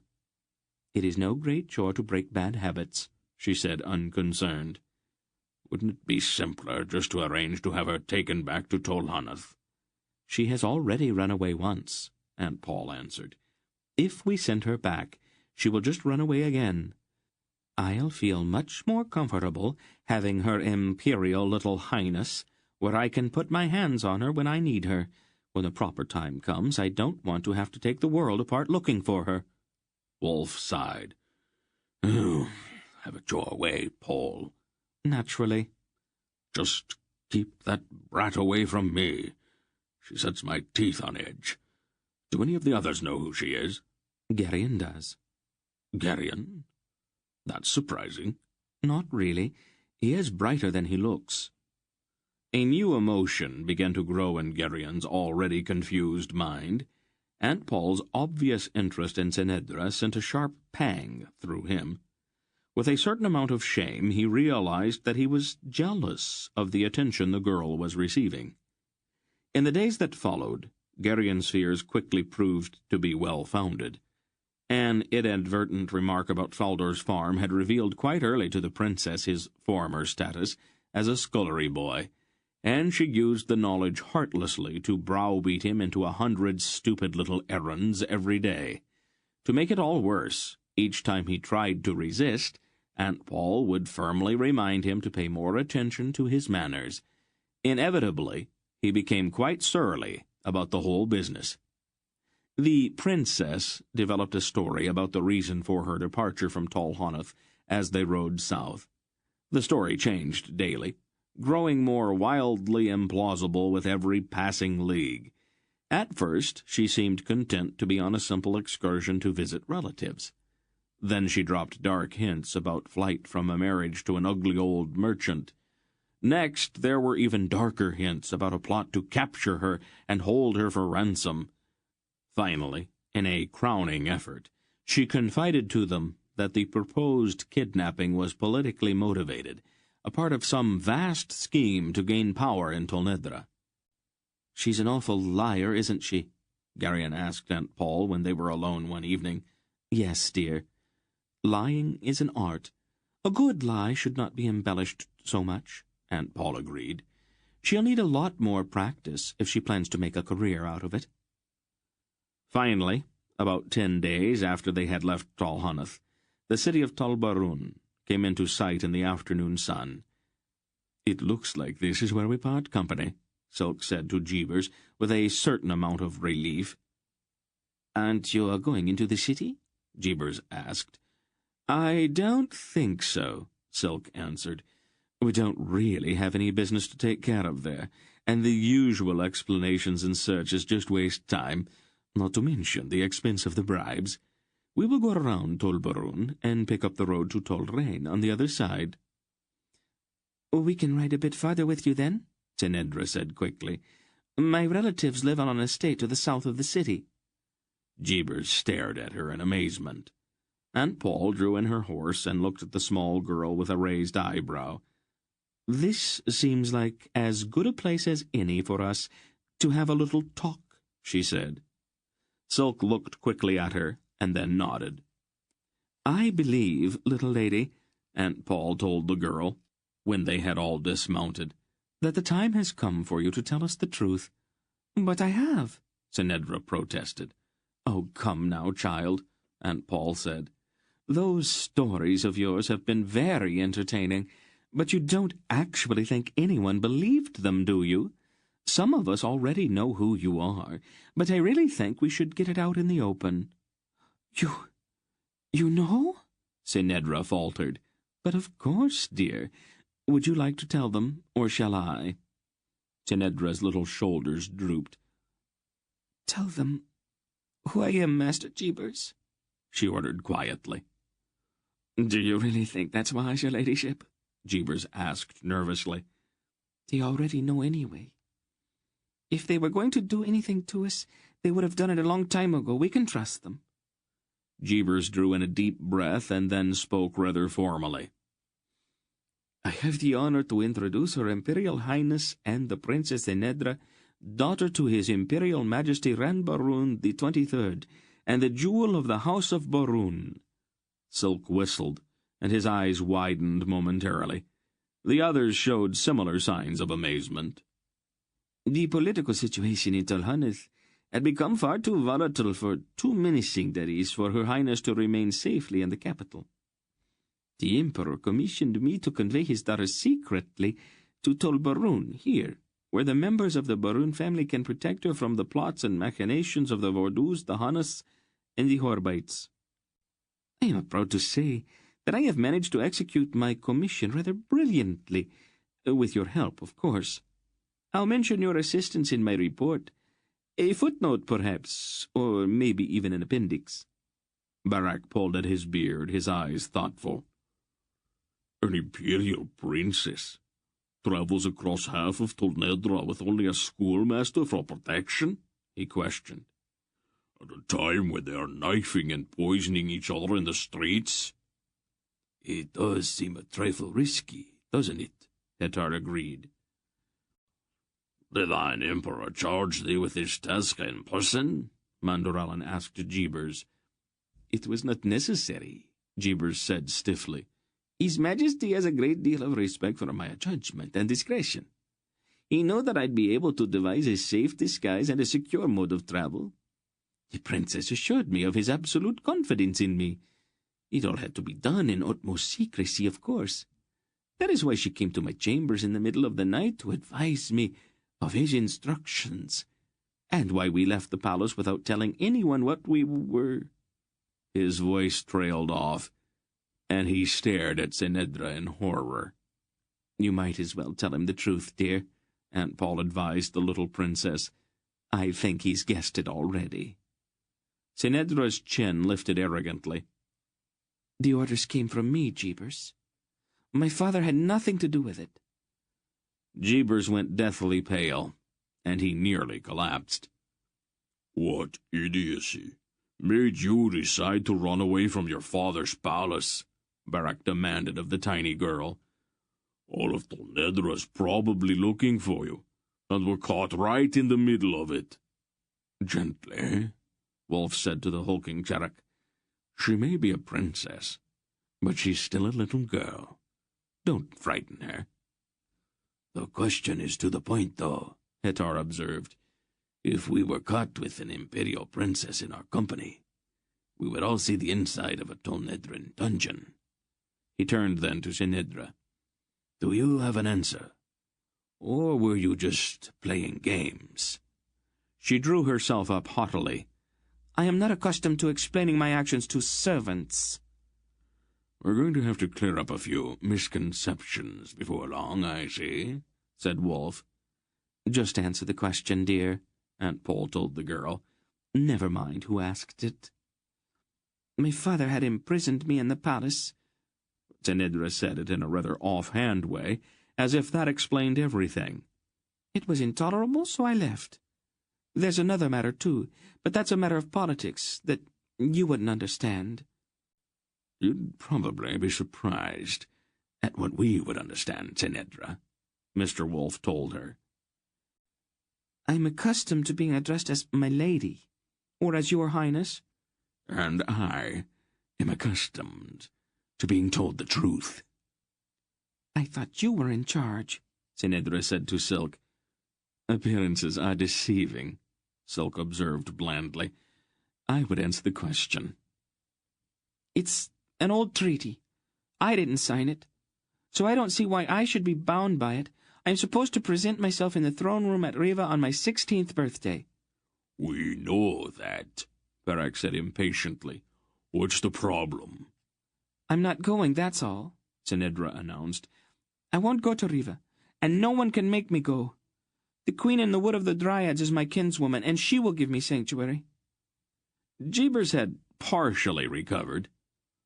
"What have you done?" he demanded, aghast. "I undertook this with the clear understanding that I would be rewarded, even promoted. You have put my head on the block, you little idiot." "Jeebers!" she cried, shocked at his words. "Let's get off the road a ways," Silk suggested. "We've obviously got quite a bit to discuss, and we are likely to be interrupted here on the main highway." "Probably a good idea," Wolf agreed. "Let's find some quiet place and set up for the night. We will decide what we are going to do, and then we can start out fresh in the morning." They remounted and rode across the rolling fields toward a line of trees that marked the course of a winding country lane about a mile away. "How about there?" Dernick suggested, pointing at a broad oak which stood beside the lane, its branches beginning to leaf out in the late afternoon sunlight. "That should do," Wolf said. It was pleasant in the dappled shade beneath the spreading limbs of the oak. The lane was lined with low stone walls, mossy and cool. A stile stepped over one of the walls just there, and a path meandered across the field from it toward a nearby pond, sparkling in the sun. "We'd put fire down behind one of the walls," Dernick said. "It won't be seen from the main road that way." "I'll get some wood," Geryon volunteered, looking at the dead limbs littering the grass beneath the tree. They had, by now, established a sort of routine in the setting up of a night's encampment. The tents were erected, the horses watered and picketed, and the fire was started all within the space of an hour. Then Dernick, who had noticed a few telltale circles on the surface of the pond, heated an iron pin in the fire and carefully hammered it into a hook. "What's that for?" Geryon asked him. "I thought some fish might be good for supper," the smith said, wiping the hook on the skirt of his leather tunic. He laid it aside then and lifted a second pin out of the fire with a pair of tongs. "Would you like to try your luck, too?" Geryon grinned at him. Barak had stood nearby, combing the snarls out of his beard. He looked up rather wistfully. "I don't suppose you'd have time to make another hook, would you?" Dernick chuckled. "It only takes a couple minutes." "We'll need bait," Barak said, getting up quickly. "Where's your spade?" Not long afterward, the three of them crossed the field to the pond, cut some saplings for poles, and settled down to serious fishing. The fish, it appeared, were ravenous, and attacked the worm-baited hooks in schools. Within the space of an hour, nearly 24 respectable-sized trout lay in a gleaming row on the grassy bank of the pond. Aunt Paul inspected their catch gravely when they returned as the sky turned rosy overhead with the setting of the sun. "Very nice. But you forgot to clean them." "Oh," Barak said. He looked slightly pained. "We thought that... Well, what I mean is, as long as we caught them..." He left it hanging. "Go on," she said with a level gaze. Barak sighed. "I guess we had better clean them," he regretfully told Dernick and Geryon. "You're probably right, then," Dernick agreed. The sky had turned purple with evening, and the stars had begun to come out when they sat down to eat. Aunt Paul had fried the trout to a crisp golden brown, and even the sulky little princess found nothing to complain about as she ate. After they had finished, they set aside their plates and took up the problem of Tenedra and her flight from Tol Hanath. Jeebers had sunk into such abject melancholy that he could offer little to the discussion. Tenedra adamantly announced that even if they were to turn her over to the Baroons in the city, she would run away again. In the end, they reached no conclusion. "We're in trouble, no matter what we do," Silk summed it up ruefully. "Even if we try to deliver her to her family, there are bound to be some embarrassing questions. And I am sure that she can be counted on to invent a colorful story that will put us in the worst possible light." "We can talk about it some more in the morning," Aunt Paul said, her placid tone indicating that she had already made up her mind about something, but she did not elaborate. Shortly before midnight, Jeebers made his escape. They were all awakened by the thudding of his horse's hooves as the panic-stricken tutor fled at a gallop toward the walls of Tol Baroon. Silk stood in the flickering light of the dying fire, his face angry. "Why didn't you stop him?" he asked Hetar, who had been standing watch. I was told not to, The leather-clad Elgar said with a glance at Aunt Paul. "It solves the only real problem we had," Aunt Paul explained. "The schoolmaster would only have been excess baggage." "You knew that he was going to run away?" Silk asked. "Naturally. I helped him to arrive at the decision. He will go straight to the Boruns and try to save his own skin by informing them that the princess ran away from the palace on her own, and that we have her now." "You have to stop him, then," Tinedra said in a ringing voice. Go after him, bring him back." "After all the trouble I went to persuading him to leave? Oh, don't be so foolish," Aunt Paul answered. "How dare you speak to me like that?" Tinedra demanded.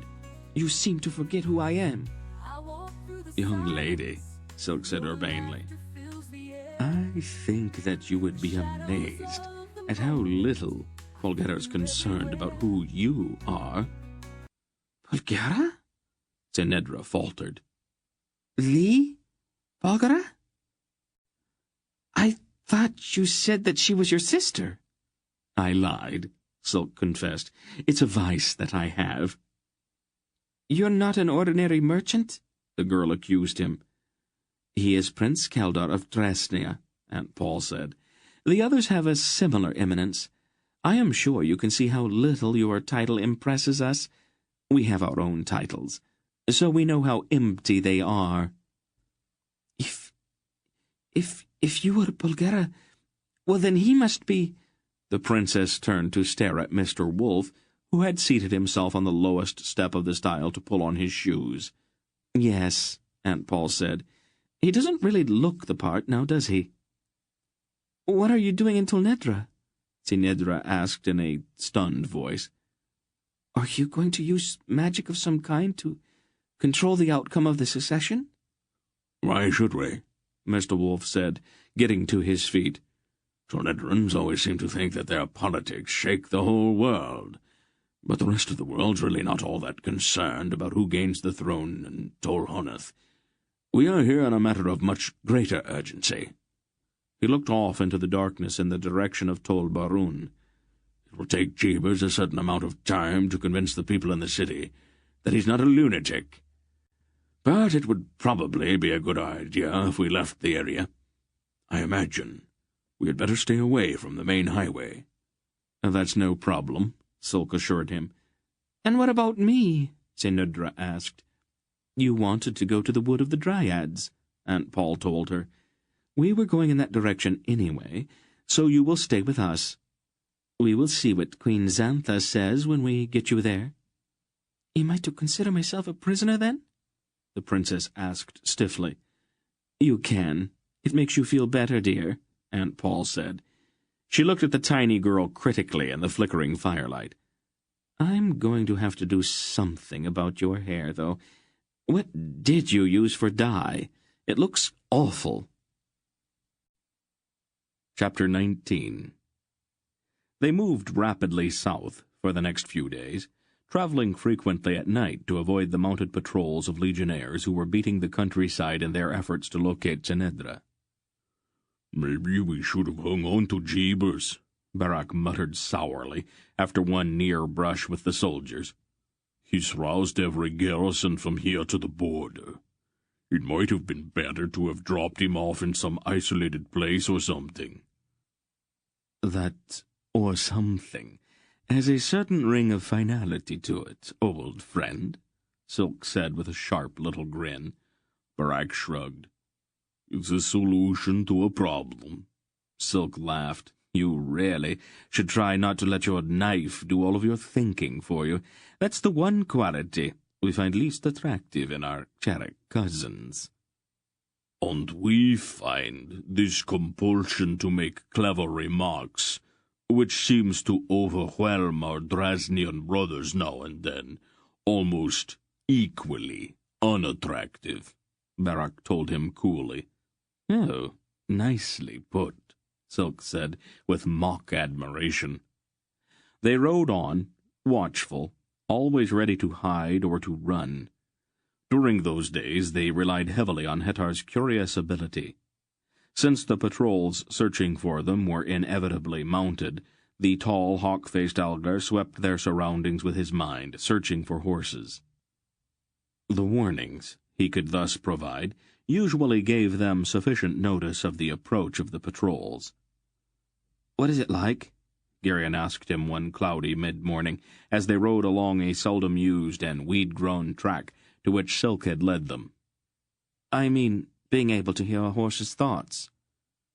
"I don't think I can describe it exactly," Hetar answered. "I have always been able to do it, so I cannot imagine what it is like not doing it. There is a kind of reaching out in a horse's mind, a sort of inclusiveness. A horse seems to think we instead of I. I suppose it is because in their natural condition they are members of a herd. After they get to know you, they think of you as a herd mate. Sometimes they even forget that you are not a horse." He broke off suddenly. "Belgarath," he announced sharply, "there's another patrol coming, just beyond that hill over there. 20 or 30 of them." Mr. Wolf looked about quickly. "Have we got time to reach those trees?" He pointed at a thick stand of scrub maple about a half-mile ahead. "If we hurry." "Then run," Wolf ordered, and they all kicked their horses into a sudden burst of speed. They reached the trees just as the first few raindrops of the spring shower that had been threatening all morning pattered onto the broad leaves. They dismounted and pushed in among the springy saplings, worming their way back out of sight, leading their horses. The Tolnedrun patrol came over the hilltop and swept down into the shallow valley. The captain in charge of the legionnaires pulled in his horse not far from the stand of maples and dispersed his men with a series of sharp commands. They moved out in small groups, scouting the weedy road in both directions and surveying the surrounding countryside from the top of the next rise. The officer and a civilian in a grey riding cloak remained behind, sitting their horses beside the track. The captain squinted distastefully up into the sprinkling rain. "It is going to be a wet day," he said, dismounting, and pulling his crimson cloak tighter around him. His companion also swung down and turned so that the party hiding among the maples was able to see his face. Geryon felt Hetar tense suddenly. The man in the cloak was a Murgo. "Over here, Captain," the Murgo said, leading his horse into the shelter provided by the outspreading limbs of the saplings at the edge of the stand. The Tolnedran nodded and followed the man in the riding cloak. "Have you had a chance to think over my offer?" "I thought it was only speculation," the captain replied. "We don't even know that these foreigners are in this quadrant." "My information is that they are going south, Captain. I think you can be quite certain that they are somewhere in your quadrant."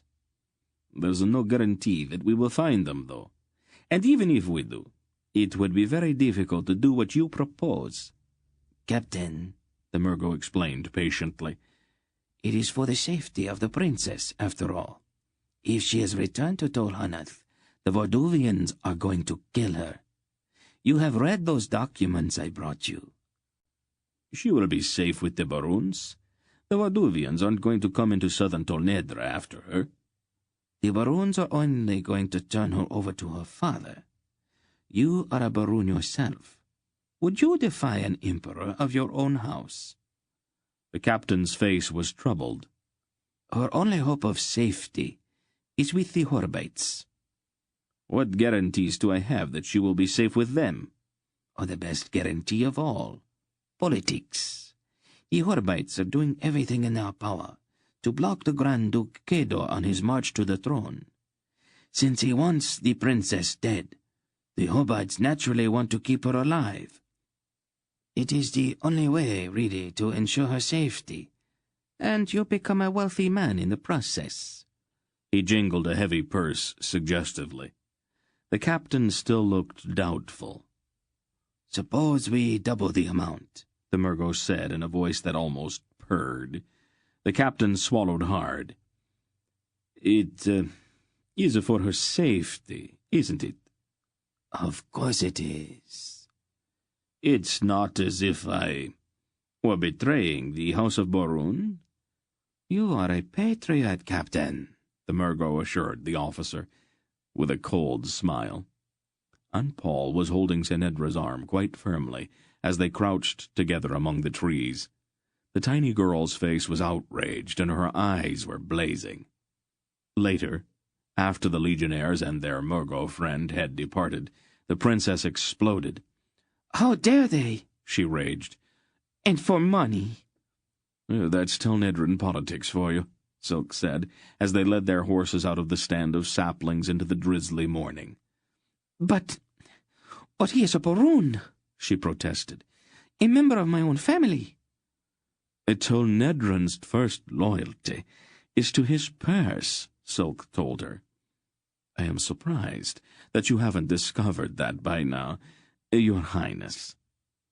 A few days later, they topped a hill and saw the wood of the Dryads spreading like a green smudge on the horizon. The showers had blown off, and the sun was very bright. "We will be safe once we reach the wood," the princess told them. "The legions will not follow us there." "What's to stop them?" Garion asked her. "The treaty with the Dryads. Do you not know anything?" Garion resented that remark. "There's no one about," Hetar reported to Mr. Wolf. "We can go slow, or wait for dark." "Let's make a run for it. I'm getting tired of dodging patrols." They started down the hill at a gallop toward the forest lying ahead of them.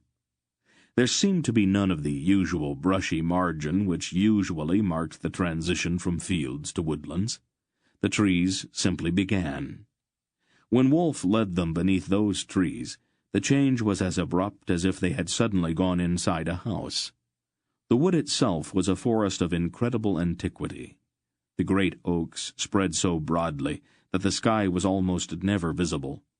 The forest floor was mossy and cool, and there was very little undergrowth. It seemed to Garion that they were all quite tiny under the vast trees, and there was a strange, hushed quality about the woods. The air was very still, and there was a hum of insects, and from far overhead, a chorus of birdsong. "Strange," Dernick said, looking around. "I don't see any sign of woodcutters." "Woodcutters?" Senedra gasped. "In here? They would not dare come into this wood." "The wood is inviolate, Dernick," Mr. Wolf explained. "The Borun family has a treaty with the Dryads. No one has touched a tree here for over 3,000 years. This is a curious place," Mandaralan said, looking around a bit uncomfortably. "Methinks I feel a presence here. A presence not altogether friendly." "The wood is alive," Senedra told him. "It doesn't really like strangers, but don't worry, Mandaralan. You are safe as long as you are with me." She sounded quite smug about it. "Are you sure the patrols won't follow us?" Dernick asked. "Jeebers knew we were coming here after all, and I'm sure he told the Baroons." "The Baroons won't violate their treaty with the Dryads. Not for any reason," Wolf assured him. "I have never known of a treaty that a Telnedran would not step around if it was to his advantage," Silk spoke skeptically. "This one is a bit different. The Dryads gave one of their princesses to a young noble of the House of Borun. She became the mother of the Emperor of the First Borun dynasty. The fortunes of the Baroons are very intimately tied up in the treaty. They are not going to gamble with that, not for any reason." "What exactly is a Dryad?" Garion asked.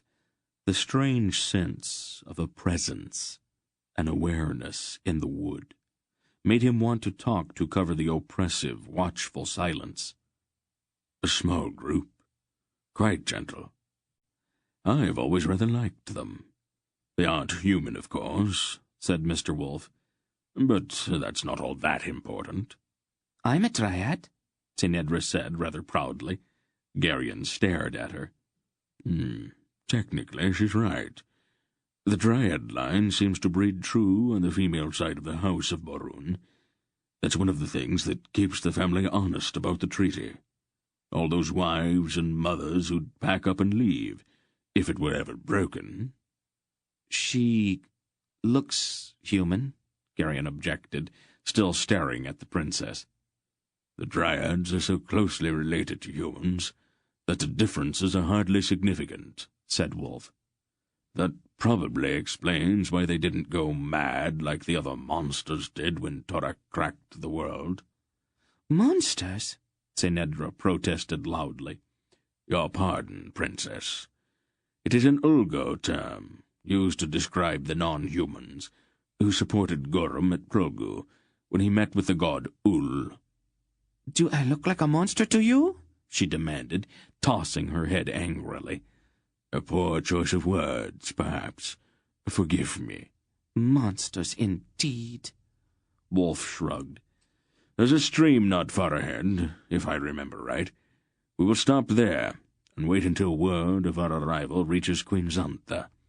It is not a good idea to go into the territory of the Dryads without the Queen's permission. They can get quite nasty if they are provoked. I thought you said they were gentle, Dernick said. Within reason. But it's not a good idea to irritate people who communicate with trees when you are in the middle of the forest. Unpleasant things have a way of happening. He frowned. That reminds me. You had better stow your axe away out of sight. Dryads have strong feelings about axes and fires. They are most unreasonable about fire. We'll have to keep our fires small and only for cooking. They rode in, under a colossal oak beside a sparkling stream purling over mossy rocks, dismounted and set up their dun-colored tents. After they had eaten, Geryon wandered around feeling bored. Mr. Wolf was napping, and Silk had lured the others into a dice game. Aunt Paul had seated the princess on a log, and was stripping the purple dye from her hair. "If you don't have anything else to do, Geryon, why don't you go bathe?" "Bathe? Where?" "I'm sure you'll find a pool somewhere along the stream," she said, carefully lathering Senedra's hair. "You want me to bathe in that water? Aren't you afraid I'll catch cold?" "You're a healthy boy, dear, but a very dirty one. Now go wash." Geryon gave her a dark look, and went to one of the packs for clean clothing, soap, and a towel.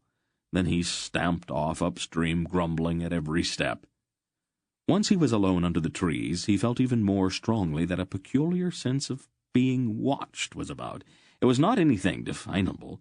There seemed to be nothing specific about it, but rather it felt as if the oaks themselves were aware of him, and were passing information about his movements among themselves with a kind of vegetative communication he could not begin to understand.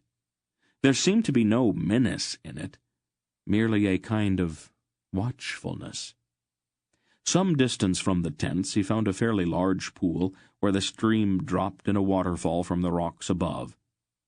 The water in the pool was very clear, and he could see the bright pebbles on the bottom and several large trout that eyed him warily.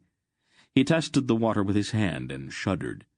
He considered subterfuge, a quick splashing of water on his body, and a bit of soap on the more obvious smudges. But on reflection, he gave up the notion. Aunt Paul would settle for nothing less than a complete bath. He sighed bitterly, and began to take off his clothing. The first shock was awful, but after a few minutes he found that he could bear it.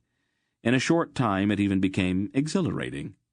The waterfall provided a convenient means for rinsing off the soap, and before long he found that he was actually enjoying himself. "You're making an awful lot of noise," Senedra said, standing on the bank and appraising him quite calmly. Geryon immediately dove to the bottom of the pool. Unless one is a fish, however, one can hardly remain under water indefinitely. After about a minute, he struggled to the surface and popped his head out of the water, gasping and sputtering. "Whatever are you doing?" Senedra asked. She was wearing a short white tunic, sleeveless and belted at the waist, and open sandals with laces that crisscrossed her slender ankles and calves and tied just below her knees. She carried a towel in one hand. Go away, Garion spluttered. Oh, don't be so silly, she said, sitting down on a large stone and beginning to unlace her sandals.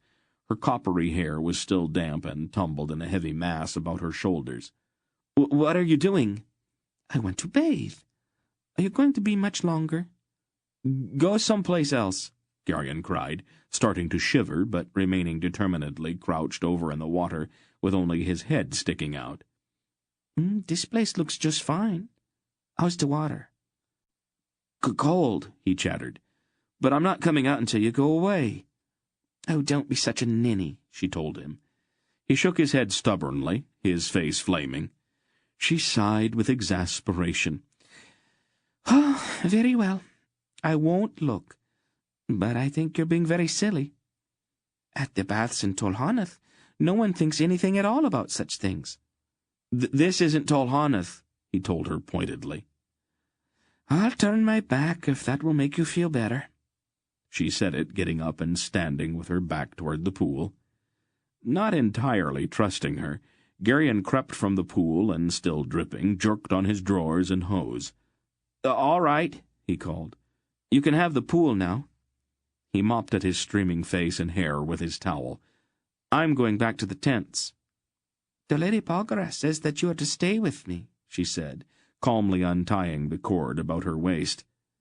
Aunt Paul said what? He demanded, terribly shocked. You are supposed to stay with me to protect me. She took hold of the hem of her tunic, obviously preparing to take it off. Garion spun about and stared determinedly at the trees. His ears flamed and his hands trembled uncontrollably. She laughed a small silvery laugh, and he could hear splashing as she entered the pool. She squealed from the shock of the cold water, and then there was more splashing. "Bring me the soap," she commanded. Without thinking, he bent to pick up the soap and caught one brief glimpse of her standing waist-deep in the water before he shut his eyes tightly. He backed toward the pool, his eyes closed and the hand holding the soap thrust out awkwardly behind him. She laughed again and took the soap from his hand. After what seemed an eternity, the princess completed her bath, emerged from the pool, dried herself, and put her clothes back on. Garion kept his eyes firmly shut the entire time. "You Sindars have such curious notions," she said, as they sat together in the sun-warmed glade beside the pool. She was combing her deep red hair, her head inclined to one side and the comb pulling down through the thick, damp tangles. "The baths in Tolhanath are open to all, and athletic contests are always conducted without clothing. Just last summer I myself ran against a dozen other girls in the Imperial Stadium. Their spectators were most appreciative." "I can imagine," Garion said dryly. "What's that?" she asked, pointing at the amulet resting against his bare chest. "My grandfather gave it to me last Seierstad," Garion answered. "Let me see." She held out her hand. He leaned forward. "Take it off so I can see it," she ordered. "I'm not supposed to take it off. Mr. Wolf and Aunt Paul say I'm never supposed to take it off for any reason. I think there's a spell of some kind on it." "What a strange idea," she remarked, as she bent to examine the amulet. "They aren't really sorcerers, are they?" "Mr. Wolf is 7,000 years old. He knew the god Aldur. I've seen him make a tree grow from a small twig in a matter of minutes and set rocks on fire. Aunt Paul cured a blind woman with a single word, and she can turn herself into an owl." "I do not believe in such things. I'm sure there's another explanation." Garion shrugged and pulled on his linen shirt and brown tunic. He shook his head and raked his fingers through his still damp hair. "You're making an awful mess of it," she observed critically. "Here." She stood up and stepped behind him. "Let me do it." She put the comb to his hair and began pulling it through carefully. "You have nice hair for a man." "It's just hair," he said indifferently. She combed in silence for a moment or two, then took his chin in her hand, turned his head and looked at him critically. She touched his hair at the sides a time or two until it was arranged to her satisfaction. That's better. Thank you. He was a bit confused by the change in her. She sat down again on the grass, clasped her arms around one knee, and gazed at the sparkling pool. Geryon? She said finally. Yes? What is it like to grow up as an ordinary person? He shrugged. I've never been anything but ordinary, so I wouldn't know what to compare it to. You know what I mean. Tell me about where you grew up and what you did and all. So he told her about Faldor's farm, about the kitchen and Dernick's smithy, and Dorun and Runrig and Zubret. You are in love with Zubret, aren't you? She asked it almost accusingly. I thought I was. But so much has happened since we left the farm that sometimes I can't even remember what she looks like. I think I could do without being in love anyway. From what I've seen of it, it's pretty painful most of the time. You are impossible, she said, and then she smiled at him, her little face framed in the blazing mass of her sun-touched hair. Probably. All right, now, you tell me what it's like to grow up as a very special person. Oh, but I'm not that special. You're an imperial princess, he reminded her. I'd call that pretty special. Oh, that, she said, then giggled. You know, sometimes since I joined you people, I almost forget that I'm an imperial princess. Almost, he said with a smile, but not quite. No, she agreed, not quite. She looked out across the pool again. Most of the time being a princess is very boring. It is all ceremonies and formalities. You have to stand around most of the time listening to speeches or receiving state visitors. There are guards around all the time, but sometimes I sneak away so I can be myself. It makes them furious. She giggled again, and then her gaze turned pensive. Let me tell your fortune, she said, taking his hand. Can you tell fortunes? It's only make-believe, she admitted. My maids and I play at it sometimes. We all promise each other high-born husbands and many children. She turned his hand over and looked at it. The silvery mark on his palm was very plain now, and the skin was clean. Whatever is that? I don't know. It's not a disease, is it? No, it's always been there. I think it's got something to do with my family. Aunt Paul doesn't like to have people see it for some reason, so she tries to keep it hidden. How could you hide something like that? She finds things for me to do that keep my hands dirty most of the time. How strange, she said. I have a birthmark, too, right over my heart. Would you like to see it? She took hold of the neck of her tunic. I'll take your word for it, Geryon told her, blushing furiously.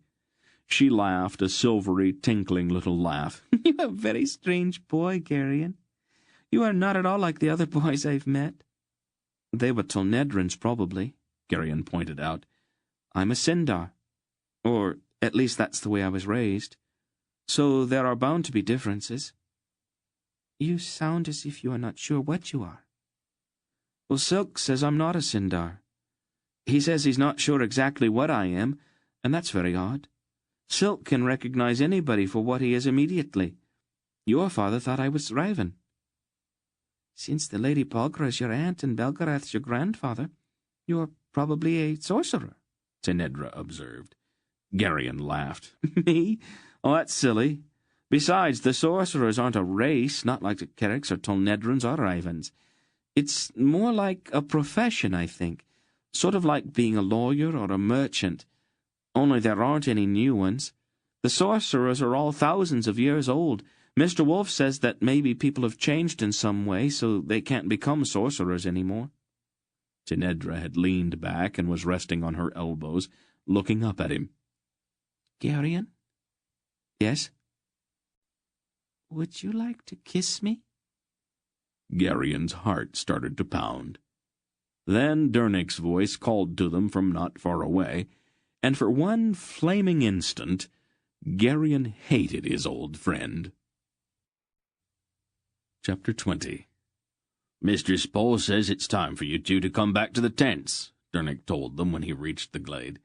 There was a faint hint of amusement on his plain, dependable face, and he looked knowingly at the two of them. Geryon blushed and then grew angry with himself for blushing.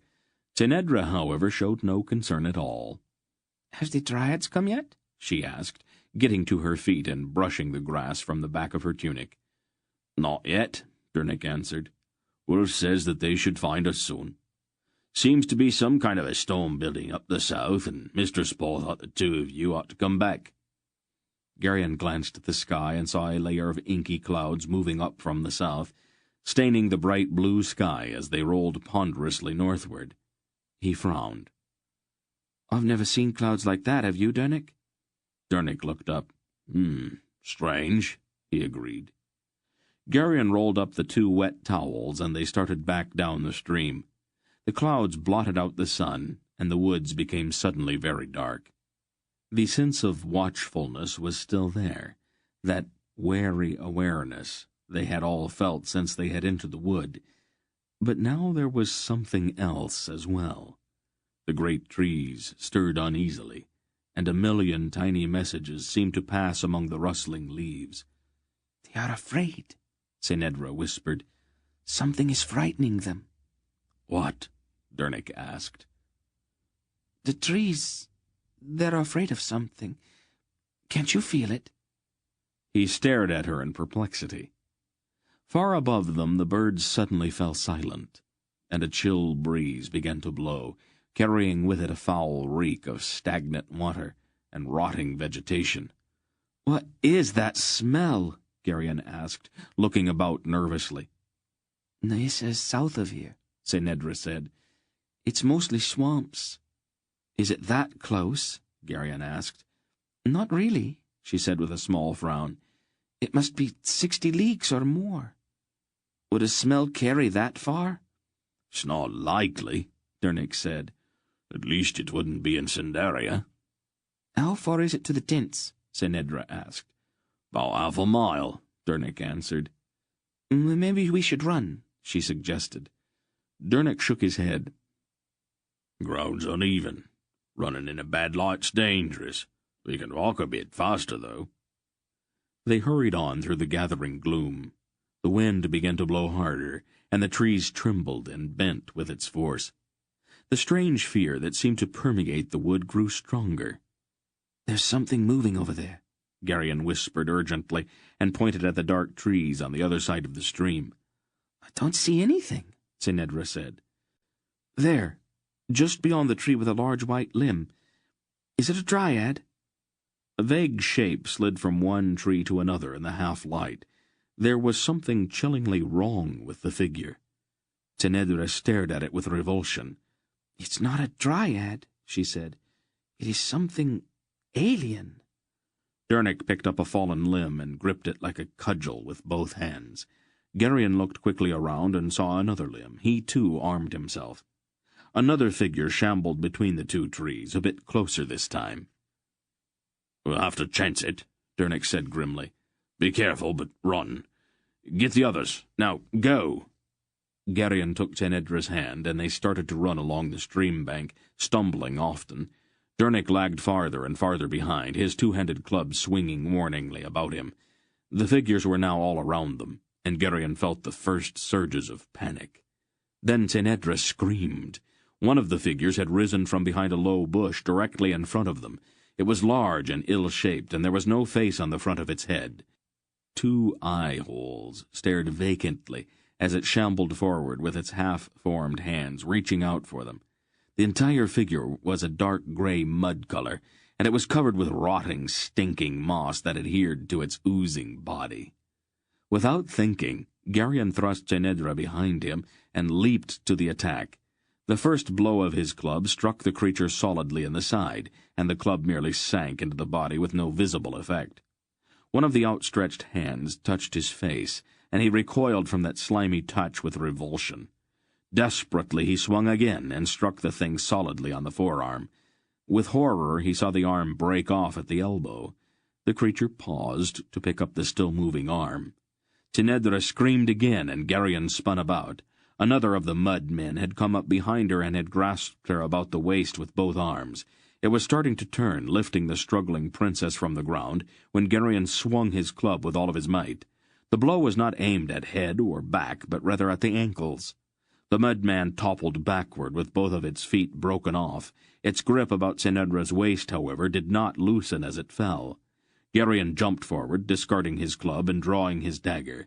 The substance of the thing was surprisingly tough. Vines and dead twigs were encased in the clay which gave it its shape.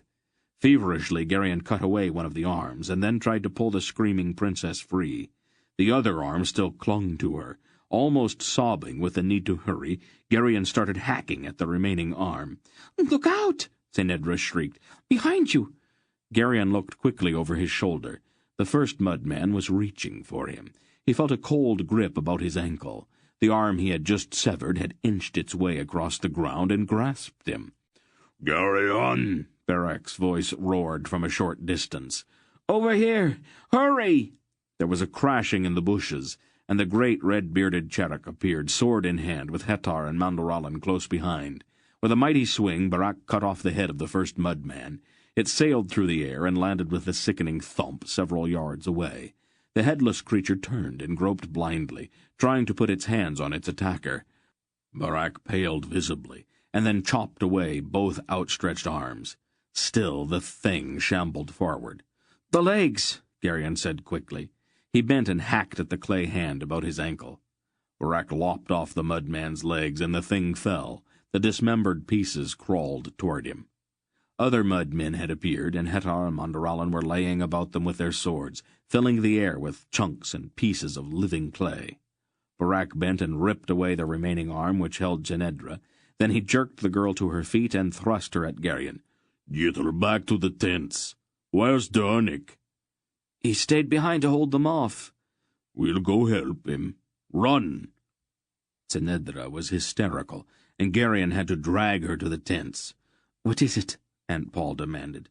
"Monsters, out there in the woods," Geryon said, pushing Tsenedra at her. "They're made out of mud, and you can't kill them. They've got Dernick." He dove into one of the tents and emerged a second later with his sword in his hand and fire in his brain. "Geryon," Aunt Paul shouted, trying to disentangle herself from the sobbing princess. "What are you doing?" "I've got to help Dernick." "You stay where you are." "No! Dernick's my friend." He dashed back toward the fight, brandishing his sword. "Geryon, come back here!" He ignored her and ran through the dark woods. The fray was raging about 100 yards from the tents. Barak, Hetar, and Mandaralan were systematically chopping the slime-covered mudmen into chunks, and Silk darted in and out of the melee, his short sword leaving great gaping holes in the thick, moss-covered monsters. Geryon plunged into the fight, his ears ringing, and a kind of desperate exultation surging through him. And then Mr. Wolf and Aunt Paul were there, with Tsenedra hovering ashen-faced and trembling behind them. Wolf's eyes blazed, and he seemed to tower over them all as he gathered his will. He thrust one hand forward, palm up. "Fire!" he commanded, and a sizzling bolt of lightning shot upward from his hand into the whirling clouds overhead. The earth trembled with the violence of the shattering thunderclap. Geryon reeled at the force of the roaring in his mind. Aunt Paul raised her hand. "Water," she said in a powerful voice. The clouds burst open, and rain fell so heavily that it seemed that the air itself had turned to water. The mudmen, still mindlessly stumbling forward, began to ooze and dissolve in the thundering downpour. This ends Disc 8. Please change to Disc 9. "We'll probably be followed, but if the streets are empty, it'll make things a little more difficult for them."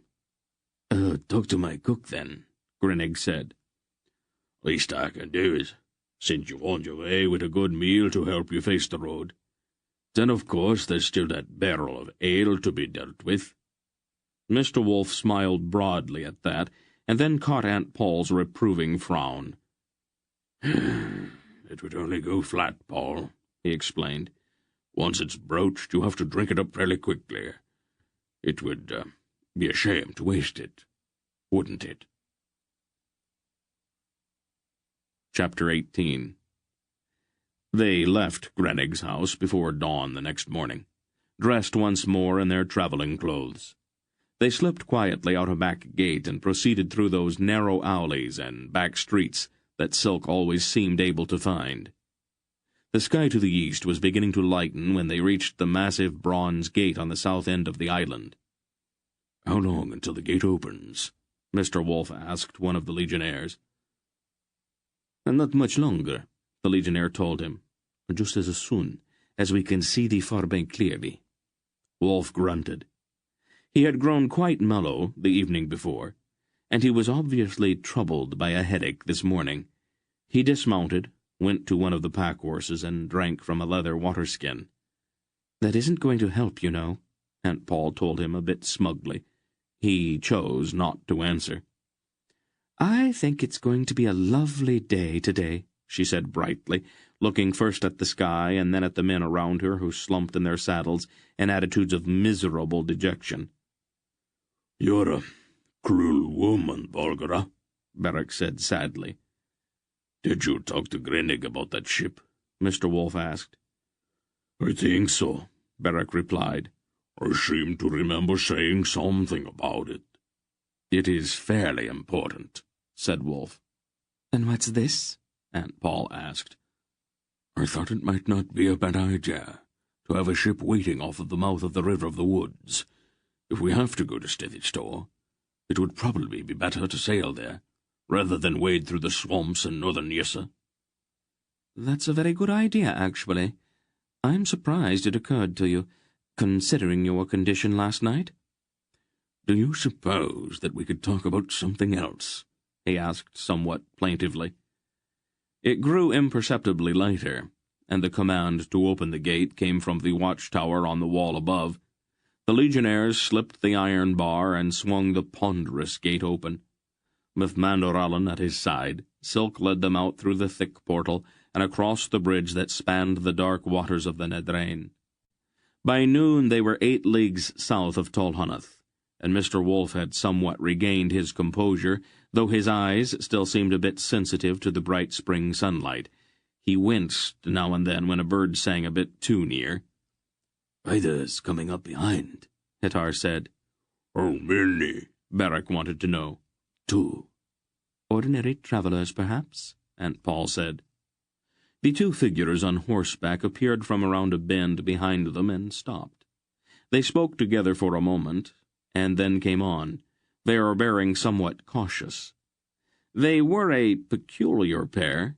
The man wore a green Tolnedran mantle, a garment not really suited for riding.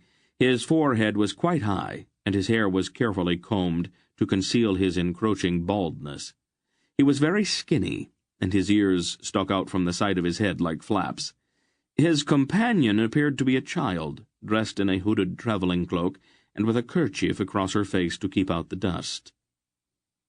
"Good day to you," the skinny man greeted them politely as the pair drew alongside. "Hello," Silk returned. "Warm for so early in the year, isn't it?" the Tolnedran said. "Yes, we noticed that." "I wonder, do you have a bit of water that you could spare?" "Of course," Silk said. He looked at Geryon and gestured toward the pack animals. Geryon dropped back and unhooked a leather waterskin from one of the packs. The stranger removed the wooden stopper and carefully wiped the mouth of the skin. He offered the bag to his companion. She removed her kerchief and looked at the skin with an expression of perplexity. "Like this, your, milady?" the man explained, taking the skin back, raising it in both hands, and drinking. "I see," the girl said. Geryon looked at her more closely. The voice was familiar for some reason, and there was something about her face. She was not a child, though she was very small, and there was a kind of self-indulged petulance about her tiny face. Geryon was almost certain he had seen her somewhere before. The Tolnedran handed the waterskin back to her, and she drank, making a small face at the resinous taste. Her hair was a purplish black, and there were faint dark smears on the collar of her travelling cloak that indicated the color was not natural. "Thank you, Jeepers," she said after she had drunk. "And I thank you, sir," she said to Silk. Geryon's eyes narrowed as a dreadful suspicion began to grow in his mind. "Are you going far?" the skinny man asked Silk. "Quite a ways. I am Redek of Boktor, a Dresnian merchant, and I am bound to the south with Sandarian woolens. This break in the weather destroyed the market in Tulhunath, so I thought I would try Tolrain. It is in the mountains, and it is probably still cold there." "You're taking the wrong road, then," the stranger said. "The road to Tolrain lies off to the east." "I have had trouble on that road," Silk said glibly. "Robbers, you know. I thought it would be safer to go through Tolbarun." "What a coincidence," the skinny man told him. "My pupil and I are bound for Tolbarun ourselves." "Yes," Silk admitted. "Quite a coincidence." "Perhaps we could ride along together." Silk looked doubtful. "Oh, I don't see any reason why not," Aunt Paul decided before he could refuse. "You're a most kind, gracious lady," the stranger said. "I am Master Jeebers, Fellow of the Imperial Society, a tutor by profession. Perhaps you have heard of me?" "I can't really say so," Silk told him, "although that's not too remarkable, since we are strangers here in Tolnedra." Jeebers looked a bit disappointed. "I suppose that is true. This is my pupil, Lady Sherelle. Her father's a Grand Master merchant, the Baron Reldan. I am accompanying her to Tolbarun, where she's to visit relatives." Geryon knew that it was not true. The tutor's name had confirmed his suspicions. They rode several miles farther, with Jeebers babbling animatedly at Silk. He spoke endlessly about his learning and continually prefaced his remarks with references to important people who seemed to rely on his judgment. Although he was tiresome, he appeared to be quite harmless. His pupil rode beside Aunt Paul, saying very little. "I think it's time we stopped for a bite to eat," Aunt Paul announced. "Would you and your pupil care to join us, Master Jeebers? We have plenty." "I am quite overcome by your generosity," the tutor said. "We would be delighted." They stopped the horses near a small bridge that crossed a brook and led them into the shade of a thick clump of willows not far from the road. Jurnik built a fire, and Aunt Paul began to unload her pots and kettles. Master Jeeber's pupil sat in her saddle until the tutor quickly stepped over to help her down. She looked at the slightly marshy ground near the brook unenthusiastically. Then she glanced imperiously at Geryon. "You, boy," she called. "Fetch me a cup of fresh water." "The brook's right there," he told her, pointing. She stared at him in amazement. "But the ground is all muddy," she objected. "It does seem that way, doesn't it?"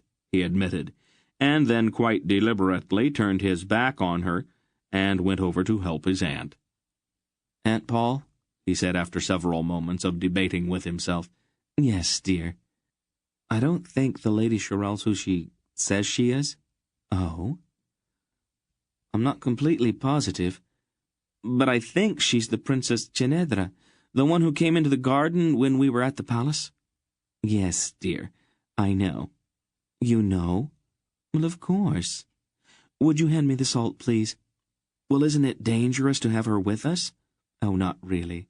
I think we can manage it." "Won't she be a lot of bother?" "An imperial princess is supposed to be a lot of bother, dear."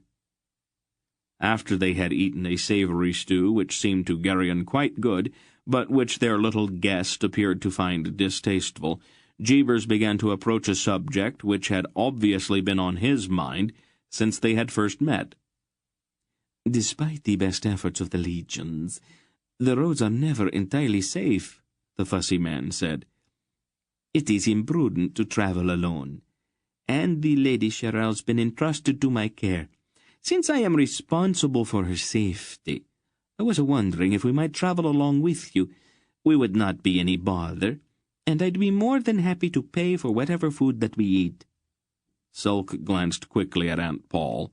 "Of course," she said. Silk looked surprised. "There's no reason we cannot travel together. We are all going to the same place, after all." Silk shrugged. "Anything you say." Geryon knew the idea was a mistake so serious that it bordered on disaster. Jeebers would not be a good traveling companion, and his pupil showed every sign of quickly becoming intolerable. She was obviously accustomed to extensive personal service, and her demands were probably made without thought. They were still demands, however, and Geryon knew immediately who was most likely to be expected to attend to them. He got up and walked around to the far side of the clump of willows. The fields beyond the trees were pale green in the spring sunshine, and small white clouds drifted lazily across the sky. Geryon leaned against a tree and gazed out at the fields without actually seeing them. He would not become a servant, no matter who their little guest might be. He wished there were some way he could get that firmly established right at the outset, before things got out of hand. "Have you lost your senses?" he heard Mr. Wolf say to Paul somewhere behind him in the trees. "Ranbaroon's probably got every legion in Tolnedra looking for her by now." "This is my province, old wolf," Aunt Paul told him. "Don't interfere. I can manage things so that we won't be bothered by the legions." "We don't have the time to coddle her," the old man said. "I'm sorry, Paul, but the child's going to be an absolute little monster. You saw the way she acted toward her father." "It is no great chore to break bad habits," she said, unconcerned. "Wouldn't it be simpler just to arrange to have her taken back to Tolhanath?" "She has already run away once," Aunt Paul answered. "If we send her back, she will just run away again. I'll feel much more comfortable having her imperial little highness, where I can put my hands on her when I need her. When the proper time comes, I don't want to have to take the world apart looking for her." Wolf sighed. "Oh, have it your way, Paul." "Naturally." "Just keep that brat away from me. She sets my teeth on edge. Do any of the others know who she is?" "Geryon does." "Geryon? That's surprising." "Not really. He is brighter than he looks." A new emotion began to grow in Geryon's already confused mind. Aunt Paul's obvious interest in Tolnedra sent a sharp pang through him.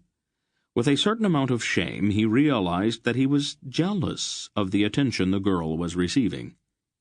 In the days that followed, Geryon's fears quickly proved to be well-founded. An inadvertent remark about Faldor's farm had revealed quite early to the princess his former status as a scullery boy, and she used the knowledge heartlessly to browbeat him into 100 stupid little errands every day.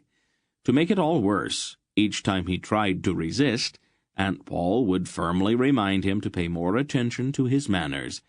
Inevitably, he became quite surly about the whole business. The princess developed a story about the reason for her departure from Tolhanath as they rode south. The story changed daily, growing more wildly implausible with every passing league. At first, she seemed content to be on a simple excursion to visit relatives. Then she dropped dark hints about flight from a marriage to an ugly old merchant. Next, there were even darker hints about a plot to capture her and hold her for ransom.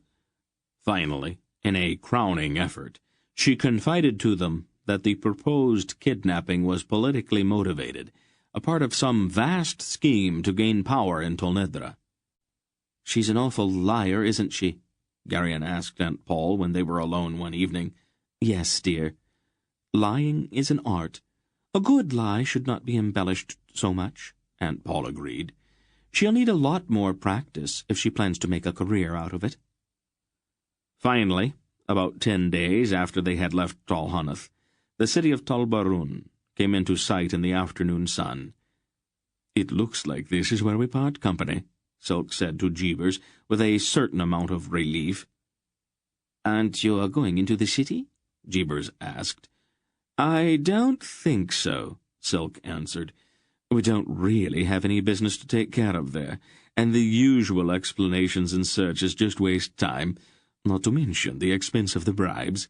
We will go around Tol Barun and pick up the road to Tol Rain on the other side." "We can ride a bit farther with you, then," Tenedra said quickly. "My relatives live on an estate to the south of the city." Jeebers stared at her in amazement. Aunt Paul drew in her horse and looked at the small girl with a raised eyebrow. "This seems like as good a place as any for us to have a little talk," she said. Silk looked quickly at her and then nodded. "I believe, little lady," Aunt Paul told the girl, when they had all dismounted, "that the time has come for you to tell us the truth." "But I have," Senedra protested. "Oh, come now, child," Aunt Paul said. "Those stories of yours have been very entertaining, but you don't actually think anyone believed them, do you? Some of us already know who you are, but I really think we should get it out in the open." You know?" Senedra faltered. "But of course, dear. Would you like to tell them, or shall I?" Tenedra's little shoulders drooped. "Tell them who I am, Master Jeebers," she ordered quietly. "Do you really think that's wise, your ladyship?" Jeebers asked nervously.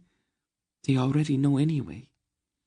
If they were going to do anything to us, they would have done it a long time ago. We can trust them." Jeebers drew in a deep breath and then spoke rather formally. "I have the honor to introduce Her Imperial Highness and the Princess Senedra, daughter to His Imperial Majesty Ran Barun the 23rd, and the jewel of the House of Barun." Silk whistled, and his eyes widened momentarily. The others showed similar signs of amazement.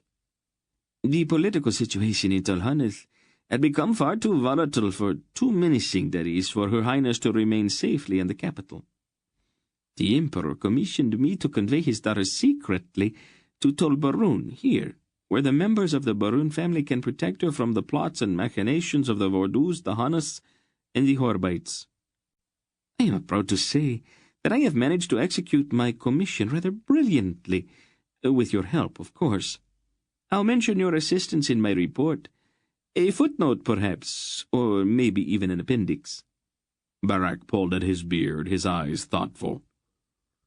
"An imperial princess travels across half of Tolnedra with only a schoolmaster for protection?" he questioned. "At a time when they are knifing and poisoning each other in the streets?" "It does seem a trifle risky, doesn't it?" Hetar agreed. "Did thine emperor charge thee with this task in person?" Mandoralin asked Jeebers. "It was not necessary," Jeebers said stiffly. "His Majesty has a great deal of respect for my judgment and discretion. He knew that I'd be able to devise a safe disguise and a secure mode of travel. The princess assured me of his absolute confidence in me. It all had to be done in utmost secrecy, of course. That is why she came to my chambers in the middle of the night to advise me of his instructions, and why we left the palace without telling anyone what we were." His voice trailed off, and he stared at Senedra in horror. "You might as well tell him the truth, dear," Aunt Paul advised the little princess. "I think he's guessed it already." Senedra's chin lifted arrogantly. "The orders came from me, Jeebers. My father had nothing to do with it." Jeebers went deathly pale, and he nearly collapsed. "What idiocy made you decide to run away from your father's palace?" Barak demanded of the tiny girl. "All of Tolnedra's probably looking for you, and we're caught right in the middle of it." "Gently," Wolf said to the hulking Cherak. "She may be a princess, but she's still a little girl. Don't frighten her." "The question is to the point, though," Hetar observed. "If we were caught with an imperial princess in our company, we would all see the inside of a Tolnedran dungeon." He turned then to Senedra. "Do you have an answer? Or were you just playing games?" She drew herself up haughtily. "I am not accustomed to explaining my actions to servants." "We're going to have to clear up a few misconceptions before long, I see," said Wolf. Just answer the question, dear, Aunt Paul told the girl. Never mind who asked it. My father had imprisoned me in the palace. Tenedra said it in a rather offhand way, as if that explained everything. It was intolerable, so I left. There's another matter, too, but that's a matter of politics that you wouldn't understand. You'd probably be surprised at what we would understand, Tenedra, Mr. Wolf told her. I'm accustomed to being addressed as my lady, or as your highness. And I am accustomed to being told the truth. I thought you were in charge, Tenedra said to Silk. Appearances are deceiving, Silk observed blandly. I would answer the question. It's an old treaty. I didn't sign it, so I don't see why I should be bound by it. I'm supposed to present myself in the throne room at Riva on my 16th birthday. We know that, Barak said impatiently. What's the problem? I'm not going, that's all, Tenedra announced. I won't go to Riva, and no one can make me go. The Queen in the Wood of the Dryads is my kinswoman, and she will give me sanctuary. Jeebers had partially recovered. What have you done? He demanded, aghast. I undertook this with the clear understanding that I would be rewarded, even promoted. You have put my head on the block, you little idiot. Jeebers! She cried, shocked at his words. Let's get off the road a ways, Silk suggested. We've obviously got quite a bit to discuss, and we are likely to be interrupted here on the main highway. Probably a good idea, Wolf agreed. Let's find some quiet place and set up for the night. We will decide what we are going to do, and then we can start out fresh in the morning. They remounted and rode across the rolling fields toward a line of trees that marked the course of a winding country lane about a mile away. How about there? Dernick suggested, pointing at a broad oak which stood beside the lane, its branches beginning to leaf out in the late afternoon sunlight. That should do, Wolf said. It was pleasant in the dappled shade beneath the spreading limbs of the oak. The lane was lined with low stone walls, mossy and cool. A stile stepped over one of the walls just there, and a path meandered across the field from it toward a nearby pond, sparkling in the sun. We'd put fire down behind one of the walls, Dernick said. It won't be seen from the main road that way. I'll get some wood, Geryon volunteered, looking at the dead limbs littering the grass beneath the tree. They had, by now, established a sort of routine in the setting up of a night's encampment. The tents were erected, the horses watered and picketed, and the fire was started all within the space of an hour. Then Dernick, who had noticed a few telltale circles on the surface of the pond, heated an iron pin in the fire and carefully hammered it into a hook. "What's that for?" Geryon asked him. I thought some fish might be good for supper, the smith said, wiping the hook on the skirt of his leather tunic. He laid it aside then and lifted a second pin out of the fire with a pair of tongs. Would you like to try your luck, too? Geryon grinned at him. Barak had stood nearby, combing the snarls out of his beard. He looked up rather wistfully. I don't suppose you'd have time to make another hook, would you? Dernick chuckled. It only takes a couple minutes. We'll need bait, Barak said, getting up quickly. Where's your spade? Not long afterward, the three of them crossed the field to the pond, cut some saplings for poles, and settled down to serious fishing. The fish, it appeared, were ravenous, and attacked the worm-baited hooks in schools. Within the space of an hour, nearly 24 respectable-sized trout lay in a gleaming row on the grassy bank of the pond. Aunt Paul inspected their catch gravely when they returned as the sky turned rosy overhead with the setting of the sun. "Very nice. But you forgot to clean them." "Oh," Barak said. He looked slightly pained. "We thought that... Well, what I mean is, as long as we caught them." He left it hanging. "Go on," she said with a level gaze. Barak sighed.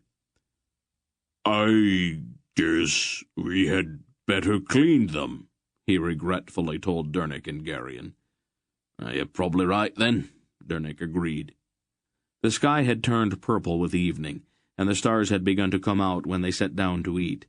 Aunt Paul had fried the trout to a crisp golden brown, and even the sulky little princess found nothing to complain about as she ate. After they had finished, they set aside their plates and took up the problem of Tinedra and her flight from Tol Hanath. Jeebers had sunk into such abject melancholy that he could offer little to the discussion. Tinedra adamantly announced that even if they were to turn her over to the Baroons in the city, she would run away again. In the end, they reached no conclusion. "We're in trouble, no matter what we do," Silk summed it up ruefully. "Even if we try to deliver her to her family, there are bound to be some embarrassing questions. And I am sure that she can be counted on to invent a colorful story that will put us in the worst possible light." "We can talk about it some more in the morning," Aunt Paul said, her placid tone indicating that she had already made up her mind about something, but she did not elaborate. Shortly before midnight, Jeebers made his escape. They were all awakened by the thudding of his horse's hooves as the panic-stricken tutor fled at a gallop toward the walls of Tol Baroon. Silk stood in the flickering light of the dying fire, his face angry. "Why didn't you stop him?" he asked Tetar, who had been standing watch. "I was told not to," the leather-clad Elgar said with a glance at Aunt Paul. "It solves the only real problem we had," Aunt Paul explained. "The schoolmaster would only have been excess baggage." "You knew that he was going to run away?" Silk asked. "Naturally. I helped him to arrive at the decision. He will go straight to the Baroons and try to save his own skin by informing them that the princess ran away from the palace on her own, and that we have her now." "You have to stop him, then," Tinedra said in a ringing voice. Go after him, bring him back." "After all the trouble I went to persuading him to leave? Oh, don't be so foolish," Aunt Paul answered. "How dare you speak to me like that?" Tinedra demanded. "You seem to forget who I am." "Young lady," Silk said urbanely, "I think that you would be amazed at how little Polgara's concerned about who you are." "Polgara?" Tinedra faltered. "Lee? Polgara? I thought you said that she was your sister." "I lied," Silk confessed. "It's a vice that I have." "You're not an ordinary merchant?" the girl accused him. "He is Prince Keldar of Drasnea," Aunt Paul said. "The others have a similar eminence. I am sure you can see how little your title impresses us. We have our own titles, so we know how empty they are." If you were Polgara, well, then he must be—" The princess turned to stare at Mr. Wolf, who had seated himself on the lowest step of the stile to pull on his shoes. "Yes," Aunt Paul said. "He doesn't really look the part, now does he?" "What are you doing in Tinedra?" Tinedra asked in a stunned voice. "Are you going to use magic of some kind to control the outcome of the secession?" "Why should we?" Mr. Wolf said, getting to his feet. "Tinedrans always seem to think that their politics shake the whole world. But the rest of the world's really not all that concerned about who gains the throne in Tol Hanath. We are here on a matter of much greater urgency." He looked off into the darkness in the direction of Tol Baroon. "It will take Jeebers a certain amount of time to convince the people in the city that he's not a lunatic. But it would probably be a good idea if we left the area. I imagine we had better stay away from the main highway." "That's no problem," Silk assured him. "And what about me?" Tinedra asked. "You wanted to go to the Wood of the Dryads," Aunt Paul told her. "We were going in that direction anyway, so you will stay with us. We will see what Queen Xantha says when we get you there." "Am I to consider myself a prisoner, then?" the princess asked stiffly. "You can. It makes you feel better, dear," Aunt Paul said. She looked at the tiny girl critically in the flickering firelight. "I'm going to have to do something about your hair, though. What did you use for dye? It looks awful." Chapter 19. They moved rapidly south for the next few days, traveling frequently at night to avoid the mounted patrols of legionnaires who were beating the countryside in their efforts to locate Chenedra.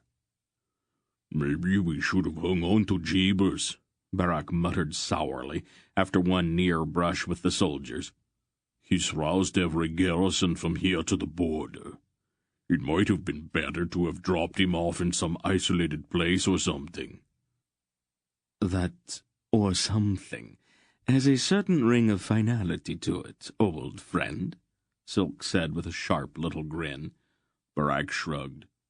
"It's a solution to a problem." Silk laughed. "You really should try not to let your knife do all of your thinking for you. That's the one quality we find least attractive in our Charrick cousins." "And we find this compulsion to make clever remarks, which seems to overwhelm our Draznian brothers now and then, almost equally unattractive," Barak told him coolly. "Oh, nicely put," Silk said with mock admiration. They rode on, watchful, always ready to hide or to run. During those days they relied heavily on Hetar's curious ability.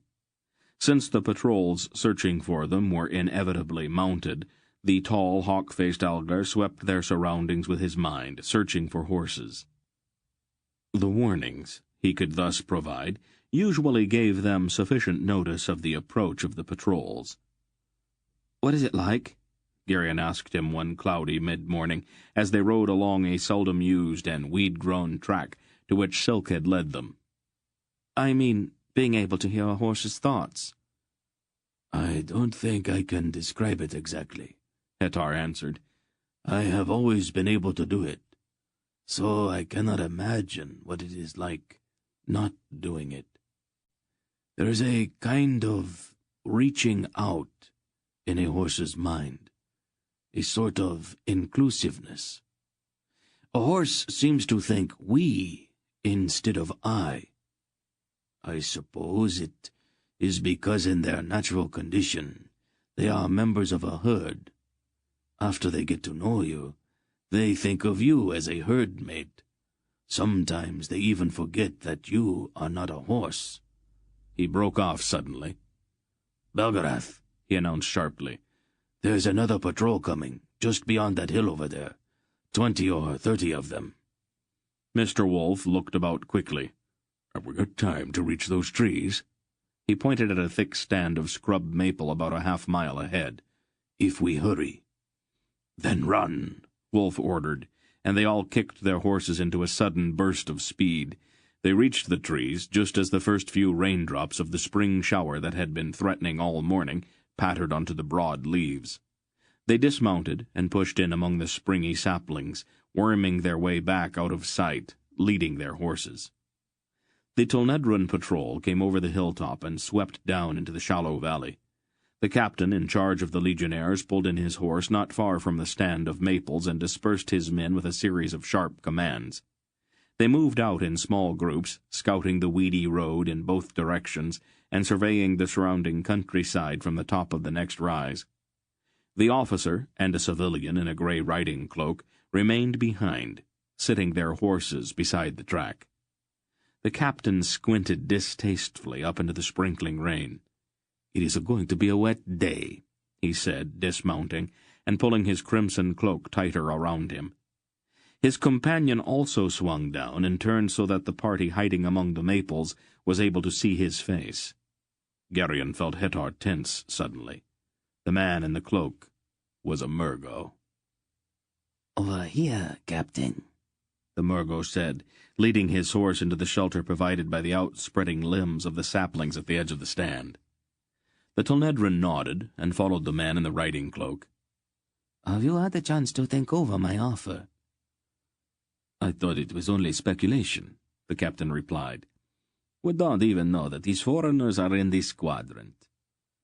"My information is that they are going south, Captain. I think you can be quite certain that they are somewhere in your quadrant." "There's no guarantee that we will find them, though. And even if we do, it would be very difficult to do what you propose." Captain, the Murgo explained patiently. it is for the safety of the princess, after all. If she is returned to Tol Hanath, the Varduvians are going to kill her. You have read those documents I brought you. She will be safe with the Baroons. The Varduvians aren't going to come into southern Tolnedra after her. The Baroons are only going to turn her over to her father. You are a Baroon yourself. Would you defy an emperor of your own house? The captain's face was troubled. Her only hope of safety is with the Horbites. What guarantees do I have that she will be safe with them? Or the best guarantee of all, politics. The Horbites are doing everything in their power to block the Grand Duke Kedor on his march to the throne. Since he wants the princess dead, the Horbites naturally want to keep her alive. It is the only way, really, to ensure her safety, and you'll become a wealthy man in the process. He jingled a heavy purse suggestively. The captain still looked doubtful. Suppose we double the amount, the Murgo said in a voice that almost purred. The captain swallowed hard. It is for her safety, isn't it? Of course it is. It's not as if I were betraying the House of Borun. You are a patriot, Captain, the Murgo assured the officer, with a cold smile. Aunt Paul was holding Senedra's arm quite firmly as they crouched together among the trees. The tiny girl's face was outraged, and her eyes were blazing. Later, after the legionnaires and their Murgo friend had departed, the princess exploded. "How dare they?" she raged.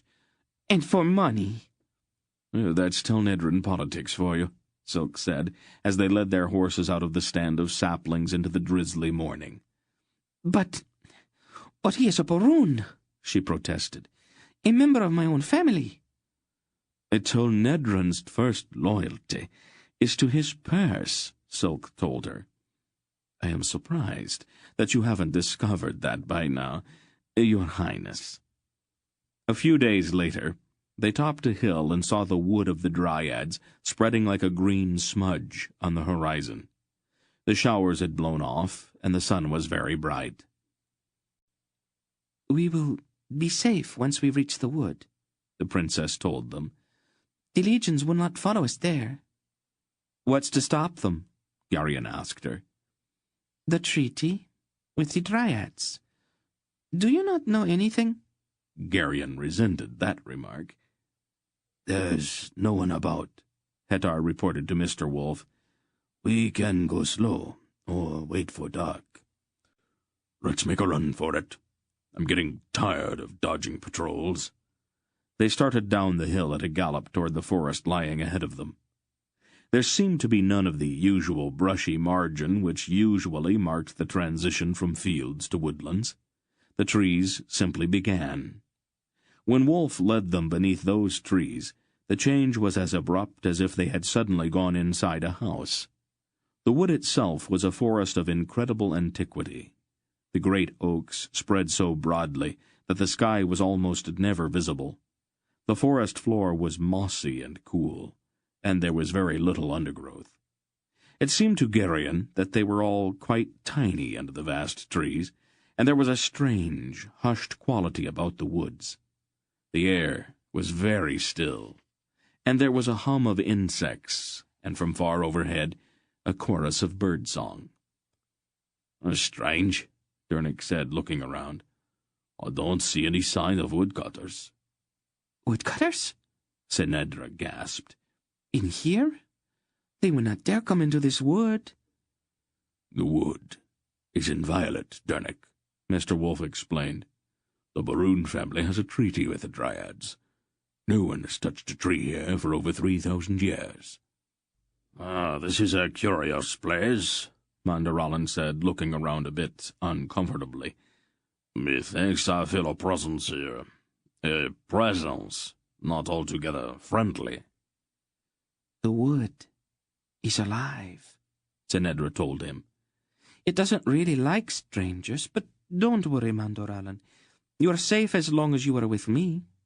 She sounded quite smug about it. "Are you sure the patrols won't follow us?" Dernick asked. "Jeebers knew we were coming here after all, and I'm sure he told the Baroons." The Baroons won't violate their treaty with the Dryads. Not for any reason, Wolf assured him. I have never known of a treaty that a Tonedran would not step around if it was to his advantage, Silk spoke skeptically. This one is a bit different. The Dryads gave one of their princesses to a young noble of the House of Baroon. She became the mother of the Emperor of the first Baroon dynasty. The fortunes of the Baroons are very intimately tied up in the treaty. They are not going to gamble with that, not for any reason. What exactly is a Dryad? Geryon asked. The strange sense of a presence, an awareness in the wood, made him want to talk to cover the oppressive, watchful silence.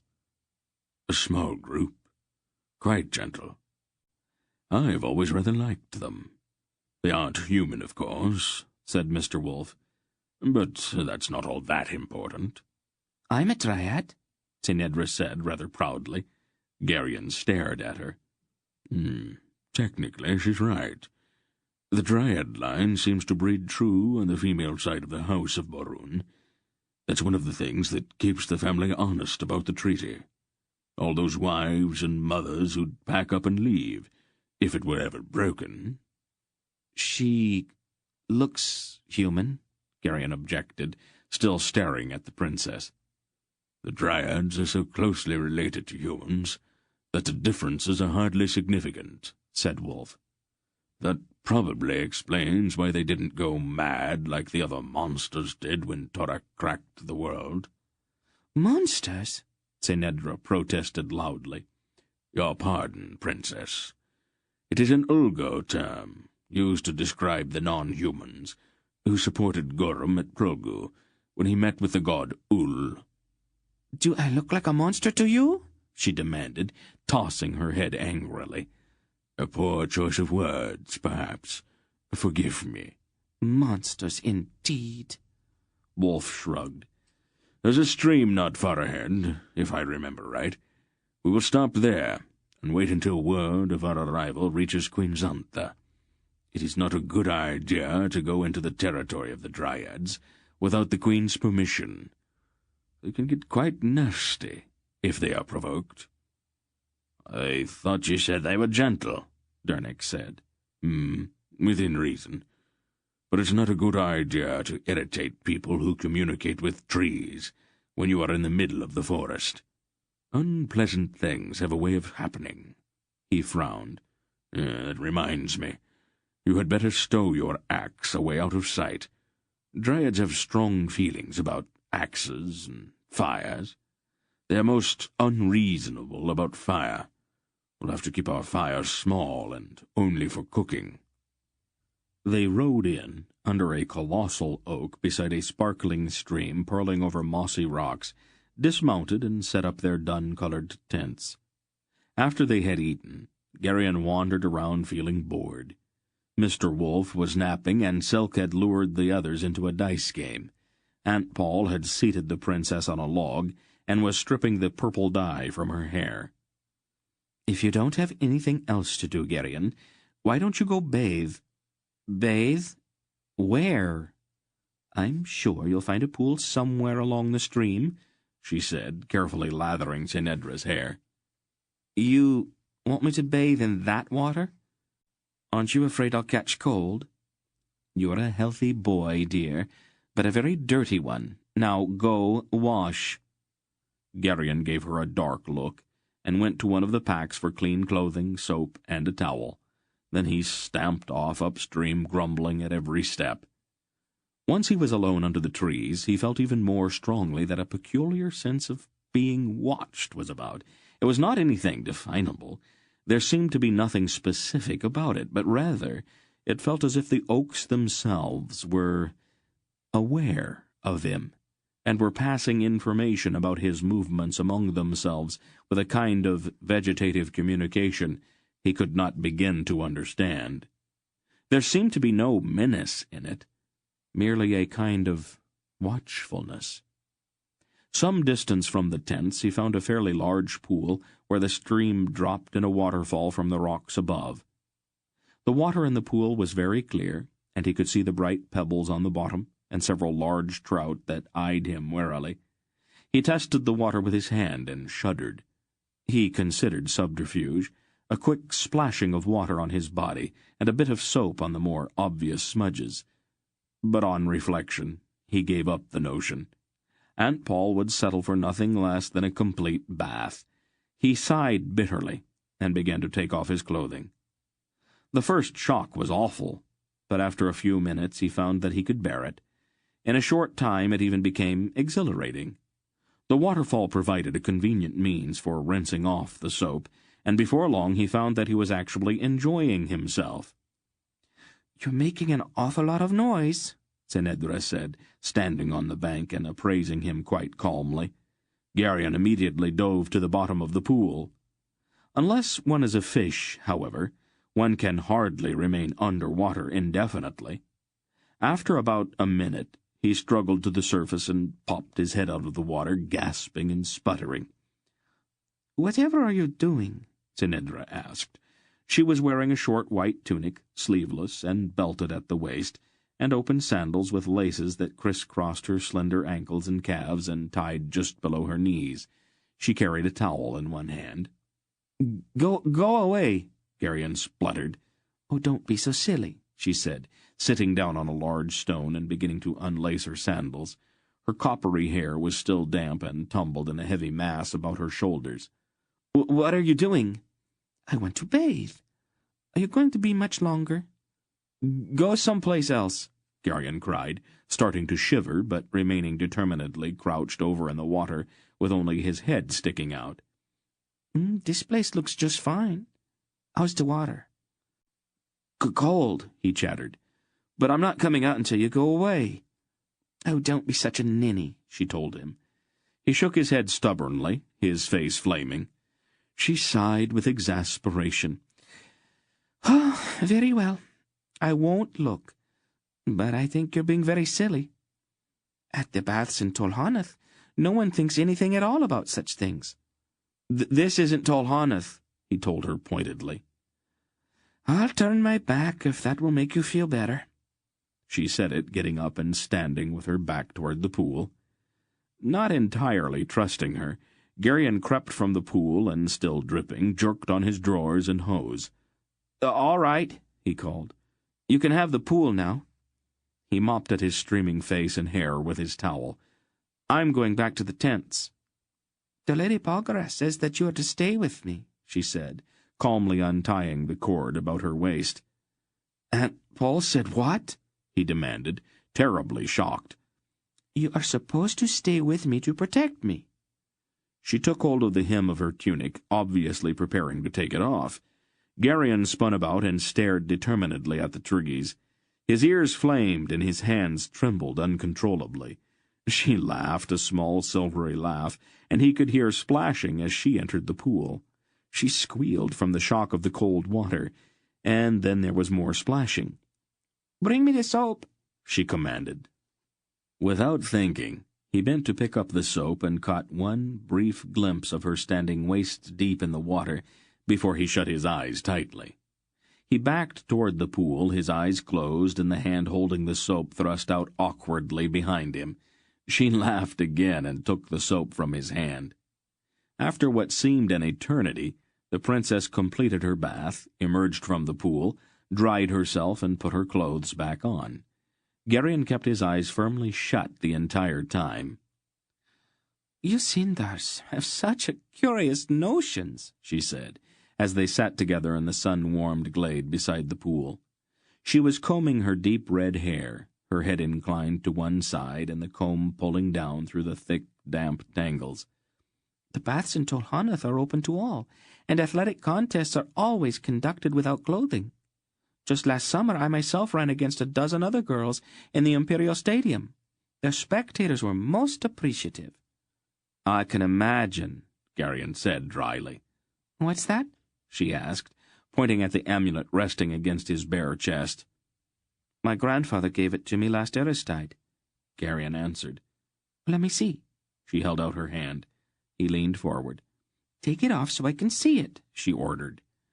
I'm not supposed to take it off. Mr. Wolf and Aunt Paul say I'm never supposed to take it off for any reason. I think there's a spell of some kind on it. What a strange idea, she remarked, as she bent to examine the amulet. They aren't really sorcerers, are they? Mr. Wolf is 7,000 years old. He knew the god Alder. I've seen him make a tree grow from a small twig in a matter of minutes and set rocks on fire. Aunt Paul cured a blind woman with a single word, and she can turn herself into an owl. I do not believe in such things. I'm sure there's another explanation. Garion shrugged and pulled on his linen shirt and brown tunic. He shook his head and raked his fingers through his still damp hair. You're making an awful mess of it, she observed critically. Here. She stood up and stepped behind him. Let me do it. She put the comb to his hair and began pulling it through carefully. You have nice hair for a man. It's just hair, he said indifferently. She combed in silence for a moment or two, then took his chin in her hand, turned his head and looked at him critically. She touched his hair at the sides a time or two until it was arranged to her satisfaction. That's better. Thank you. He was a bit confused by the change in her. She sat down again on the grass, clasped her arms around one knee, and gazed at the sparkling pool. Garion? She said finally. Yes? What is it like to grow up as an ordinary person? He shrugged. I've never been anything but ordinary, so I wouldn't know what to compare it to. You know what I mean. Tell me about where you grew up and what you did and all. So he told her about Faldor's farm, about the kitchen and Durnick's smithy, and Dorun and Runrig and Zubret. You are in love with Zubret, aren't you? She asked it almost accusingly. I thought I was. But so much has happened since we left the farm that sometimes I can't even remember what she looks like. I think I could do without being in love anyway. From what I've seen of it, it's pretty painful most of the time. You are impossible, she said, and then she smiled at him, her little face framed in the blazing mass of her sun-touched hair. Probably. All right, now, you tell me what it's like to grow up as a very special person. Oh, but I'm not that special. You're an imperial princess, he reminded her. I'd call that pretty special. Oh, that, she said, then giggled. You know, sometimes since I joined you people, I almost forget that I'm an imperial princess. Almost, he said with a smile, but not quite. No, she agreed, not quite. She looked out across the pool again. Most of the time being a princess is very boring. It is all ceremonies and formalities. You have to stand around most of the time listening to speeches or receiving state visitors. There are guards around all the time, but sometimes I sneak away so I can be myself. It makes them furious. She giggled again, and then her gaze turned pensive. Let me tell your fortune, she said, taking his hand. Can you tell fortunes? It's only make-believe, she admitted. My maids and I play at it sometimes. We all promise each other high-born husbands and many children. She turned his hand over and looked at it. The silvery mark on his palm was very plain now, and the skin was clean. Whatever is that? I don't know. It's not a disease, is it? No, it's always been there. I think it's got something to do with my family. Aunt Paul doesn't like to have people see it for some reason, so she tries to keep it hidden. How could you hide something like that? She finds things for me to do that keep my hands dirty most of the time. How strange, she said. I have a birthmark, too, right over my heart. Would you like to see it? She took hold of the neck of her tunic. I'll take your word for it, Garion told her, blushing furiously. She laughed, a silvery, tinkling little laugh. You're a very strange boy, Garion. You are not at all like the other boys I've met. They were Tolnedrins, probably, Garion pointed out. I'm a Sindar. Or, at least that's the way I was raised. So there are bound to be differences. You sound as if you are not sure what you are. Well, Silk says I'm not a Sindar. He says he's not sure exactly what I am, and that's very odd. Silk can recognize anybody for what he is immediately. Your father thought I was Raven. Since the Lady Polgra is your aunt and Belgarath's your grandfather, you are probably a sorcerer, Tenedra observed. Geryon laughed. Me? Oh, that's silly. Besides, the sorcerers aren't a race, not like the Kerriks or Tolnedrans or Ravens. It's more like a profession, I think. Sort of like being a lawyer or a merchant. Only there aren't any new ones. The sorcerers are all thousands of years old. Mr. Wolf says that maybe people have changed in some way, so they can't become sorcerers anymore. Tenedra had leaned back and was resting on her elbows, looking up at him. Geryon? Yes? Would you like to kiss me? Geryon's heart started to pound. Then Dernick's voice called to them from not far away, and for one flaming instant, Geryon hated his old friend. Chapter 20. Mistress Paul says it's time for you two to come back to the tents, Dernick told them when he reached the glade. There was a faint hint of amusement on his plain, dependable face, and he looked knowingly at the two of them. Geryon blushed and then grew angry with himself for blushing. Tenedra, however, showed no concern at all. Have the Dryads come yet? She asked, getting to her feet and brushing the grass from the back of her tunic. Not yet, Dernick answered. Wolf says that they should find us soon. Seems to be some kind of a storm building up the south, and Mistress Paul thought the two of you ought to come back. Geryon glanced at the sky and saw a layer of inky clouds moving up from the south, staining the bright blue sky as they rolled ponderously northward. He frowned. I've never seen clouds like that, have you, Dernick? Dernick looked up. Strange, he agreed. Geryon rolled up the two wet towels, and they started back down the stream. The clouds blotted out the sun, and the woods became suddenly very dark. The sense of watchfulness was still there, that wary awareness they had all felt since they had entered the wood. But now there was something else as well. The great trees stirred uneasily, and a million tiny messages seemed to pass among the rustling leaves. They are afraid, Senedra whispered. Something is frightening them. What? Dernick asked. The trees, they're afraid of something. Can't you feel it? He stared at her in perplexity. Far above them the birds suddenly fell silent, and a chill breeze began to blow, carrying with it a foul reek of stagnant water and rotting vegetation. What is that smell? Geryon asked, looking about nervously. This is south of here, Senedra said. It's mostly swamps. Is it that close? Geryon asked. Not really, she said with a small frown. It must be 60 leagues or more. Would a smell carry that far? It's not likely, Dernick said. At least it wouldn't be in Sindaria.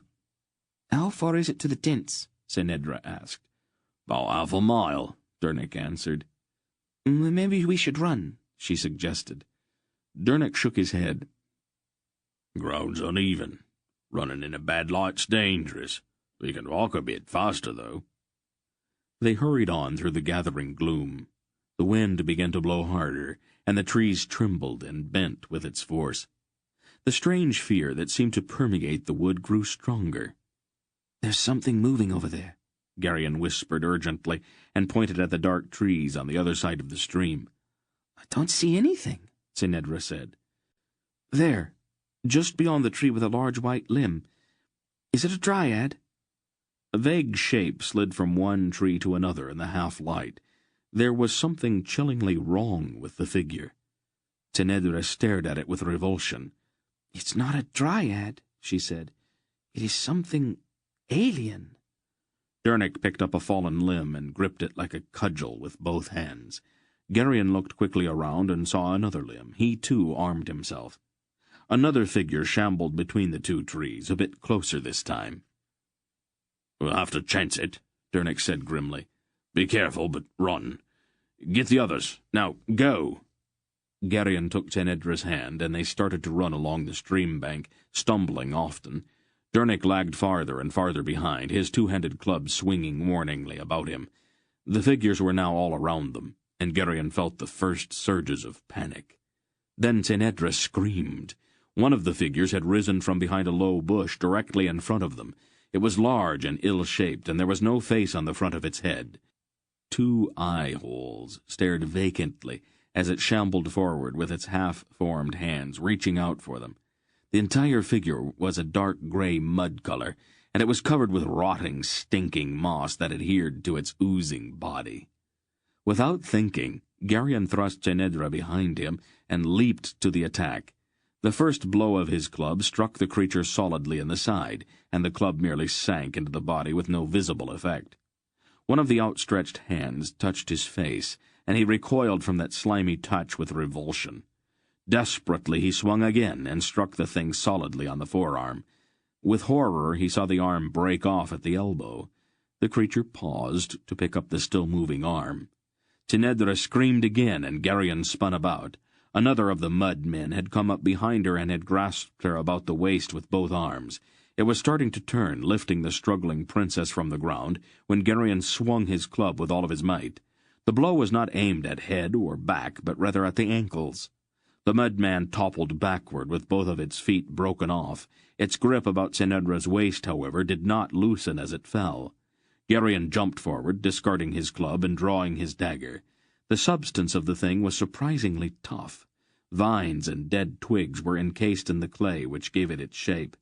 Feverishly, Geryon cut away one of the arms, and then tried to pull the screaming princess free. The other arm still clung to her. Almost sobbing with the need to hurry, Geryon started hacking at the remaining arm. "Look out!" Tenedra shrieked. "Behind you!" Geryon looked quickly over his shoulder. The first mudman was reaching for him. He felt a cold grip about his ankle. The arm he had just severed had inched its way across the ground and grasped him. "Geryon!" Barak's voice roared from a short distance. "Over here! Hurry!" There was a crashing in the bushes, and the great red-bearded Cherak appeared, sword in hand, with Hetar and Mandaralan close behind. With a mighty swing, Barak cut off the head of the first mudman. It sailed through the air and landed with a sickening thump several yards away. The headless creature turned and groped blindly, trying to put its hands on its attacker. Barak paled visibly, and then chopped away both outstretched arms. Still the thing shambled forward. "The legs," Geryon said quickly. He bent and hacked at the clay hand about his ankle. Barak lopped off the mudman's legs, and the thing fell. The dismembered pieces crawled toward him. Other mudmen had appeared, and Hetar and Mandaralan were laying about them with their swords, filling the air with chunks and pieces of living clay. Barak bent and ripped away the remaining arm which held Tenedra. Then he jerked the girl to her feet and thrust her at Geryon. "Get her back to the tents. Where's Dernick?" "He stayed behind to hold them off." "We'll go help him. Run!" Tenedra was hysterical, and Geryon had to drag her to the tents. "What is it?" Aunt Paul demanded. "Monsters, out there in the woods," Geryon said, pushing Tenedra at her. "They're made out of mud, and you can't kill them. They've got Dernick." He dove into one of the tents and emerged a second later with his sword in his hand and fire in his brain. "Geryon," Aunt Paul shouted, trying to disentangle herself from the sobbing princess. "What are you doing?" "I've got to help Dernick." "You stay where you are." "No! Dernick's my friend." He dashed back toward the fight, brandishing his sword. "Geryon, come back here!" He ignored her and ran through the dark woods. The fray was raging about 100 yards from the tents. Barak, Hetar, and Mandaralan were systematically chopping the slime-covered mudmen into chunks, and Silk darted in and out of the melee, his short sword leaving great gaping holes in the thick, moss-covered monsters. Geryon plunged into the fight, his ears ringing, and a kind of desperate exultation surging through him. And then Mr. Wolf and Aunt Paul were there, with Tenedra hovering, ashen-faced and trembling behind them. Wolf's eyes blazed, and he seemed to tower over them all as he gathered his will. He thrust one hand forward, palm up. "Fire!" he commanded, and a sizzling bolt of lightning shot upward from his hand into the whirling clouds overhead. The earth trembled with the violence of the shattering thunderclap. Garion reeled at the force of the roaring in his mind. Aunt Paul raised her hand. "Water," she said in a powerful voice. The clouds burst open, and rain fell so heavily that it seemed that the air itself had turned to water. The mud men, still mindlessly stumbling forward, began to ooze and dissolve in the thundering downpour. This ends Disc 9. Please change to Disc 10. The mud men, still mindlessly stumbling forward, began to ooze and dissolve in the thundering downpour. With a kind of sick fascination, Garion watched them disintegrate into sodden lumps of slime and rotten vegetation, surging and heaving as the pounding rain destroyed them. Barak reached forward with his dripping sword and tentatively poked at the shapeless lump of clay that had been the head of one of their attackers. The lump broke apart, and a coiled snake unwound from its center. It raised itself as if to strike, and Barak chopped it in two. Other snakes began to appear as the mud which had encased them dissolved in the roaring deluge. "That one," Aunt Paul said, pointing at a dull green reptile struggling to free itself from the clay. "Fetch it for me, Garion." "Me?" Garion gasped, his flesh crawling. "I'll do it," Silk said. He picked up a forked stick and pinned the snake's head down with it. Then he carefully took hold of the wet skin at the back of the serpent's neck and lifted the twisting reptile. "Bring it here," Aunt Paul ordered, wiping the water from her face. Silk carried the snake to her and held it out. The forked tongue flickered nervously, and the dead eyes fixed on her. "What does this mean?" she demanded of the snake. The serpent hissed at her.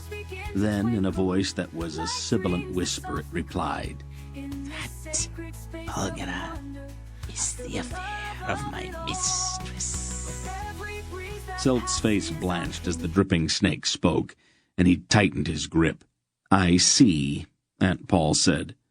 "Abandon this search," the snake hissed. "My mistress will allow you to go no further." Aunt Paul laughed scornfully. "Allow? Your mistress hasn't the power to allow me anything." "My mistress is the Queen of Nyssa," the snake said in its whispering hiss. "Her power there is absolute. The ways of the serpent are not the ways of men, and my mistress is Queen of the Serpents. You will enter Nyssa at your own peril. We are patient and not afraid. We will wait where you are least to expect us. Our sting is a small injury, scarce noted, but it is death." "What is Salmisra's interest in this matter?" Aunt Paul asked. The serpent's flickering tongue darted at her. "She has chosen not to reveal that to me, and it is not in my nature to be curious. I have delivered my message and already received my reward. Now do with me as you wish." "Very well," Aunt Paul said. She looked coldly at the snake, her face streaming in the heavy rain. "Shall I kill it?" Silk asked, his face set and his fingers white-knuckled from the strain of holding the thick, coiling reptile. "No," she said quietly. "There's no point in destroying so excellent a messenger." She fixed the snake with a flinty look. "Return with these others to Salmisra. Tell her that if she interferes again, I will come after her, and the deepest slime pit in all Nyssa will not hide her from my fury." "And my reward?" the snake asked. "You have your life as a reward," she said.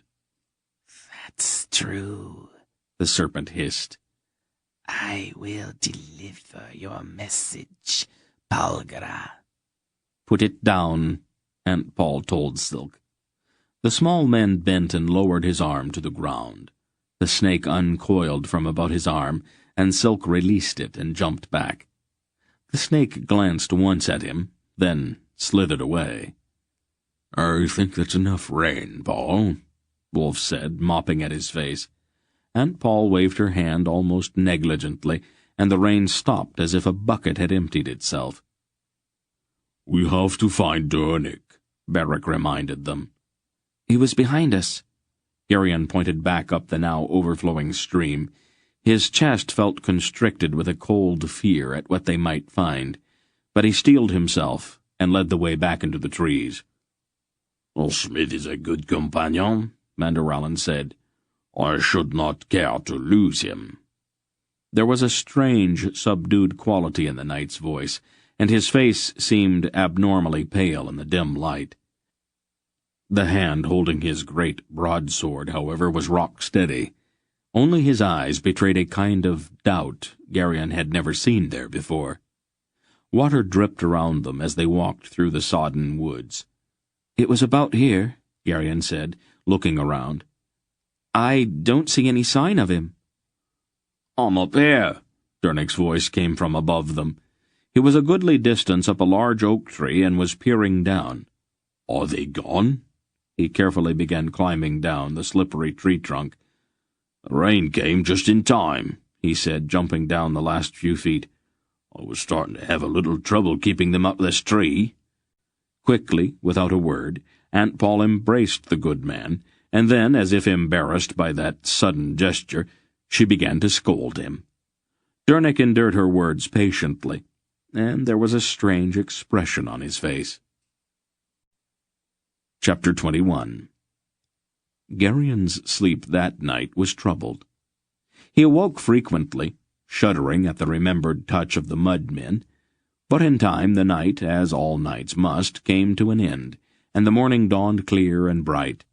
He drowsed for a while, rolled in his blankets until Tenedra came to get him up. "Geryon," she said softly, touching his shoulder. "Are you awake?" He opened his eyes and looked up at her. "Good morning."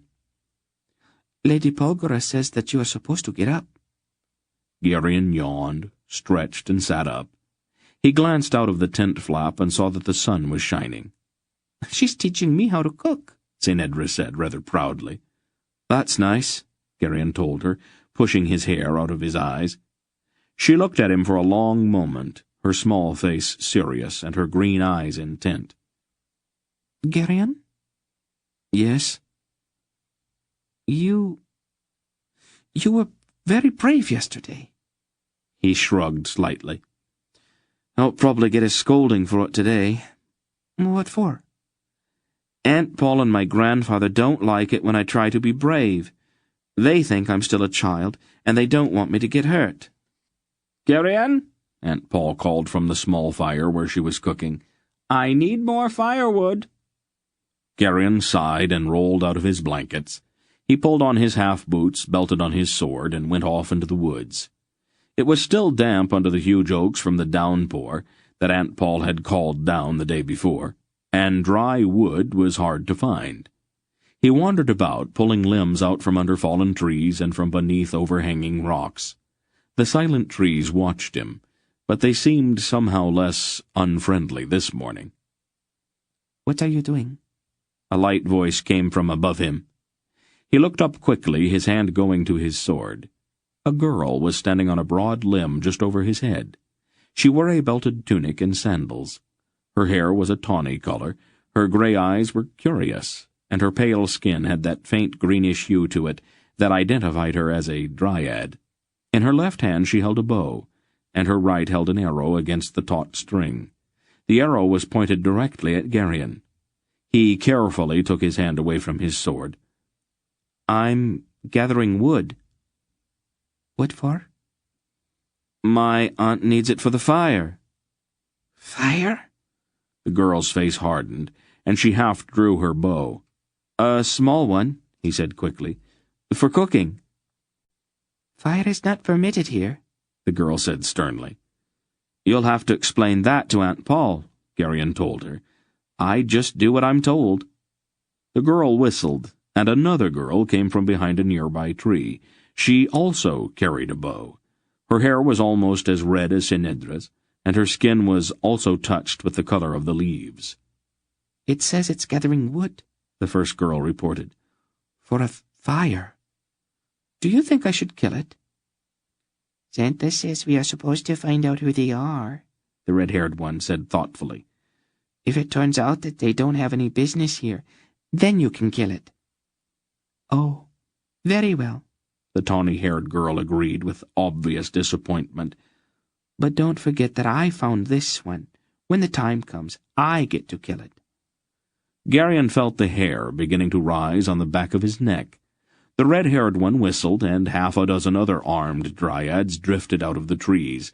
They were all quite small, and their hair was various shades of red and gold, not unlike the color of autumn leaves.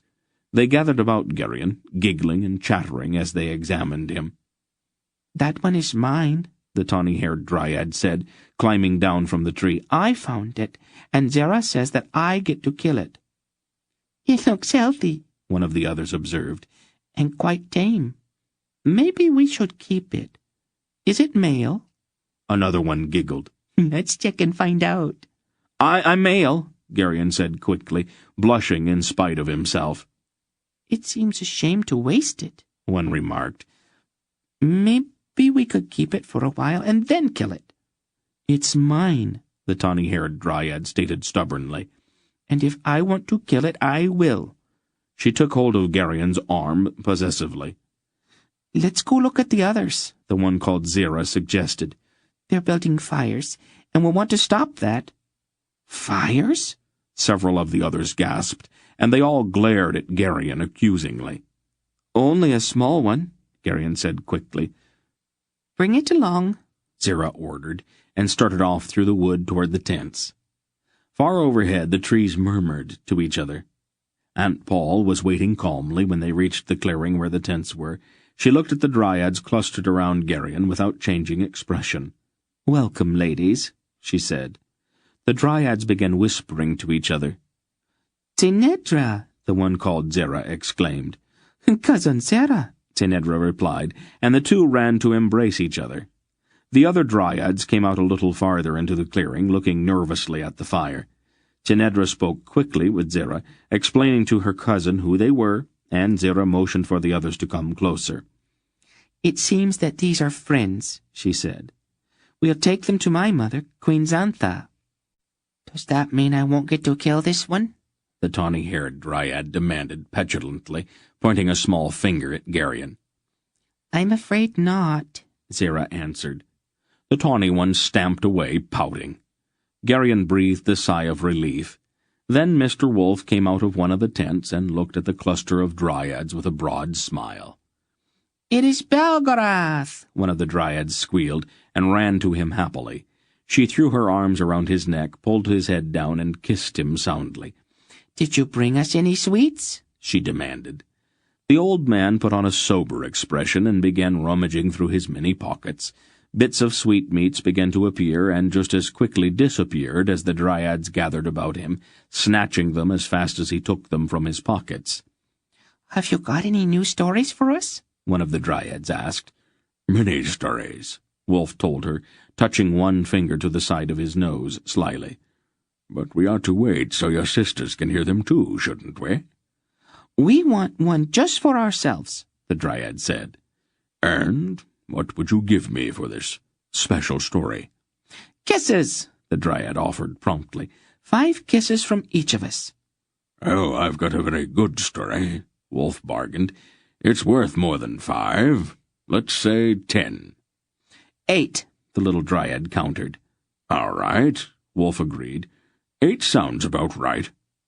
"I see you've been here before, old wolf," Aunt Paul remarked dryly. "I visit from time to time," he admitted with a bland expression. "Those sweets are not good for them, you know." "A little bit won't hurt them, Paul, and they like them very much. A dryad will do almost anything for sweets." "You are disgusting," she told him. The dryads were all clustered around Mr. Wolf, looking almost like a garden of spring flowers, all, that is, except for the tawny one who had captured Geryon. She stood a bit apart, sulking and fingering the point of her arrow. She finally came over to Geryon. "You're not thinking about running away, are you?" she asked hopefully. "No," Geryon denied emphatically. She sighed with disappointment. "I don't suppose you'd consider it, would you? As a special favor to me?" "I'm sorry," he said. She sighed again, bitterly this time. "I never get to have any fun," she complained, and went to join the others. Selk emerged from a tent, moving slowly and carefully, and after the dryads had become accustomed to him, Dernick appeared. "They're just children, aren't they?" Geryon commented to Aunt Paul. "They seem to be, but they are much older than they look. A dryad lives as long as her tree does, and oak trees live for a long time." "Where are the boy dryads? All I see are girls." "There aren't any boy dryads, dear," she explained, returning to her cooking. "Well, then how— I mean—" he faltered, and felt his ears growing hot. "They catch human males for that. Travelers and the like." "Oh," he delicately let the subject drop. After they had eaten breakfast and carefully quenched their fire with water from the stream, they saddled their horses and started off through the wood. Mr. Wolf walked ahead with the tiny dryads still gathered around him, laughing and chattering like happy children. The murmuring of the trees about them was no longer unfriendly, and they moved through a kind of welcoming rustle from a million leaves. It was late afternoon by the time they reached a large clearing in the center of the wood. Standing alone in the middle of the clearing was an oak so large that Geryon could hardly accept the idea that anything so enormous could be alive. Here and there in its mossy trunk were openings almost like caverns, and its lower limbs were as broad as highways, and they spread out to shade nearly the entire clearing. There was about the tree a sense of vast age and a patient wisdom. Tentatively, Geryon felt a faint touch on his mind, almost like the soft brush of a leaf against his face. The touch was unlike anything he had ever felt before, but it also seemed to welcome him. The tree was literally alive with dryads, clustering randomly on the limbs like blossoms. Their laughter and girlish chatter filled the air like bird-song. "Tell my mother you've arrived," the one called Zera said, and went toward the tree. Geryon and the others dismounted and stood uncertainly near their horses. From overhead, dryads peered curiously down at them, whispering among themselves and giggling often. For some reason, the frank, mirthful stares of the dryads made Geryon feel very self-conscious. He moved closer to Aunt Paul, and noticed that the others were also clustering around her, as if unconsciously seeking her protection. "Where's the princess?" she asked. "She's just over there, Mistress Paul," Dernick answered, "visiting with that group of dryads." "Keep your eye on her," Aunt Paul said. "And where is my vagrant father?" "Near the tree," Geryon replied. "The dryads seem very fond of him." "The old fool," Aunt Paul said darkly. Then from a hollow in the tree some distance above the first broad limbs, another dryad appeared. Instead of the short tunic the others wore, this one was garbed in a flowing green gown, and her golden hair was caught in with a circlet of what appeared to be mistletoe. Gracefully, she descended to the ground. Aunt Paul went forward to meet her, and the others trailed behind at a respectful distance. "Dear Bogra," the dryad said warmly. "it has been so long." "We all have our duties, Xantha," Aunt Paul explained. The two embraced fondly. "Have you brought us these as gifts?" Queen Xantha asked, looking admiringly at the men standing behind Aunt Paul. Aunt Paul laughed. "I'm afraid not, Xantha. I'd be happy to give them to you, but I think I may need them later." "Oh, well," the Queen said with a mock sigh. "Welcome all," she greeted them. "You will sup with us, of course?" "We would be delighted," Aunt Paul said. Then she took the Queen's arm. "Can we talk for a moment first, Xantha?" The two moved apart from the others and spoke quietly together as the dryads carried bundles and sacks down from the hollows in the tree and began to lay a feast on the grass beneath the broad limbs. The meal, which was spread out, looked peculiar. The common food of the dryads seemed to consist entirely of fruits, nuts, and mushrooms, all prepared without any cooking. Barak sat down and looked sourly at what was offered. "No meat," he grumbled. "It heats up your blood anyway," Silk told him. Barak sipped suspiciously at his cup. "Water," he said with distaste. "You might find it a novelty to go to bed sober for a change," Aunt Paul observed as she rejoined them. "I'm sure it's unhealthy," Barak said. Tenedra seated herself near Queen Xantha. She obviously wanted to talk to her, but since there was no opportunity for privacy, she finally spoke out in front of them all. "I have a favor to ask, Your Majesty." "You may ask, child," the Queen said, smiling. "It is only a small thing," Tenedra explained. "I will need sanctuary for a few years. My father is growing unreasonable in his old age. I will have to stay away from him until he comes to his senses." "In what way is Ranbaroon growing unreasonable?" Xantha asked. "He won't let me go out of the palace, and he insists that I go to Reva on my 16th birthday," Tenedra said, in an outraged tone. "Have you ever heard of such a thing?" "And why does he want you to go to Reva?" "Some foolish treaty. No one even remembers the reason for it." "If it is a treaty, it must be honored, dear," the Queen said gently. "I will not go to Reva," Tenedra announced. "I will stay here until after my 16th birthday has passed, and that will be the end of it." "No, dear," the Queen said firmly. "You won't." "What?" Tenedra was stunned. "We have a treaty too," Xantha explained. "Our agreement with the House of Baroon is most explicit. Our wood remains inviolate only for so long as the female descendants of the Princess Zoria stay with the Baroons. It is your duty to remain with your father, and to obey him." "But I am a dryad," Tenedra wailed. "I belong here." "You are also human, "And you belong with your father." "I don't want to go to Reva," Tenedra protested. "It's degrading." Xantha looked at her sternly. "Don't be a foolish child. Your duties are clear. You have a duty as a dryad, as a Baroon, and as an imperial princess. Your silly little whims are quite beside the point. If you have an obligation to go to Reva, then you must go." Tenedra appeared shaken by the finality of the Queen's tone, and she sulked in silence after that. Then the Queen turned to Mr. Wolfe. "There are many rumors abroad, and some of them have even reached us here.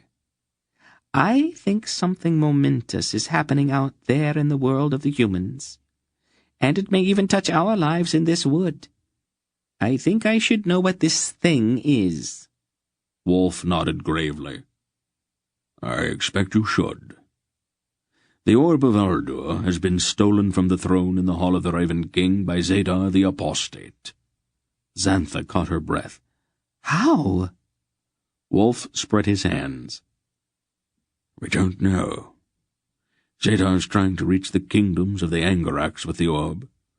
Once he is there, he will try to use its powers to awaken Torak." "That must never happen. What is being done?" "The Alons and the Sindars are getting ready for war.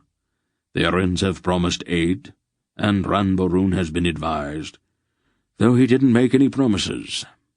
The Baroons can be difficult at times." He glanced at the pouting Tenedra. "Then it means war?" the Queen asked sadly. "I'm afraid so, Xantha. I am pursuing Zadar with these others, and I hope we can catch him and get the orb back before he can reach Torak with it. If we are successful, I think the Angaraks will attack the west anyway out of desperation. Certain ancient prophecies are getting close to their fulfillment. There are signs everywhere, and even the twisted perceptions of the Grolum can read them." The Queen sighed. "I've seen some of the signs myself, Belgarath. I had hoped I was wrong. What does this Zadar look like?" A great deal like me. We served the same master for a very long time, and that puts a certain mark on people. Someone like that passed through the upper reaches of our wood last week and crossed over into Nyissa, Xantha said. If I had known, we might have been able to detain him. You're closer than I thought, then. Was he alone? No. He had 2 of the servants of Torak with him, and a small boy. Wolf looked startled. A boy? Yes, about 6 years old or so. The old man frowned, and then his eyes opened very wide. So, that's how he did it. I never thought of that. We can show you where he crossed the river into Nyissa, the queen offered. I should warn you, though, that it's going to be a dangerous trip for so large a party to go there. Misra has eyes everywhere in those swamps. I have already made plans for that, Mr. Wolf assured her. He turned to Barak.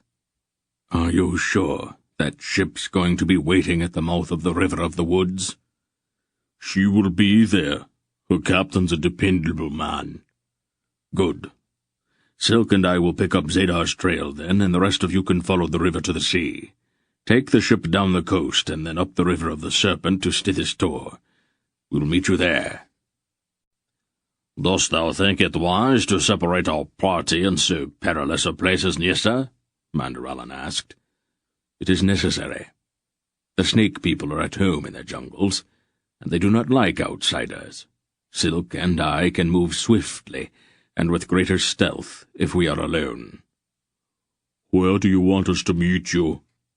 There's a Drasnian trade enclave near the wharves in Stithis-Tor. Several of the merchants there are my friends.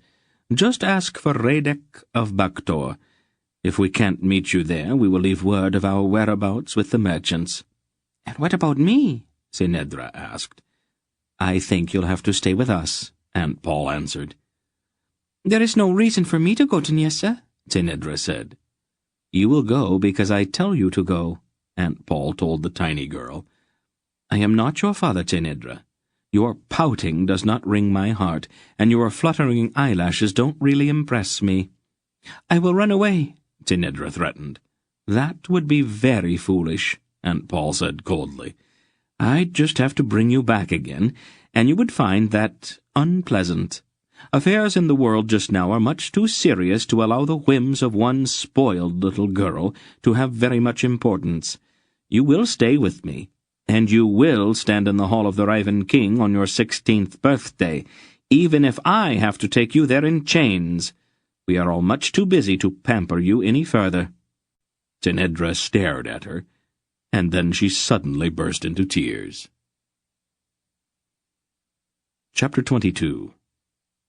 The next morning, before the sun rose and while filmy mist still hovered beneath the limbs of the great oaks, Silk and Mr. Wolf made preparations to leave for Nyissa. Geryon sat on a log, somberly watching the old man bundle up some food.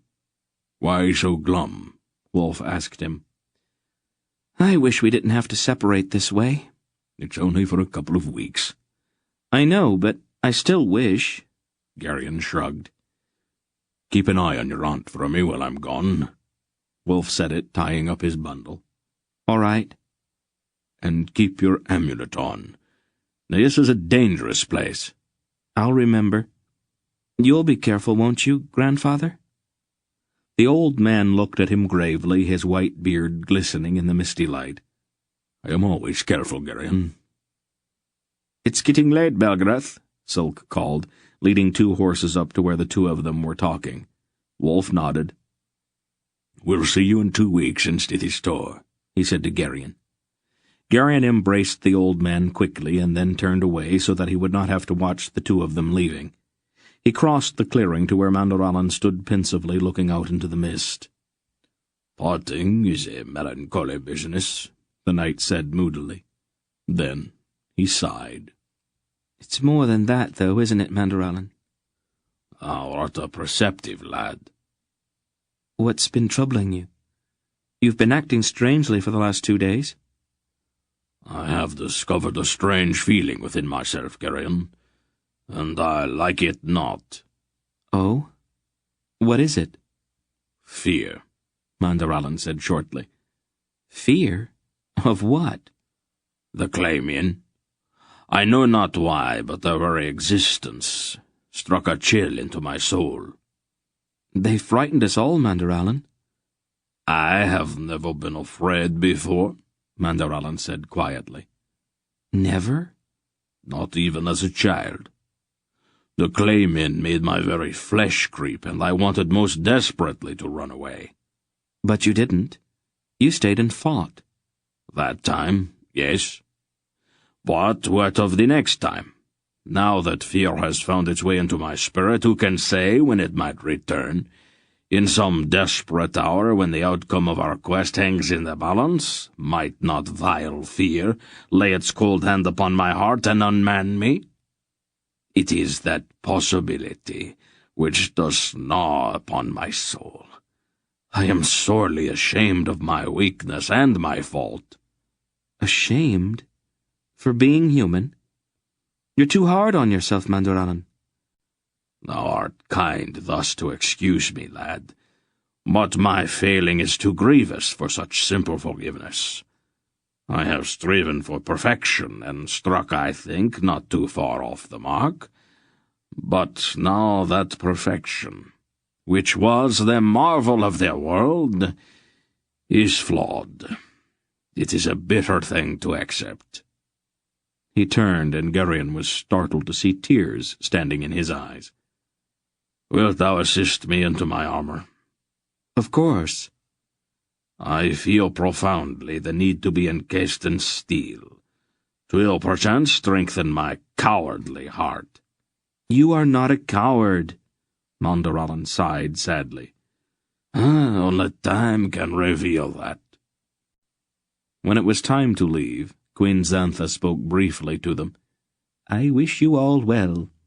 I'd help you in your search if possible, but a dryad is bound to her tree by ties which cannot be broken. My tree here is very old, and I must care for him. She looked fondly up at the vast oak rising into the morning mist. We are in bondage to each other, but it is a bondage of love. Once again Gurion felt that same faint touch on his mind that he had experienced the day before when he had first seen the huge tree. There was a sense of farewell in the touch, and what seemed to be a warning. Queen Xantha exchanged a startled glance with Aunt Paul, and then looked at Gurion rather closely. Some of my younger daughters will guide you to the river that marks the southern border of our wood. From there your way to the sea is clear. Her voice showed no sign of any change, but her eyes seemed thoughtful. Thank you, Xantha, Aunt Paul said warmly, embracing the Dryad Queen. If you can send word to the Bro runes that Senedra is safe and with me, it might relieve the Emperor's mind somewhat. I will, Pagara, Xantha promised. They mounted then and followed the half-dozen or so dryads who flitted ahead of them like butterflies, guiding them southward into the forest. For some reason Gurion felt profoundly depressed, and he paid little attention to his surroundings as he rode beside Durnik along the winding forest trail. About mid-morning, it began to grow darker under the trees, and they rode in silence through the now somber wood. The warning Gurion had seemed to hear in Queen Xantha's clearing echoed somehow in the creak of limb and the rustling of leaves ahead. Weather must be changing, Durnik said, looking up. I wish I could see the sky. Gurion nodded, and tried to shake off this sense of impending danger. Mandaralan in his armor and Barak in his mail shirt rode at the head of the party, and Hetar in his horse-hide jacket with steel plates riveted to it rode at the rear. The ominous sense of foreboding seemed to have reached them all, and they rode warily, with their hands near weapons and their eyes searching for trouble. Then, quite suddenly, Tolnedran legionnaires were all around them, rising from the bushes or stepping out from behind trees. They made no attempt to attack, but stood in their brightly polished breastplates, with their short spears at the ready. Barak swore, and Mandaralan reined in his charger sharply. "Stand aside," he ordered the soldiers, lowering his lance. "Easy," Barak cautioned. The dryads, after one startled look at the soldiers, melted into the gloomy woods. "What thinkest thou, Lord Barak?" Mandaralan asked blithely. "They cannot be over 100. Shall we attack them?" "One of these days, you and I are going to have a long talk about a few things," Barak said. He glanced back over his shoulder and saw that Hettar was edging closer, and then he sighed. "Well, I suppose we might as well get on with it."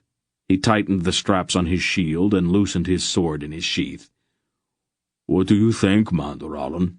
Should we give them the chance to run away?" "A charitable suggestion, Lord Barak," Mandaralan agreed.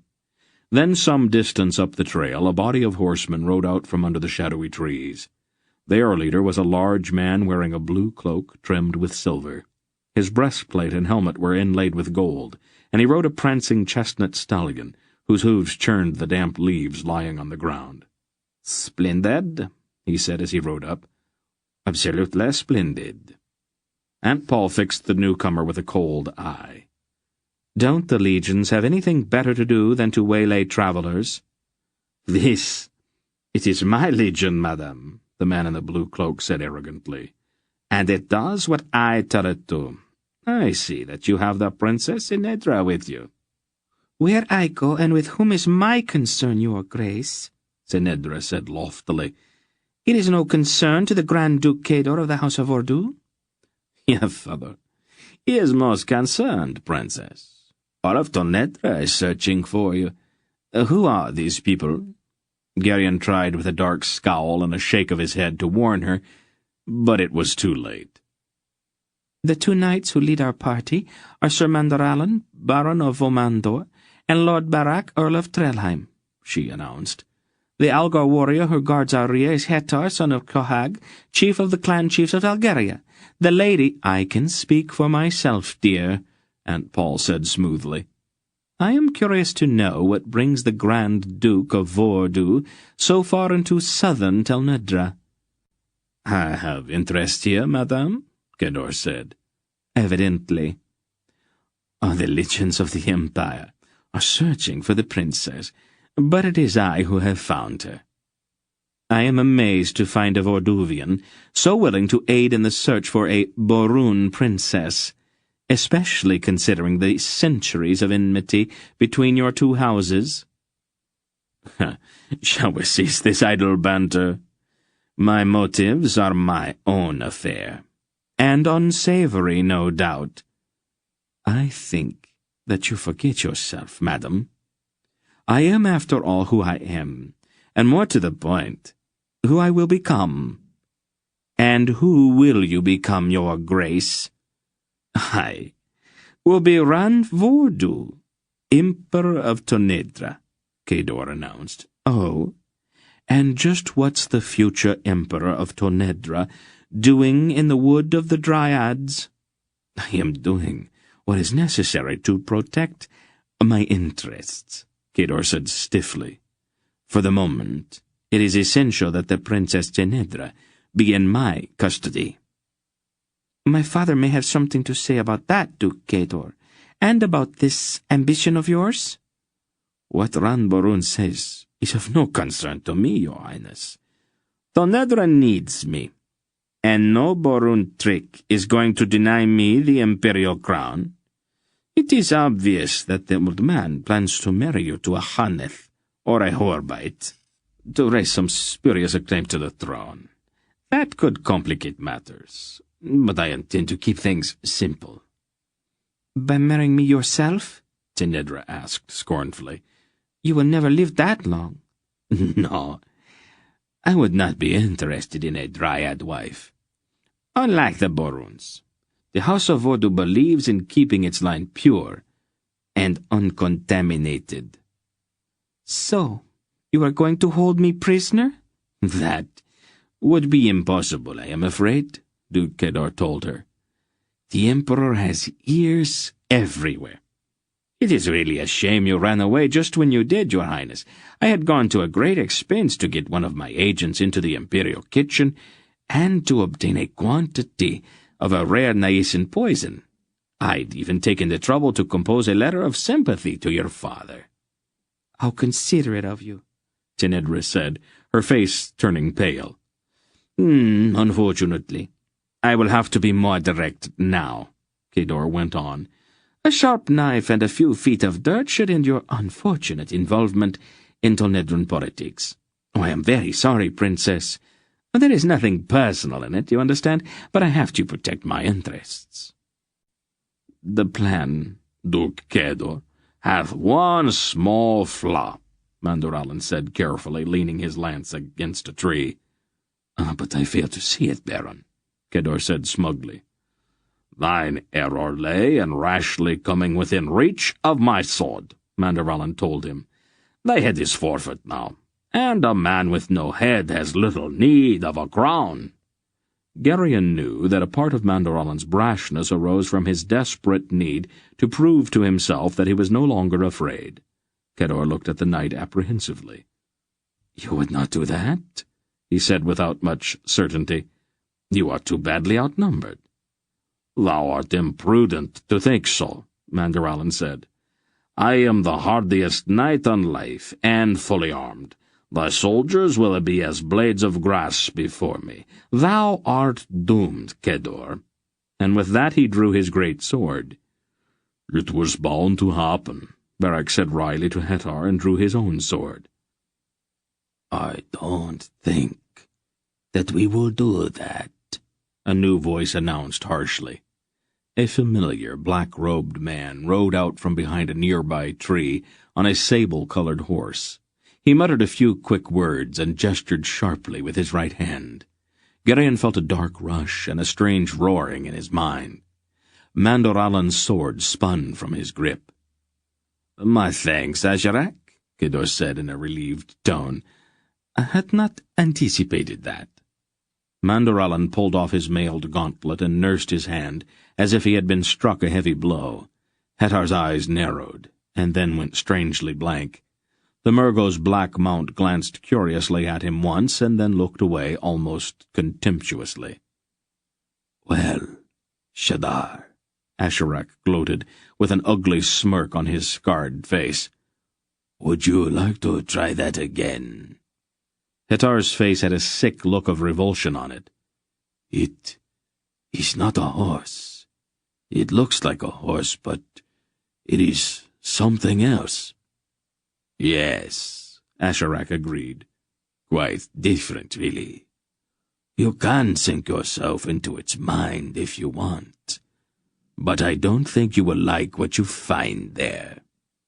He swung down from his saddle and walked toward them, his eyes burning. He stopped in front of Aunt Paul and made an ironic bow. "And so, we meet again, Polgara." "You have been busy, Khamdar." Kedor, in the act of dismounting, seemed startled. "You know this woman, Asherak?"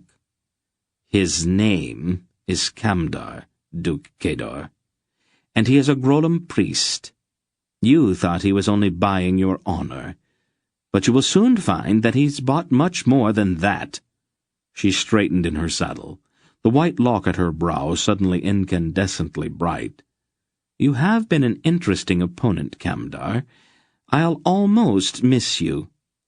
"Don't do it, Polgara," the Grolam said quickly.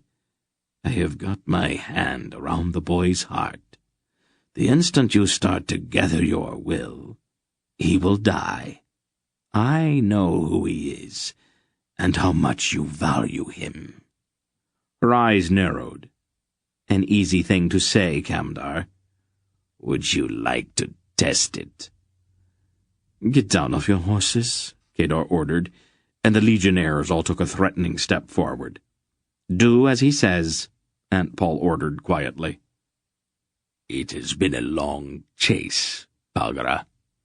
Where is Belgarath?" "Not far. Perhaps if you start running now, you can get away before he comes back." "No, Polgara. I would know if he were that close." He turned and looked intently at Geryon. "You have grown, boy. We haven't had a chance to talk For quite some time, have we? Geryon stared back at the scarred face of his enemy, alert but strangely not afraid. The contest between them, for which he had been waiting all his life, was about to begin, and something deep within his mind told him that he was ready. Kamdar looked into his eyes, probing. "He doesn't know, does he?" he asked Aunt Paul, and then he laughed. "How like a woman you are, Polgara. You have kept the secret from him simply for the sake of the secret itself. I should have taken him away from you years ago." "Leave him alone, Kamdar." He ignored her. "What is his real name, Polgara? Have you told him yet?" "That does not concern you." "But it does, Polgara. I have watched over him almost as carefully as you have." He laughed then. "You have been his mother, but I have been his father. Between us we have raised a fine son, but I still want to know his real name." She straightened. "I think this has gone far enough, Kamdar. What are your terms?" "No terms, Polgara. You and the boy and I are going to the place where Lord Torak awaits the moment of his awakening. My hand will be about the boy's heart this entire time, so you will be suitably docile. Zadar and Totchak are going to destroy each other fighting over the orb, unless Belgarath finds them first and destroys them himself. But the orb does not really interest me. It has been you and the boy that I have been after from the very beginning." "You weren't really trying to stop us then?" Kamdar laughed. "Stop you? I have been trying to help you. Ktuchik and Zadar both have underlings here in the West. I have delayed and deceived them at every turn, just so you could get through. I knew that sooner or later Belgarath would find it necessary to pursue the orb alone, and when that happened, I could take you and the boy." "For what purpose?" "You still don't see? The first two things Lord Torak sees when he awakens will be his bride and his mortal enemy, kneeling in chains before him. I will be exalted above all for so royal a gift." "Let the others go, then." "The others do not concern me. I will leave them with the noble Kedor. I don't imagine he will find it convenient to keep them alive, but that is up to him. I have got what I want." "You swine!" Aunt Paul raged helplessly. "You filthy swine!" With a bland smile, Kamdar slapped her sharply across the face. "You really must learn to control your tongue, Polgara." Geryon's brain seemed to explode.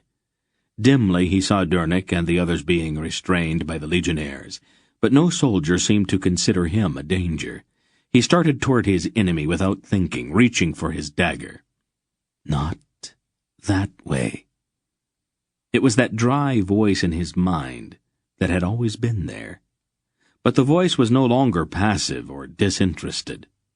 "I'll kill him," Geryon said silently in the vaults of his brain. "Not that way," the voice warned again. "They won't let you. Not with your knife." "How, then?" "Remember what Belgarath said. The will and the word." "I don't know how. I can't do that." "You are who you are. I'll show you. Look."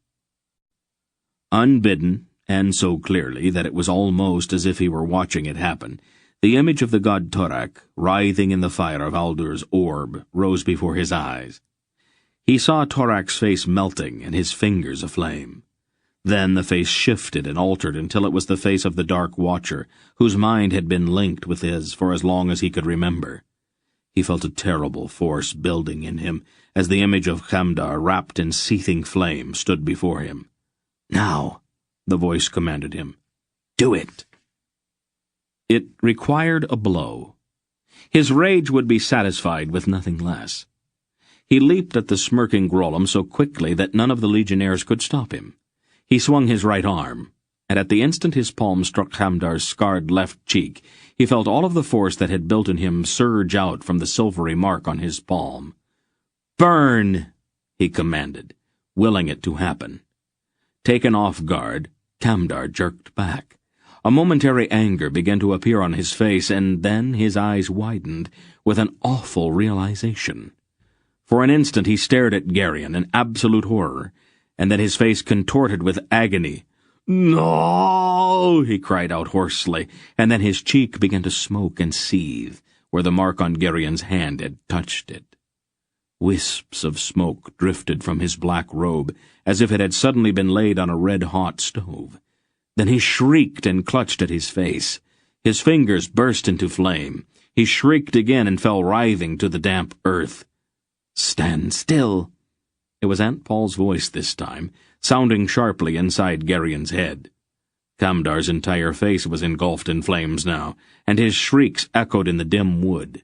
The legionnaires recoiled from the burning man, and Geryon suddenly felt sick. He started to turn away. "Don't weaken," Aunt Paul's voice told him. "Keep your will on him."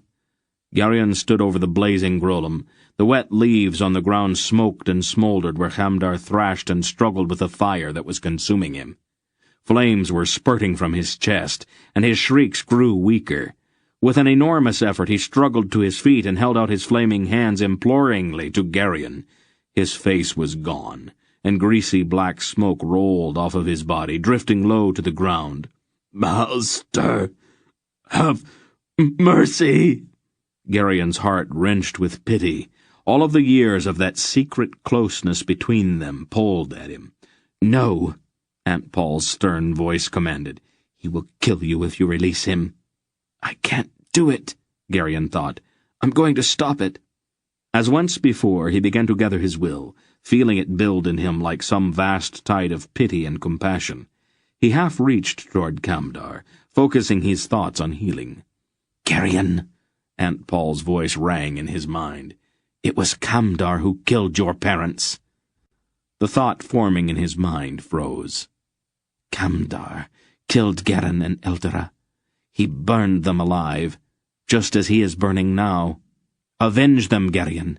Keep the fire on him. All of the rage and fury he had carried within him since Wolf had told him of the deaths of his parents flamed in his brain. The fire, which a moment before he had almost extinguished, was suddenly not enough. The hand he had begun to reach out in compassion stiffened. In terrible anger he raised it, palm out. A strange sensation tingled in his palm. And then his own hand burst into flames. There was no pain, not even a feeling of heat, as a bright blue fire burst from the mark on his hand and wreathed up through his fingers. The blue fire became brighter, so bright that he could not even look at it. Even in the extremity of his mortal agony, Hamdar the Grolem recoiled from that blazing hand. With a hoarse, despairing cry, he tried to cover his blackened face, staggered back a few steps, and then, like a burning house, he collapsed in upon himself and sank back to the earth. "It is done," Aunt Paul's voice came in his mind again. "They are avenged." And then her voice rang in the vaults of his mind with a soaring exultation. "Belgarian," she sang. "My Belgarian!" Ashen-faced Kedor, trembling in every limb, backed in horror from the still-burning heap that had been Hamdar the Grolem. "Sorcery," he gasped. "Indeed," Aunt Paul said coolly. "I don't think you are ready for this kind of game yet, Kedor." The frightened legionnaires were also backing away, their eyes bulging at what they had just seen. "I think the Emperor is going to take this whole affair rather seriously. When he hears that you were going to kill his daughter, he will probably take it personally." "It wasn't us," one of the soldiers said quickly. It was a Kedor. We were just following orders." "He might accept that as an excuse," she said doubtfully. "If it were me, though, I would take him some kind of gift, To prove my loyalty, something appropriate to the circumstances." She looked significantly at Kedar. Several of the legionnaires took her meaning, drew their swords, and moved into position around the Grand Duke. "What are you doing?" Kedar demanded of them. "I think you have lost more than a throne today, Kedar," Aunt Paul said. "You cannot do this," Kedar told the legionnaires. One of the soldiers put the point of his sword against the Grand Duke's throat. "We are loyal to the Emperor, my lord. We're placing you under arrest for high treason, and if you give us any trouble, we will settle for just delivering your head to Tolhanath, if you take my meaning." One of the legion officers knelt respectfully before Tenedra. "Your Imperial Highness, how may we serve you?" The princess, still pale and trembling, drew herself up. "Deliver this traitor to my father," she said, "and tell him what happened here," she said in a ringing voice. "Tell him what happened here. Inform him that you have arrested the Grand Duke of Kedar at my command." "At once, Your Highness," the officer said, springing to his feet. "Chain the prisoner," he ordered sharply, and then turned back to Tenedra. "May we provide you an escort to your destination, Your Highness?" "That won't be necessary, Captain. Just remove this traitor from my sight." "As Your Highness wishes," the captain said with a deep bow. He gestured sharply, and the soldiers led Kedar away. Gurion was staring at the mark on his palm. There was no sign of the fire that had burned there. Dernick, released now from the grip of the soldiers, looked at Gurion, his eyes wide. "I thought I knew you," he whispered. "Who are you, Gurion? How did you do this?" "Dear Dernick," Aunt Paul said fondly, touching his arm. "Still willing to believe only what you can see. Gurion is the same boy that he has always been." "You mean it was you?" Dernick looked at Kamdar's body and pulled his eyes quickly away. "Of course," she said. "You know Gurion. He is the most ordinary boy in the world." But Gurion knew differently. The will had been his, and the word had come from him. "Keep still," her voice warned inside his head. "No one must know." "Why did you call me Belgarian?" his mind demanded silently. "Because it is your name," her voice replied. "Now try to act natural and do not bother me with questions. We will talk about it later." And then her voice was gone from his mind. The others stood around awkwardly until the legionnaires left with Kedar. Then, when the soldiers were out of sight and the need for imperial self-possession was gone, Tenedra began to cry. Aunt Paul took the tiny girl in her arms and began to comfort her. "I guess we had better bury this," Barak said, nudging what was left of Kamdar with his foot. "The Dryads might be offended if we went off and left it still smoking." "I'll fetch my spade," Dernick said. Gurion turned away and brushed past Mandaralan and Hetar. His hands were trembling violently, and he was so exhausted that his legs barely held him. She had called him Belgarion, and the name had rung in his mind as if he had always known that it was his, as if, for all of his brief years, he had been incomplete until in that instant the name itself had completed him.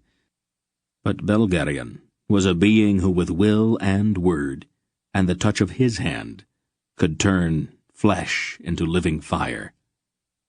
"You did it," he accused the dry awareness in one corner of his mind. "No," the voice replied. "I only showed you how. The will and the word and the touch were all yours." Gurion knew that was true. With horror he remembered his enemy's final supplication and the flaming, incandescent hand with which he had spurned that agonized appeal for mercy. The revenge he had wanted so desperately for the past several months was dreadfully complete, but the taste of it was bitter. Then his knees buckled, and he sank to the earth and wept like a broken-hearted child. Part 3. Naissa. Chapter 23. The earth was still the same. The trees had not changed, nor had the sky. It was still spring, for the seasons had not altered their stately march. But for Geryon, nothing would ever again be the way that it had been. They rode down through the wood of the Dryads to the banks of the River of the Woods, which marked the southern boundary of Tonedra. And from time to time, as they rode, he caught strange glances from his friends. The looks were speculative, thoughtful, and Dernick, good, solid Dernick, behaved as if he were almost afraid. Only Aunt Paul seemed unchanged, unconcerned.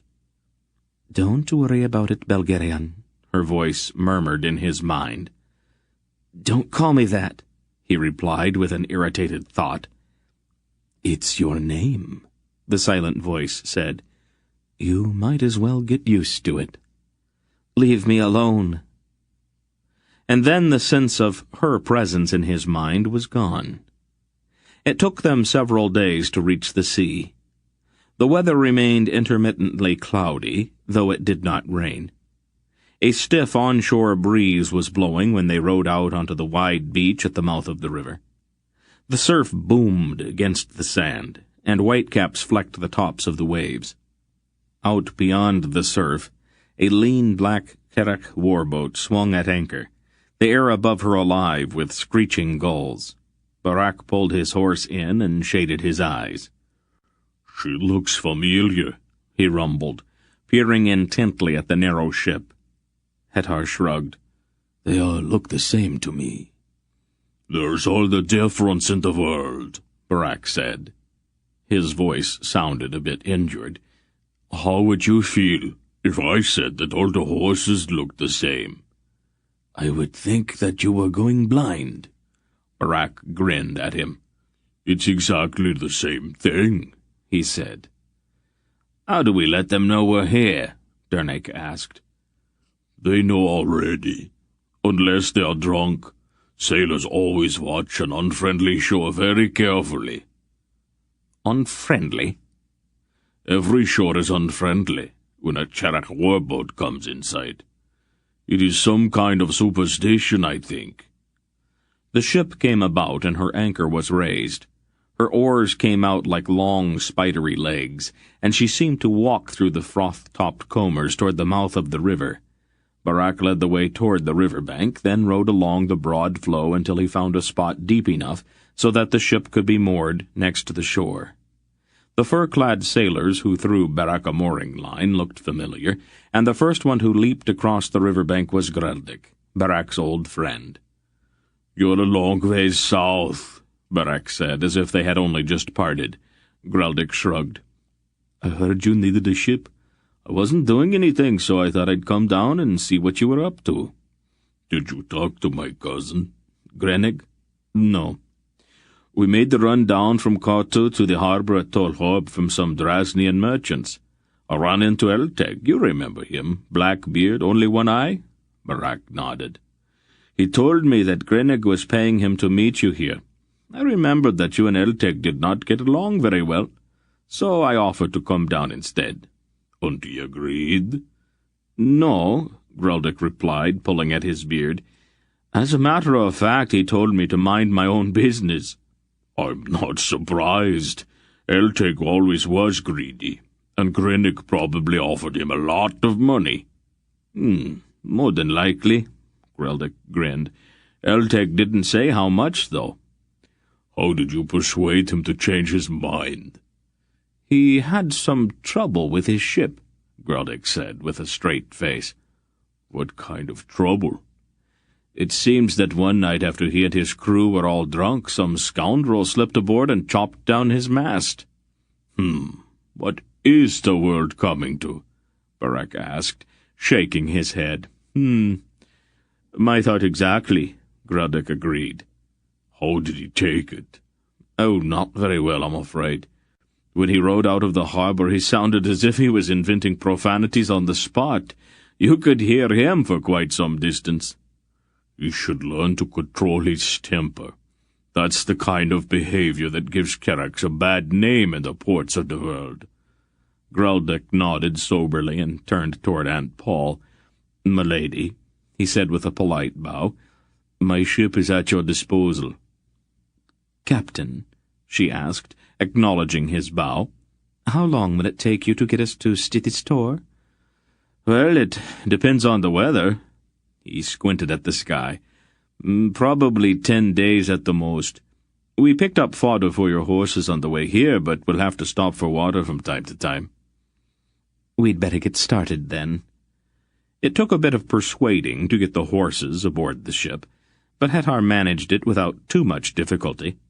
Then they pushed away from the bank, crossed the bar at the mouth of the river, and reached the open sea. The crew raised the sails, and they quartered the wind down along the grey-green coastline of Nyissa. Geryon went forward to his customary place in the bow of the ship and sat there, staring bleakly out at the tossing sea. The image of the burning man back in the forest filled his mind. There was a firm step behind him and a faint, familiar fragrance. "Do you want to talk about it?" "What is there to talk about?" "Many things," she told him. "You knew I could do that kind of thing, didn't you?" "I suspected it," she said as she sat down beside him. "There were several hints. One can never be sure, though, until it is used for the first time. I have known any number of people who had the capability and just never used it. I wish I never had. I don't see that you really had much choice. Hamdar was your enemy." "But did it have to be that way? Did it have to be fire?" "The choice was yours. If fire bothers you so much, don't do it that way next time. There isn't going to be a next time. Not ever." "Belgarian," her voice snapped within his mind. "Stop this foolishness at once. Stop feeling sorry for yourself." "Quit that," he said aloud. "Stay out of my mind. And don't call me Belgarian." "You are Belgarian. Like it or not, you will use the power again. Once it has been released, you can never cage it up. You'll get angry, frightened, perhaps excited. And you will use it without even thinking. You can no more choose not to use it than you can choose not to use one of your own hands. The important thing now is to teach you how to control it." This ends Disc 10. Please change to Disc 11. You can no more choose not to use it than you can choose not to use one of your own hands. The important thing now is to teach you how to control it. We cannot have you blundering through the world, uprooting trees and flattening hills with random thoughts. You must learn to control it and yourself. I did not raise you to let you become a monster. It's too late. I'm already a monster. Didn't you see what I did back there? All this self-pity is very tedious, Belgarian, her voice told him in his mind. I don't think we are getting anywhere. She stood up. Do try to grow up a little, dear, she said aloud. It's very hard to instruct someone who is so self-absorbed that he won't listen. I'll never do it again, he told her defiantly. Oh, yes, you will, Belgarian. You will learn, and you will practice, and you will develop the discipline this requires. If you don't want to do it willingly, then we will have to do it the other way. Think about it, dear, and make up your mind. But don't take too long. It is too important to be put off. She reached out and gently touched his cheek. Then she turned and walked away. She's right, you know, the voice in his mind told him. You stay out of this, Geryon thought. In the days that followed, he avoided Aunt Paul as much as possible, but he could not avoid her eyes. Wherever he went on the narrow ship, he knew that she was watching him, her eyes calm, speculative. Then, at breakfast on the third day out, she looked at his face rather closely, as if noticing something for the first time. Geryon, you are starting to look shaggy. Why don't you shave? Geryon blushed furiously and put his fingers to his chin. There were definitely whiskers there, downy, soft, More like fuzz than bristles, but whiskers all the same. "Thou art truly approaching manhood, young Geryon," Mander Allen assured him rather approvingly. "The decision doesn't have to be made immediately, Bulgara," Barak said, stroking his own luxuriant red beard. "Let the whiskers grow for a while. If they don't turn out well, he can always shave them off later." "I think your neutrality in the matter is suspect, Barak," Hetar remarked. "Do not most Ksharaks wear beards?" "No razor has ever touched my face," Barak admitted.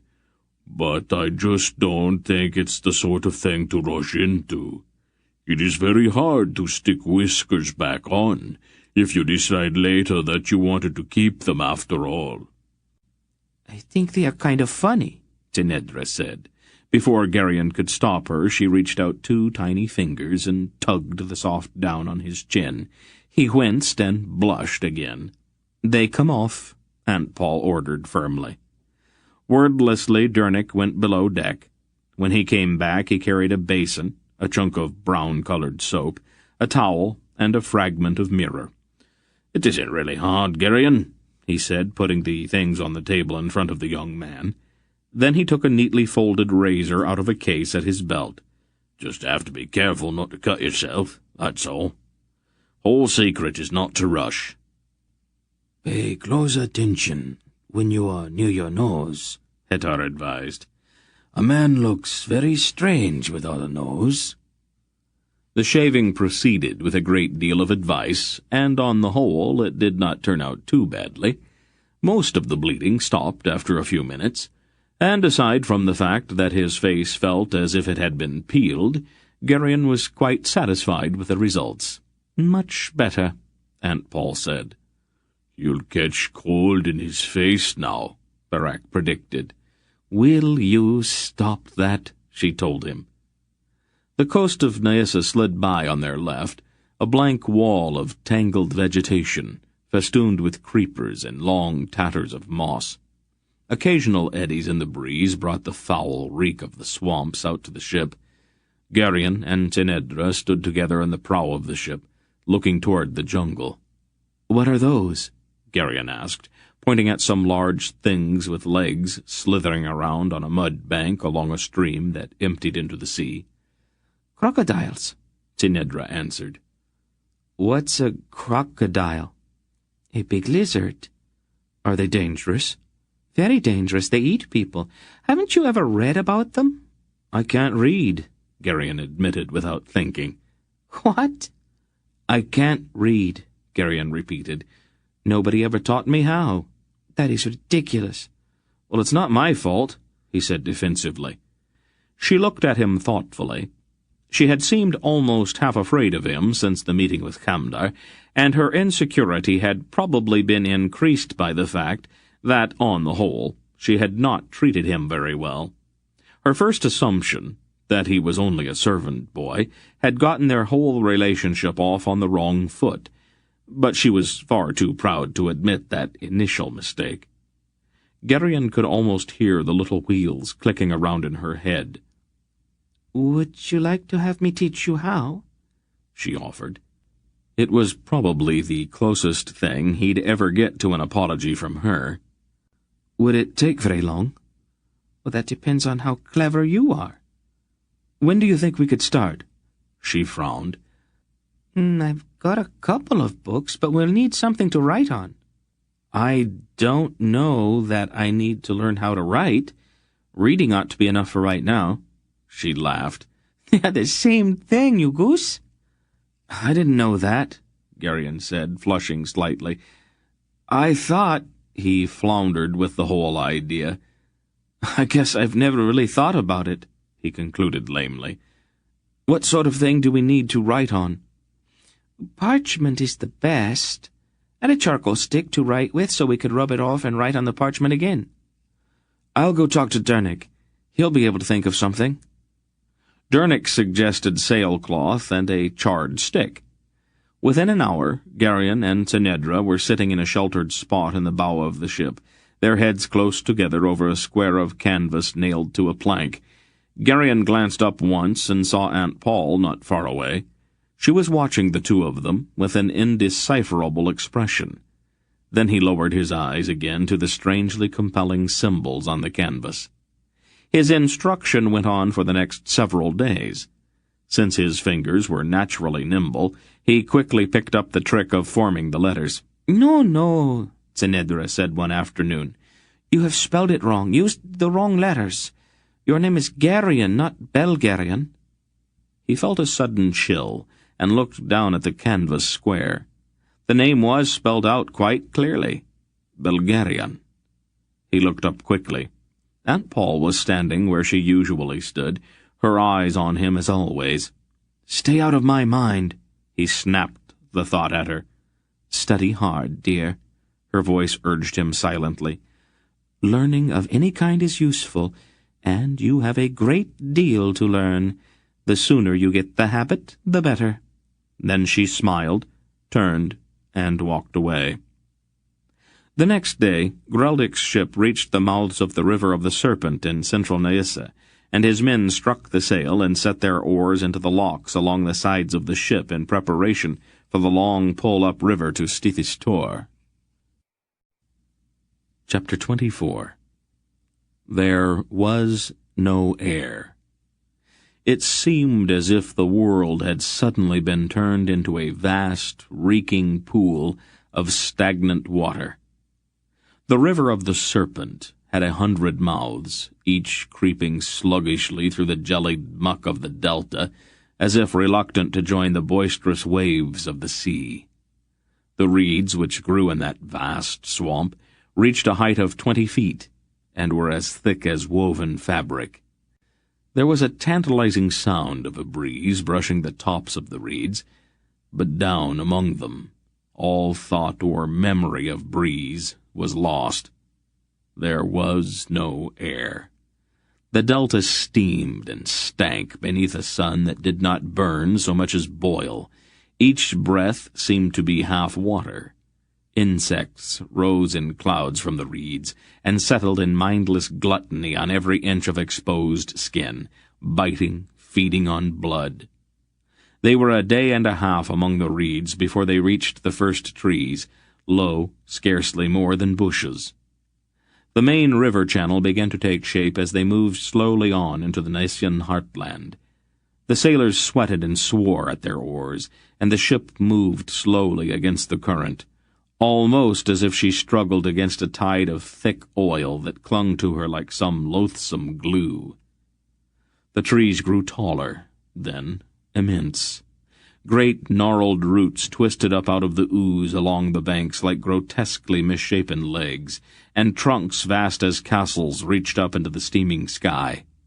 Ropey vines undulated down from the limbs overhead, moving, seeming to writhe, with a kind of vegetable will of their own, in the breathless air. Shaggy tatters of grayish moss descended in 100-foot-long streamers, and the river wound spitefully in great coils that made their journey 10 times as long as it needed to be. "Unpleasant sort of place," Hettar grumbled, dispiritedly looking out over the bow at the weedy surface of the river ahead. He had removed his horsehide jacket and linen undertunic, and his lean torso gleamed with sweat. Like most of them, he was covered with angry welts of insect bites. "Oh, that is my very thought," Manderallen agreed. One of the sailors shouted and jumped up, kicking at his oar handle. Something long, slimy, and boneless had crawled unseen up his oar, seeking his flesh with an eyeless voracity. "Leech," Dernick said with a shudder, as the hideous thing dropped with a wet plop back into the stinking river. "I've never seen one so big. Must be a foot long or more." "Probably not a good place for swimming," Hettar observed.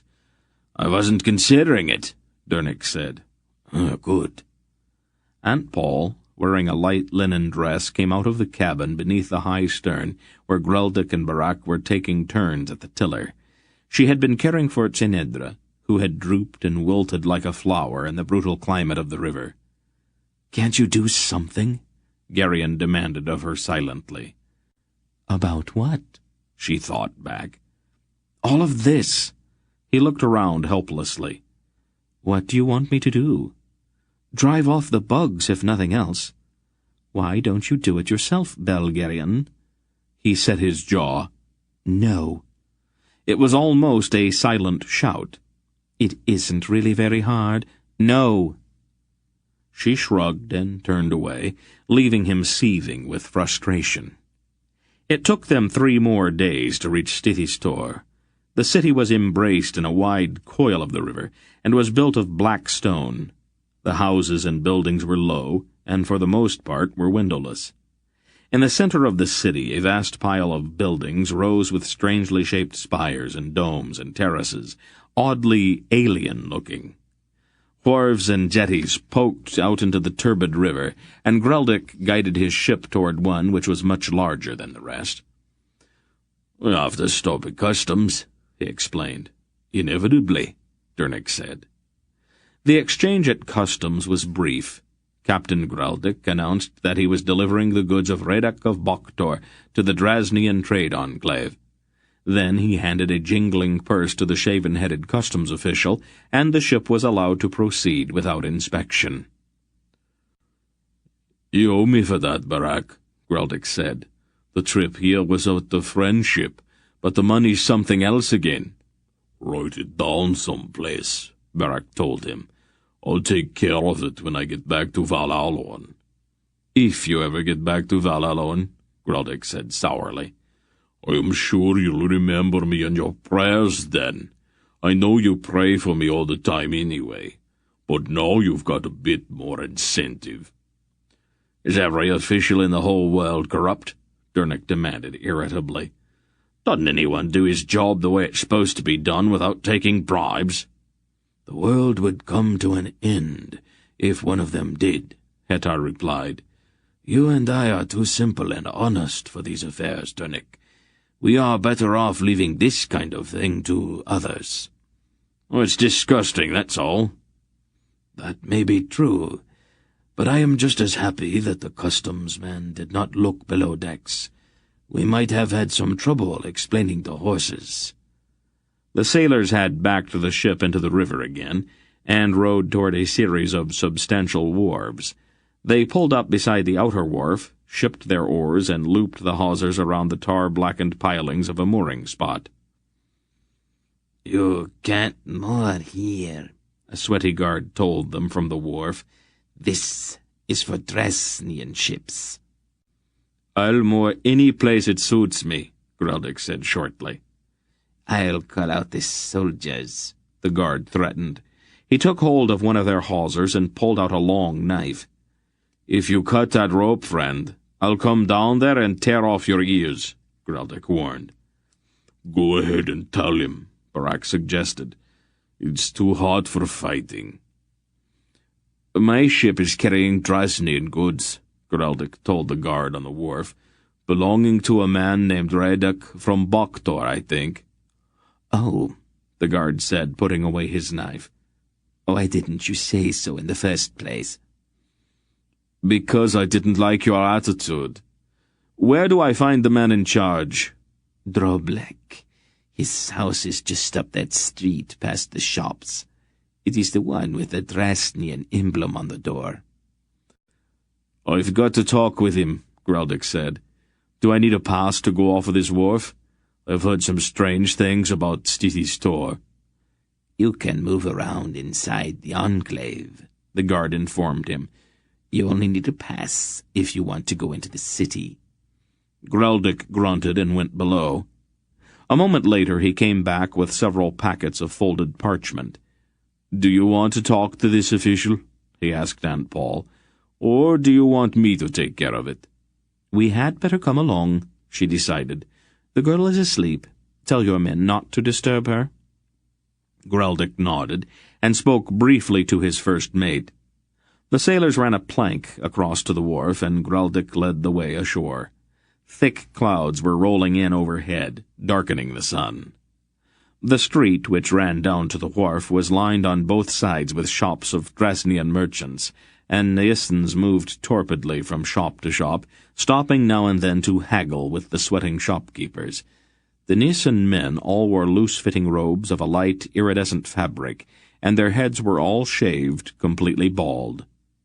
As he walked along behind Aunt Paul, Geryon noticed with a certain distaste that the Nissens wore elaborate makeup on their eyes, and that their lips and cheeks were rouged. Their speech was rasping and sibilant, and they all seemed to affect a lisp. The heavy clouds had by now completely obscured the sky, and the street seemed suddenly dark. A dozen wretched, near-naked men were repairing a section of cobblestones. Their unkempt hair and shaggy beards indicated that they were not Nissen, and there were shackles and chains attached to their ankles. A brutal-looking Nissen stood over them with a whip, and the fresh welts and cuts on their bodies spoke mutely of the freedom with which he used it. One of the miserable slaves accidentally dropped an armload of crudely squared-off stones on his foot and opened his mouth with an animal-like howl of pain.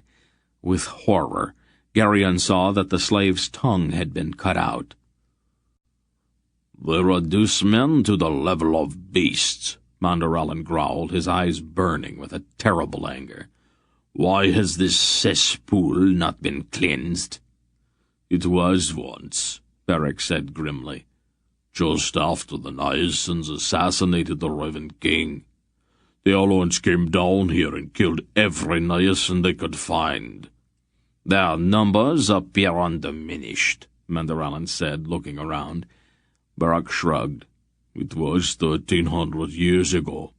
Even a single pair of rats could re-establish their species in that length of time." Dernick, who was walking beside Geryon, gasped suddenly, and averted his eyes, blushing furiously. A Nissen lady had just stepped from a litter carried by 8 slaves. The fabric of her pale green gown was so flimsy that it was nearly transparent and left very little to the imagination. "Don't look at her, Geryon," Dernick whispered hoarsely, still blushing. "She's a wicked woman." "Oh, I had forgotten about that," Aunt Paul said with a thoughtful frown. "Maybe we should have left Dernick and Geryon on the ship." "Why is she dressed like that?" Geryon asked, watching the nearly nude woman. "Undressed, you mean?" Dernick's voice was strangled with outrage. "It is the custom," Aunt Paul explained. "It has to do with the climate. There are some other reasons, of course, but we don't need to go into those just now. All Nissen women dress that way." Barak and Greldick were watching the woman also, their broad grins appreciative. "Never mind," Aunt Paul told them firmly. Not far away, a shaven-headed Nissen stood leaning against a wall, staring at his hand and giggling senselessly. "I can see right through my fingers," he announced in a hissing lisp. "Right through them." "Drunk?" Hettar asked. "Not exactly," Aunt Paul answered. "Nissens have a peculiar amusement. Leaves, berries, certain roots. Their perceptions get modified. It's a bit more serious than the common drunkenness one finds among Alorns." Another Nissen shambled by, his gait curiously jerky and his expression blank. "Doth this condition prevail widely?" "I have never met a Nissen yet who was not at least partially drugged," Aunt Paul said. "It makes them difficult to talk to. Isn't that the house we're looking for?" She pointed at a solid building across the street. There was an ominous rumble of thunder off to the south as they crossed to the large house. A Drasnian servant in a linen tunic answered their knock, let them into a dimly lighted antechamber, and told them to wait. "An evil city," Hettar said quietly. "I cannot see why an Elorn in his right mind would come here willingly." "Money," Captain Greldick replied shortly. "The Nissen trade is very profitable." "There are more important things than money," Hettar muttered. An enormously fat man came into the dim room. "More light," he snapped at his servant. You didn't have to leave them here in the dark."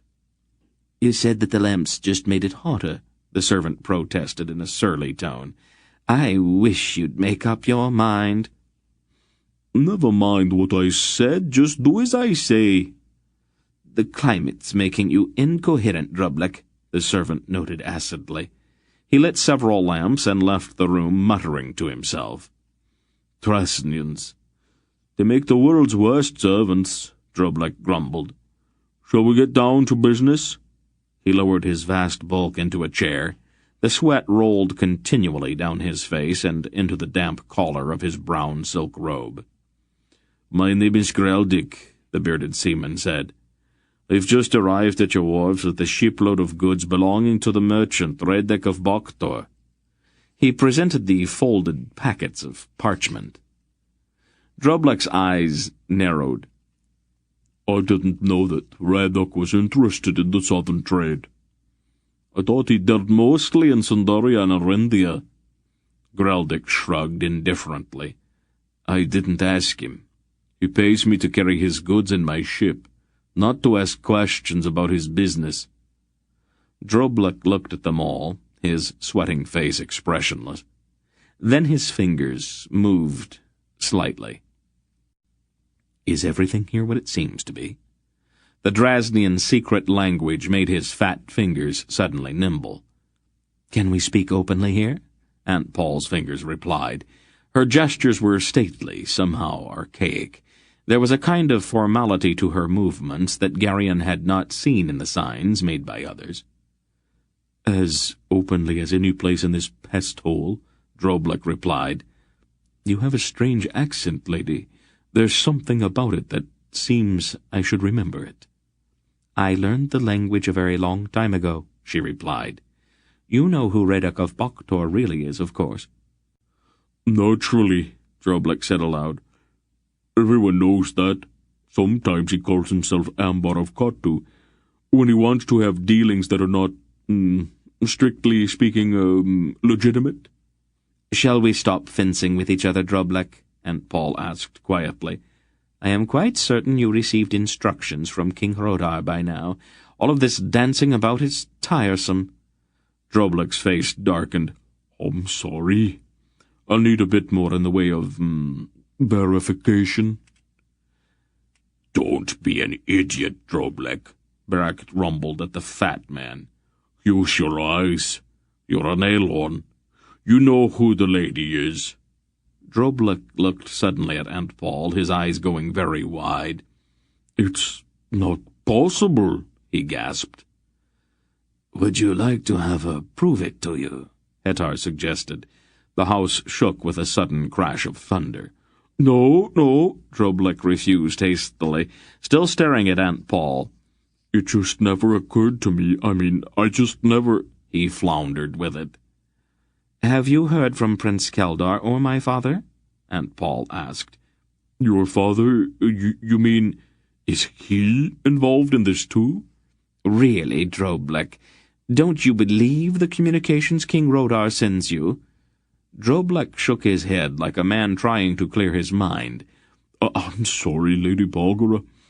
You surprised me, that's all. It takes a moment to get used to. Why didn't we didn't think that you'd be coming this far south." "It's obvious, then, that you have not received any word from Keldar or the old man?" "No, my lady, nothing. Are they supposed to be here?" "Well, so they said. They were either going to meet us here or send word." "It's very hard to get messages any place in Nyassa," Drublick explained. "The people here, they're not very, reliable. The prince and your father could be up country, and their messenger could very well have gone astray. I sent a message to a place not 10 leagues from the city once. It took 6 months to arrive. The Nielsen who was carrying it found a certain berry patch along the way. We found him sitting in the middle of the patch, smiling." Drublick made a sour face. "There was moss growing on him." "Dead?" Dernick asked. Drublick shrugged. "Nope, just very happy. We enjoyed those berries very much. I dismissed him at once, but he didn't seem to mind. For all I know, he's still sitting there." "How extensive is your network here in Seierstad?" Drobluk spread his pudgy hands modestly. "I managed to pick up a bit of information here and there. I've got a few people in the palace and a minor official at the Tolnedran embassy. The Tolnedrans are very thorough." He grinned impishly. "It's cheaper to let them do all the work than buy the information after they've gathered it." "If you can believe what they tell you," Hitar suggested. "I never take what they say at face value. The Tolnedran ambassador knows that I've bought this man. He tries to trip me up with false leads now and then." "Does the ambassador know that you know?" "Of course he does.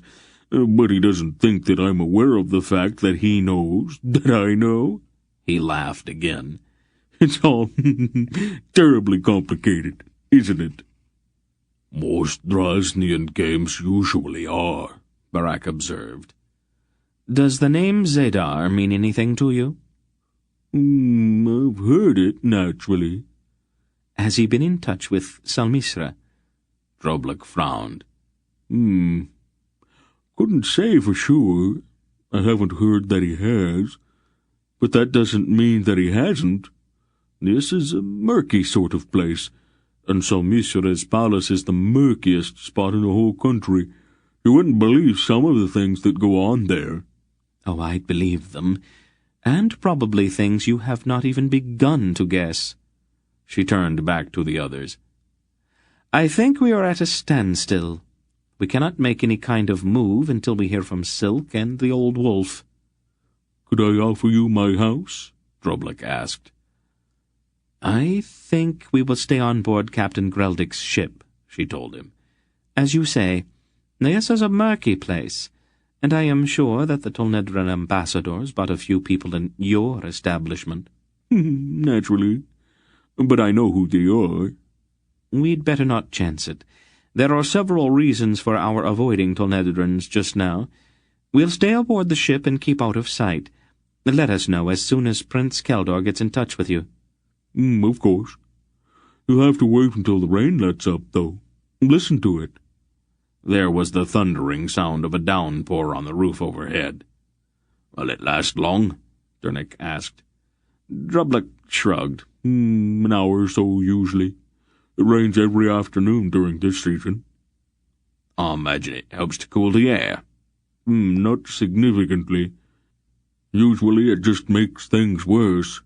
He mopped the sweat from his fat face. "How can you live here?" Dernick asked him. Drobluk smiled blandly. "Fat men don't move around all that much. I'm making a great deal of money, and the game I'm playing with the Tolnedran ambassador keeps my mind occupied. It's not all that bad, once you get used to it. It helps if I keep telling myself that." They sat quietly then, listening to the pounding rain. Chapter 25. For the next several days they all remained aboard Greldik's ship, waiting for word from Silk and Mr. Wolf. Tinedda recovered from her indisposition, and appeared on deck wearing a pale-colored dryad tunic, which seemed to Geryon to be only slightly less revealing than the gowns worn by Naasan women. When he rather stiffly suggested that she ought to put on a few more clothes, however, she merely laughed at him. With a single-mindedness that made him want to grind his teeth, she returned to the task of teaching him to read and write. They sat together in an out-of-the-way spot on deck, poring over a tedious book on Tolnedran diplomacy. The whole business seemed to Geryon to be taking forever, though in fact his mind was very quick, and he was learning surprisingly fast.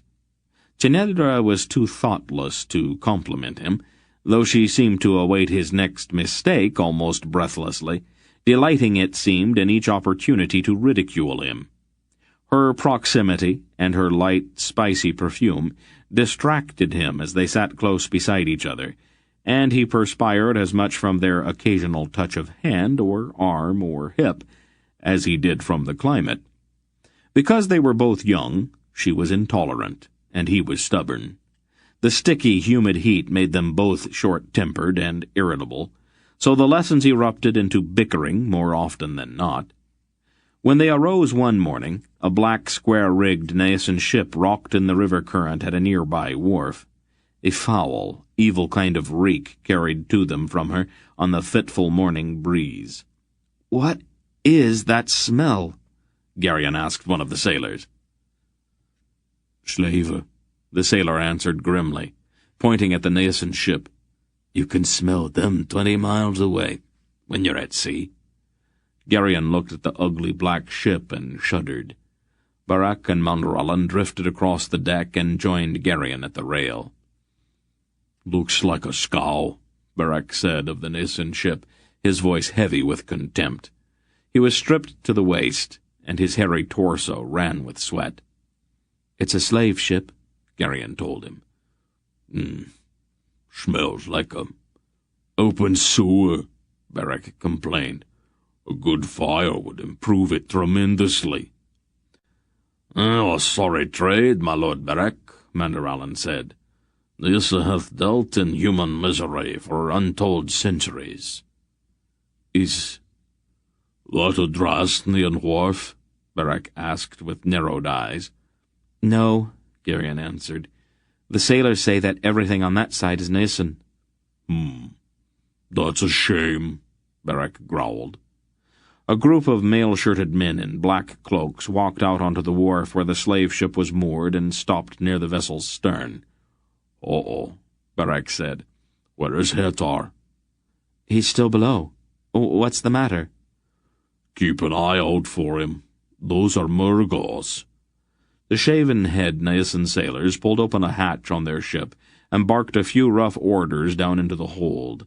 Slowly, a line of dispirited-looking men came up. Each man wore an iron collar, and a long chain fastened them together. Mandralan stiffened and began to swear. "What's wrong?" "Erendish-men. I had heard of this, but I did not believe it," the knight exclaimed.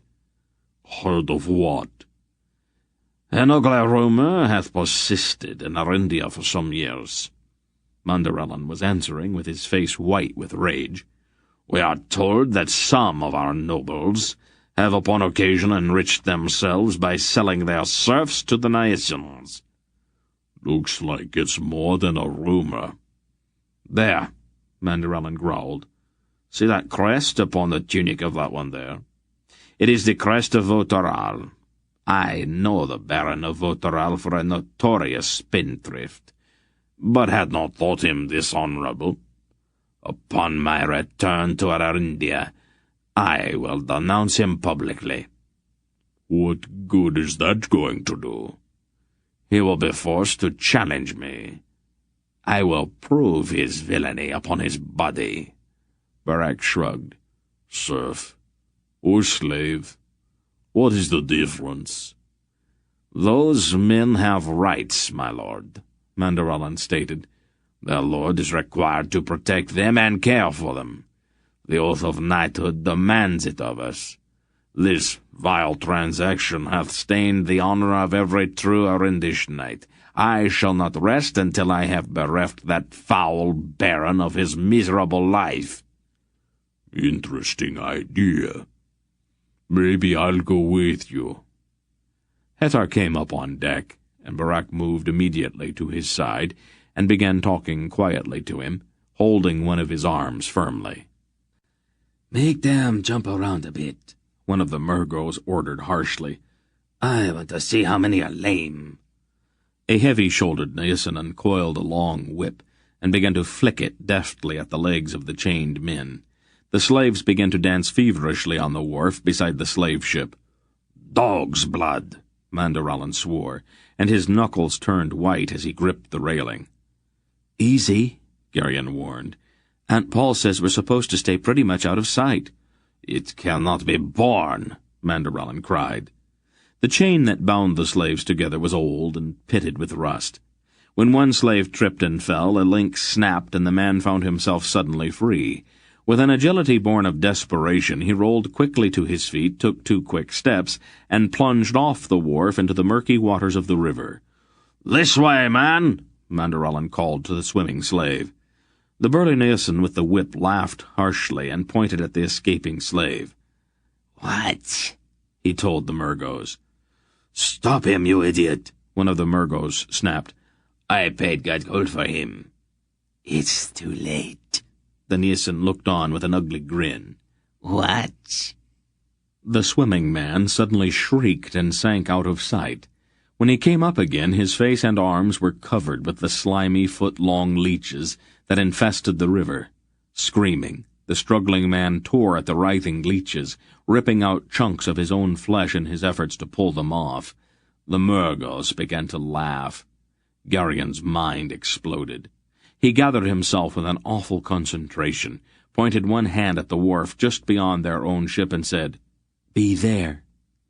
He felt an enormous surge, as if some vast tide were rushing out of him, and he reeled, almost senseless, against Mandaralin. The sound inside his head was deafening. The slave, still writhing and covered with the oozing leeches, was suddenly lying on the wharf. A wave of exhaustion swept over Garion. If Mandaralin had not caught him, he would have fallen. "Where did he go?" Berek demanded, still staring at the turbulent spot on the surface of the river where the slave had been an instant before. "Did he go under?" Wordlessly and with a shaking head, Mandaralin pointed at the slave, who lay still weakly struggling on the Draznian wharf about 20 yards in front of the bow of their ship. Berek looked at the slave, then back at the river. The big man blinked with surprise. A small boat with 4 Nasons at the oars put out from the other wharf and moved deliberately toward Greldic's ship. A tall Murgo stood in the bow, his scarred face angry. "You have my property," he shouted across the intervening water. "Return the slave to me at once." "Why don't you come and claim him, Murgo?" Berek called back. He released Hetar's arm. The Algar moved to the side of the ship, stopping only to pick up a long boat hook.